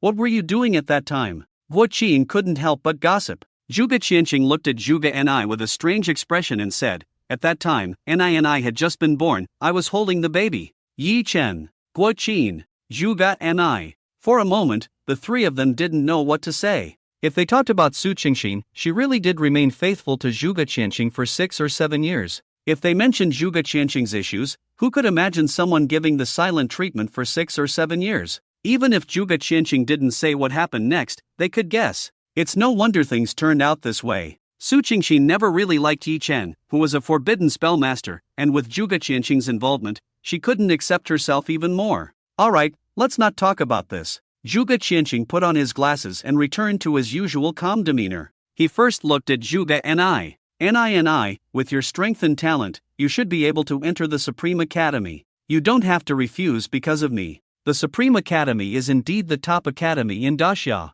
"Okay." Zhuge Ni obediently nodded. "As for Yi Chen, your best choice is Daxia Academy." Zhuge Qianqing sighed. Zhuge Ni glanced at Yi Chen with a hint of pity in her eyes. Although Yi Chen defeated her and even became the top scorer in Qingqing's entrance exam, he still couldn't be compared to her. It was just a bit of achievement gained by mortgaging the future. After entering the Supreme Academy, Zhuge Ni's future would only shine brighter. Although she lost to Yi Chen, Zhuge Ni's opinion of him remained unchanged. The day Yi Chen abandoned her to face the dragon blood behemoth alone and fled like a coward, she couldn't let go of it. Thinking of this, Zhuge Ni also remembered Ling Yi. Why didn't that guy participate in the entrance exam? Could it be that he went to another city? But it didn't matter. A person as outstanding as Ling Yi would definitely appear in the Supreme Academy. A hint of excitement flashed in Zhuge Ni's beautiful eyes. Perhaps at the Supreme Academy, she could see Ling Yi. "It's okay, teacher. Daxia Academy is not bad either." Yi Chen was quite open-minded.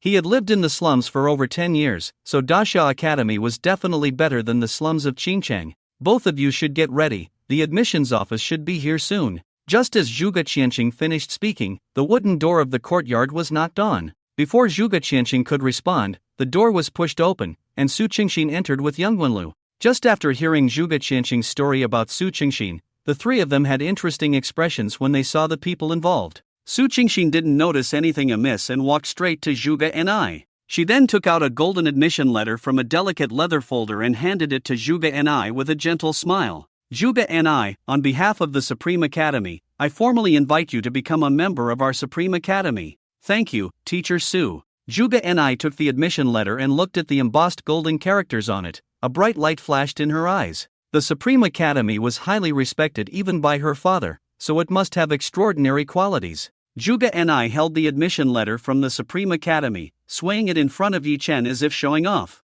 In fact, that was exactly what she was doing. She had obtained something that Yi Chen had been striving for but couldn't get. Wasn't that a kind of victory? Alright, I'll go first, remember to report to the academy. Su Qingxin smiled faintly, didn't even look at Zhuge Qianqing, and turned to leave. Before leaving the cloud pavilion, he gestured a throat-slitting motion towards Yi Chen, then followed Su Qingxin out. Yi Chen remained calm, squinting his eyes slightly. As soon as Su Qingxin left, a large group of people came over, led by a man with a commanding presence, the principal of Qingcheng High School, Gao Zhenyu, followed by a bunch of reporters and photographers. Yi Chen, come over quickly, this is the Lord of Qingcheng, Hu Wang. Gao Zhenyu quickly introduced. Hello, Yi Chen, the top scholar indeed has an extraordinary temperament. Hu Wang reached out a big hand, and the photographers behind him quickly took close-up shots. Yi Chen didn't move, but furrowed his brows in confusion. Principal, what is this for? The Lord is here to present you with the Top Scholar Award, with a prize of 5 million, Gao Zhenyu said in a low voice. Upon hearing this, Yi Chen's brows instantly relaxed, he smiled with joy, and eagerly shook Hu Wang's hand. Oh, so you are Lord Hu, I have long heard of your name, it's truly a pleasure to meet you in person. Hu Wang's mouth twitched slightly. His intuition told him that if there were no rewards, Yi Chen probably wouldn't bother with him. As the two shook hands, the photographers next to them quickly snapped photos. Wei Benlu appeared again, showing a sweet smile to the camera. Audience friends, we can see that Lord Hu is having a friendly exchange with the top scholar. Lord Hu has high hopes for this year's top scholar in Qingcheng. Yi Chen cooperated well, showing a polite smile to the camera, and asked in a low voice. By the way, Lord Hu, how will the 5 million be given? Transferred to my card or in cash? I don't even have a bank card yet. Hu Wang was speechless. Don't worry, Yi Chen, this money will not be missing from you. Lord Hu, you don't know, I have lived in the slums for over 10 years, I am afraid of poverty. Yi Chen said sincerely. I can't rest assured until I have the money in my hands.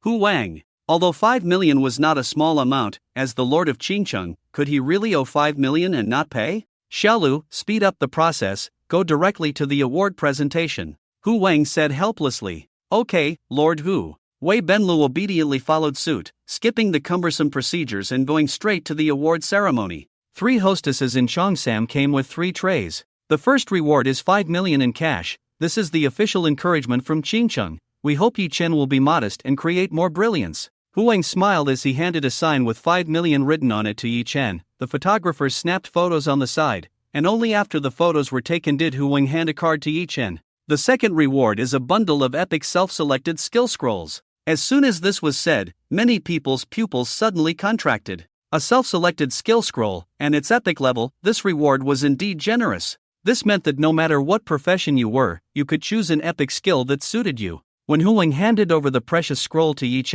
Chen's mouth twitched. As a forbidden curse master, the skill scroll was of no use to him, he even found it too hard to wipe his butt with. Nevertheless, he still reached out and took it, not wanting to embarrass Hu Wang in front of everyone. The third reward is the entry pass to the champion's secret realm. Hu Wang handed a token to Yi Chen and then explained, only the champions of each city have the chance to enter the secret realm, which is extremely special. Everyone who enters the realm can have immortality. What the heck? Guo Qin exclaimed beside them. So in that realm, you can just focus on grinding monsters without any worries? Yes, those who come out of the champion's secret realm will not be below level 20, Hu Wang nodded. Then why not just keep grinding inside until reaching level 99 before coming out? After all, you won't die, Guo Qin asked in confusion. Because the monsters in the champion's secret realm are limited, and it takes a year of nurturing before it can be opened again, Zhuge Qianqing explained, then looked at Yi Chen. This realm is extremely suitable for you. Yi Chen nodded, a hint of excitement flashing in his eyes.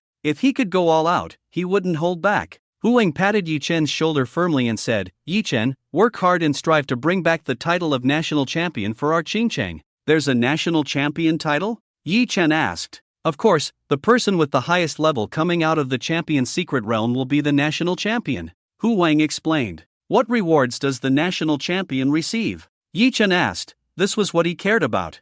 I'm not sure about that, as Qingcheng has never produced a national champion before. But one thing is certain, the rewards must be more generous than those for the Qingcheng champion, Hu Wang patiently explained. With Yi Chen's presence, this year was undoubtedly the most hopeful year for Qingcheng. Interesting. Yi Chen became more interested when Hu Wang said that. After Hu Wang left, Zhuge Qianqing called Yi Chen into the room alone. Yi Chen, remember one thing, do not use forbidden curses that consume life in the champion's secret realm. Is it because although the champion's secret realm can grant immortality, it cannot delay the aging of the body? Yi Chen asked. Correct. You are very smart. Also, after coming out of the champion's secret realm, return to Qingcheng as soon as possible. Zhuge Qianqing looked out the window, where a green mantis leaped up and firmly clamped its prey with its pincers. Those people may soon find the gate of apocalypse. Yes, teacher. Yi Chen touched his stomach, where a key lay quietly inside. The next morning, Hu Wang appeared again, bringing Yi Chen to the core of Qingcheng, where a teleportation array lay quietly. All the cities in Daxia were interconnected by teleportation arrays, as the areas outside the cities were filled with terrifying monsters. The previous means of transportation like high-speed trains and airplanes were not feasible, as they would be intercepted by monsters halfway. Each activation of the teleportation array required a huge amount of resources, so not to mention ordinary people, many career changers had never left their birth city in their lifetime. If it weren't for Yi Chen being the champion, Hu Wang would not have used the teleportation array.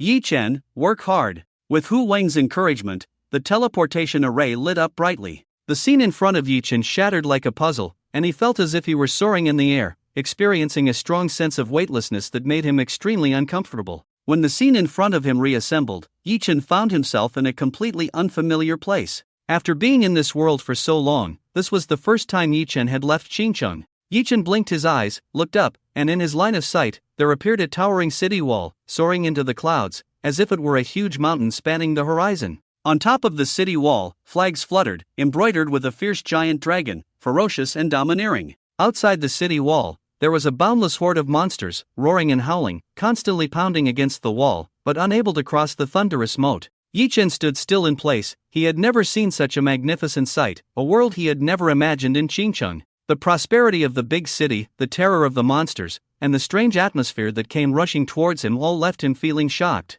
He took a deep breath, calming his restless mind. Just then, a gentle voice sounded behind Yi Chen. You must be Yi Chen, the top scholar of Qingcheng this year, right? Welcome to Xinjiang. Come over here and register. Yi Chen turned around and saw a woman wearing frameless glasses, a white shirt, a black skirt, and high heels, looking very capable, walking towards him. Seeing Yi Chen staring at her, the woman smiled gently. I forgot to introduce myself. I'm Bai Lin. Hu Wang has already told me about the situation. The top scholar's secret realm has not yet opened, so you can rest for a couple of days. Okay, thank you. Yi Chen didn't say much, and cooperated well with the registration. After completing the registration, Bai Lin took Yi Chen to a tall building, where she processed his check-in procedures at the front desk and handed him a card. Here, this is your room card, room number 6099. The restaurant is on the first floor, serving food 24 hours a day. You can also go out to eat. When the top scholar's secret realm opens, someone will notify you.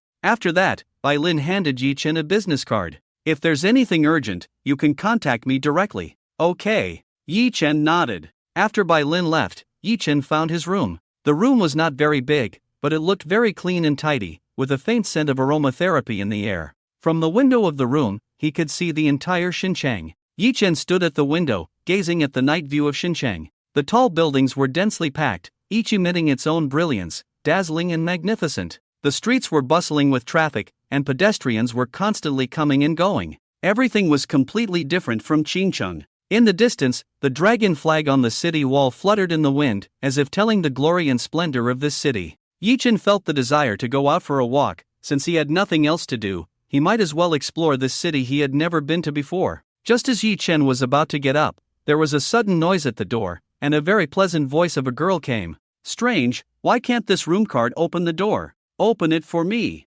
With a bang, Yi Chen's door lock was broken. Yi Chen was dumbfounded. How could someone break into the room like this? Creak! The door was pushed open, and a sweet-looking petite girl appeared at the door, blinking her big eyes, looking puzzled at Yi Chen. Her hair was a light pink color, tied with two cute bows, carrying a small bear backpack, wearing a pink dress, the hem of the dress swaying gently with her movements, looking extremely cute. Who are you? Why are you in my room? The girl asked with her hands on her hips. Yi Chen. He was completely silent. Who breaks into someone's room when their room card doesn't work? Seeing Yi Chen not speaking, the girl suddenly realized. I get it. You're a pervert. Oh wow. You've got your eyes on me, and you're guarding in my room. Take this. The girl clenched her fingers together, her originally fair arms instantly bulging, filled with strong tendons, veins bulging. Then she threw a punch, a terrifying fist wind whistling towards Yi Chen. Just as the girl's fist was about to land on Yi Chen's face, Yi Chen reacted quickly, activating the dance of instantaneity, dodging this terrifying blow with a swift sidestep. He was shocked to find that this seemingly cute girl, who looked like a doll, possessed such powerful strength. He hurriedly explained, "Wait, I'm not a pervert." "Oomph, which pervert would admit to being one? Do you think I would believe your nonsense?" the girl said, swinging her fist again fiercely towards Yi Chen. Seeing that reasoning was futile, Yi Chen had no choice but to take action. Forbidden curse, woodland descent.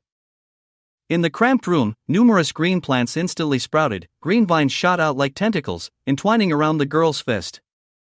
She tried to break free with brute force, but the vines were incredibly resilient, and she couldn't escape. In no time, she was bound tightly, suspended in the air in a humiliating position. What is this thing? Why can't I break free? The girl widened her eyes, looking at Yi Chen in disbelief. Yi Chen shook his head helplessly. Now, do you believe that I'm not a pervert? If I were, you would be in big trouble now. Woodland descent was a forbidden curse mainly used for capturing, so Yi Chen had rarely used it before. Facing this violent girl, woodland descent came in handy. After a moment of silence, the girl bit her lip and said, "I'm sorry, I misunderstood you. My name is Mishue, and I came here to participate in the scholar's secret realm." Despite being a top scholar in her city, she had suffered a great loss shortly after arriving in the deep city. It seemed that none of those who could become top scholars were easy to deal with. Apologizing, Mishue explained, "I'm sorry, it's my first time traveling far from home, I really am sorry. It's just a door." Seeing her sincere apology, Yi Chen didn't dwell on it. "By the way, what is your profession?" Proudly, Mishue raised her head and said, "SSS level, barbaric battle." Yi Chen. Quite impressive. A cute little girl standing at 1.5 meters tall, carrying a small bear backpack, wearing a dress, a bow in her hair, and pink-dyed hair, turned out to be a barbaric battle professional at SSS level. It was quite intimidating. Could it be that the saying "the pinker the hair, the fiercer the person" was true? Mishue tried the room 6609's door, and it opened with a beep, making her expression even more embarrassed. "I'm really sorry, it wasn't intentional. How about this? I'll treat you to a meal as an apology for breaking in," Mishue quickly suggested. "Sure." Yi Chen nodded, as he had been planning to go out anyway. As they left together, passing by the front desk, Yi Chen asked them to send someone to fix the door. During their conversation, Yi Chen learned that Mishue was the top scorer in the college entrance examination in Haicheng and had been admitted to the Supreme Academy. At this point, Mishue also inquired about Yi Chen's background.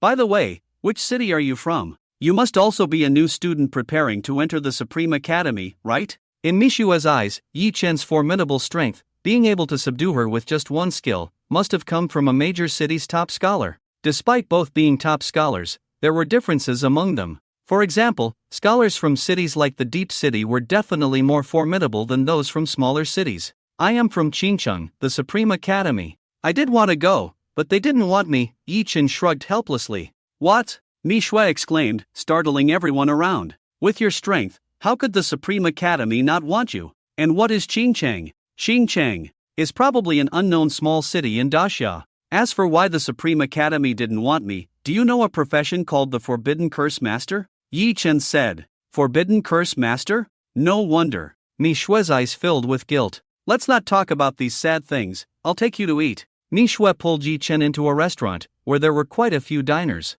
They found a spot in the corner. Mishue handed the menu to Yi Chen. "You choose. Order whatever you want, no need to be polite. Why do you make it sound like I'm about to die?" Yi Chen helplessly touched his nose, and without being polite, he ordered a table full of dishes. Soon the dishes were served. The restaurant Mishue chose seemed to be an old and reputable one, and every dish was well prepared. While enjoying the food, a tall woman in a tight black outfit and high heels walked towards them. "Oh, isn't this our top scholar Mishue? How can a violent person like you find a man to eat with you? Looks like you're starting to get horny at your age." Mishue's face darkened. "Ningyi, I don't want to argue with you today, please stay away from me." She felt guilty towards Yi Chen and didn't want any trouble. But what she didn't want didn't mean Ningyi didn't want. Seeing Mishue's reaction, Ningyi became more interested and reached out to Yi Chen. "Hey handsome, nice to meet you, I'm Ningyi. Yi Chen ignored her and asked me Shui, who is she? She? A coward who was afraid of losing to me and ran to another city to take the college entrance exam.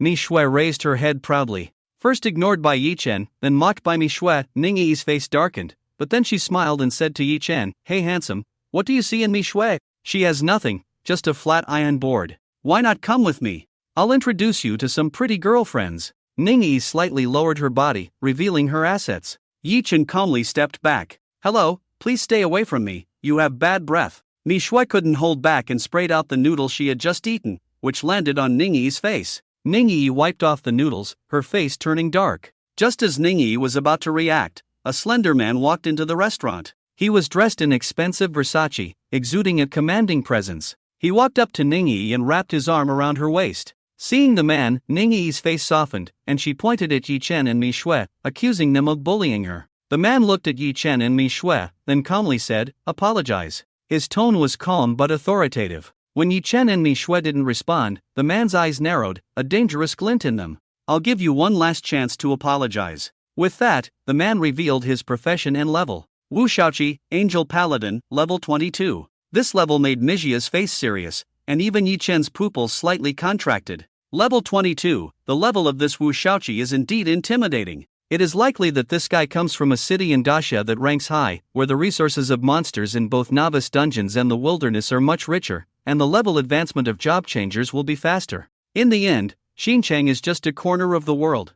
I know you just stood out from your small county, won the top spot, and are feeling superior. You may be gold, but here, it's all shining gold and jade. I ask you to apologize, it's for your tolerance. If you don't know your place, don't blame me for being impolite. Wu Shaoqi said coldly. Yi Chen tactically leaned back, resting his whole body on the chair. Achieving level 22, this Wu Shaoqi indeed has the capital of arrogance, but level 22, to be honest, Yi Chen doesn't even care. Without distinguishing right from wrong, he demanded an apology right away. He, Wu Shaoqi, is not qualified. Yi Chen pondered for a moment, then spoke very kindly. Damn you! What did you say? Wu Shaoqi's face instantly changed, his momentum suddenly condensed, a strong pressure emanated from him, instantly filling the entire restaurant. Then, behind Wu Shaoqi, a dazzling angelic shadow slowly condensed, bathed in sacred light, exuding a chilling and holy aura. SSS level profession, Angel Paladin. Someone in the restaurant saw this scene and exclaimed. Yi Chen raised his hand slightly, silver-white lightning arcs gathered in his hand, and thunder and lightning danced like agile serpents. Seeing the tension rising, the two were about to start a fight the next second. A stern voice came from the restaurant door. In Xinjiang, job changers are strictly prohibited from acting recklessly. Violators will be fined 30,000 and detained for 10 days. A man coldly spoke, and from his attire, it was not difficult to recognize that he was from the investigation bureau. Wu Shaoqi and Yi Chen then stopped. The top spot dungeon is about to open. Being detained for 10 days at this time is obviously very cost-effective. But the anger in Wu Shaoqi's eyes still did not diminish at all. He held Ning Yi and threatened in a low voice, I remember you. You better not let me meet you in the top spot dungeon. Although the top spot dungeon cannot kill people, there are many ways to make people wish they were dead. Yi Chen's face became somewhat strange. If Wu Shaoqi were to deal with him outside, he would have to be cautious, fearing that someone with ulterior motives might notice something. But inside the top spot dungeon, Yi Chen could only say that he had never seen such a strange request in his life. In the top spot dungeon, everyone has an immortal body, which also means that Yi Chen can use forbidden curses without any scruples.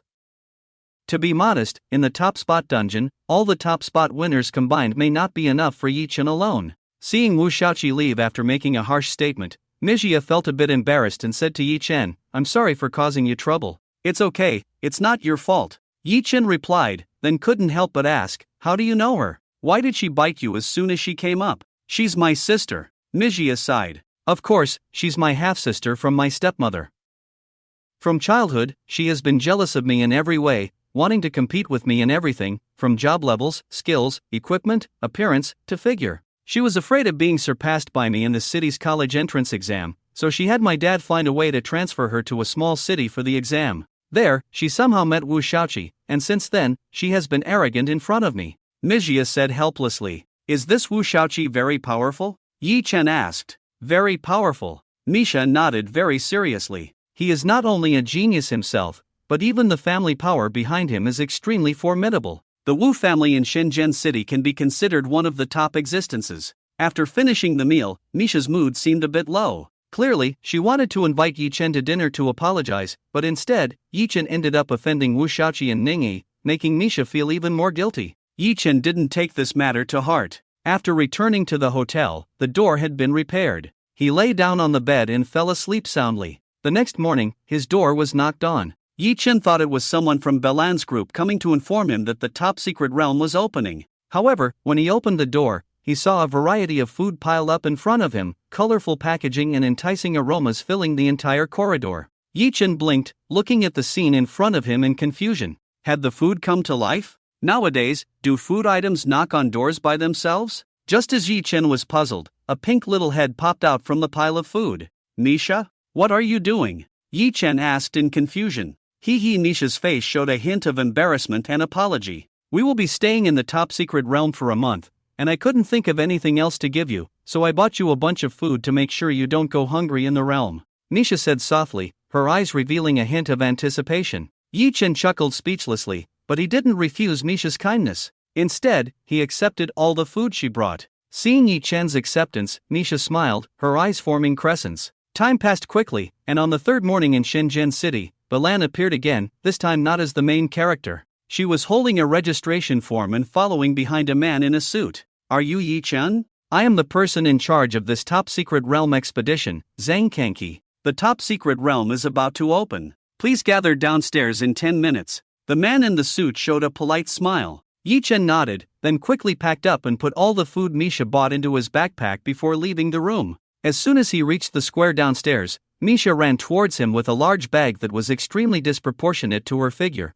attracting the attention of many male onlookers. If Yi Chen hadn't seen Misha's fierce side before, he might have been fooled by her silly and cute appearance. The square was already crowded with many people, each exuding a strong aura. Yi Chen estimated that no one on the square was below level 12. Suddenly, Yi Chen felt a cold gaze on him. He turned his head and saw Wu Shaoqi. Wu Shaoqi, surrounded by admirers, made a provocative gesture towards Yi Chen, looking extremely arrogant. Yi Chen ignored him and withdrew his gaze. With the lazy morning sun, Zhang Kanki appeared again, wearing a very gentle smile. Good morning, top scholars. I am the person in charge of this top secret realm expedition. Regarding the upcoming opening of the top secret realm, I have a few things to tell you all. First, as you should all know, within the top secret realm and under the rules, you have immortality. However, this immortality is only effective within the realm. So, if you suffer a fatal injury, remember not to leave the realm. I will arrange 5 priests of level 50 or above at the exit of the realm.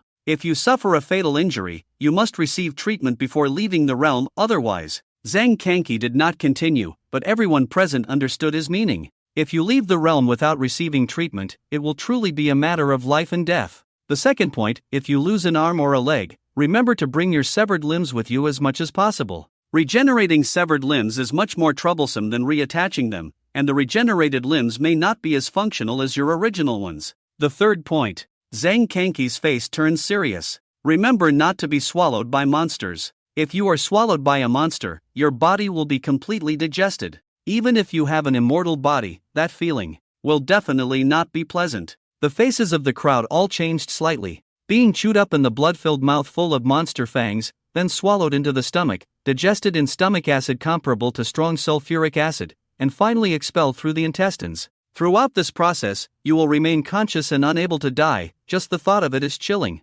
Lastly, I suggest you form teams for safety, as there may be monsters up to level 35 in the Scholar's secret realm. Teamwork will be safer. You are all scholars from various cities, outstanding talents chosen from thousands. You are the future pillars of Dixia, so I sincerely hope that you all return safely. Zhang Kanki bowed deeply to the crowd, then gave a light command. Activate the teleportation array. As Zhang Kanki's voice fell, a huge teleportation array opened behind him. The intense spatial fluctuations caused many people's eyes to widen. Obviously, this teleportation array was the entrance to the Scholar's secret realm. Now, you have 20 minutes to find suitable teammates. Of course, if you are confident enough, you can choose to go solo, Zhang Kanki said, looking at his watch. The Scholar's secret realm is one of the most unique realms. Once inside, you gain immortality and can safely level up by hunting monsters. When the Scholar's secret realm was first discovered, all job changers were ecstatic and rushed in, crazily hunting down monsters.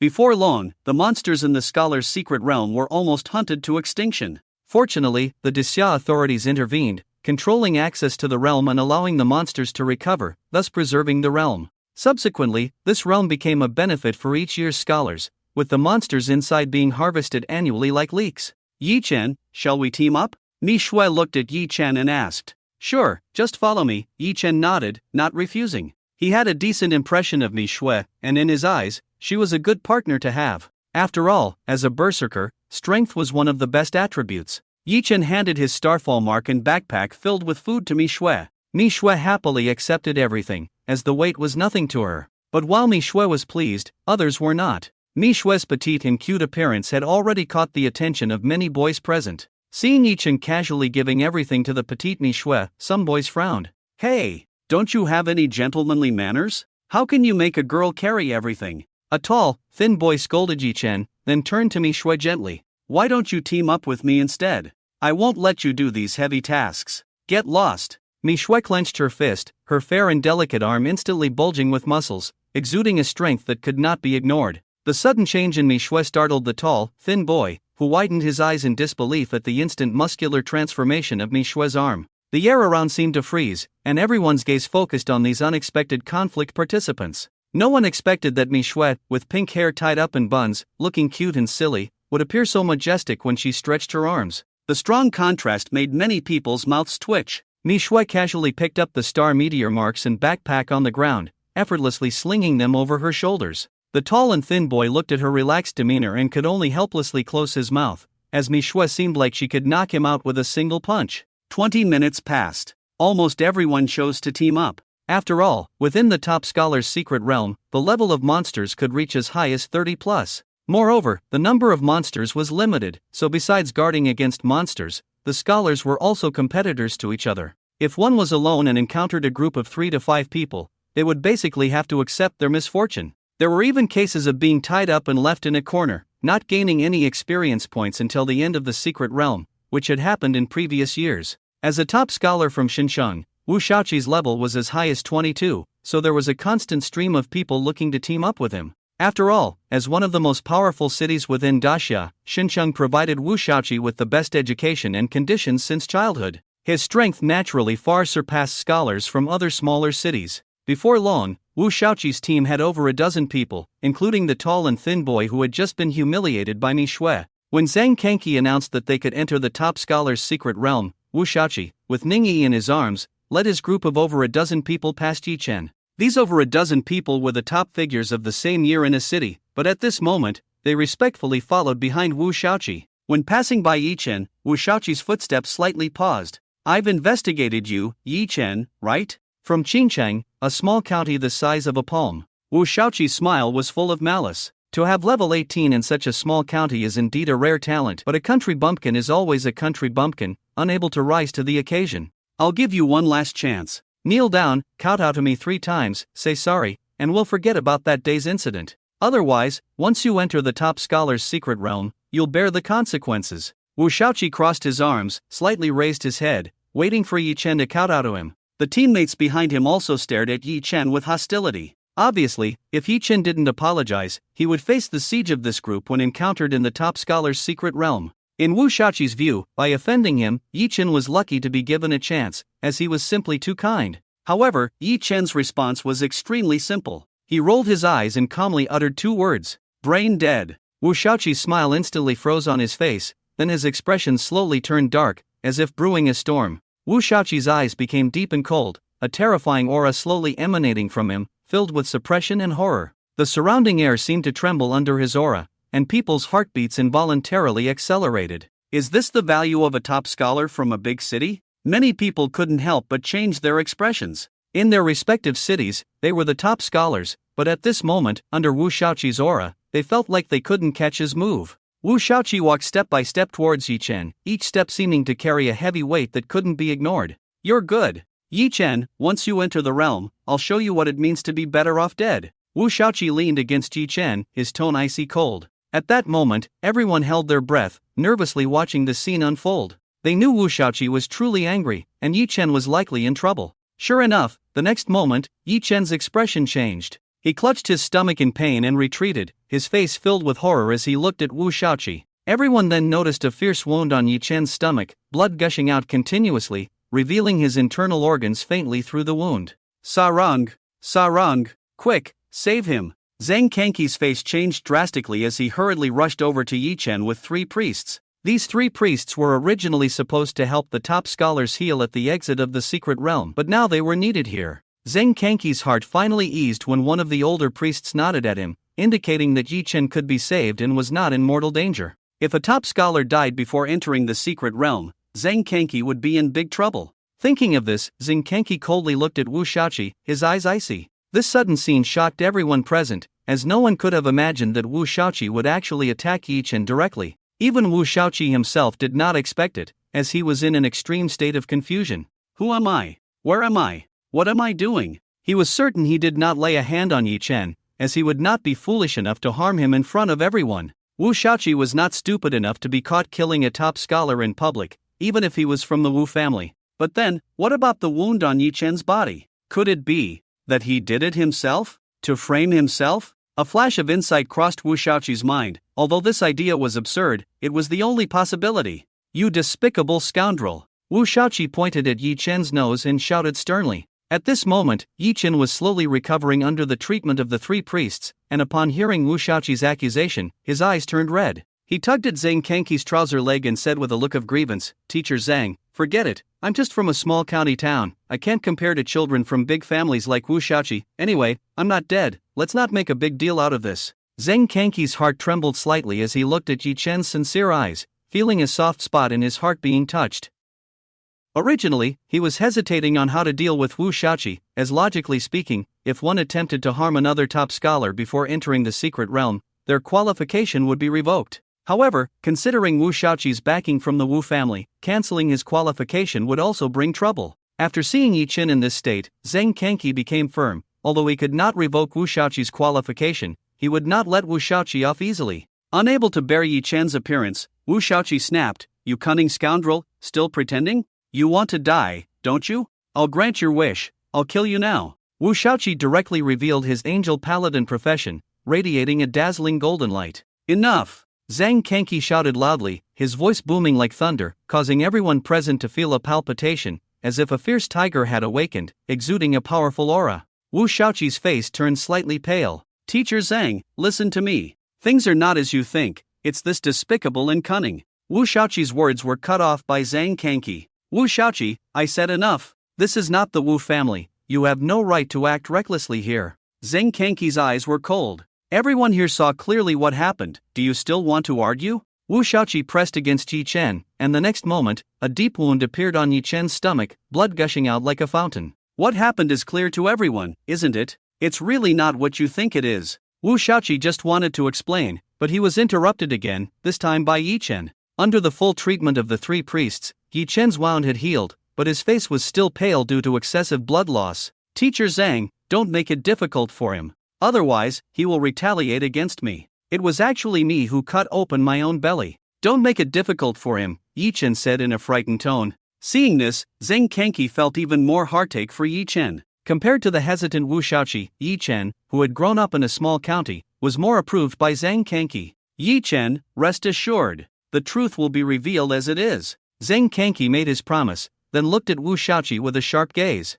Wu Shaoqi, apologized to Yi Chen. Damn! Wu Shaoqi was feeling so wrong that he was about to spit blood. Clearly, it was Yi Chen who had framed him by cutting open his own belly, but no one at the scene believed him. Do you believe me? I really didn't do it." Wu Shaoqi turned his gaze to Ningyi. "Shaoqi, why don't you just apologize to him? Let's make a big deal small," Ningyi couldn't help but advise. Wu Shaoqi clutched his chest, feeling like everything was turning black before his eyes. As a pampered young master of the Wu family since childhood, when had he ever been so wrongly accused? The key was that no one really believed him. "Wu Shaoqi, I'll give you one last chance. Apologize. Otherwise, don't blame me for revoking your qualification to enter the top secret realm." Zhang Kanki, seeing Wu Shaoqi persisting in his ways, was also thoroughly angered at this moment. With so many people watching, he had given Wu Shaoqi so many chances. If Wu Shaoqi insisted on going down a path of no return, he would revoke Wu Shaoqi's qualification, and the Wu family wouldn't be able to say much. Wu Shaoqi clenched his fists, trembling all over, clearly extremely unwilling in his heart. But the thought of being disqualified from entering the secret realm. Wu Shaoqi gritted his teeth and squeezed out 3 words from between them. I'm sorry. Wu Shaoqi's voice was as thin as a mosquito's, leaving Yi Chen looking bewildered. Wu Shaoqi, what did you say? You mother ****.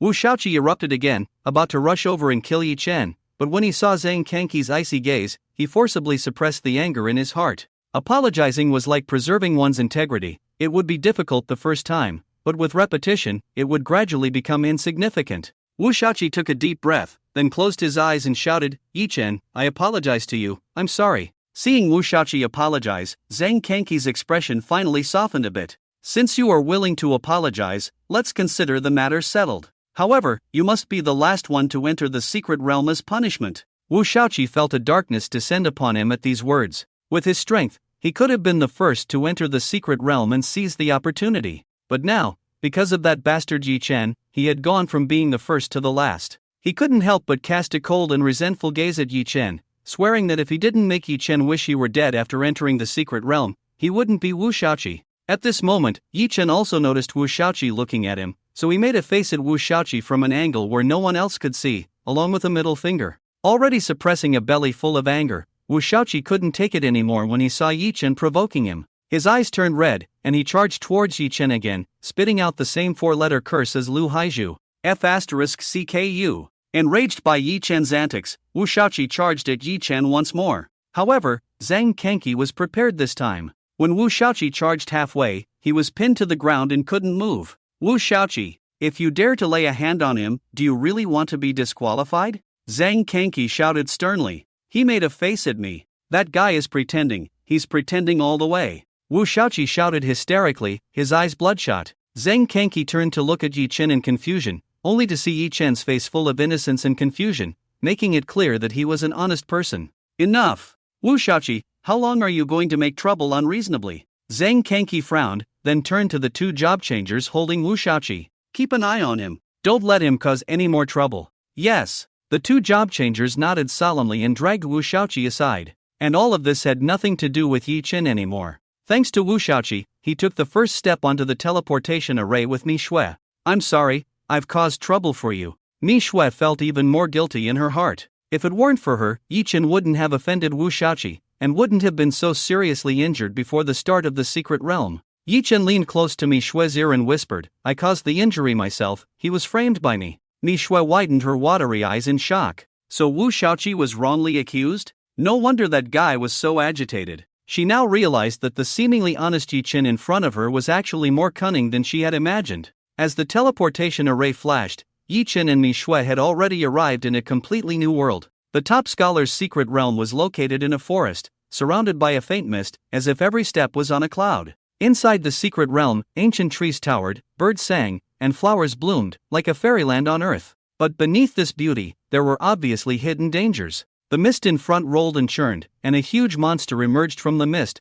with a fierce face and sharp claws that made one shudder. The monster's eyes gleamed with hunger as it lunged towards Yi Chen and Mi Shui. Be careful, it's a level 20 stone gargoyle. Yi Chen was about to cast a forbidden spell when Mi Shui pushed him away. The girl was strong and didn't hold back, almost breaking Yi Chen's ribs with her push. Mi Shui stood in front of Yi Chen, her muscles bulging, creating a strong contrast with her cute face. The stone gargoyle let out a deafening roar, but Mi Shui was fearless, instantly rushing forward to battle the gargoyle.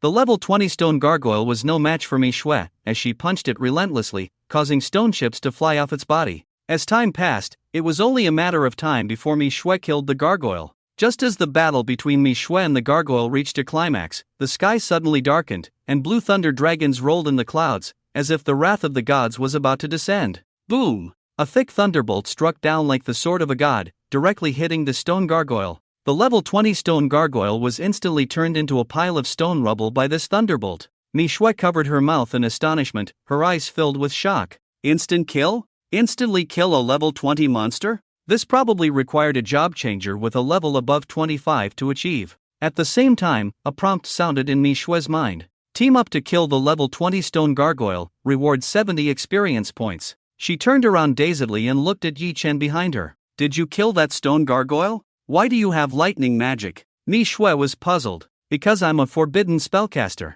Yi Chen didn't hide it and told Mi Shui the truth. A forbidden spellcaster? I thought you were a wood element mage. Mi Shui muttered to herself. That day, Yi Chen summoned so many tentacles to bind her tightly, she thought that was his specialty. Alright, let's not waste time, let's go deeper. The stronger the monsters deeper in, the more dangerous it will be for us to wander aimlessly. Miss Yu was shocked. Generally, when ordinary people enter a dungeon, don't they first deal with weaker monsters on the periphery to enhance their strength before going deeper? Why did Yi Chen rush straight to the deepest part? Sure enough, not long after they ventured deep, a dark shadow slowly rose. It was a huge monster, covered in indestructible carapace, with fierce red lights in its eyes and purple saliva dripping from its large pincers. The ground around it sizzled and emitted white smoke under the corrosion of the purple saliva, indicating its extreme toxicity. The appearance of this monster seemed to even change the color of the sky, with dark clouds hanging lower as if to press down on its back. Level 25 monster, venomous gigaworm. Miss Yu swallowed hard, taking a few steps back uncontrollably. She knew that this monster was far more dangerous than the stone statues they had encountered before. This one was extremely perilous. Run! We're running out of time. Miss Yu pulled Yi Chen, wanting to flee, but Yi Chen remained calm and composed, raising his hand calmly. Forbidden curse, world-destroying thunder. The familiar thunderous wrathful dragon appeared again, and a blue-purple thunderbolt struck down. The terrifying venomous gigaworm, in Mishu's eyes, didn't even have time to resist before being split into a charred corpse, with occasional silver-white lightning arcs. There was even a strong smell of burnt protein in the air. Is it dead? Miss Yu felt like her brain cells were not enough. What kind of operation was this? She remembered encountering a level 22 monster before, where she and 3 teammates had to cooperate seamlessly, using various tactics to finally kill it. And now, a level 25 monster, in front of Yi Chen, was instantly killed? Don't stand there, let's go. Yi Chen pulled Miss Yu along. What followed completely stunned Miss Yu, leaving her brain unable to process. A level 22 poisonous scorpion attacked, a lightning strike, dead. A level 25 skeleton sword and shield warrior approached aggressively, a lightning strike, dead. A level 28 abyss ratman tried to ambush from underground. Yi Chen raised his hand and thrust a dazzling golden spear down, dead. Instant kill. No matter what kind of monster they encountered, Yi Chen only needed one move to instantly kill it. This scene shocked Miss Yu. She had never imagined that clearing dungeons and monsters could be so easy. No need to drag monsters, study their weaknesses,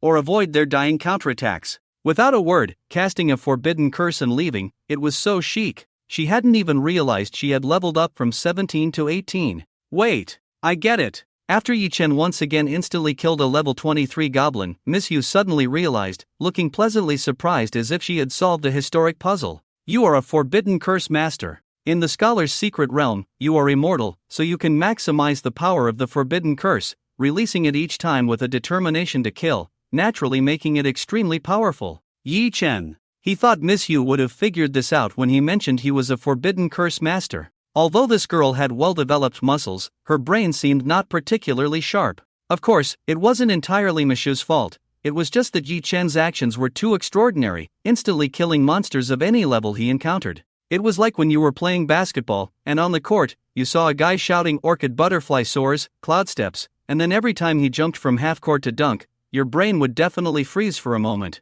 Alright, let's go, don't dwell on this. Yi Chen dragged Miss Yu along. He remembered that the monsters in the scholar's secret realm were limited, so since he got the first opportunity to enter, he had to kill as many monsters as possible before others caught up. Gradually, Miss Yu also began to feel numb. Those monsters seemed to be coming to give Yi Chen experience, roaring as they charged, only to be directly smashed to death by Yi Chen's banishment spell without exception. In the blink of an eye, 5 days had passed. During these 5 days, Yi Chen once again displayed his brilliance in the novice secret realm, with thunder constantly resounding throughout the entire Zhaoyuan secret realm. The lower-level monsters on the periphery would now wet themselves at the sound of thunder. After killing a level 24 giant hook-poison scorpion, Yi Chen's level had also reached level 20, and he now had 20 banishment spells at his disposal. Level 20 was a significant turning point for all job changers, as after reaching level 20, job changers would awaken their second job talent. Yi Chen couldn't wait to check his own. Name, Yi Chen, occupation, banishment master, level, 20, 0.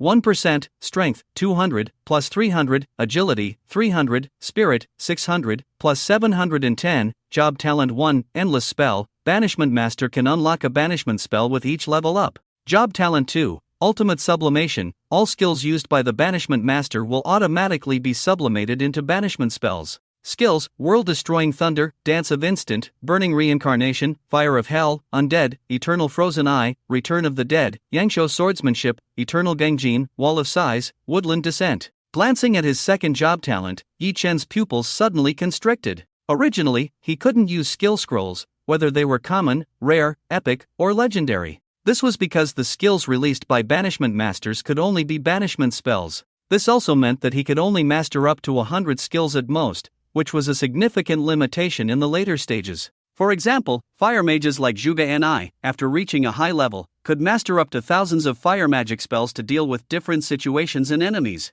With the second job talent, Yi Chen would no longer have this worry, because any skill he used would be enhanced into a banishment spell. Quick, give me that fireball spell you just got. Yi Chen eagerly looked at Mi Shui. Along the way, Yi Chen had been giving all the skill scrolls dropped by monsters to Mi Shui, as he felt he had no use for them. Ha! That fireball spell is just a common skill, are you sure you want that? Mi Shui was somewhat puzzled. Yes. Yi Chen decisively took the fireball spell skill scroll and immediately learned it, then cast the fireball spell. Job talent ultimate sublimation activated, fireball spell has been enhanced into the Sai of the Flame God. Banishment spell Sai of the Flame God, the banishment master burns their own life fire, summoning the Flame God to bring down the divine fire that incinerates everything. With a dazzling light, a powerful energy wave instantly spread out. The surrounding air seemed to be ignited by this energy, the temperature sharply rising, forming a huge fireball. The fireball continued to expand, emitting a scorching light and high temperature, as if it would devour everything around it.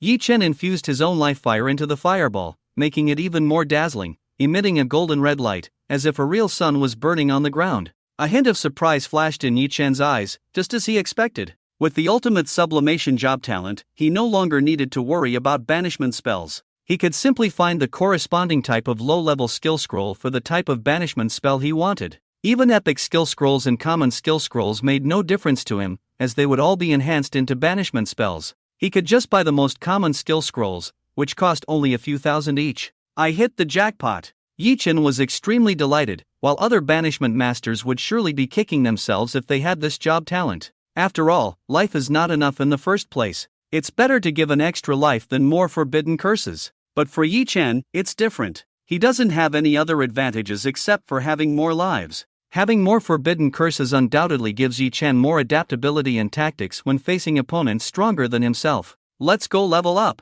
Yi Chen, in a great mood, grabbed Mi Shui and was ready to continue leveling up. Mi Shui's task for these 5 days was to carry bags, carry things, carry loot, cook for Yi Chen, fetch water for Yi Chen, basically acting as a servant. But Mi Shui enjoyed it, even wishing to feed Yi Chen himself. With Yi Chen as her support, Mi Shui's leveling up in these 5 days was very fast, already reaching level 19, just one level lower than Yi Chen.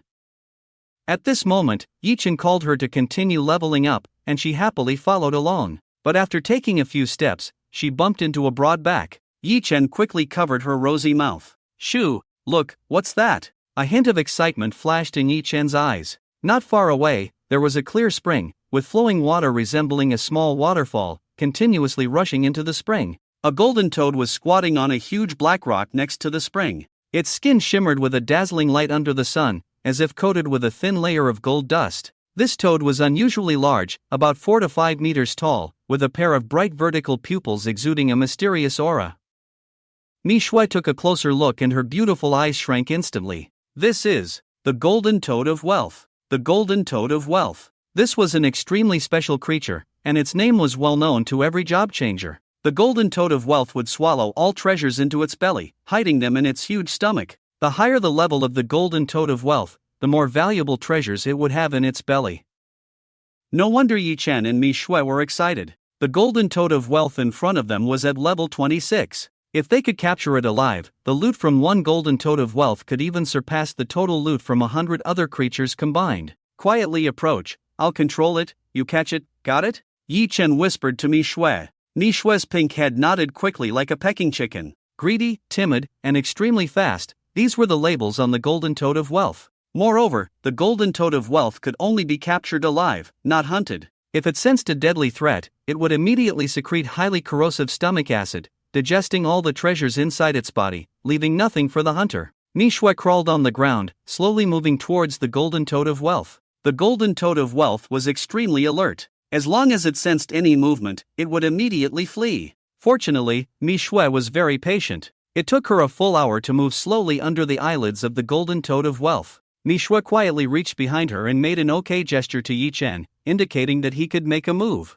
Seeing this, Yi Chen quietly prepared a forbidden curse, ready to use woodland descent to bind the golden toad of wealth first, and then let Mishue take it down. The power attribute of the barbaric warrior profession was extremely powerful. Once the golden toad of wealth was bound by woodland descent and held by Mishue, it would be impossible for it to escape. Just as Yi Chen and Mishue were about to make their move, a sinister voice suddenly came from behind. Yi Chen, so you're here after all. You really made it hard for me to find you. Yi Chen's face changed, and he shouted, attack. Forbidden curse, woodland descent. Casting this forbidden curse in the jungle was even more terrifying. Countless tough green vines entwined around the golden toad of wealth like spirit snakes. Mishue no longer hid and directly pounced towards the golden toad of wealth. However, it was already too late. The sudden sound made Duobao golden toad aware of something, and with a croak, its huge body disappeared in an instant, leaving only a golden afterimage. Ja! Yi Chen's face darkened, and Mishue, who had missed her target, also gritted her teeth.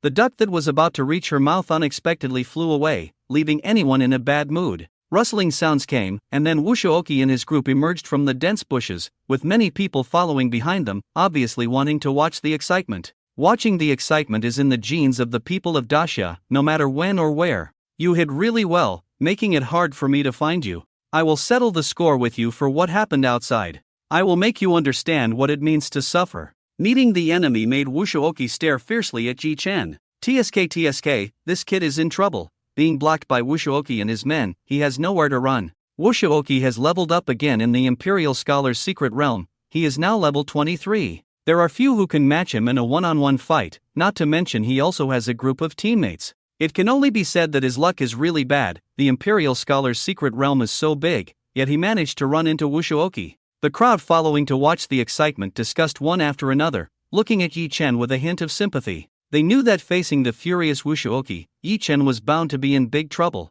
However, at this moment, Yi Chen's face was extremely cold, like a volcano about to erupt. Suffering? Don't worry, I will make all of you experience it. With Duobao Golden Toad running away, it would be even more difficult for him to catch the opponent. Ha, have you gone crazy? Do you mean to take on a dozen of us alone? The tall, thin man who had been rejected when inviting Mishue to team up sneered. He had long been displeased with Yi Chen, and now he was the first to speak out. Faced with his provocation, Yi Chen calmly took out a skill scroll from Mishue, then raised his hand, and a surge of energy flowed. Fireball! The tall, thin man laughed even more disdainfully at the sight. The fireball spell was the lowest and most common skill, something that any job changer could learn.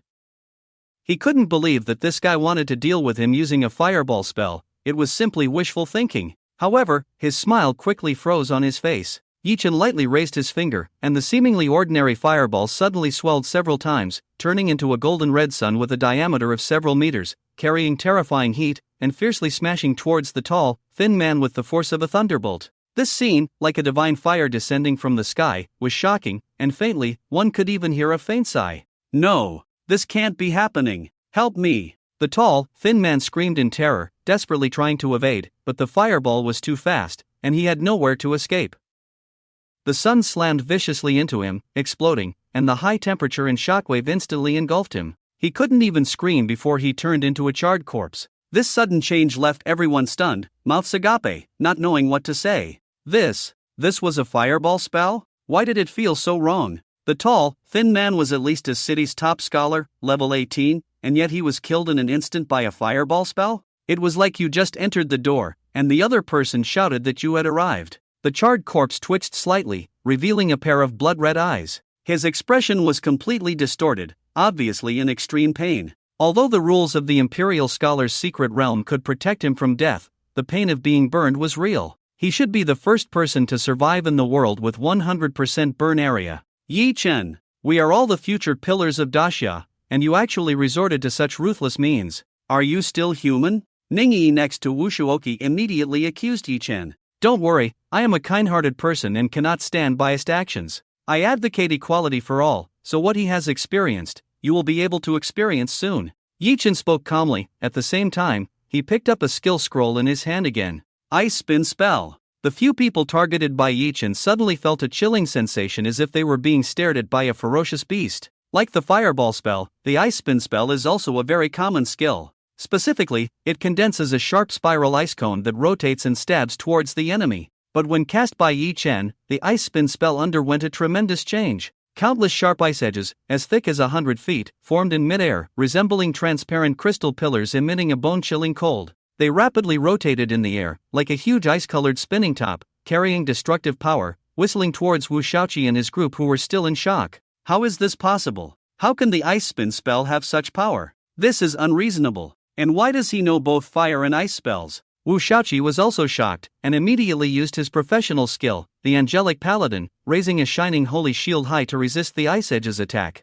However, it only blocked the first ice edge, and numerous spiderweb-like cracks appeared on the golden shield. When the second ice edge came, the golden shield shattered on the spot. Golden 10-fist sword. Wu Shaoqi's face changed drastically, immediately using his ultimate move. A golden long sword in the shape of a cross condensed in Wu Shaoqi's hand, slashing towards the sky full of ice edges. Let's attack together. I don't believe he can handle so many of us at the same time. Wu Shaoqi shouted, and it was only then that Ningyi and the others, a dozen people, reacted from their shock and joined forces to defend against Yi Chen's ice spin spell. The onlookers were completely dumbfounded. One person against more than 10 top scholars. This kind of thing, no one would believe it if it were said, but now this scene appeared so real in front of them. Could this guy be an elemental mage? Why can he use both fire and ice skills? No, the power of an elemental mage's skills is not this great. I thought of an extremely terrifying profession. If it's that profession, it's entirely possible. What? Forbidden spellcaster.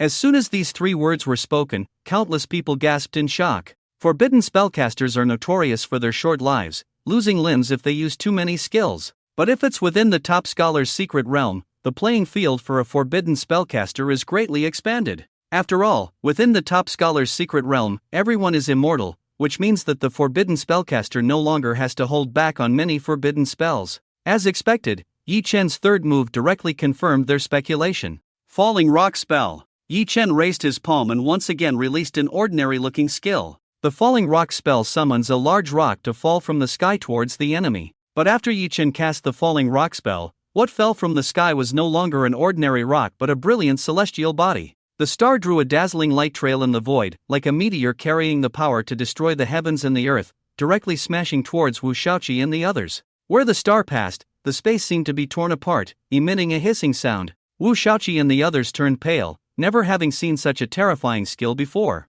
The oppressive feeling brought by the star made them lose even the courage to resist. This is not just a falling rock spell. This is clearly the forbidden spell, Celestial Starfall. My god, he really is a forbidden spellcaster. Some of the top scholars watching recognized Yi Chen's forbidden spell, their faces instantly turning pale. Wu Shaoqi's face turned extremely ugly. Ningyi and others also looked terrified. Although they were not weak, facing a forbidden curse master in the Ziyuan secret realm made them feel powerless. Before the ice shards were even resolved, an even more terrifying star had already come crashing down. If they had known earlier that Yi Chen was a forbidden curse master, they would never have chosen to provoke him. They tried to resist, but the star seemed to weigh 1,000 pounds, directly pressing them down below. Yi Chen, I am a direct descendant of the Wu family. Are you sure you want to go against me? Wu Shaoqi shouted sternly. Seeing that they couldn't beat Yi Chen, Wu Shaoqi had to bring up his own family background. Don't worry, you won't die here, just a little pain. If the Wu family has to stand up for you, then I'll admit defeat. Yi Chen waved his hand, and the star pressed down a few more points. Wu Shaoqi's face turned red. Yi Chen, even if you don't fear the Wu family, what about the Supreme Academy? We are all students of the Supreme Academy. We will see each other every day. Do you really want to take things to the extreme? Coincidentally, the Supreme Academy refused to accept me, so you can rest assured. Just as Yi Chen finished speaking, the brilliant star completely crashed down. Boom! A loud noise, as if the sky was collapsing, the star crashed down on top of Wu Shaoqi and the others. For a moment, the light was dazzling, the entire space seemed to be filled with the light of the star, shining to the extreme. No! Wu Shaoqi let out a scream. When the light dissipated, everyone saw that Wu Shaoqi and the others had been smashed deep into the ground by the star. Cracks like spider webs appeared around them, as if the star had truly fallen from the sky, carrying the power to destroy heaven and earth. Wu Shaoqi and a dozen others were all smashed into a pile of minced meat. But under the rules of the Zun secret realm, they still did not die, but wriggled madly. Dozens of piles of minced meat, mixed with broken organs and bones, kept wriggling there. Just looking at it was enough to make one's hair stand on end. This was equivalent to a pile of rotten flesh with human thoughts and cognition. Seeing their torn muscles, burst eyeballs, and broken bones, all of this was enough to torment the spirit of anyone with weak willpower to the point of collapse. At this moment, the whole scene fell silent. Those who had come to watch the excitement even began to regret why they had come. They held their breath, not daring to move, afraid that Yi Chen would target them and use the falling rock technique on them. Could a few kind-hearted people come and take Wu Shaoqi and his classmates for treatment? Yi Chen said very kindly. In fact, he couldn't even tell which lump of meat was Wu Shaoqi. The onlookers looked at each other, none of them dared to move, until Yi Chen kindly raised his hand again. With thunder jumping in his palm, they hurriedly rushed over. Without suitable tools, they used shovels. Without suitable containers, they took off their clothes to wrap them up. A group of people, carrying a dozen piles of minced meat and a charred corpse, rushed towards the exit of the Zun secret realm. Phew! Dealing with these few flies, it's finally quiet. Yi Chen breathed a sigh of relief. Although Wu Shaoqi and the others could still be saved and restored to their original state, it would definitely not be a short time. After all, the amount of work involved in piecing together a pile of minced meat into a complete person was self-evident. By the time Wu Shaoqi was restored, the Zun secret realm would probably have ended. Let's go, let's see if we can catch up with that golden toad. Yi Chen beckoned to Mi Shui. Mi Shui was already pale with fright.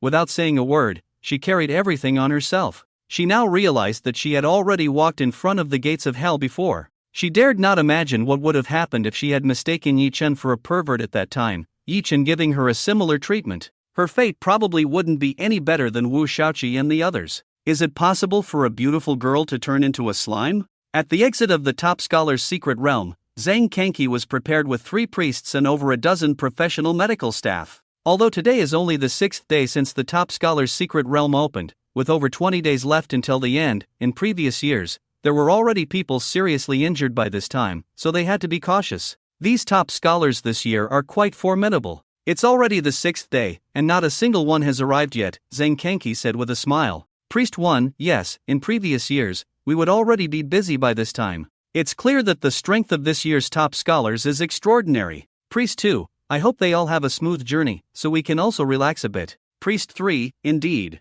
Just as the group was chatting, a large group of people rushed over in a frenzy. Zhang Kanki's heart tightened instantly, knowing that someone must be injured in this situation. What's going on? Who is injured? Zhang Kanki asked. We can't say who is injured. The crowd placed the tall, thin man who had been burned to a crisp in front of Zhang Kanki. Oh my! Zhang Kanki was also startled. Such serious injuries? Did he encounter a high-level fire attribute monster? Priests, come quickly. Seeing the 3 priests working together to heal, the burns on the tall, thin man's body gradually began to recover, and the newly grown skin was as white and tender as a baby's. Phew! Thankfully, it's just one person. It's much better than previous years. Zhang Kanki breathed a sigh of relief. But the next moment, a dozen wriggling masses of flesh were brought before Zhang Kanki. What is this? Low-level monster slime? Zhang Kanki frowned. No, Teacher Zhang, these are from Wu Shaoqi and the others. One of the top scholars said with a frightened expression. What? Zhang Kanki's eyes widened, almost popping out of their sockets. Are you saying that these dozen masses of flesh are all people? In Zhang Kanki's astonished gaze, the people in front of him slowly nodded.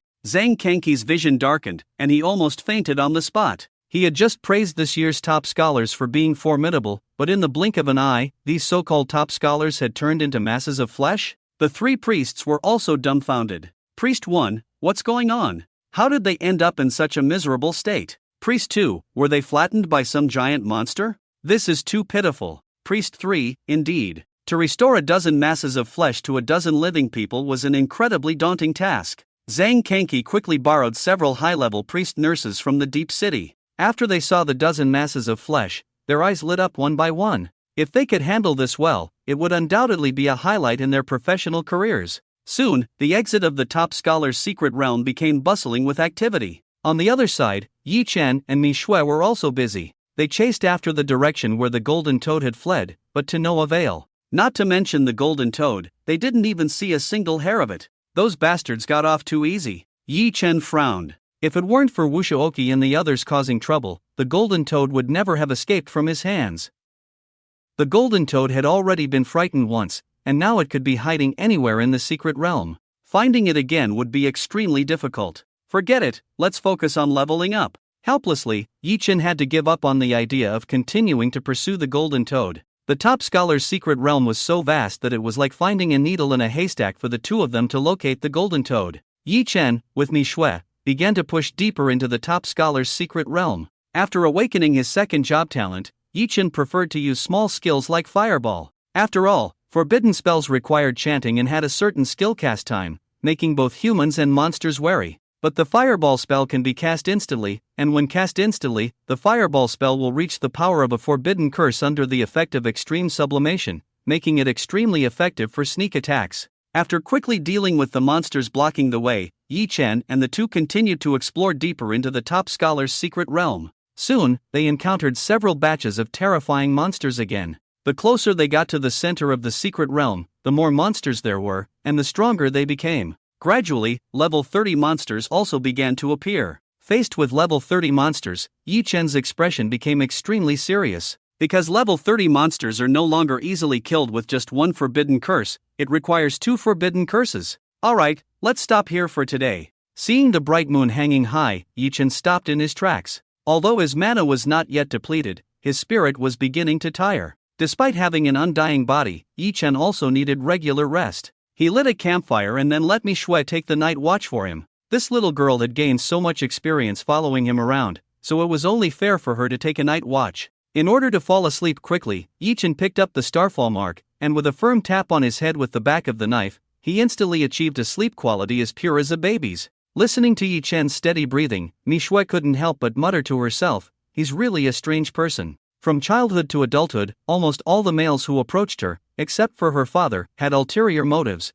with 9 out of 10 being lollicons. But Yi Chen was different from those men. He didn't see her as a woman, or even as a person. In Yi Chen's eyes, Mi Shui felt like nothing more than a useful tool in human form. Lost in her thoughts, Mi Shui stared blankly at Yi Chen's sleeping face with her eyes wide open. However, in the dark night, there were also 3 pairs of crimson eyes watching them from afar. Suddenly, Mi Shui shivered as if sensing something. She turned her head abruptly, but saw nothing. Strange, was it just my imagination? Mi Shui furrowed her brows. She had just felt like something was watching her. The next moment, Mi Shui suddenly sensed an extremely dangerous feeling. "Yi Chen, be careful." Without time to react, she instinctively picked up the sleeping Yi Chen and threw herself to the side. Crack! Mi Shui felt some liquid land on her back, followed by an intense burning sensation, as if she had been splashed with sulfuric acid. Mi Shui gasped in pain. At this moment, Yi Chen was also awakened by the commotion. He looked at Mi Shui's back and noticed that her clothing had been corroded by a thick green, foul-smelling liquid, exposing her once fair and tender skin, now deeply corroded. Yi Chen furrowed his brows and looked towards the monster in the darkness. His gaze suddenly sharpened, and his expression became much more serious. "This is a high-level monster. Cerberus from hell. Cerberus." The night was as dark as ink, all was silent, when suddenly, a deep roar shattered the tranquility, as if a demon from hell was roaring. A huge canine figure leaped out from the darkness, its body robust, covered in black flames, its red eyes gleaming with a fierce light in the night. It continuously dripped foul-smelling and corrosive saliva from its mouth, its fangs exposed, as if capable of tearing everything apart. What was even more chilling was that this monster had 3 heads. 6 crimson eyes were sizing up Yi Chen and Mi Shui. This was the legendary Cerberus from hell, Cerberus, a true high-level monster. There was a world of difference between low-level and high-level monsters. Low-level monsters not only had very low strength and intelligence, but their highest level could only reach 50. Level 50 was the limit for low-level monsters, with slimes being a common example of low-level monsters. But advanced monsters are different. Not only are they stronger and have a higher level cap, they also possess high intelligence, and can even use tactics and traps. An advanced monster can easily tear apart a dozen lower-level monsters of the same rank. The level of the hell 3-headed dog in front of them is a staggering 36. It's no wonder Michelle was heavily injured right from the start. In fact, if it weren't for saving the sleeping Yi Chen, she should have been able to dodge that attack. "Stay back, this guy is tough," Yi Chen said to Michelle. This hell 3-headed dog is likely the most powerful monster in the top secret realm. The hell 3-headed dog growled lowly, circling around the campfire. It's clear that it has already considered Yi Chen and Michelle as its prey. Fireball spell. Yi Chen took the initiative, directly using a skill scroll. The fireball spell, under the effect of sublimation, upgraded directly to the Sai of the flame god. A huge crimson flame sun smashed towards the hell three-headed dog. However, Yi-Chen read a kind of emotion from the 6 huge eyes of the hell three-headed dog at that moment. That emotion was contempt. The second head of the hell three-headed dog opened its mouth wide and bit down on the crimson sun released by Yi-Chen. With a gulp, the forbidden curse released by Yi-Chen was actually swallowed by the hell three-headed dog. What kind of monster is this? Yi-Chen felt a bit numb. It was his first time facing an advanced monster, and he didn't expect it to be so terrifying. Facing the forbidden curse he released, it could actually swallow it in one gulp. After swallowing Yi-Chen's forbidden curse, a hint of human-like mockery appeared in the eyes of the hell three-headed dog. Then, its third head opened its mouth, and a thick green, foul-smelling liquid sprayed towards Yi-Chen. Yi-Chen frowned, sacrificed 2 ribs directly, exchanged for 10 times agility, and dodged to the side. This thick green liquid had extremely corrosive properties, as Michelle had just experienced firsthand. He didn't want to get contaminated with it. The huge dog head continued to spray the thick green liquid after Yi-Chen, corroding all the flowers, plants, and trees along the way. Even the ground couldn't escape, emitting bursts of white smoke under the corrosion of the liquid. Just as Yi-Chen avoided the highly corrosive green liquid, he suddenly felt a strong wind coming from behind. He quickly turned around, only to see a sharp black claw shadow fiercely coming towards him. He didn't dare to take it head-on, quickly made a sideways jump, narrowly avoiding this fatal blow. At this point, Yi-Chen understood that he couldn't have any reservations or hesitations when facing such an advanced monster. Forbidden curse, burning reincarnation. A brilliant blood-red flame rose from Yi-Chen's body, the fire of his life burning fiercely.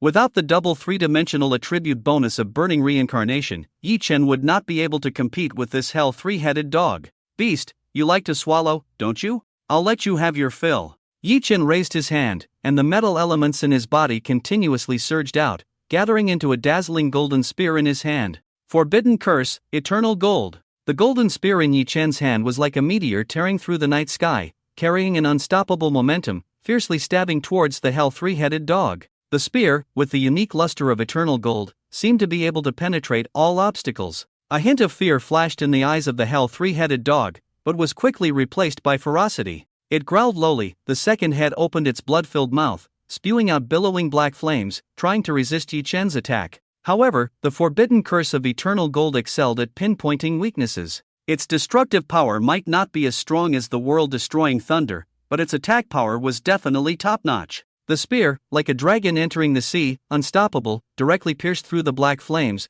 penetrating deeply into the blood-filled mouth of the second head of the hell three-headed dog, deeply piercing its throat. A piercing scream rang out, causing the body of the hellhound to tremble violently as if experiencing unimaginable pain. The second head struggled for a moment before drooping softly, lifeless. One head was slain by Yi-Chen, clearly provoking the hellhound completely. The first head, which had not moved a muscle, or rather, not moved a mouth, was now seething with anger. It opened its gaping maw and spewed out an extremely eerie black breath. This breath carried a strong sense of deathly silence and decay, as if it were the essence of all things in the world. As the breath emanated, everything along its path was corroded, flowers withered, and leaves wilted. A frightened little white rabbit, which had been startled all along, was caught in the path of the black breath. In an instant, the rabbit fell to the ground, swiftly turning into a dried-up husk. It was not difficult to imagine that anyone struck by this breath would also quickly turn into a husk. Yi-Chen, witnessing this, became furious. How could you kill such a cute little rabbit? Fireball. Although it was the same skill, Yi-Chen now had the double bonus of the burning reincarnation. The appearance of the crimson golden sun this time was many times more terrifying than before, and as the black breath approached, it was instantly evaporated by the terrifying heat. The crimson golden sun then continued its momentum and smashed towards the hellhound. The hellhound roared, and its massive claws swatted at the approaching sun. Bang! The crimson golden sun was directly smashed into pieces, but the hellhound's paw emitted a strong scent of burnt fragrance. At that moment, Yi-Chen had already appeared at the side of the hellhound, casting the eternal golden banishment once again, with a golden spear appearing in his hand. Faced with such a massive enemy, there was no better spell to use than the eternal golden banishment, and it was impossible for the spear to miss its target. This time, Yi-Chen aimed at the third head that would spew corrosive liquid. Just as the golden spear was about to hit the third head, a scene that shocked Yi-Chen unfolded. The second head, which should have long been dead, suddenly came back to life and bit down on the approaching golden spear.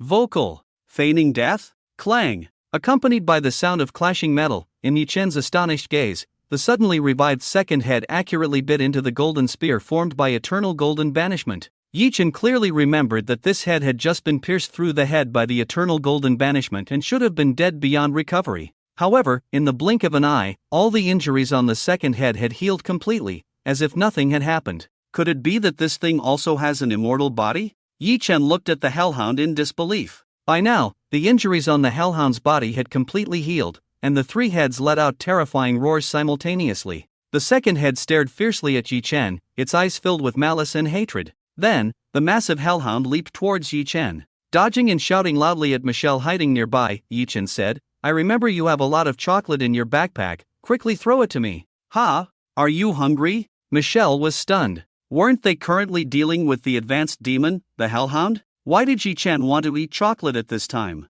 "Don't worry about that, just throw it over," Yi-Chen urged. "Oh, okay." Michelle hastily opened her backpack and threw all the dozens of chocolates inside to Yi-Chen. Chocolate, being small in size and high in calories, was most suitable for consumption during outdoor camping and cross-country trips to quickly replenish energy, so Michelle had prepared a lot of it. After receiving the chocolate, Yi-Chen raised his hand and cast a fireball towards the hellhound. Enraged, the hellhound became even more frenzied and charged towards Yi-Chen to bite. Its three gaping mouths were extremely prominent, and even through the moonlight, one could see the hellhound's throat clearly. This saved Yi-Chen a lot of trouble. He pinched the chocolate in his hand and then, like throwing darts, continuously threw the chocolate into the belly of the hellhound. In order to cover all bases, Yi-Chen did not spare any of the heads. Who knows if these three heads share one digestive system or have three separate ones? The hellhound was very cooperative, accepting everything without discrimination, swallowing all the chocolates as if it could devour everything in the world. Soon, all the chocolates were thrown into the belly of the hellhound Cerberus by Yi-Chen. Michelle was dumbfounded by Yi-Chen's actions. She couldn't understand what Yi-Chen was doing. Was he feeding the hellhound Cerberus? But soon, a shocking change occurred in the hellhound. The massive hellhound suddenly collapsed to the ground, its muscles starting to spasm intensely, all three heads foaming at the mouth, and its lower body losing control of bodily functions, emitting a foul stench. "Ah!" Michelle widened her rosy little mouth, her fair face filled with confusion. She couldn't understand why the hellhound Cerberus, who had been chasing Yi-Chen all along, suddenly collapsed on its own. Yi-Chen glanced at the stunned Michelle and explained, "Don't you know? Dogs can get poisoned from eating chocolate. Substances like theobromine in chocolate can cause muscle spasms in dogs, leading to symptoms such as vomiting, diarrhea, and excessive drooling, and in severe cases, death." "I know that. But this is the advanced demon, the hellhound Cerberus," Michelle muttered to herself. Instead of clarifying, Yi-Chen's explanation left Michelle even more dumbfounded. The hellhound Cerberus is still a dog, so can chocolate also poison the hellhound Cerberus? Who would have thought that the terrifying advanced demon, the hellhound Cerberus, would be vulnerable to chocolate? Yi-Chen walked up to the convulsing hellhound Cerberus and then unleashed the burning reincarnation, directly striking it with a world-ending thunder. Perhaps sensing death approaching, when the raging thunder was about to strike, the hellhound Cerberus surprisingly staggered to its feet. Its 6 eyes stared at Yi-Chen simultaneously, emitting a low growl. Then, the black flames on the hellhound Cerberus surged towards Yi-Chen and Michelle at an extremely terrifying speed. The flames were filled with high temperatures, as if they could burn everything, carrying the hellhound Cerberus's resentment and madness before death. Once touched, the consequences would be unimaginable. Yi-Chen pulled Michelle behind him, then raised his hand, and a thick wall appeared in front of them.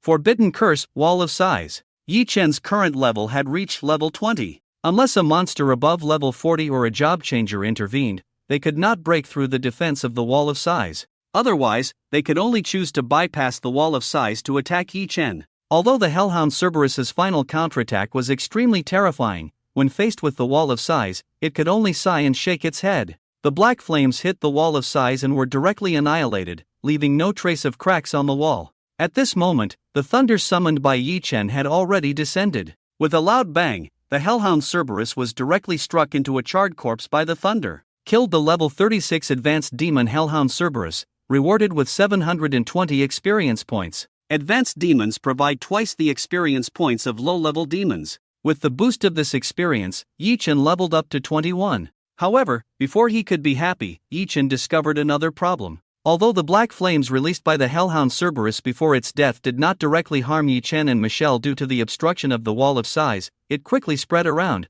causing a devastating fire. The surroundings instantly became chaotic and dangerous, with trees, grass, and surrounding bushes all turning into ashes in the raging flames. Quick, let's go! Yi Chen reacted quickly, pulling Michelle's hand and rushing in the direction away from the black flames. But as soon as they moved, Michelle winced in pain. Yi Chen then remembered that Michelle had just carried him away while he was asleep, and her back had been corroded by the saliva of the hellhound. Without hesitation, Yi Chen ignored Michelle's refusal and directly lifted her up, then rushed towards the outskirts of the secret realm. Michelle's cheeks were already flushed at this moment, the ground beneath her was scorching hot, the air was filled with the smell of burning and thick smoke, but at this moment, she wished time could stop for a moment. Croak! Just as Michelle was immersed in this atmosphere, a clear frog croak sounded. Yi Chen turned to look and saw a giant golden toad in a panic, with black flames burning on its backside. This is the golden toad from last time. Yi Chen was overjoyed. He didn't expect that after killing the hellhound, there would be an unexpected joy. The black flames released by the hellhound in its dying struggle had actually burned out the golden toad. Forbidden spell, burning reincarnation. Forbidden spell, woodland descent. Yi Chen didn't hesitate at all, raising his hand to cast 2 forbidden spells. In the state of burning reincarnation, the vines summoned by woodland descent would become even tougher to break free from. And since they were in a forest, casting woodland descent here would have the greatest blessing effect. Clearly, this time Yi Chen had no intention of letting the golden toad go. The green vines coiled around the golden toad like spiritual snakes. The golden toad's vertical pupils showed fear. It obviously didn't expect to be so unlucky today. First inexplicably burned by fire, and then encountered Yi Chen. The golden toad kicked its limbs wildly, trying to break free from the vines that bound it, but the vines seemed to have a life of their own, tightly entwining it. No matter how it struggled, it couldn't break free. Instead, the more it struggled, the tighter it was bound. The golden toad opened its mouth, took a deep breath, and then its whole body became even larger, pushing the vines apart, secreting transparent mucus on its body. Croak! With the lubrication of the mucus on its body, the golden toad instantly broke free from the vines of woodland descent and tried to escape. I didn't want to harm you, but since you're so stubborn, don't blame me. Yi Chen's eyes narrowed, and the vines released by woodland descent once again coiled around the golden toad. This time, the vines not only shimmered with a faint golden light, but also grew countless sharp thorns on the surface. The vines rushed towards the golden toad like a hunting python, quickly entwining it tightly, gradually tightening the vines, making the golden toad's movements slower and slower. The golden toad let out an anxious croak, its body being tightly bound by the vines, as if it was being squeezed into a ball. However, no matter how it struggled, how it secreted mucus, it couldn't break free from the vines that bound it. On the contrary, due to its violent struggles, the sharp thorns on the vines had deeply pierced its skin, causing the golden toad to continuously cry out in pain. Yi Chen swiftly approached the golden toad, extremely happy to have this lost and found prey. He placed the starfall mark on the head of the golden toad. I know you can understand me, spit everything out, and I won't kill you, Yi Chen said. The golden toad, also a high-level monster, was not lacking in intelligence. After hesitating for a moment, the golden toad then spat out a strange stone about the size of a fist. The surface of the stone shimmered with a faint golden light, as if it contained infinite magic power. As soon as it appeared, the surrounding air seemed to solidify, emitting a palpable oppressive feeling. Yi Chen picked up the stone, feeling a cold and heavy sensation in his palm. The small stone pressed against Yi Chen's hand, causing it to feel numb. There were unique patterns on the stone that resembled dragon scales. This is dragon vein ore. Yi Chen's eyes lit up with joy, grateful that he paid attention during geography class in high school. Dragon vein ore was an extremely precious forging material capable of creating epic-level equipment in the hands of a master forger. The multifaceted golden toad was truly a sight to behold, able to even spit out dragon vein ore. Is this all? Yi Chen looked at the multifaceted golden toad with a smirk. The toad nodded repeatedly. I don't believe it. Yi Chen was convinced that there must be something more valuable inside the toad's belly than dragon vein ore. Otherwise, the multifaceted golden toad wouldn't have easily regurgitated it. Although advanced monsters were not less intelligent than humans, they lacked the cunning and deceitfulness of true humans, making it easy to guess their intentions. Yi Chen didn't release the multifaceted golden toad but instead took it along with Michue to a place far from the black flame.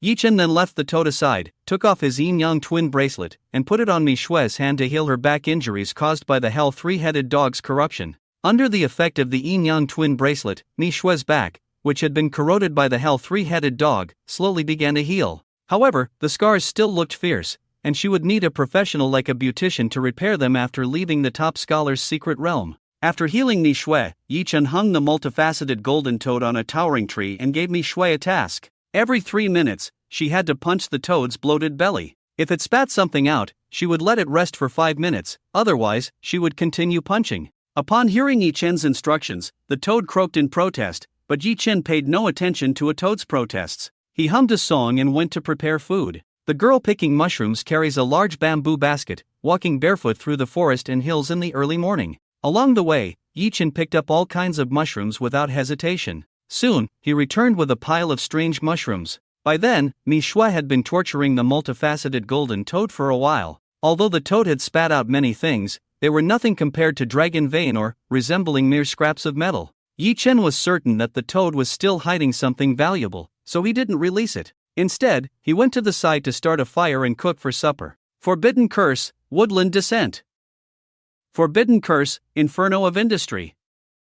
Forbidden Curse, Eternal Gold of Gung.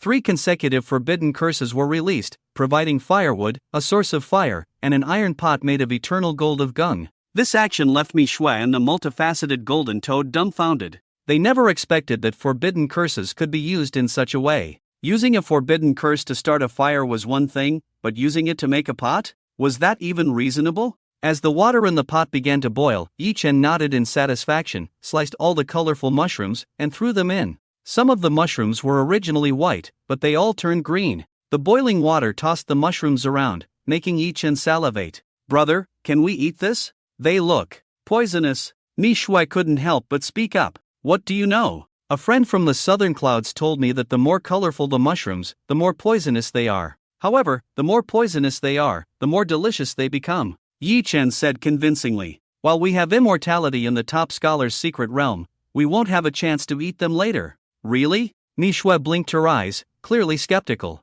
But soon, the fresh aroma belonging only to the mushrooms in the pot spread out, making Mi Shui unable to resist swallowing her saliva. Just eat. Silence is golden. After cooking for 5 minutes, Yi Chen couldn't wait to scoop up the mushrooms. He and Mi Shui each had a bowl, soup and mushrooms all swallowed directly into their stomachs. The fresh and sweet mushrooms slid down their throats. Only those who have experienced it can describe the wonderful taste. Mi Shui's little face was flushed from the hot soup, looking adorable. How is it? Delicious, right? Yi Chen wiped his mouth and scooped another bowl for himself and Mi Shui. Delicious. But why do you have 2 little people fighting on top of your head? Mi Shui asked in confusion. It's nothing, just a minor issue, just poisoned. As soon as he finished speaking, Yi Chen fell to the ground with a thud, plunging his head into the boiling mushroom soup pot, his head boiling with a gurgling sound. Oh, it's just the poison acting up. I thought the mushrooms weren't cooked properly. Mi Shui chuckled foolishly, her beautiful eyes rolling back as she fainted. Yi Chen woke up to find the mushroom soup pot still boiling, cooking his head. The flesh of his entire head had already been cooked through, like a sheep's head placed on a table, just a splash away from being served. Since his nerves had been cooked through, Yi Chen couldn't feel any pain at all. He reached out to touch Mi Shui, confirming that she was still unconscious from the poisoning, then with a thought, his terrifying regenerative ability began to show. The cooked flesh began to fall off, revealing a fresh skull, followed by new muscle fibers, blood vessels, and skin growing on the skull. Even the fallen eyeballs regrew. The mushrooms are indeed delicious, just need to find a place further away from the pot next time, Yi Chen said with a wry smile. He wasn't a masochist, so he didn't enjoy putting his head in a pot to cook. This horrifying scene was all clearly seen by the golden toad, who had been hanging upside down all night. The golden toad's round vertical pupils almost popped out of its eye sockets. Humans, do they have such terrifying regenerative abilities? Even monsters, if their heads were cooked through, would surely be dead. Seeing Mi Shui still unconscious, Yi Chen walked over to the golden toad and tapped its white belly.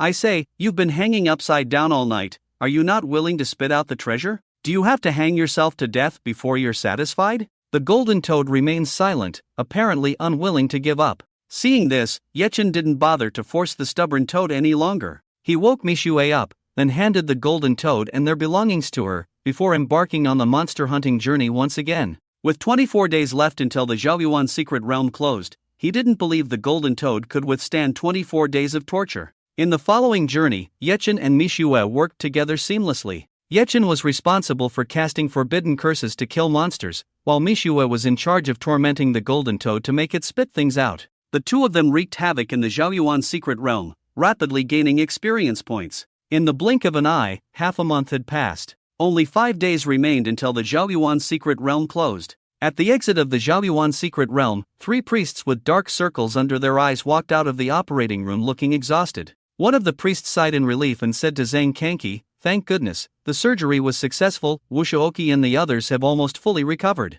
Zhang Kanki's face lit up at the news. "You've all worked hard, rest assured. I will definitely report your contributions truthfully during this period." Just then, Wuxiaoqi and his group were pushed out of the operating room by medical staff. "Teacher Zhang, I feel like my face shape is a bit off. My face seems a bit square." One of the top scholars spoke up. "A square face is good, it exudes stability." Zhang Kanki waved his hand and said, "But, isn't this a bit too square?" The top scorer sat up, revealing his face, which was a standard square shape with edges and corners. Zhang Kanki was startled and quickly grabbed a priest to ask, "What's going on?" The priest sighed helplessly, "Boss, they were flattened into meat patties. It's already good that they can recover their human form in such a short time. The issue with the face shape can only be fixed by a plastic surgeon later." "That makes sense," Zhang Kanki nodded. "Zhang Laosher, what about me? My arms are different lengths." Another top scorer spoke up. "Everyone's arms can't possibly be the same length, just get used to it," Zhang Kanki comforted. "But it can't be this drastically different." The top scorer angrily raised his hand, revealing that one hand was normal while the other was only a few inches long. Zhang Kanki's pupils dilated slowly, then he grabbed a priest by the collar. "Are you kidding me? How dare you say the surgery was successful when it turned out like this?" "Boss, we had to piece together over a dozen people in half a month, averaging 1 person a day. It's normal to have some issues in the process. I just helped him fix his hand, so calm down," the priest hurriedly explained. Soon, various strange symptoms appeared on others to varying degrees. Some had taste buds in their intestines, some had a steel door in their palms, some had an extra tongue in their armpits. The operating room was filled with complaints. Wu Shaoqi broke out in a cold sweat, quickly checked his own body, and breathed a sigh of relief when he found that he didn't have any of those bizarre symptoms like the others. Then a hint of resentment flashed in his eyes. He lifted the blanket and was about to get out of bed to find trouble with Yi Chen. He hadn't forgotten who caused him to endure this painful body reconstruction, but as soon as he got out of bed and stood on the ground, he noticed something was off, because Wu Shaoqi found that he had 2 left feet. "Yi Chen, this isn't over between us." Wu Shaoqi gritted his teeth, his eyes filled with anger. Yi Chen could use forbidden spells infinitely in the top scorer's secret realm, but what about outside the secret realm? Without the immortal rule of the secret realm, wouldn't he become a lamb to be slaughtered? By then, he would make Yi Chen pay the price and let him know what the consequences would be for offending him. Wu Shaoqi. In the current top scorer's secret realm, Yi Chen was unaware that Wu Shaoqi had set his sights on him. He was struggling to find monsters. After searching for 2 hours, he only found 2 living people and no monsters. Finally, Yi Chen had to accept the reality that he seemed to have killed all the monsters in the top scorer's secret realm. At this point, Yi Chen had reached level 25, while Mishui had reached level 23. It's worth mentioning that the greedy golden toad still refused to spit out its treasures. Its white belly had been hammered by Mishui until it turned blue and purple, but the greedy golden toad remained stubborn. Yi Chen once again hung the greedy golden toad upside down, then calmly touched its belly. "Little golden toad, we're leaving today." The greedy golden toad's round eyes lit up at the words, realizing that its days of suffering were finally over. "Since you're unwilling to spit out the treasures in your belly to me, I won't force you. Perhaps it's just not meant to be," Yi Chen sighed softly. "We've known each other for a while, and I've tormented you for so long. Today, I'll give you a quick and painless end." Yi Chen raised his hand, dark clouds gathered in the sky, silver-white thunder shuttled through the clouds, then a furious thunder descended rapidly, connecting with Yi Chen's palm. Forbidden spell, world-destroying thunder. Rib bit. The greedy golden toad's vertical pupils reflected the raging thunder serpent, its eyes filled with fear. Good news, its days of suffering were over. Bad news, its days were also over. It thought Yi Chen was going to let it go, but it didn't expect Yi Chen was going to send it away. Croak. Croak croak croak croak. Duobao golden toad waved its hands repeatedly, as if begging for mercy. "What's wrong? Do you have something else to say?" Yi Chen asked with a smile. Duobao golden toad was silent for a while, then seemed to have made a certain determination. During this time, it had already seen through that the human in front of it was a lunatic. Can't provoke it and can't hide from it? Those with higher wisdom are more afraid of death. Duobao golden toad's huge mouth began to move slowly, as if chewing on something. Then, accompanied by a low rumble, a weapon shining with cold light was actually spit out from its mouth. The weapon drew an elegant arc in the air and finally inserted diagonally into the ground in front of Yi Chen. It was a staff, with a faint golden glow circulating on it, as if containing infinite power. The staff was carved with exquisite patterns, as if flames were burning, every detail exuding mystery and nobility. Yi Chen was stunned. He didn't expect that the treasured duobao golden toad had hidden for so long turned out to be a staff. He quickly checked the properties of the staff. Crimson Flame Staff, Grade, Epic, Attribute, 50% increase in spiritual power, can be refined, Skill, Crimson Flame Sky, when casting fire spells with the Crimson Flame Staff, reduce mana consumption by 30% and increase power by 50%, Yi Chen took a sharp breath. This staff turned out to be an epic level equipment. No wonder Duobao Golden Toad had hidden it so tightly. However, the bonus of this epic level equipment was indeed astonishing. The bonus of just one epic level equipment was equivalent to the sum of 3 high level equipment. If you had cooperated earlier, you wouldn't have to suffer so much, right? Yi Chen picked up the Crimson Flame Staff and then waved it fiercely, casting a normal skill. Flame Blade. Professional talent reaches the pinnacle. Flame Blade has been enhanced to Flame God's Fury Slash. Yi Chen waved the Crimson Flame Staff. A violent force gathered at the tip of the staff, forming a huge flame vortex. With a point forward, the flame vortex erupted instantly, turning into a blazing flame blade that slashed forward with the force of thunder. The air seemed to be split by this flame blade, emitting a sharp breaking sound. Where the flame blade passed, the ground was instantly melted, leaving a long black scorched mark. Flame God's Fury Slash was already a forbidden curse, and with a 50% power enhancement from the Crimson Flame Staff, coupled with Yi Chen's level, this slash was enough to easily kill any monsters or job changers below level 35. Duobao Golden Toad, seeing this, flashed a hint of fear in its eyes. It didn't expect that Yi Chen would break his promise and still want to kill it even after it had spit out all its treasures. This slash was something it couldn't resist at all. Duobao Golden Toad was not good at fighting, it could only close its eyes and wait for death. But at the critical moment, the flame blade stopped right in front of it. Duobao Golden Toad could even feel the high temperature emanating from the flame blade. It seems like you really have nothing left in your belly. Yi Chen nodded satisfactorily, then untied the restraints and let Duobao Golden Toad go. He remembered that if Duobao Golden Toad encountered a fatal danger, it would self-destruct with the treasures in its belly, leaving nothing for the one hunting it. This Duobao Golden Toad was almost dead and hadn't self-destructed. Obviously it had been squeezed dry by him, with nothing left in its belly. The Duobao Golden Toad, who had narrowly escaped death, stood still in place, with its brain, naturally unable to understand why Yi Chen looked like he was going to kill it 1 second and then let it go the next. But it knew, it was free. Duobao Golden Toad was overjoyed. With a swoosh, it rushed out, but due to the torment it had suffered from Yi Chen and Mishue during this period, its speed was obviously not as fast as before. Let's go, let's just leave directly and not waste any more time here, Yi Chen said as he led Mishue to the exit of the top scholar's secret realm. Damn, I don't know what's going on, there are still 5 days before the secret realm closes, but it seems like there isn't a single monster inside. Exactly. I was thinking the same thing. Our team hunted on the outskirts for 10 days, leveled up, and then entered the inner depths, but there was only a trace of fire burning, not a single hair. Right. I noticed that too. There are actually more monsters on the outskirts than in the inner depths, is that reasonable? Let's wait for Wu Shaoqi and the others. After they recover from their injuries, they also went in to level up. Maybe they will know what's going on. The crowd gathered together discussing the sudden changes inside the top scholar's secret realm. But when they saw Yi Chen and Mishue, the people around them were scared and kept backing away, as if they had seen ghosts. They had heard that the young man who looked clean and tidy in front of them had turned Wu Shaoqi and a dozen others into minced meat. They didn't want to experience the feeling of being crushed all over and then pieced back together into human form. Yi Chen ignored them and walked straight to the exit. Yi Chen, if you leave from here, it means you have completed the trial of the top scholar's secret realm. There are still 5 days left. Are you sure you want to leave now? Zhang Kanki kindly reminded. Yes, Yi Chen nodded. Almost all the monsters in the top scholar's secret realm had been killed by him, so why stay inside? Okay, then register your level here. Zhang Kanki spoke up. Yi Chen directly revealed his level. Yi Chen, Forbidden Caster, level 25. Zhang Kanki gasped in shock. Lu, level 25? He remembered that when Yi Chen entered the top scholar's secret realm, he was only at level 18, right? He had actually increased by 7 levels inside the secret realm? In previous years, the highest level someone walked out of the top scholar's secret realm with was only 24.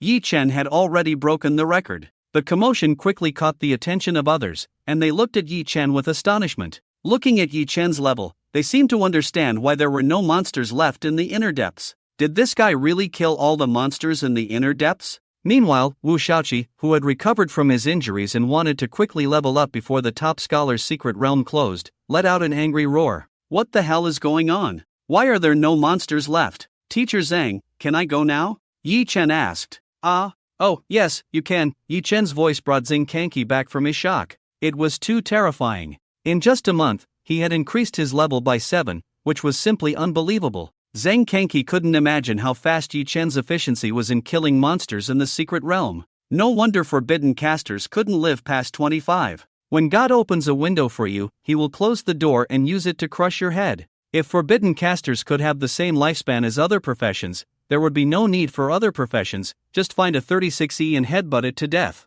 Wait, no, you can't leave. Zhang Kanki suddenly reacted as he watched Yi Chen walk past him.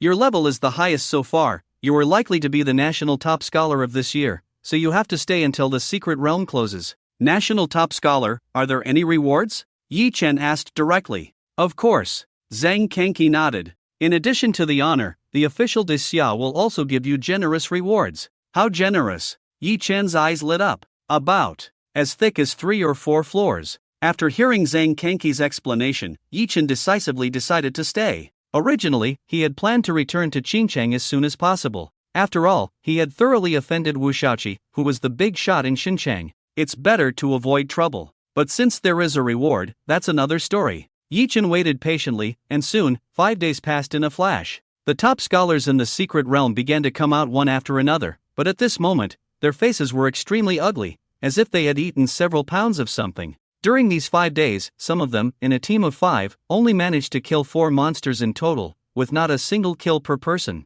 Some didn't even encounter a single monster, just wandering around the secret realm for 5 days. It seemed like all the monsters in the secret realm had mysteriously disappeared due to some irresistible force. For example, Wu Shaoqi and Ningyi, a group of over 10 people, only encountered 2 monsters in the 5 days. They killed one, and the other was a precious golden toad. They exerted great effort, chasing and intercepting all the way, finally capturing the golden toad alive. However, a more bizarre scene unfolded. The golden toad's belly was empty, with nothing inside. This was completely against the nature of the golden toad, which was known for its love of treasures and would swallow any treasures it saw. The only explanation was that someone had taken all the treasures from the golden toad's belly before them. Wu Shaoqi's face was stretched long, looking like a volcano about to erupt, sending chills down one's spine. He entered the secret realm at level 22 and came out at the same level, indicating that he gained nothing in the secret realm, just suffered a beating and spent over half a month healing. The main culprit behind all this was obviously Yi Chen. When Wu Shaoqi came out and saw Yi Chen's indifferent face, he almost rushed towards him.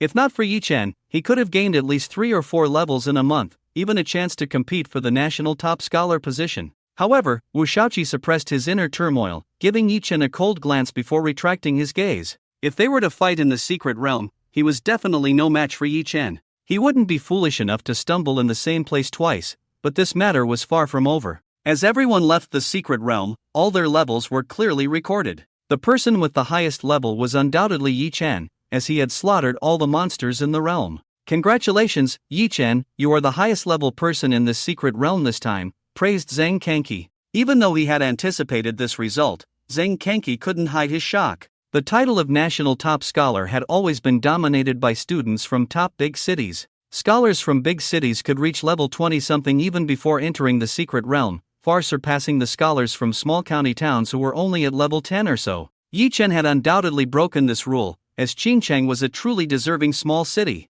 Once this news spread, it would surely shock countless people. What? Level 25? Wu Shaoqi could no longer remain calm, glaring at Yi Chen with resentment. He clearly remembered that Yi Chen was only at level 18 before entering the realm, and now he had risen 7 levels in one go, explaining why there were hardly any monsters left in the secret realm. In other words, Yi Chen not only turned him into minced meat, leaving him to recover for half a month, but also slaughtered all the monsters while he was healing. Yi Chen, you damn guy. I will never let this matter go. Wu Shaoqi gritted his teeth. The expressions of the top scholars from other cities towards Yi Chen also turned unfriendly, with a hint of hostility. They now knew that Yi Chen was the culprit behind their inability to see a single monster for almost 5 days. Damn it! A curse master who won't live long still wants to steal monsters. Disgusting. Exactly, so disgusting. The previous national champion, wasn't he at level 26 or even 27? It's all because of him, lowering the quality of the national champion. Damn it, why can curse masters still take the college entrance exam? This profession doesn't have anyone who lives past 25. What's the point of training curse masters? It's affecting the future pillars of our great Xia for no reason. The crowd discussed, clearly extremely dissatisfied with Yi Chen. Yi Chen didn't care, but Mi Shui soon couldn't stand it anymore, actively arguing with those people with her hands on her hips. But how could she possibly argue with so many people alone? Just as they were arguing, the sky in the champion's secret realm suddenly darkened, as if all the light was being swallowed. The hearts of the crowd tightened, an inexplicable fear spreading. At that moment, a deafening roar came from the center of the secret realm, as if something was awakening underground. Following that, the entire secret realm began to shake violently, making people dizzy and disoriented. Everyone, don't panic, crouch down where you are. Zhang Kanki's face changed drastically because he found that the exit of the secret realm had closed at some point, and no matter how he tried, he couldn't open it. The secret realm had been fine for so long, so what was happening now? The sky of the secret realm grew even darker, the thick darkness pressing on everyone's minds as if it were substantial. Suddenly, a crimson light shot up from deep within the secret realm, breaking through the dark confinement and shining on everyone's faces. In that light, one could vaguely see large monstrous figures, each with different features, some with horns, some with wings, some covered in scales, emitting a strong evil aura. Zhang Kanki's pupils contracted, unable to maintain his composure, his voice even trembling slightly. This is the demon race. Demons are divided into low-level and high-level demons. High-level demons can even command low-level demons. And above demons, there is an even more terrifying existence, that is the demon race. No one knows where the demon race comes from. The only thing known is that every member of the demon race is terrifying to the extreme. They not only possess intelligence not inferior to humans, but can even speak human language. Every appearance of the demon race is an unparalleled crisis, and now, Zhang Kanki saw with his own eyes that there were demons appearing in the champion's secret realm. How could Zhang Kanki not be terrified by this? Demons dare to invade the territory of our human race, you have great audacity. Zhang Kanki shouted sternly. However, the demons paid no attention to Zhang Kanki, they all knelt down as if welcoming some important figure. Amidst the shocked gazes of everyone, a tall man with unnaturally white skin walked out slowly. The only difference from a normal human was that the man's pupils were a strange deep purple, profound and cold. Zhang Kanki was so shocked that he couldn't speak. Demons, and demons that looked exactly like humans. At this moment, he hoped even more that this guy was a traitor to the human race, but looking at the respectful manner of the other demons towards him, it was obviously not possible. The man raised his deep purple eyes and looked around. You humans are nothing but food for my demon race. Now you dare to turn around and keep our lowly servants for you to hunt. You really are asking for death. The man spoke slowly, his voice cold, an invisible fear deeply penetrating into the marrow of everyone present. Deep fear rose in Zhang Kanki's heart. He wasn't afraid of death, but he was afraid that everyone would die here. These people were the top scholars selected from all over the country through the college entrance exam, the top young generation of job changers. If they all died here, it would be a devastating blow to the entire Great Xia.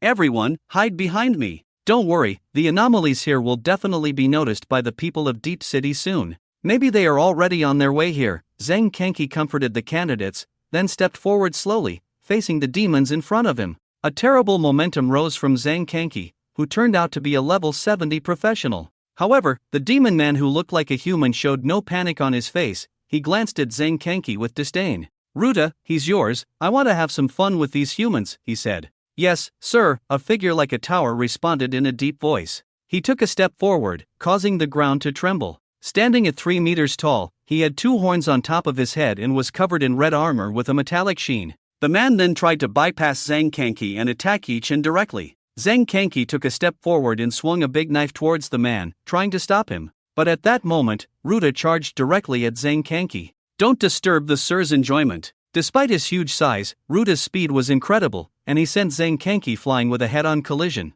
Don't touch them. Zhang Kanki desperately tried to break through to stop the man, but Ruta seemed like an insurmountable barrier. No matter how hard Zhang Kanki tried, he was blocked by Ruta. His knife struck Ruta, only sparking but unable to harm him. Don't worry, I'm just playing with them. The man walked slowly towards all the top scholars, laughing softly. Are you the most powerful humans selected from various places this year? Come, fight me. If any of you can defeat me, I will let all of you go. The demon man extended his hands, looking expectant. Don't worry, according to your realm classification system, I am at most level 20. The people looked at each other, some focused and realized that the aura emanating from the demon man was indeed not far from that of a level 20 monster. This boosted their courage. They thought the opponent was an unbeatable enemy, but at level 20, what were they afraid of? After all, they were the top scholars from various places, the cream of the crop. A tall young man with short hair, healthy tan skin from training outdoors, and wearing a tight combat suit, stepped forward from the crowd. He had well-defined muscles, exuding a strong sense of power. He walked in front of everyone, staring directly at the demon man. I'll fight you, he said calmly, with a tone of determination and confidence. It's Caoqing's top scholar, Lin Zian. With him in the game, we can definitely win. He is a divine knight profession, and already at level 21. That's right, 21 against 20, we definitely have the advantage. Before the last person could finish speaking, Lin Zian's figure crashed into the crowd like a cannonball, knocking down 7 or 8 people before stopping. Everyone was stunned. Lin Zian was directly killed by the demon man with just one blow? Lin Zian started coughing violently, coughing up blood with even pieces of his internal organs. If not for the power of the top scholar's realm rules sustaining his life, he would have died long ago. There was a clear footprint on Lin Zian's chest. Top scholar? Ridiculous, as weak as ants, the demon man sneered. Who's next? This time, no one dared to speak up in response. Although he appeared to be only level 20, the strength he displayed was terrifying.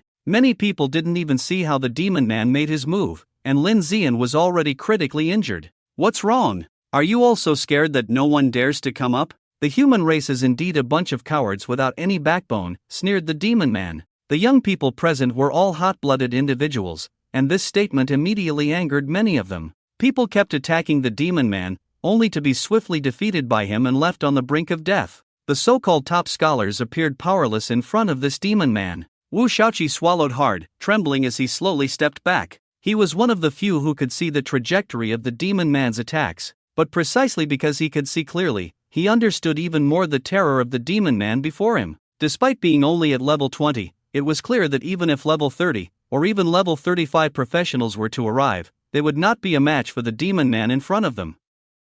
Suddenly, Wu Shaoqi seemed to remember something, hesitated for a moment, then turned resolutely and looked towards Yi Chen, shouting loudly, Yi Chen, what are you waiting for? With great power comes great responsibility. You have the highest level and strongest combat power here, why aren't you taking action? Wu Shaoqi's shout shifted everyone's attention to Yi Chen. They were suddenly filled with hope. They had a forbidden spellcaster on their side. With the protection of the rules in the top scholar's secret realm, they would not die. A forbidden spellcaster who wouldn't die, even if only at level 25, could still face level 35 or even level 40 professionals head-on, right? Yi Chen, why aren't you doing anything? What are you waiting for? You've practically wiped out all the demons in the top scholar's secret realm, and now you're hiding in the back doing nothing? You're the only one who can deal with that demon. Why are you acting like a coward? With Wu Shaoqi leading the charge, others in Wu Shaoqi's team also began to morally pressure Yi Chen. Ni Shui was almost fuming with anger, pointing at the group and scolding. You just said Yi Chen was disgusting, that he was affecting the pillars of the Great Xia, and now you want him to save you? Are you not ashamed? I think you are the truly disgusting ones. Those people felt a bit guilty after Mi Shui's words, then frowned and retorted, what do you know? If Yi Chen hadn't injured us, and slaughtered all the demons, preventing us from leveling up, how could we not defeat that demon? In the end, it's all because of Yi Chen. You bastard! How can you say such things? Shameless! Mi Shui couldn't help but curse in anger. She was so frustrated and couldn't understand how these people could be so shameless. Forget it, why bother getting angry with these people? They blame the lack of gravity for not being able to poop. Yi Chen comforted Mi Shui, then turned to Wu Shaoqi and said, I can help, but I can't work for free, right? How about this, everyone in your team gives me a piece of high-level equipment as compensation. How does that sound? One piece of high-level equipment each? Yi Chen, you're really asking for a lot. Wu Shaoqi angrily retorted. What? I'm risking my life to deal with the demons, and you guys aren't even willing to give up a piece of high-level equipment? Is a piece of high-level equipment more valuable in your eyes than the lives of everyone here?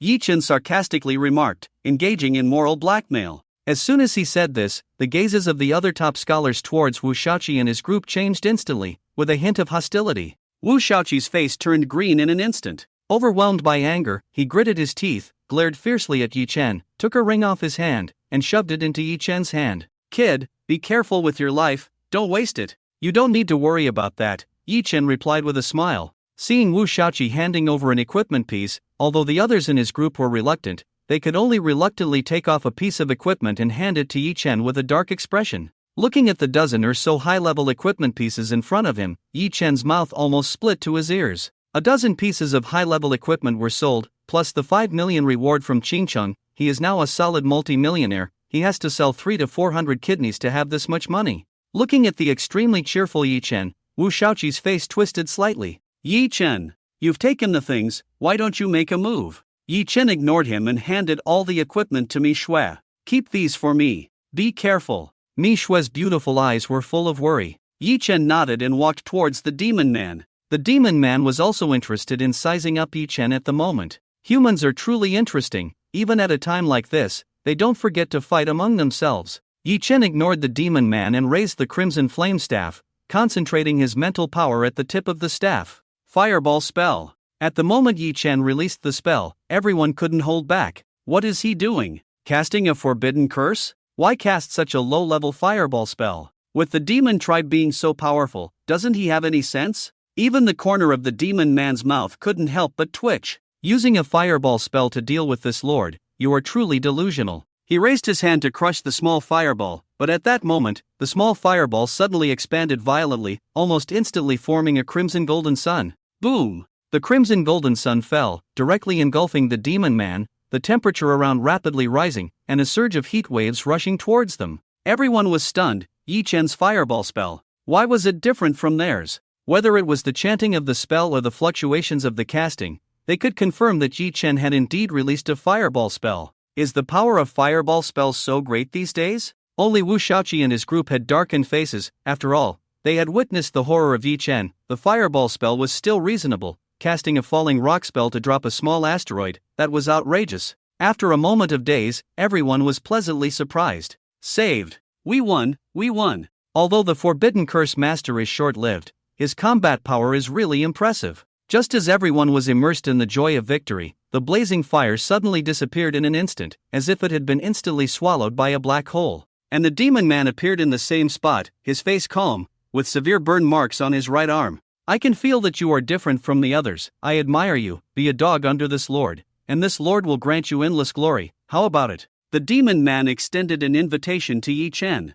I also admire you. How about this? You acknowledge me as your father, and when I become the emperor, you will be the crown prince. How about it? Yi Chen retorted. It seems there's no room for negotiation, then I can only kill you. The demon man shook his head slightly with a hint of regret. Then, the flesh on his almost charred arm began to regenerate frantically at this moment. In just a few breaths, his right hand was restored to its original state. Yi Chen's eyes couldn't help but slightly constrict. The demon's regenerative power was truly terrifying. With such a fast recovery rate, it was only slightly inferior to his own immortality. However, I wonder if this demon's regenerative ability can also regenerate infinitely? Yi Chen raised the crimson flame staff again. The surrounding air seemed to ignite, forming a blazing flame vortex. Illumination spell. Yi Chen shouted, the light at the tip of the staff instantly becoming dazzling. The illumination spell was a practical small fire skill of the fire element, which could release a bright flame for illumination. But the illumination spell released by Yi Chen seemed a bit off. In the shocked and terrified eyes of everyone, a more violent flame energy than before gushed out from the staff, turning into a huge fire dragon and roaring towards the demon man. The fire dragon tumbled in the air, leaving a long trail of flames wherever it passed. Everyone was stunned. Who would use this thing for lighting? As the fire dragon roared towards him, the demon man this time also became clever. In the battle with Yi Chen, he couldn't watch his spellcasting movements, let alone his spellcasting incantations. All of those were fake. One had to look at the actual power of the skills. The demon man's magic surged around him, condensing into a black magic giant shield in front of him. The fire dragon collided with the magic giant shield, erupting into a deafening roar. The collision of flames and magic stirring up a gust of wind, distorting the surrounding air with its power. The fire dragon struggled on the black giant shield, trying to break through the defense, but no matter how it tumbled and roared, the black giant shield remained unmoved, like an eternal mountain. The demon man stood behind the giant shield, a hint of contemptuous smile on his face. Just then, a tiny golden light the size of a pinhead fell on the black giant shield. By the time the demon man reacted, the dazzling golden spear had pierced through his heart. He lowered his head, looking at the golden spear piercing his chest, his eyes filled with an incredulous expression, purple blood dripping along the spear tip. I lost to a human? How is this possible? The demon man slowly raised his head, his face no longer calm as before, only ferocity and anger. You have angered me. I will cut off your head and hang it in my study as a trophy. He roared, and with a burst of magic, the dazzling golden spear was instantly shattered. The eternal steel spear excelled at breaking defenses, but its killing power was not as terrifying as other forbidden spells, so although his heart was pierced, the demon man still had not lost his fighting ability. He roared towards Yi Chen, but Yi Chen was not foolish enough to engage in close combat with a demon who had been driven mad by anger. Forbidden spell, dance of instantaneous movement. Yi Chen's speed instantly increased, like a ghostly figure moving around. The demon man couldn't even touch Yi Chen. Then Yi Chen raised the crimson flame staff again. With the 50% fire magic bonus from the staff, Yi Chen favored fire magic. On the crimson flame staff, the hot flame elements began to flicker, as if they were going to ignite all the surrounding air. This time, Yi Chen did not hold back. Forbidden spell, burning reincarnation. Illumination spell. Yi Chen chanted, a larger fire dragon than before roared out from his staff, heading straight for the demon man. A hint of fear flashed in the demon man's eyes. He quickly mobilized his magic, trying to once again condense that indestructible magic giant shield. However, this time the power of the fire dragon seemed to exceed his expectations. The power of the forbidden spell was already terrifying, and with the double boost from burning reincarnation and the crimson flame staff, the power of this forbidden spell was now enough to threaten a level 50 transcender. The black giant shield began to tremble violently under the impact of the fire dragon, and then cracks appeared one after another on the magic giant shield. With another impact from the fire dragon, the magic giant shield shattered with a bang. With a roar, the demon man was thrown out as if struck by a heavy hammer, flying through and breaking several towering trees before barely coming to a stop. He struggled to get up, but as soon as he did, he knelt down again, spitting out a mouthful of purple blood, his eyes filled with unwillingness. He actually lost to a human. How is this possible? Just a human, how could they have such powerful combat strength? Yi Chen squinted his eyes. It seemed that although the demon's recovery ability was strong, it also had its limits, so he was not worried. Master. Seeing the injured demon man, the other demons couldn't sit still. They immediately moved to rush over. For a moment, the demonic energy surged. Yi Chen's eyes narrowed. These demons were not like the demon man, emitting a terrifying aura that he, at only level 25, could not handle. Stop right there. A stern voice rang out. Zhang Kanki, leaning on his sword, struggled to stand up, staggering in front of all the demons. His body was covered in injuries, blood staining his clothes red, his left arm hanging limp at his side, clearly broken. How is this guy not dead yet? Luda, what are you doing? An impatient demon shouted. The demon called Luda stood still like a tower, but the next moment, his tall body collapsed like a mountain, his head with horns rolling tens of meters away before stopping, the cut on his neck smooth as a mirror, clearly severed by a sharp weapon.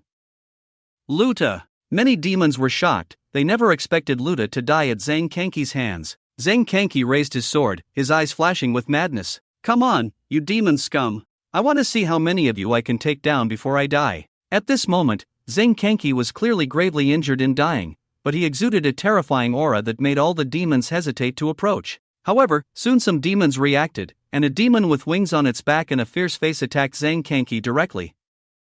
How dare a human speak arrogantly? I will eat every bit of flesh and blood on your body. For Luda's revenge. The demon's speed was extreme, instantly appearing in front of Zhang Kanki. Despair filled Zhang Kanki's eyes. Killing Luda had already been his best effort. He had no strength left to deal with a second demon. But it was fine, at least he died in front of all the top scholars, fulfilling his duty. Zhang Kanki closed his eyes, expecting the excruciating pain, but it did not come. When he opened his eyes, he saw a tall figure standing in front of him. That figure only extended a finger, immobilizing the winged demon in place. Zhang Kanki's face lit up with joy, as he recognized the person, the Lord of Deep City, He Yunfeng. Lord He. Seeing He Yunfeng appear, Zhang Kanki was instantly delighted, meaning that everyone was saved. As the Lord of a top city, He Yunfeng's strength was among the best in the entire Dixia. You did well this time. He Yunfeng nodded slightly, his gaze coldly sweeping over the group of demons. Since the demons dare to cause trouble in our human territory, none of you will leave today. Stay and enjoy a good meal.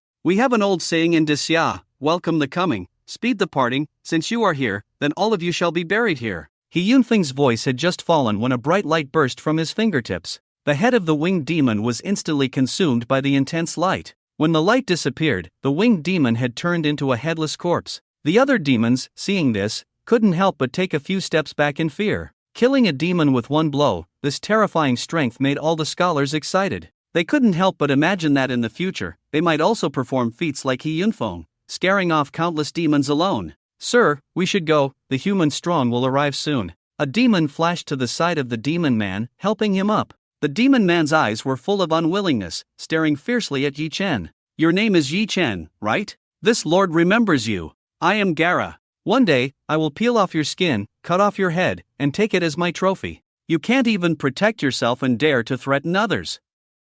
He Yunfeng coldly shouted, once again unleashing a dazzling light from his fingertips. The light was like a meteor in the night sky, tearing through the surrounding void with endless power. Where the light passed, the air seemed to ignite instantly, making crackling sounds. Be careful, sir. The demon next to Gallagher quickly blocked the blow for him. He was hit head-on by the dazzling light, and a large hole was instantly melted in his chest. Go! Gallagher gritted his teeth and shouted coldly. He never thought that there would be someone among humans who could defeat him, so he wasted too much time. Now that Haiyan Feng had arrived, if they delayed further, more strong humans would come, and they would suffer heavy losses. After all, this was human territory. Several demons quickly gathered around Haiyan Feng, the demonic energy rising, obviously preparing to buy time for other demons to retreat. One of the demons waved its claws and charged towards Haiyan Feng, the claws cutting through the air with a sharp whistling sound. Haiyan Feng's eyes gleamed, and the dazzling light shone again. With a gentle flick, a beam of light flew straight out, piercing through the demon's body in an instant. The demon's figure stiffened in the air for a moment, then fell down with a bang, turning into a black smoke dissipating in the air. The remaining demons, instead of showing any fear, continued to close in on Haiyan Feng. At the same time, Gallagher was already close to the exit. Get out of my way. Seeing Gallagher trying to escape, Haiyan Feng instantly became displeased. His whole body radiated light, like a small sun, and he directly charged into the demons in front of him. Those demons couldn't stop Haiyan Feng at all and were knocked back. Haiyan Feng seemed determined to keep Gallagher today. Gallagher's face changed dramatically, clearly underestimating Haiyan Feng's strength and determination. Just then, from the crack in the top-secret realm, a pale hand suddenly reached out and collided with Haiyan Feng, who was rushing in like a stream of light. Bang! The violent impact raised a terrible energy shockwave, cutting down all the towering ancient trees around. Taking this opportunity, Gallagher and many demons also directly entered the crack and returned to the demon realm. As the dust settled, Haiyan Feng's figure reappeared, his face looking very unpleasant. Your demon clan may not be good at anything else, but your speed in running away is indeed unparalleled. Haiyan Feng sneered coldly. There's no point in saying more. If you have any objections, feel free to come after me. From the black crack, an old, hoarse voice slowly sounded. Yes, one day, the warriors of Daxia will step into the demon realm and exterminate all the demons. Haiyan Feng spoke coldly, then turned to look at all the top scholars. Do you have the confidence? Yes. A hysterical shout erupted from the top-secret realm. Everyone was young and full of vigor, having just won the top spot. With Haiyan Feng's encouragement, their blood naturally boiled. I'll be waiting for that day. The old, hoarse voice sounded again from the crack, then fell silent. Haiyan Feng turned around and bowed deeply to everyone. Gentlemen, the top scholars who have come from all over Daxia, here, on behalf of Xinjiang, I apologize to all of you. I'm sorry. It was our negligence that allowed the demons to take advantage, almost causing a disaster. Rest assured, Xinjiang will definitely compensate you. Watching Haiyan Feng bow to them, everyone was deeply shocked. This was a powerful transcender in Daxia, willing to condescend and bow to a group of students at level 20 or so. Lord Haiyun, don't blame yourself, it's all the fault of those demons. That's right, those demons are too despicable. Yes, one day, we will drive out all the monsters and demons from the land of Daxia. Listening to everyone's words, Haiyan Feng smiled and nodded. Yes, there will be such a day. You all go back and rest well. The results of the top-secret realm trial will be announced later. Soon, the staff from the Deep City appeared and helped Zhang Kenki down for treatment. The examinee who was seriously injured by Galahad also began to receive treatment. Those who were not injured were taken back to the hotel where they originally stayed. When Yi Chen returned to the hotel and opened the door, he found an extra person in his room. He became alert instantly, thinking that Wu Shouoqi had sent someone to retaliate against him. However, upon seeing the person clearly, Yi Chen was surprised because the person turned out to be He Yunfeng. Lord He. Yi Chen politely greeted. I already know the situation inside the champion's secret realm. You did well to defeat a bloodline owner of a demon clan without any injuries. Thank you for your praise, Lord He. Yichen couldn't quite figure out He Yunfeng's intentions at the moment, so he could only politely respond. The demon clan operates on bloodlines, divided into 3, 6, and 9 ranks. Demons above the king rank look similar to humans, can command other demons, and possess terrifying strength, making them invincible at the same level. He Yunfeng explained the origin of the demon clan, then changed the subject and asked, Yichen, are you interested in serving Deep City? Me?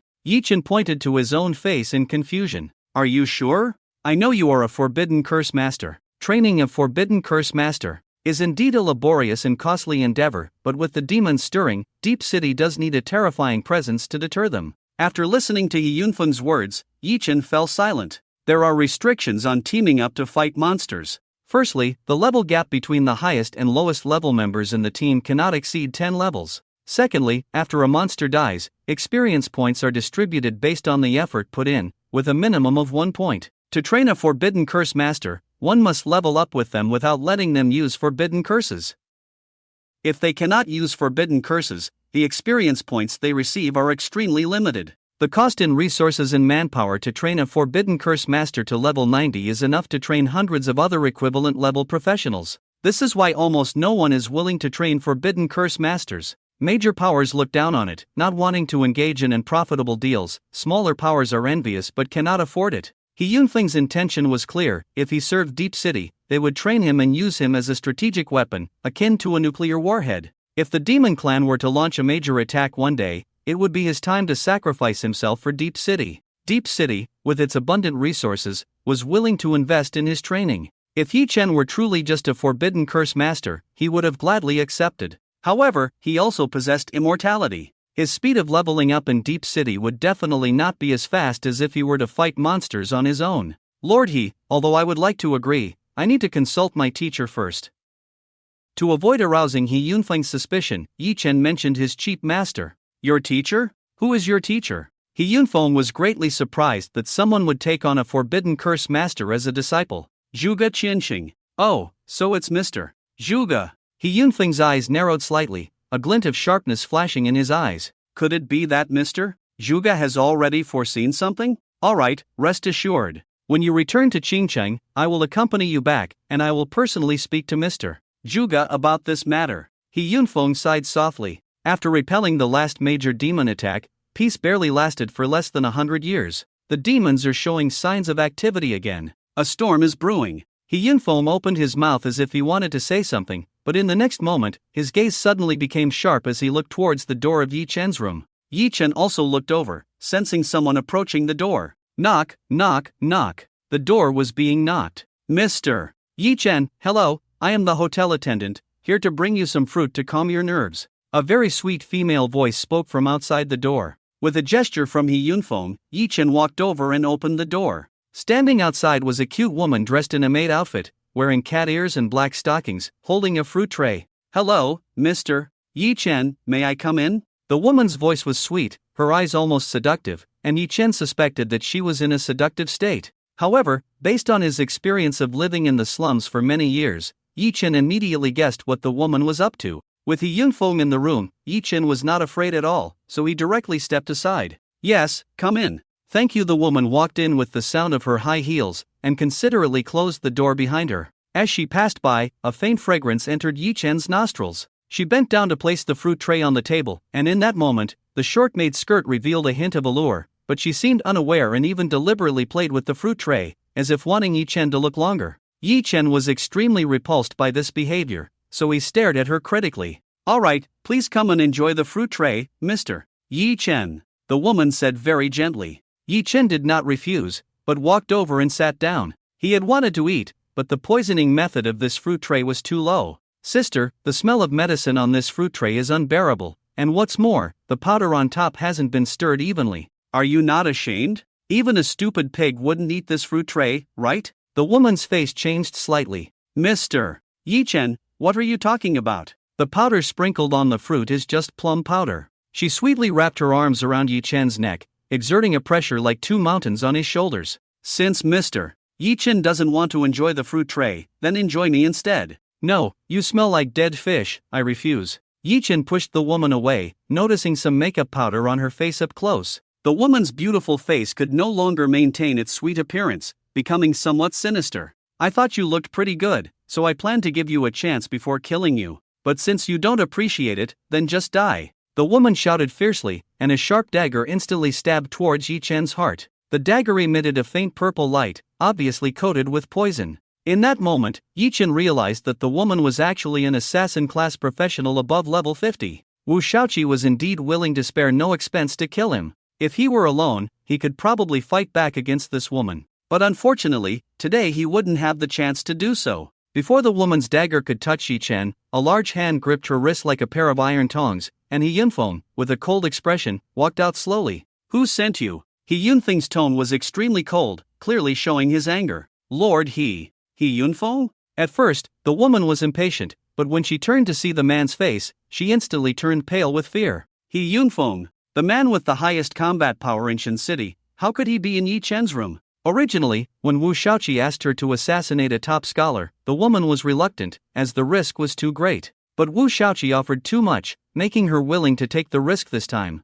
If He Yunfeng is in Yi Chen's room, even if Wu Shaoqi kneels down and kowtows to call her mother, she cannot agree. The woman's face was ashen. She knew very well that if caught red-handed by He Yunfeng, she would either die without a doubt this time, or it would be better to die than live. Don't make me ask for the third time, who sent you? He Yunfeng's tone became more and more stern. The woman struggled on her face, saying that offending the Wu family would be a dead end, while not speaking would offend the city lord of Xincheng. It was a dead end either way. The woman's eyes turned fierce, then suddenly twisted her body and hit the poisoned dagger at a strange angle. He Yunfeng is a good person. Offending He Yunfeng would not harm her family, but offending the Wu family would mean trouble for her whole family. So, the best choice in the current situation is for her to die in front of He Yunfeng, ending the debt with her life. As for whether He Yunfeng can investigate the person behind her, that is up to He Yunfeng. There is no choice but to point a gun at a good person. The poison on the dagger was extremely potent. In just a few seconds, a strange purple hue appeared on the woman's face, followed by her last breath.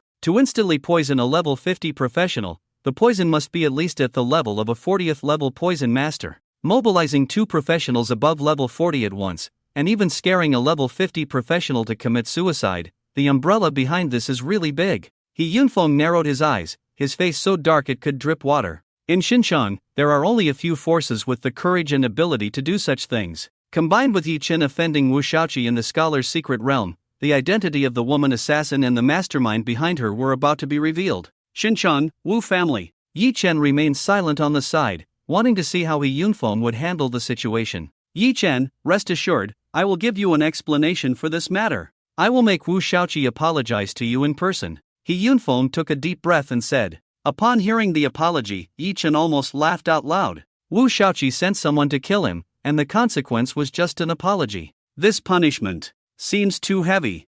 Lord He, maybe it's better to forget about joining Xincheng. If I stay in Xincheng, I'm afraid I won't live for more than a month. Yi Chen spoke up. He Yunfeng was stunned for a moment, then looked deeply at Yi Chen. Those people from the Wu family. He Yunfeng suppressed the anger surging in his heart. He knew that what Yi Chen said was likely true, but he still couldn't move against the Wu family. Once the demon race attacks, the Wu family is an important force in protecting Xincheng. In that case, I respect your choice. He Yunfeng sighed helplessly. Between an undeveloped curse master and the powerful Wu family, he obviously chose the latter. After He Yunfeng left, the trial results of the scholar's secret realm were soon announced. Yi Chen ranked first in level, repelling the demon race's king-level bloodline and other achievements, deservedly becoming the national champion. When this news spread, some were happy and some were worried. Mi Shui directly broke into Yi Chen's door in excitement. Yi Chen, you are the national champion. The national champion. You have brought honor to your ancestors. Yi Chen, I am an orphan. Mi Shui felt a bit embarrassed, then quickly changed the subject. Anyway, you are amazing. I actually teamed up with the national champion to clear a secret realm. I can brag about this for a lifetime. Come, let's take a photo together. Mi Shui pulled Yi Chen to take a photo. Upon learning the news, Wu Shaoqi's anger surged, sweeping everything off the table. Yi Chen becoming the national champion meant that the assassin he sent had failed. Because a dead person cannot become the national champion. Why can't a level 50 assassin kill a level 25 one? What a waste. Wu Shaoqi couldn't contain his anger. Just as he finished speaking, a dignified middle-aged man pushed open his door and walked in. As soon as he saw this middle-aged man, Wu Shaoqi's face immediately became fearful. "Dad, do you still see me as your dad?" The middle-aged man coldly snorted, his face full of reproach. "I don't care if you find someone to deal with that Yi Chen, but why are you so foolish?" "Dad, what did I do?" Wu Shaoqi looked puzzled, not knowing what had happened. "What did you do? You are just a fool.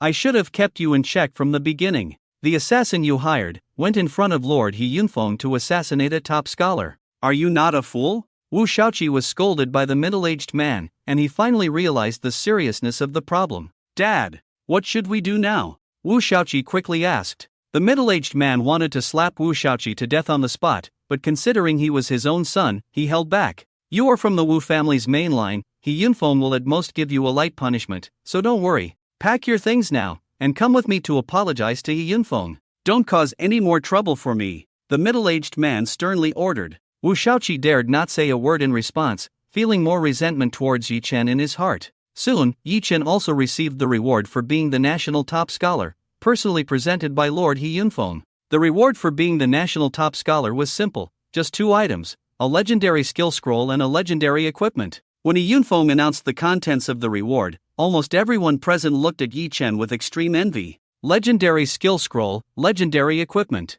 This was already one of the top rewards. After all, skills and equipment, beyond this level, one was a forbidden curse, the other was an artifact. As for forbidden curses, normal people wouldn't dare to practice them unless they had deep hatred, and as for artifacts, once the news of someone having one spread, there would be several masked bandits above level 90 coming to rob them in the next second. These things were too precious, and possessing them would bring trouble. Yi Chen stepped forward to receive his reward. He directly put the legendary skill scroll into his pocket without even looking at it, and then began to study the legendary ring equipment. Great Vidra Ring, level, legendary, attribute, 100% increase in mental power, can be refined. Skill 1, Vidra conceals mustard seed. Vidra conceals mustard seed. The wearer can absorb energy-based attacks into the Great Vidra Ring and convert the energy into temporary mental power enhancement. Skill 2, Mustard Seed contains Vajra. Mustard Seed contains Vajra. The wearer can open the storage space in the Great Vidra Ring, with the size of the storage space directly proportional to the wearer's mental strength.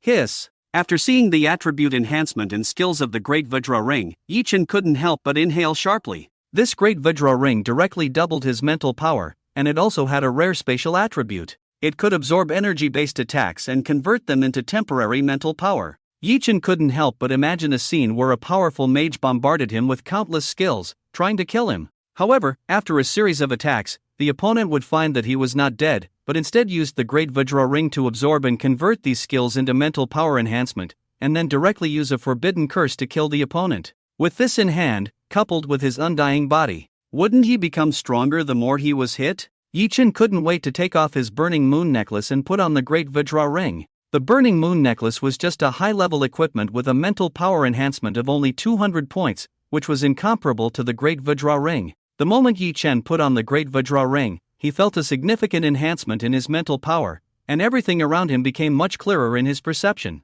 He then checked the storage space of the Great Vairocana Ring, which was roughly equivalent to a 4-bedroom, 2-living room space, estimated by Yi Chen to be about 200 square meters. After wearing the Great Vairocana Ring, Yi Chen's spiritual power attribute reached 2137. 5 points. It seemed that for every 10 points of spiritual power added, the storage space of the Great Vairocana Ring would increase by 1 square meter. He placed the dozen or so pieces of high-level equipment he had swindled from Wu Shaoqi, along with the Moonburn necklace, into the Great Vairocana Ring, and also put his luggage in it. With the Great Vairocana Ring, he no longer needed to carry bags around. After presenting the reward for Yi Chen, the national champion, it was the turn of the second and third place winners. Although their rewards were much inferior to Yi Chen's, whether in terms of skill scrolls or equipment, they were only of epic quality. After the award ceremony, all the champions gathered at the teleportation point in Xinjiang, ready to return to their respective cities. "Yi Chen, are you going to the Daxia Academy? Wait for me. I will come find you." Ni Shui waved at Yi Chen and disappeared into the teleportation array. Yi Chen smiled wryly and stepped onto the teleportation array. As the scene in front of him disintegrated, Yi Chen once again set foot on familiar ground. As soon as his figure appeared, the sound of firecrackers crackling one after another rang out, drums thundered, startling Yi Chen. "He's back. Our national champion is back." Accompanied by excited cheers, the lord of Qingqing City, Hu Wang, led a large group of people rushing over, surrounding Yi Chen in the middle. Quick, let me touch it, rub against the national champion's luck. I never thought that our little Qingqing could produce a national champion one day. This will definitely make us famous. I'm not very educated, but I have 2 words, awesome. The crowd surrounded Yi Chen, each one excited, with Hu Wang beaming. During his tenure, producing a national champion was a major highlight on his professional resume. Upon hearing this news, he was so happy that he kept laughing foolishly. I am Yi Chen's principal, make way. I am his principal. The principal of Qingcheng High School, Gao Zhenyu, was squeezed into a corner by the crowd, shouting desperately, but the surrounding noise was so loud that no one could hear him. Watching the enthusiastic crowd in front of him, Yi Chen felt a bit overwhelmed, especially the group of middle-aged women who claimed to want to rub against the national champion's luck but were actually groping him, giving him goosebumps. There were even people trying to strip his clothes in the chaos, almost scaring Yi Chen to death. It took him great effort to break free from the dense crowd, but the crowd behind him still pursued relentlessly. Yi Chen, come on, get on me. Guo Qin's figure appeared at the corner at some point, and at this moment, Yi Chen didn't care about Guo Qin's strange words, he just jumped on Guo Qin's back. Swish! Guo Qin could be a serial flirt, so there was no need to say much about his speed. He led Yi Chen through the winding alleys, shaking off the enthusiastic crowd behind them, and returned to Zhuge Qianqing's small courtyard. Zhuge Qianqing, who was making tea, saw the disheveled Yi Chen and couldn't help but smile. People fear fame as pigs fear fattening. Being a national champion isn't easy, right? Yi Chen wiped off the lipstick mark on his face, not knowing who left it there, and smiled bitterly. It's not easy, but the rewards are quite generous. Zhuge Qianqing smiled and handed a cup of tea to Yi Chen. The national champion represents the face of Daxia, so the rewards will naturally not be taken lightly. Now that you're back, take a good rest, there are more important things waiting for you. What things? Yi Chen was curious. The gate of Tianqi has appeared. Zhuge Qianqing glanced at Yi Chen's abdomen, where a key lay quietly. Yi Chen's expression also became serious, as he had already learned from Zhuge Qianqing about the importance of the gate of Tianqi. That used to be a gateway that had once produced 7 major ancient artifacts. Does the teacher mean for me to go to the gate of the apocalypse? Yi Chen asked tentatively. To be precise, you will go with me and Guo Qin, Zhuge Qianqing said with a smile. Alright, teacher, I will first go to the Transcender Guild, I have some equipment to deal with. Yi Chen obediently nodded and then left Zhuge Qianqing's small courtyard. In fact, he had never understood why Zhuge Qianqing wanted to take him as a disciple. Especially considering Zhuge Qianqing's profession as a very mysterious diviner, Yi Chen even suspected that even Kenshin and the Investigation Bureau were part of Zhuge Qianqing's plan, perhaps to put him in a difficult situation, so that he would naturally owe Zhuge Qianqing a big favor. Therefore, Yi Chen actually still had some guard against Zhuge Qianqing. Growing up in the slums, he firmly believed that there is no such thing as a free lunch in this world. If the reality is as he suspected, it means that Zhuge Qianqing has great ambitions, and the only thing that could tempt someone like Zhuge Qianqing would be his immortality. But regardless of whether Zhuge Qianqing is good or bad, due to the issue of strength, Yi Chen could only play the role of a good disciple for now. After Yi Chen left, Zhuge Qianqing, who was drinking tea, suddenly started coughing violently. A mouthful of bright red blood sprayed out directly, and Zhuge Qianqing's face also turned a little pale. Guo Qin, Mr. Zhuge, I'm here. The usually sleazy Guo Qin became very serious at this moment. During this time, you follow Yi Chen, don't let him run around, make sure that nothing unexpected happens before he reaches the gate of the apocalypse. If there are any disturbances, kill. Zhuge Qianqing said calmly. Yes, Mr. Zhuge. Guo Qin disappeared completely with a few flashes. With his skills, it was extremely easy for him to silently track someone. After Yi Chen and Guo Qin left, only Zhuge Qianqing was left in the courtyard. He looked up, gazing calmly at the sky until the sun set and the stars hung high. The night was as dark as ink, with stars twinkling. Zhuge Qianqing remained standing quietly in the courtyard. His gaze seemed to penetrate the dark night sky, seeing things that ordinary people couldn't see. An ancient tortoiseshell quietly appeared in Zhuge Qianqing's hand, covered with intricate patterns and mysterious symbols. He closed his eyes, took a deep breath, and his vast spiritual power began to surge. The tortoiseshell in his hand emitted a faint light, reflecting with the stars in the night sky. Zhuge Qianqing's face appeared exceptionally mysterious and solemn under the light of the stars. His fingers gently slid over the tortoiseshell, each touch seemed like a conversation with the stars. After a moment, Zhuge Qianqing put away the tortoiseshell, his face becoming even more pale.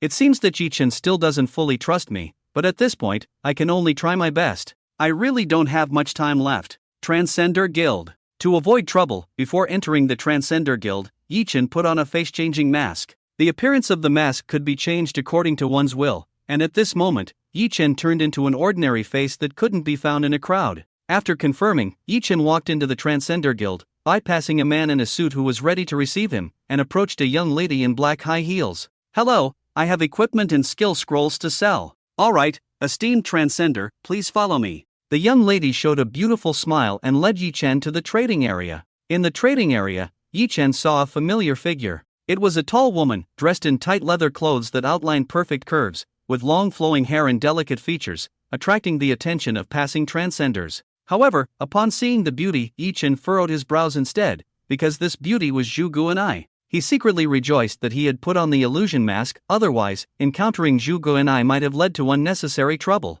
Yi-Chen quickly averted his gaze, not looking sideways, but at this moment, Zhu Guanai seemed to have a feeling in her heart, suddenly turned her head and looked at Yi-Chen. This person gives me a familiar feeling. During the month Yi-Chen spent in the top scholar's secret realm, Zhu Guanai had also been busy, constantly leveling up in the wilderness, and now she had reached level 22, having just returned to the city today. She came to the Transcender Guild to sell off any extra equipment and unused skill scrolls. Zhu Guanai stared at Yi-Chen intently, until he turned his back to her. Her heart suddenly trembled, as if struck by a hammer, beating wildly. That back, so familiar. She would never forget it. This person must be the Ling Yi she had been desperately searching for day and night. At this moment, Zhu Guanai couldn't care about anything else. She just wanted to rush over and directly grab Yi-Chen's arm. Do you have a moment? Yi-Chen furrowed his brows. Shouldn't she? He was wearing the illusion mask. How could Zhu Guanai still recognize him? Hello. I apologize for bothering you, but you look a lot like someone who once saved me. Could I ask for your name? Zhu Guanai nervously asked. Looking at Yi-Chen's plain face, which seemed very ordinary, Zhu Guanai felt like her heart was about to jump out. You've got the wrong person. Yi-Chen's heart skipped a beat, thinking that a woman's intuition was truly terrifying. He coldly shook off Zhu Guanai's hand. Zhu Guanai's emotions became even more agitated, a faint blush appearing on her fair and delicate face. She was certain that cold indifference, just like when Ling Yi saved her back then. This man must be Ling Yi. Ling Yi, I know it's you. Why won't you admit it? Zhu Guanai rushed forward, spreading her arms in front of Yi-Chen. Yi-Chen slightly frowned. He didn't argue with Zhu Guanai, but looked at the black-haired lady beside him and said, Can members of your Transcender Guild still act recklessly like this? A hint of embarrassment flashed across the black-haired lady's face, then she quickly said, I'm sorry sir, I'll handle this. She walked towards Zhu Guanai and softly said, Madam, I'm sorry, could you please not disrupt the order of the trading area? Otherwise, I'll have to ask you to leave. Zhu Guanai's eyes showed a hint of grievance, then she quickly nodded. Okay, don't worry, I won't cause trouble, just don't drive me away. She didn't block Yi-Chen anymore, but silently followed behind him. Now, neither Yi-Chen nor the black-haired lady could do anything about her. After all, the Transcender Guild might have rules against following someone else. The commotion also attracted the attention of many other Transcenders. Zhu Guanai's figure and appearance were already outstanding, and now, following Yi-Chen like a loyal dog, while Yi-Chen's appearance was very ordinary, made others envious and jealous. Damn, why does he get to do that? I'm much more handsome than him. Why don't any girls come to be my loyal dog? Don't say that, I bet this guy must be very rich. He must have gotten tired of pretty girls long ago, that's why he's so indifferent to a beauty like her. No, buddy, if she's that pretty, even if you don't like her, you can at least take a few steps forward. For a moment, the eyes of the Transcenders in the trading area were all focused on Yi-Chen. Yi-Chen was speechless. He had originally wanted to keep a low profile, but Zhu Guanai had turned him into the center of attention. Luckily he was using a fake identity, and no one would recognize him once he took off the illusion mask. Yi-Chen simply ignored the gazes of others and took out more than 10 pieces of high-level equipment from the Great Virokana ring in one breath, which were the ones he brought over from Wu Shaoqi and the others. He also took out the intermediate and low-level equipment that exploded in the Imperial Examination's secret realm. Fortunately, there was Mi Shui, the free laborer at that time, otherwise, it would not have been easy for him to transport so much equipment without the Great Virokana ring. For a moment, in the trading area, the equipment piled up like mountains, shining brightly and dazzling, as if stars had descended to Earth. Each piece of equipment emitted a different aura, some shining with sharp light like divine weapons, while others circulated with a soft halo like exquisite treasures. The transferees in the trading area were shocked by the sudden appearance of the equipment. They widened their eyes, unable to believe what they saw before them. The precious equipment that was usually highly valued was now scattered all over the ground like cheap cabbages. Some people couldn't help but swallow their saliva, feeling a strong sense of greed rising in their hearts. If this wasn't in the Transferees Guild, many people would have started fighting over them. Damn, so much equipment? This kid is really rich. Did you see that? There are even more than 10 pieces of high-level equipment inside. Any high-level equipment can be sold for millions of sky-high prices. How did this guy manage to get them? How many monsters did he have to kill? Damn, that's why the beauty is being his lackey. This financial ability. Even I, a man, want to be his lackey. Hey, why don't you take a look at me? I also have eyes. The ground full of equipment also stunned Juga and I. She had been hunting monsters in the wild for a month, but only managed to explode more than 10 pieces of equipment, none of which were high-level, all low-level and intermediate. She didn't expect that the man in front of her could actually produce so many high-level equipment. In her heart, she became even more convinced of her own thoughts. This person must be the Lingy she had been looking for all along. Listening to the people around her praising and being shocked at the moment, Juga and I felt great. The corners of her rosy lips couldn't help but curl up slightly, feeling happier that her beloved was showing off than if she had done it herself. The Black Silk Lady of the Transferees Guild was stunned for a long time before finally coming back to her senses. A burst of brilliance erupted in her eyes, looking at Yi Chen as if he were a living god of wealth. They led the Transferees in the trading, but with a commission. If Yi Chen completed this transaction with so many pieces of equipment, her commission would reach an unimaginable level. It is no exaggeration to say that if Yi Chen said he was very angry now, she would definitely willingly become a fire extinguisher. The Black Silk Lady quickly unbuttoned her shirt, revealing a deep Mariana trench, then slightly bent over, respectfully saying to Yi Chen, "Hello, esteemed transferee sir, are you looking to trade these equipment for money?" "No, I want to barter." There are two types of trades in the Transferees Guild, one is goods for money, and the other is bartering goods for goods. For example, a fire mage who obtains equipment that enhances water skills can bring it to the Transferees Guild and exchange it for equipment suitable for a fire mage of the same level. "Okay, please choose the type of equipment you want to trade." The Black Silk Lady's voice was sweet and she bent over the whole time to serve Yi Chen, handing a tablet to him. Yi Chen also showed enough respect to this lady. Whether he was interested or not, he didn't know, he just knew that the scenery was just right. Not looking would make him seem out of touch. Men, their hobbies are pretty much the same. But this scene made Juga and I extremely angry. Whether it was in terms of figure or looks, she outshone the Black Silk Lady of the Transferees Guild by countless streets, and even the other party's Mariana Trench was just a small ditch in front of her. However, she admired Lingy so much, but he was so indifferent to her and kept staring at that girl in black stockings? Juga and I couldn't figure it out. She lowered her head to look at her outfit, tightly wrapped in a combat suit, with only her head, neck, and hands exposed. Could it be because she was wearing too much? Lingy doesn't like this? Juga and I bit her red lips. A woman should please herself, although she has never worn too sexy clothes from childhood to adulthood, but if Lingy likes it. On the other hand, Yi Chen had already selected the equipment he wanted on the tablet. Shake Light Necklace, level, rare, attribute, 50% increase in mental power, can be refined, skill, none. Although the Shake Light Necklace does not have any skill bonuses, the mental power bonus reaches an astonishing 50%. You should know that Yi Chen's Red Flame Staff is an epic level equipment, and the mental power bonus is also 50%. Leaving aside skills, the Shake Light Necklace can completely rival epic level equipment. Yi Chen is a forbidden curse master, and the least lacking thing for him is skills, so he immediately chose the Shake Light Necklace. "I'll take this one." Yi Chen clicked to confirm. "Okay, let me calculate for you." The girl smiled at Yi Chen and then began to count the pile of equipment Yi Chen had. After the count was completed, a hint of embarrassment appeared on her face, and then she cautiously said, "Sir, if you want to exchange for this equipment, you need to pay another 3 million. "No problem." Yi Chen nodded, not surprised at all. If Wu Shaoqi and the others were forced to hand over a high-level equipment, what they gave him would definitely not be something good. The top scorer's reward already included money, so Yi Chen cleanly paid 3 million and successfully obtained the Shake Light Necklace. "The transaction is completed, sir. Welcome back next time." The girl in black stockings bent slightly at a 45-degree angle, the most convenient angle for Yi Chen to appreciate the beauty. "I have something else to sell." Yi Chen took out a stone from the Great Stupa Ring, the surface of the stone shimmering with a golden luster, with dragon scale patterns and containing strange magic. The moment this stone appeared, the surrounding air seemed to solidify, emitting a terrifying oppressive feeling. "This is..." The girl in black stockings approached in astonishment, took out a magnifying glass to carefully observe. then held the stone in her hand and waited. Her face suddenly changed, and she screamed, "This is dragon vein or gold."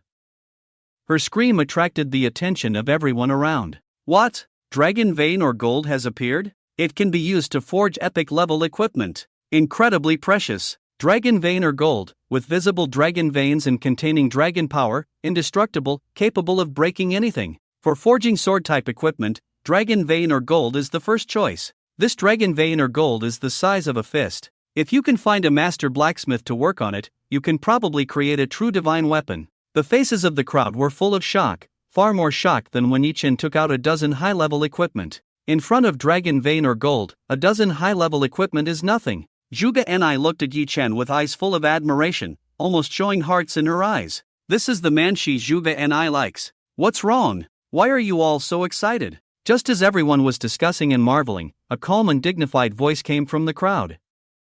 What's happening that's causing such a commotion? Haven't I taught you to stay calm and composed in times of trouble? Everyone turned to look, only to see a middle-aged man dressed in luxurious robes, exuding extraordinary demeanor, walking out of the crowd. It's him, Chen Kai, the vice president of the Qingcheng Transfer Job Adventurers Guild. Someone exclaimed. It is said that his level is already close to level 60. Chen Kai walked slowly, his gaze sweeping over the crowd, finally landing on the dragon vein or gold in Yi-Chen's hand, a hint of surprise flashing in his eyes. Dragon vein or gold? Not bad. It's indeed a good treasure. What do you want to exchange for? Such a precious item, no one would take it out to sell for money, it must be traded for something else. Exchange for refinement stones. Yi-Chen spoke up. Refinement stones can enhance the star level of equipment, making the equipment more powerful.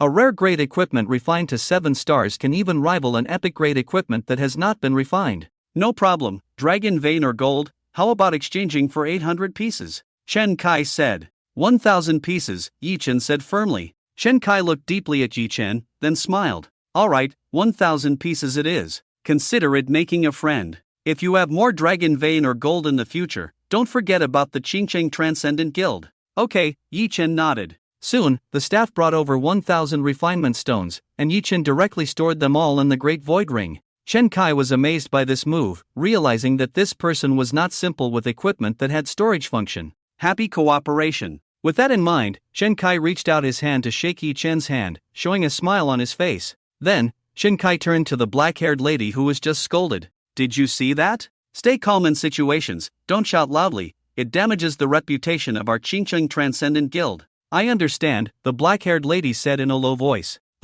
Actually, I have one more thing to trade. Yi-Chen scratched his head. Well, just take it out. Here? Yes. All right. Yi-Chen took out a bundle of skill scrolls from the Great Void Ring. Chen Kai glanced at it, then froze on the spot, followed by a roar that could overturn the roof of the Transcendent Guild. Damn! Legendary skill scroll? Guild Master! Guild Master, come quick, Guild Master! Chen Kai's earth-shattering roar quickly attracted an elderly man in a gray robe. The gray-robed old man moved like the wind, instantly appearing in front of everyone. An invisible majesty emanated from him, making people dare not look directly at him. This person was Wang Lichuan, the guild master of the Qingcheng Transcendent Guild. Chen Kai seemed to have seen his savior and pointed at the skill scroll in Yi-Chen's hand, exclaiming to Wang Lichuan, Guild Master, you have to see this. Why are you making such a fuss? Didn't I tell you to stay calm in situations and not shout loudly? Wang Lichuan frowned slightly, looking displeased. He slowly raised his eyelids, his gaze falling on the skill scroll in Yi-Chen's hand. The next moment, his eyes widened suddenly, showing an expression of disbelief. He quickly walked up to Yi-Chen, took the skill scroll in his hand, and carefully examined it. Is this really a legendary skill scroll? Despite trying to suppress his excitement, Wang Lichuan's voice still trembled slightly. Wait! Wang Lichuan's eyes showed a hint of shock, exclaiming, this legendary skill scroll is adaptive. Everyone gasped at this revelation, all focusing on the skill scroll in Wang Lichuan's hand. Legendary skill scrolls were already extremely precious, but an adaptive legendary skill scroll made people even more envious and excited. This meant that regardless of whether you were an assassin, warrior, knight, mage, priest, or any other profession, as long as you used this skill scroll, you could obtain a legendary skill suitable for yourself. Such a treasure, probably couldn't find a second one in the entire Qingcheng. Watching the excited Guild Master Wang Lichuan and Vice Guild Master Chen Kai, the black-haired lady rolled her eyes silently. Is this what you call staying calm in situations? Indeed, leaders are just talking nonsense.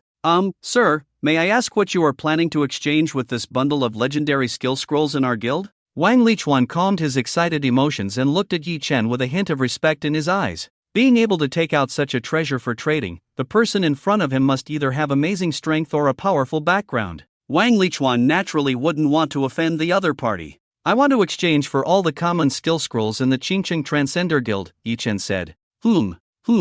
Wang Lichuan was dumbfounded at the words, and everyone present looked extremely strange, their expressions towards Yi Chen as if looking at a fool. Trading legendary skill scrolls, even with adaptability, for common skill scrolls? This is like if Louis Fei wanted to marry you, but you not only refused, but also exchanged Louis Fei for 500 demon wave scrolls. This kind of operation is completely against human nature. Ling Yi, this trade of yours is too much of a loss. Common skill scrolls can be bought with money, around 8,000 to 20,000 each, but legendary skill scrolls are priceless. You can't buy them with money at all. Zhuge Ni quickly persuaded, then took out a pink card from her bag. If you are short of money, I have it here, you can use it first. Looking at Zhuge Ni's sincere face, Yi Chen couldn't help but smile and cry. Thank you, I don't need it. He directly refused Zhuge Ni. With the existence of a second career talent reaching its peak, legendary skill scrolls are useless to Yi Chen. It's better to get a few thousand common skill scrolls, as they will all turn into forbidden curses when used.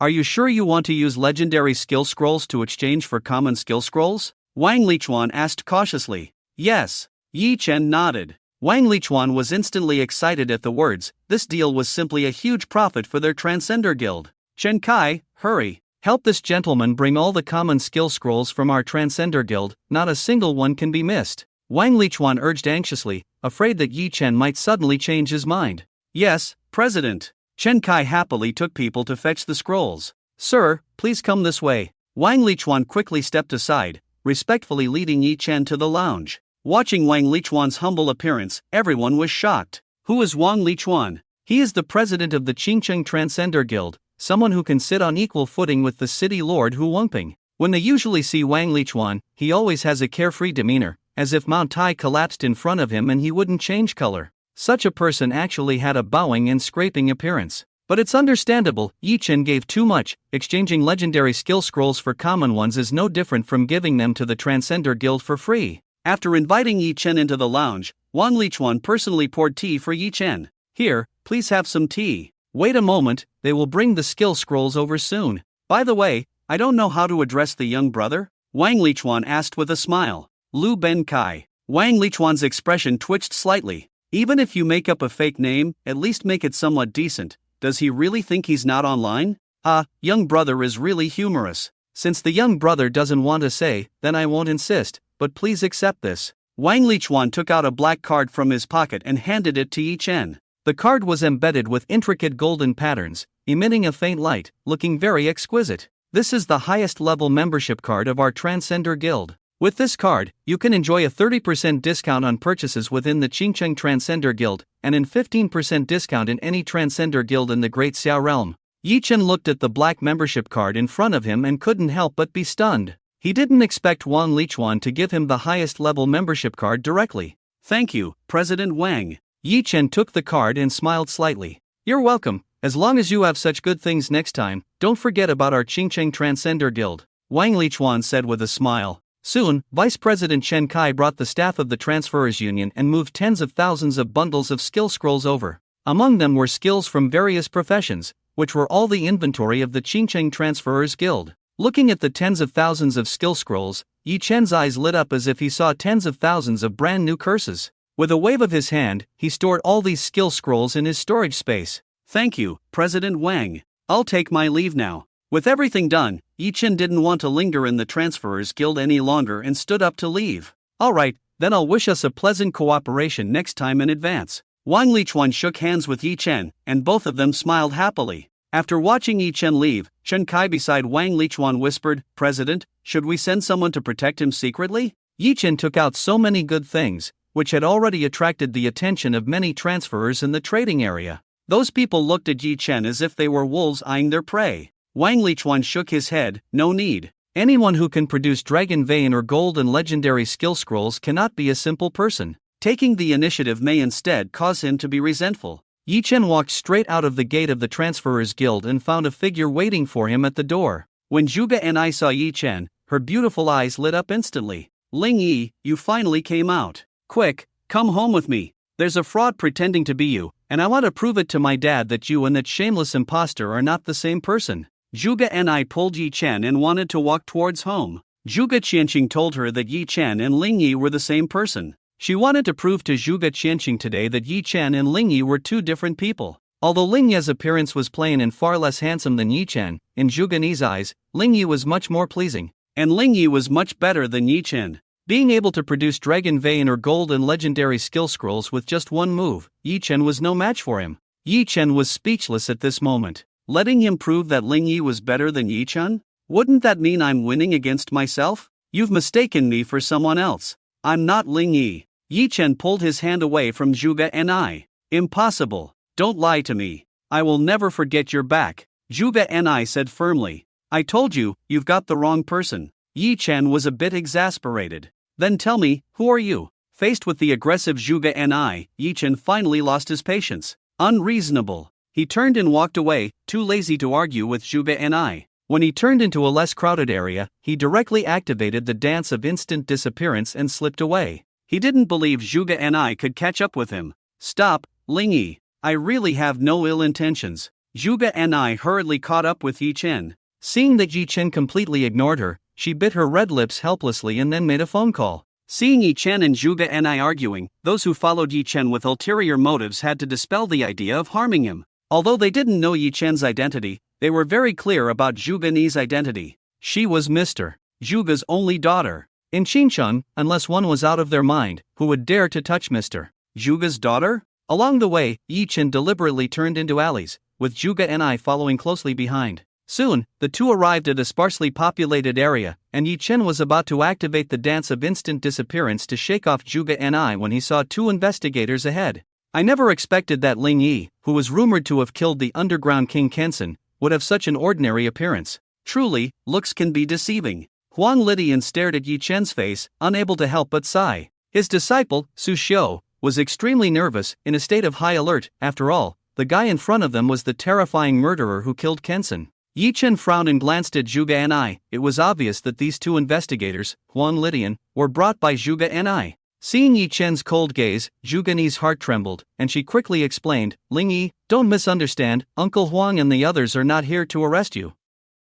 You have always refused to listen to me, so I had no choice but to call Uncle Huang and the others. I really have no ill intentions, I just want you to come home with me, meet my father. He was deceived by a very bad person. If you have any requests, you can tell me, I will do my best to fulfill them. Zhuge Ni's words were sincere, fearing that Yi Chen would refuse. She looked at Yi Chen eagerly, like a little girl pleading with her father to take her to the amusement park, looking somewhat aggrieved. Let's go, Yi Chen said coldly. His head was pounding. Zhuge and I was being stubbornly crazy. He suspected that if he continued to refuse Zhuge and I, she might even call Zhuge Qianqing on the spot. In that case, he might as well go see Zhuge Qianqing with Zhuge and I directly, since Zhuge Qianqing already knew that he was Ling Yi's secret. Good. Seeing Yi Chen agree, Zhuge Ni's beautiful eyes instantly lit up. Uncle Huang, Su Ge, I'm sorry, thank you for making this trip.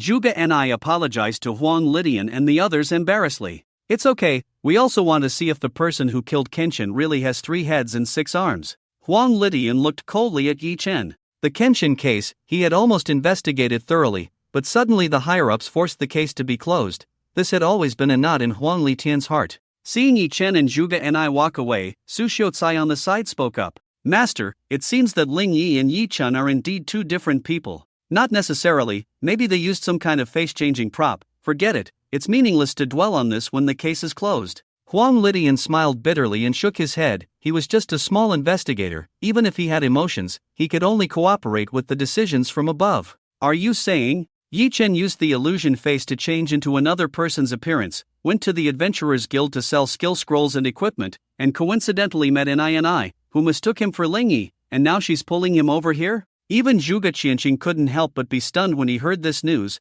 How could such a melodramatic plot happen? Yes, Mr. Zhuge, I saw it with my own eyes. Can it be fake? Yi Chen originally wanted to run, but he was stopped by Miss and the investigators she called. Guo Qin said. Zhuge Qianqing rubbed his temples. What a mess. Wait, you said he appeared in front of the investigators? Yes. Guo Qin nodded. Then perhaps This is actually a good thing. Juga Qianqing showed a meaningful smile. At this moment, Juga Ni excitedly brought Yi Chen back home. With a bang, she pushed open the door. Dad! Dad! Come out quickly! Look who I brought back! Juga Ni shouted loudly as soon as she entered the courtyard. What's the matter, Ni? Why are you so happy? Juga Qianqing pretended not to know anything and walked out. Yi Chen saw Juga Qianqing and was about to take off the illusion face to reveal his identity, but was stopped by Juga Qianqing's eyes. Juga Ni ran over joyfully, shaking Juga Qianqing's arm and said, Dad, this is Ling Yi. I've told you before, Ling Yi is so much better than that cowardly Yi Chen.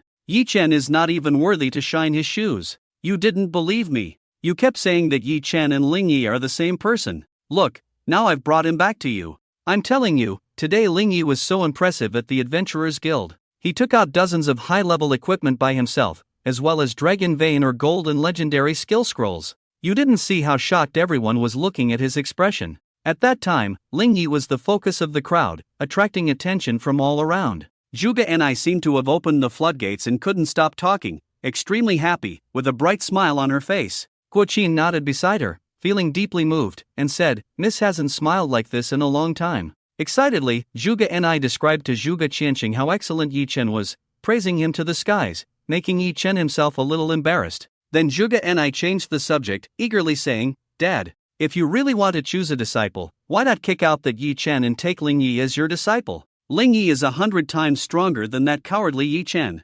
Really, I'm not lying to you. Juga Qianqing looked at his daughter's excited expression and couldn't help but smile bitterly. The person involved is confused, while the bystander is clear-minded. His daughter has been stuck in her own thoughts and still stubbornly believes that Ling Yi and Yi Chen are two different people. Silly daughter! Juga Qianqing sighed inwardly, gently rubbed Juga Ni's head, and said in a gentle tone as if coaxing a child, Ni, you have a good eye, this Ling Yi is indeed an outstanding young man. But taking in a disciple is not a trivial matter and needs to be carefully considered. How about this, let Ling Yi go with me to a place, I'll test him, and when he comes back, I'll take him as my disciple, how about it? Hearing this, Juga Ni became excited. Really? Great! Finally fulfilling her wish, vindicating her beloved, Juga Ni couldn't be happier at this moment. Watching Juga Ni's excited expression, Yi Chen touched his nose, forced a smile, and for a moment didn't know what expression to put on. What's going on? You go rest first, I'll have a good talk with Ling Yi, Juga Qianqing said with a smile.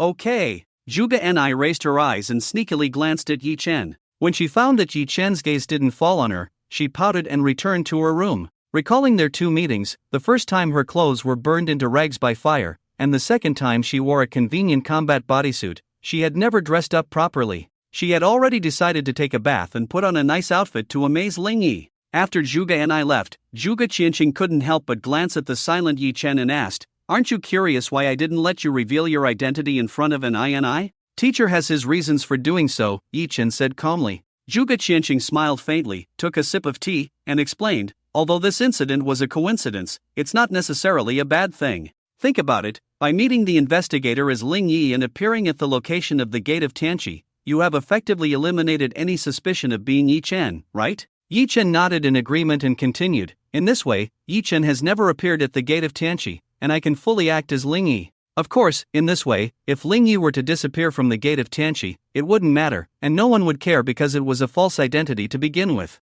And if Yi Chen were to go missing, with no sign of life or death, Juga Qianqing could also clear all suspicions, as he had enough evidence of his absence. Yi Chen had a strong premonition that if Juga Qianqing had any ulterior motives towards him, he would definitely make a move at the Gate of Tianqi. As long as you understand what I mean, we'll set off the day after tomorrow. Remember to make all arrangements first as Yi Chen. Juga Qianqing nodded with a smile. Okay, then I'll go rest first, teacher. Yi Chen turned back into the room. Juga Qianqing's strength was unfathomable, he must be prepared early. After returning to the room, Yi Chen put on the Radiant Light necklace and took off the Azure Thunder Ring. Although the Azure Thunder Ring could enhance the power of thunder skills, the mental power bonus was only 15%, definitely not as good as the Radiant Light necklace. After changing into the new equipment, Yi Chen took out the 1000 refining stones. Before going to the Gate of Tianqi, he had to enhance his strength as much as possible. Refining stones could refine the attributes of equipment up to 9 stars, with each additional star significantly increasing the equipment's attributes.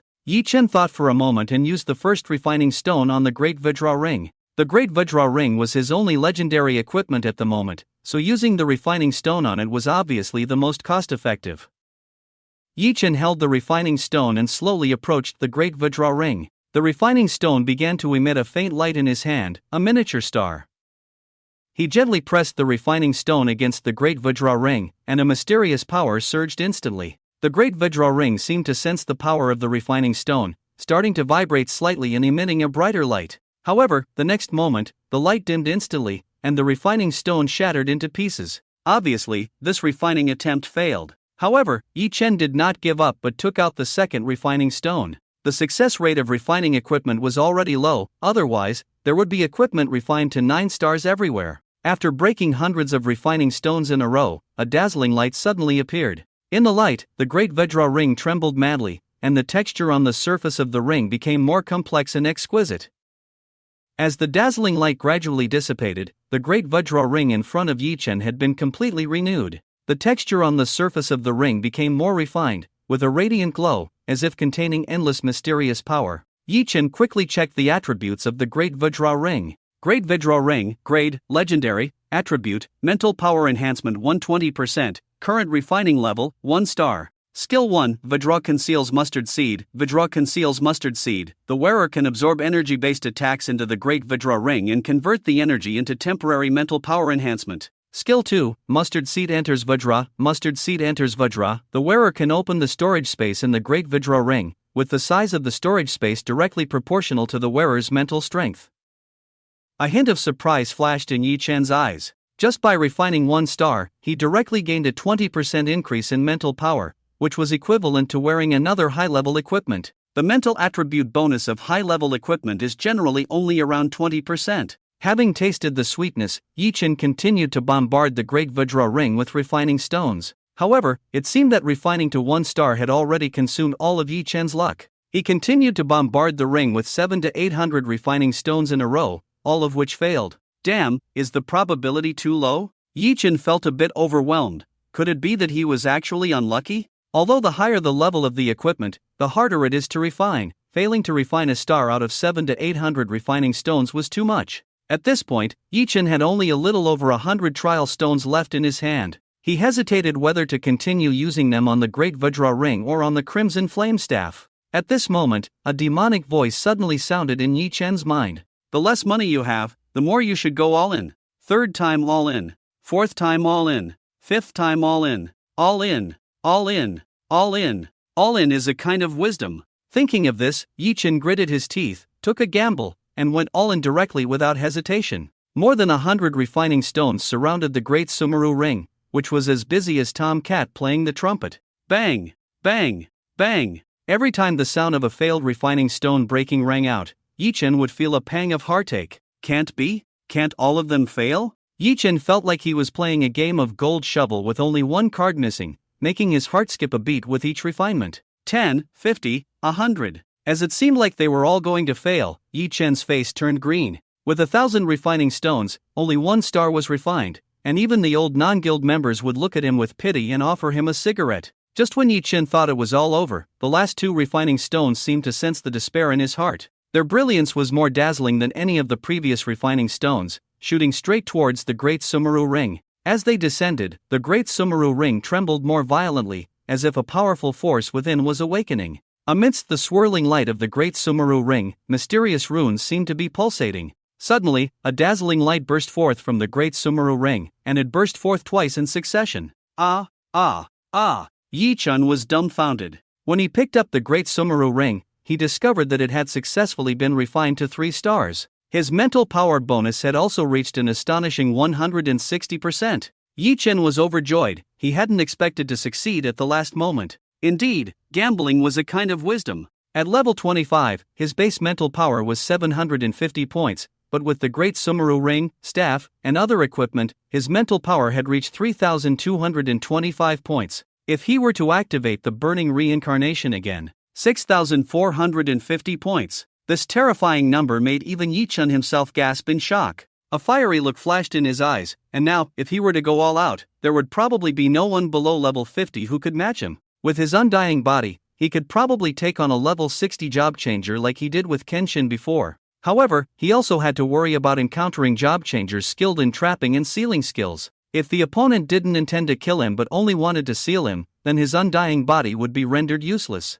But there should be a self-destructing curse for that. Yi Chen took out all the skill scrolls he had obtained from the Qingcheng Job Changer Guild and carefully selected the skills that could possibly evolve into a self-destructing curse. He then began to study them one by one. If he could find a self-destructing curse, then he wouldn't have to fear things like sealing or freezing anymore. He could just self-destruct if needed. After trying them one by one, he finally found a suitable skill. Star Shield. The mage uses their own mental power to draw on the brilliance of the stars, forming a starlight shield around them. Professional talent reaches its peak. Star Shield has been enhanced to Celestial Star Annihilation. Curse Celestial Star Annihilation. The curse master burns their soul, drawing in the power of the celestial stars. When the power of the stars reaches the maximum capacity the curse master's body can contain, it detonates completely. Faint starlight began to gather around Yi Chen, gradually forming into chains of stars that connected to his body. Yi Chen could clearly feel the terrifying and violent power of the stars continuously flowing into his body. After a few seconds, Yi Chen seemed to have turned into a brilliant star, his body swelling up like a balloon, and his nearly transparent skin even showed the flow of blood under the starlight.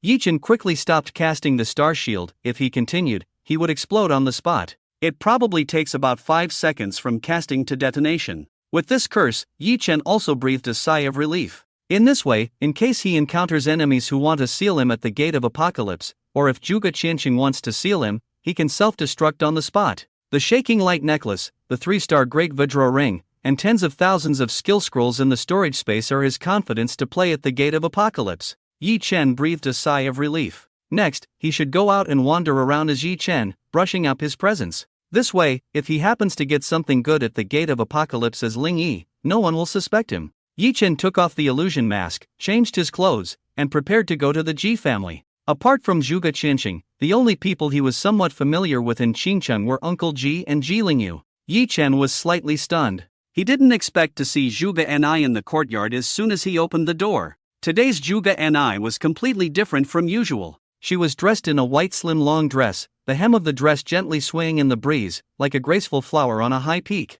Her black hair cascaded down her back like a waterfall, her fair and delicate skin shimmering in the moonlight. Hearing movement behind her, Zhuge Ni turned around joyfully, her beautiful eyes filled with happiness and excitement. Obviously, she had dressed up carefully for a long time, even her makeup was just right, highlighting her already exquisite face even more charming. Zhuge Ni believed that Ling Yi was so indifferent to her because she had appeared too disheveled in their previous encounters, and she wanted to change his opinion of her through practical actions. "Good evening, Ling Yi. What a coincidence, are you also coming out for some fresh air?" Zhuge Ni blushed slightly as she turned around, but when she saw the person behind her, her expression froze on her face. "Why is it you?" Zhuge Ni didn't hide her disgust and aversion on her face at all, looking at Yi Chen as if he were irredeemable trash. "Why are you, a fraud and imposter, still in my house? Didn't my dad tell you? I have found Ling Yi. He is 10,000 times better than you. My dad is about to take him as a disciple, so why are you still shamelessly lingering here?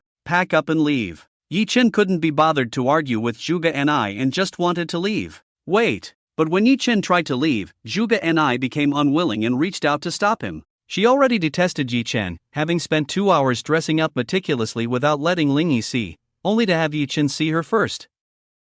Zhuge Ni was full of anger at the moment and said aggressively, "I said before that I would find the real Ling Yi and expose your hypocritical mask. The two of you, one is the bright moon in the sky, and the other is the mud on the ground. There is simply no comparison between you. You actually dare to impersonate him. Now that Ling Yi has been found, I will let you see with your own eyes how big the gap between you and Ling Yi is." With that, Zhuge Ni went to find Zhuge Qianqing. Initially, she was in a good mood because of Ling Yi's appearance and didn't want to argue with Yi Chen, but Yi Chen had to come and provoke her. Since that's the case, she wouldn't blame herself for exposing him. "Dad, which room does Ling Yi stay in?" "Huh?" Zhuge Qianqing was taken aback, glanced at Yi Chen standing in the courtyard, and said, "Ling Yi doesn't stay with us, he left a long time ago. He will come over the day after tomorrow when we set off." "What?" Zhuge Ni felt wronged. Did she dress up for nothing? When she saw Yi Chen standing in the courtyard, Zhuge Ni was even more furious. Maybe Ling Yi left because he found this guy annoying.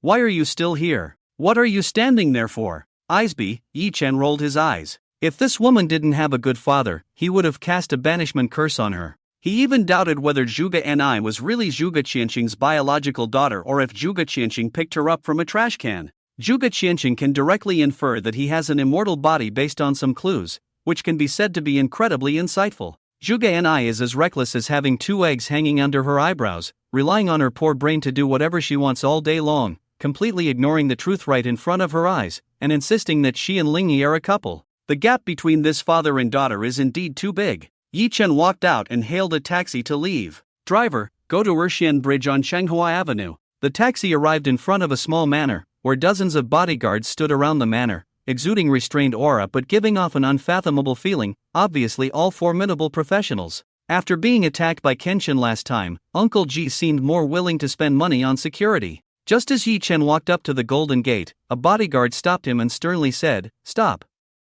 Private property, no trespassing." Bang! Before he could finish speaking, he was slapped on the back of his head, and another bodyguard scolded, "Blind your dog eyes. This is the national champion of this year's college entrance examination, Mr. Yi Chen, the boss of our young master. Yi Xiao, please come this way." The bodyguard quickly smiled and led the way. As soon as Yi Chen sat down on the sofa in the living room, Ji Lingyu rushed out. "Boss, I missed you so much. Why didn't you tell me in advance when you were coming? I could have sent a car to pick you up." Since the college entrance examination trip, Ji Lingyu had completely admired Yi Chen. "Are your injuries all healed?" Yi Chen smiled. "Yes, my dad found the best priest in Qingcheng for me. My dad knew you were coming and must be very happy. I'll go get him." Ji Lingyu quickly called his father over, and after the 3 of them caught up for a while, Yi Chen mysteriously said, "Can you have everyone else leave first? I have important matters to discuss with you this time." Uncle Ji and Ji Lingyu exchanged a glance, then Uncle Ji said solemnly, "Everyone, please leave." The butlers and maids bowed and respectfully left. "Speak, Yi Chen, are you facing any difficulties? Just tell me, as long as it's within my ability, Uncle will definitely help you." Uncle Ji said seriously. "Yes, boss, just tell us, no need to be polite." Ji Lingyu also nodded. "Well, after the college entrance examination, I went to the national champion's secret realm, where I encountered real demons. For over a month, I have been fighting against demons." Before Yi Chen could finish speaking, Uncle Ji suddenly stood up from the sofa, his eyes full of concern. "Are you injured? Is it serious?" "Don't worry, I'll call all the healing professionals above level 40 in Xinjiang." Uncle Ji quickly picked up his phone to make a call, but Yi Chen stopped him. "No, what I mean is, I've been fighting all my life, and I want to enjoy a bit." "Enjoy a bit?" Uncle Ji was puzzled. "I mean, continue the music, continue the dance." Uncle Ji. Soon, news spread that the Ji family was hosting a celebration banquet for the national champion Yi Chen. All the prominent figures in Xinjiang almost all attended the banquet, congratulating the birth of the national champion. Many people also extended olive branches to Yi Chen, wanting to win him over, even trying to introduce their daughters to him. After all, for these small forces in Xinjiang, being the national champion, a level 25 forbidden curse master, and Mr. Zhuge's disciple, these 3 identities were already dazzling enough. However, Yi Chen ignored everyone. At the banquet, Yi Chen only did 3 things: smoking, drinking, and flirting with women, fully embodying a life of debauchery. Watching Yi Chen with 2 women in his arms and 3 cigarettes in his mouth, many forces that had planned to win him over were at a loss. What's going on? How did a national champion like him fall to this? Alas, he is a forbidden curse master, already short-lived, and now he's overextending his body to vie for the title of national champion. He probably won't live for more than 2 years now. Knowing that he's close to death, indulging in pleasure-seeking and living in a dreamlike state is not wrong. Indeed, if he wasn't a forbidden curse master, my Qinchang would have produced a true dragon. How long has it been since our small town has produced a national champion? The crowd whispered privately, looking at Yi Chen with eyes full of regret and pity. Such a talented seedling, why did he have to be a forbidden curse master? However, Yi Chen never cared about the opinions of these people. He turned his head and made the girl next to him giggle, her eyes looking at him with a hint of silkiness. After the celebration ended, everyone mentioned Yi Chen, and the only feeling was, it's over. He's done for. But it wasn't over yet. In the following 2 days, people in Xinjiang frequently saw Yi Chen driving a luxury sports car, causing a scene on the streets, with a different hot girl in the passenger seat each time. After midnight, in front of the bars in Xinjiang, a national champion would randomly appear lying there. Every day, people could see him coming out of the hotel with 3 or 4 different girls, each with graceful figures and delicate faces. Everyone speculated that Yi Chen was likely really dying, which was why he had fallen so low. Gradually, no one paid attention to Yi Chen anymore. Everyone was busy, and in the adult world, what mattered was profit. A fallen national champion who indulged in wine and women couldn't provide them with much value. On the third morning, just as the sky was getting light, Yi-Chen woke up. He first activated the forbidden curse technique, burning all the blood in his body to ashes, then lightly cut a large gash from his chest to his abdomen with the star meteor scar. Yi-Chen cut out his lungs and liver, then threw a spark to burn them to ashes. With a thought, his cells began to rapidly divide and reproduce, and new lungs and liver grew out. Smoking harms the lungs, drinking harms the liver. In order to portray a fallen image, he had smoked and drank too much in the past few days. If he didn't replace his lungs and liver, it would obviously affect his physical condition. After completing all this, Yi-Chen put on the illusion mask and quietly slipped out of the Ji family. With these 2 days of preparation, even if he disappeared for a few days, Ji father and Ji Lingyu would only think that he had gone to seek pleasure in some corner again. When Yi-Chen appeared at the entrance of Zhuge Qianqing's small courtyard, Guo Qin and Zhuge Qianqing were already waiting inside, and behind Zhuge Qianqing stood Zhuge Ni, who had been carefully dressed up. "You're here? I've made locust flower porridge. Let's eat some before we set off." Zhuge Qianqing picked up a bowl and served Yi-Chen a bowl of steaming hot locust flower porridge. As the hot porridge slid down his throat and into his stomach, his whole body instantly felt warm and comfortable. Of course, if it weren't for Zhuge Ni, who was blushing and staring at him, this meal would have been even more comfortable. Zhuge Ni occasionally glanced at Yi-Chen, and when their eyes met, she immediately looked away like a startled rabbit. Yi-Chen. Finally finishing the meal, Yi-Chen breathed a sigh of relief and was about to leave. At this moment, Zhuge Ni suddenly stopped him. "Lin Ye, is there something?" Yi-Chen asked helplessly. When you come back, after becoming my father's disciple, can I invite you to watch a movie?" Zhuge Ni blushed and lowered her head, fidgeting with her clothes. "Let's talk about it when I come back." Yi-Chen coldly turned his head. "Okay." Zhuge Ni felt a bit disappointed, but quickly regained her fighting spirit. In the heart of Lingyi, she must still have a certain status, otherwise Lingyi would have directly rejected her, instead of giving her an ambiguous answer. As long as she continues to work hard, she will definitely be able to melt the iceberg of Lingyi. "Zhuge Ni, come on. You can do it." Zhuge Ni silently cheered herself in her heart. Guo Qin, squatting at the door, rubbed his chin, looked at Zhuge Ni, then at Yi-Chen, and whispered, "It's obvious that Miss is very interested in you." "I'm not interested in her," Yi-Chen shook his head. "Actually, it's quite fun, isn't it? Miss doesn't know that Lingyi is Yi-Chen, and she likes Lingyi but dislikes Yi-Chen. You first win over Miss, and when you two are in bed with negative distance, just like that, you just take off the mask directly, give her a surprise. Isn't it beautiful?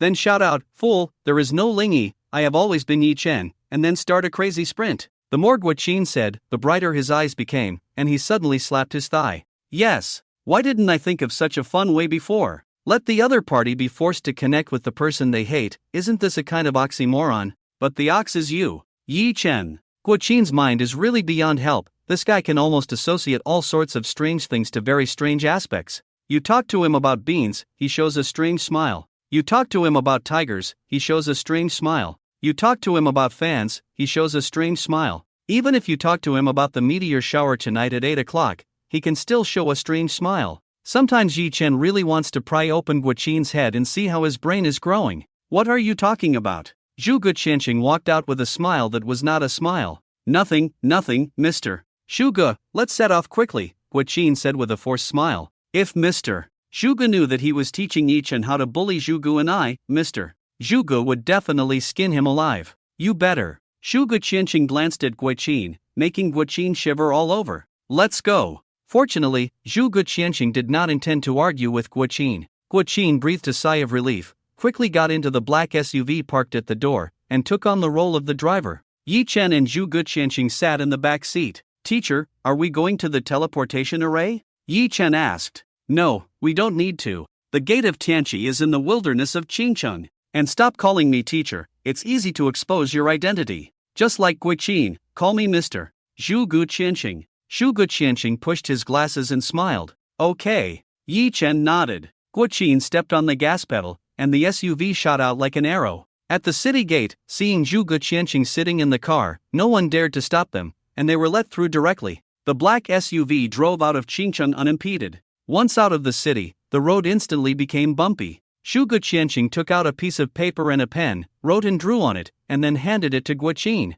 "Follow the route on this." "Okay, Mr. Zhuge Qianqing." Guo Qin began to drive according to the route map drawn by Zhu Guqianqing, and Yi Chen witnessed for the first time how terrifying the profession of an astrologer could be. As the SUV traveled on the rugged road, Yi Chen was always prepared to deal with possible sudden appearances of monsters. After all, they were in the wilderness. However, to Yi Chen's surprise, they didn't encounter a single monster along the way. Those fierce monsters that roamed the wilderness all year round seemed to have received advance notice and deliberately avoided them. Although the roars and howls of monsters could be heard from time to time around them, no roadblocks appeared. This discovery sent chills down Yi Chen's spine, and he couldn't help but glance at Zhu Guqianqing, who was meditating with closed eyes. Forewarned is forearmed, avoid danger, and seize the initiative. Such means are truly too mysterious and unpredictable. If Zhu Guqianqing really has any thoughts about him, it would obviously be a very terrifying thing. The off-road vehicle flipped over the hill, passed through a path in a dense forest, and stopped at the entrance of a valley. "We're here, get out of the car."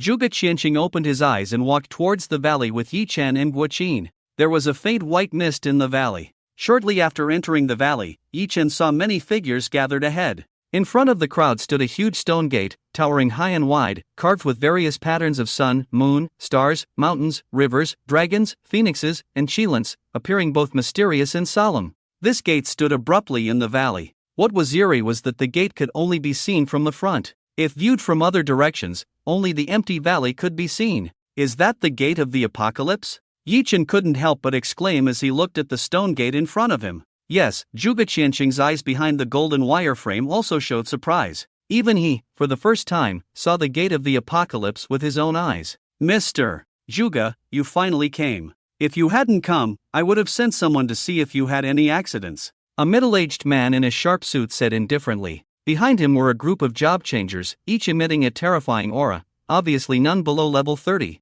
"Thank you for your concern, Director Tan." Zhu Guqianqing smiled slightly, composed. Seeing Yi Chen's puzzled expression, Guo Qin explained softly on the side. "He is Deputy Director Tan Xinjiang of the Qingcheng Investigation Bureau. When I was caught as a flower thief, it was because I played with his wife that I was locked up in the Investigation Bureau. By the way, his wife is amazing." Yi Chen fell silent immediately. Well, even if his wife is really amazing, is it appropriate to say that in front of her husband?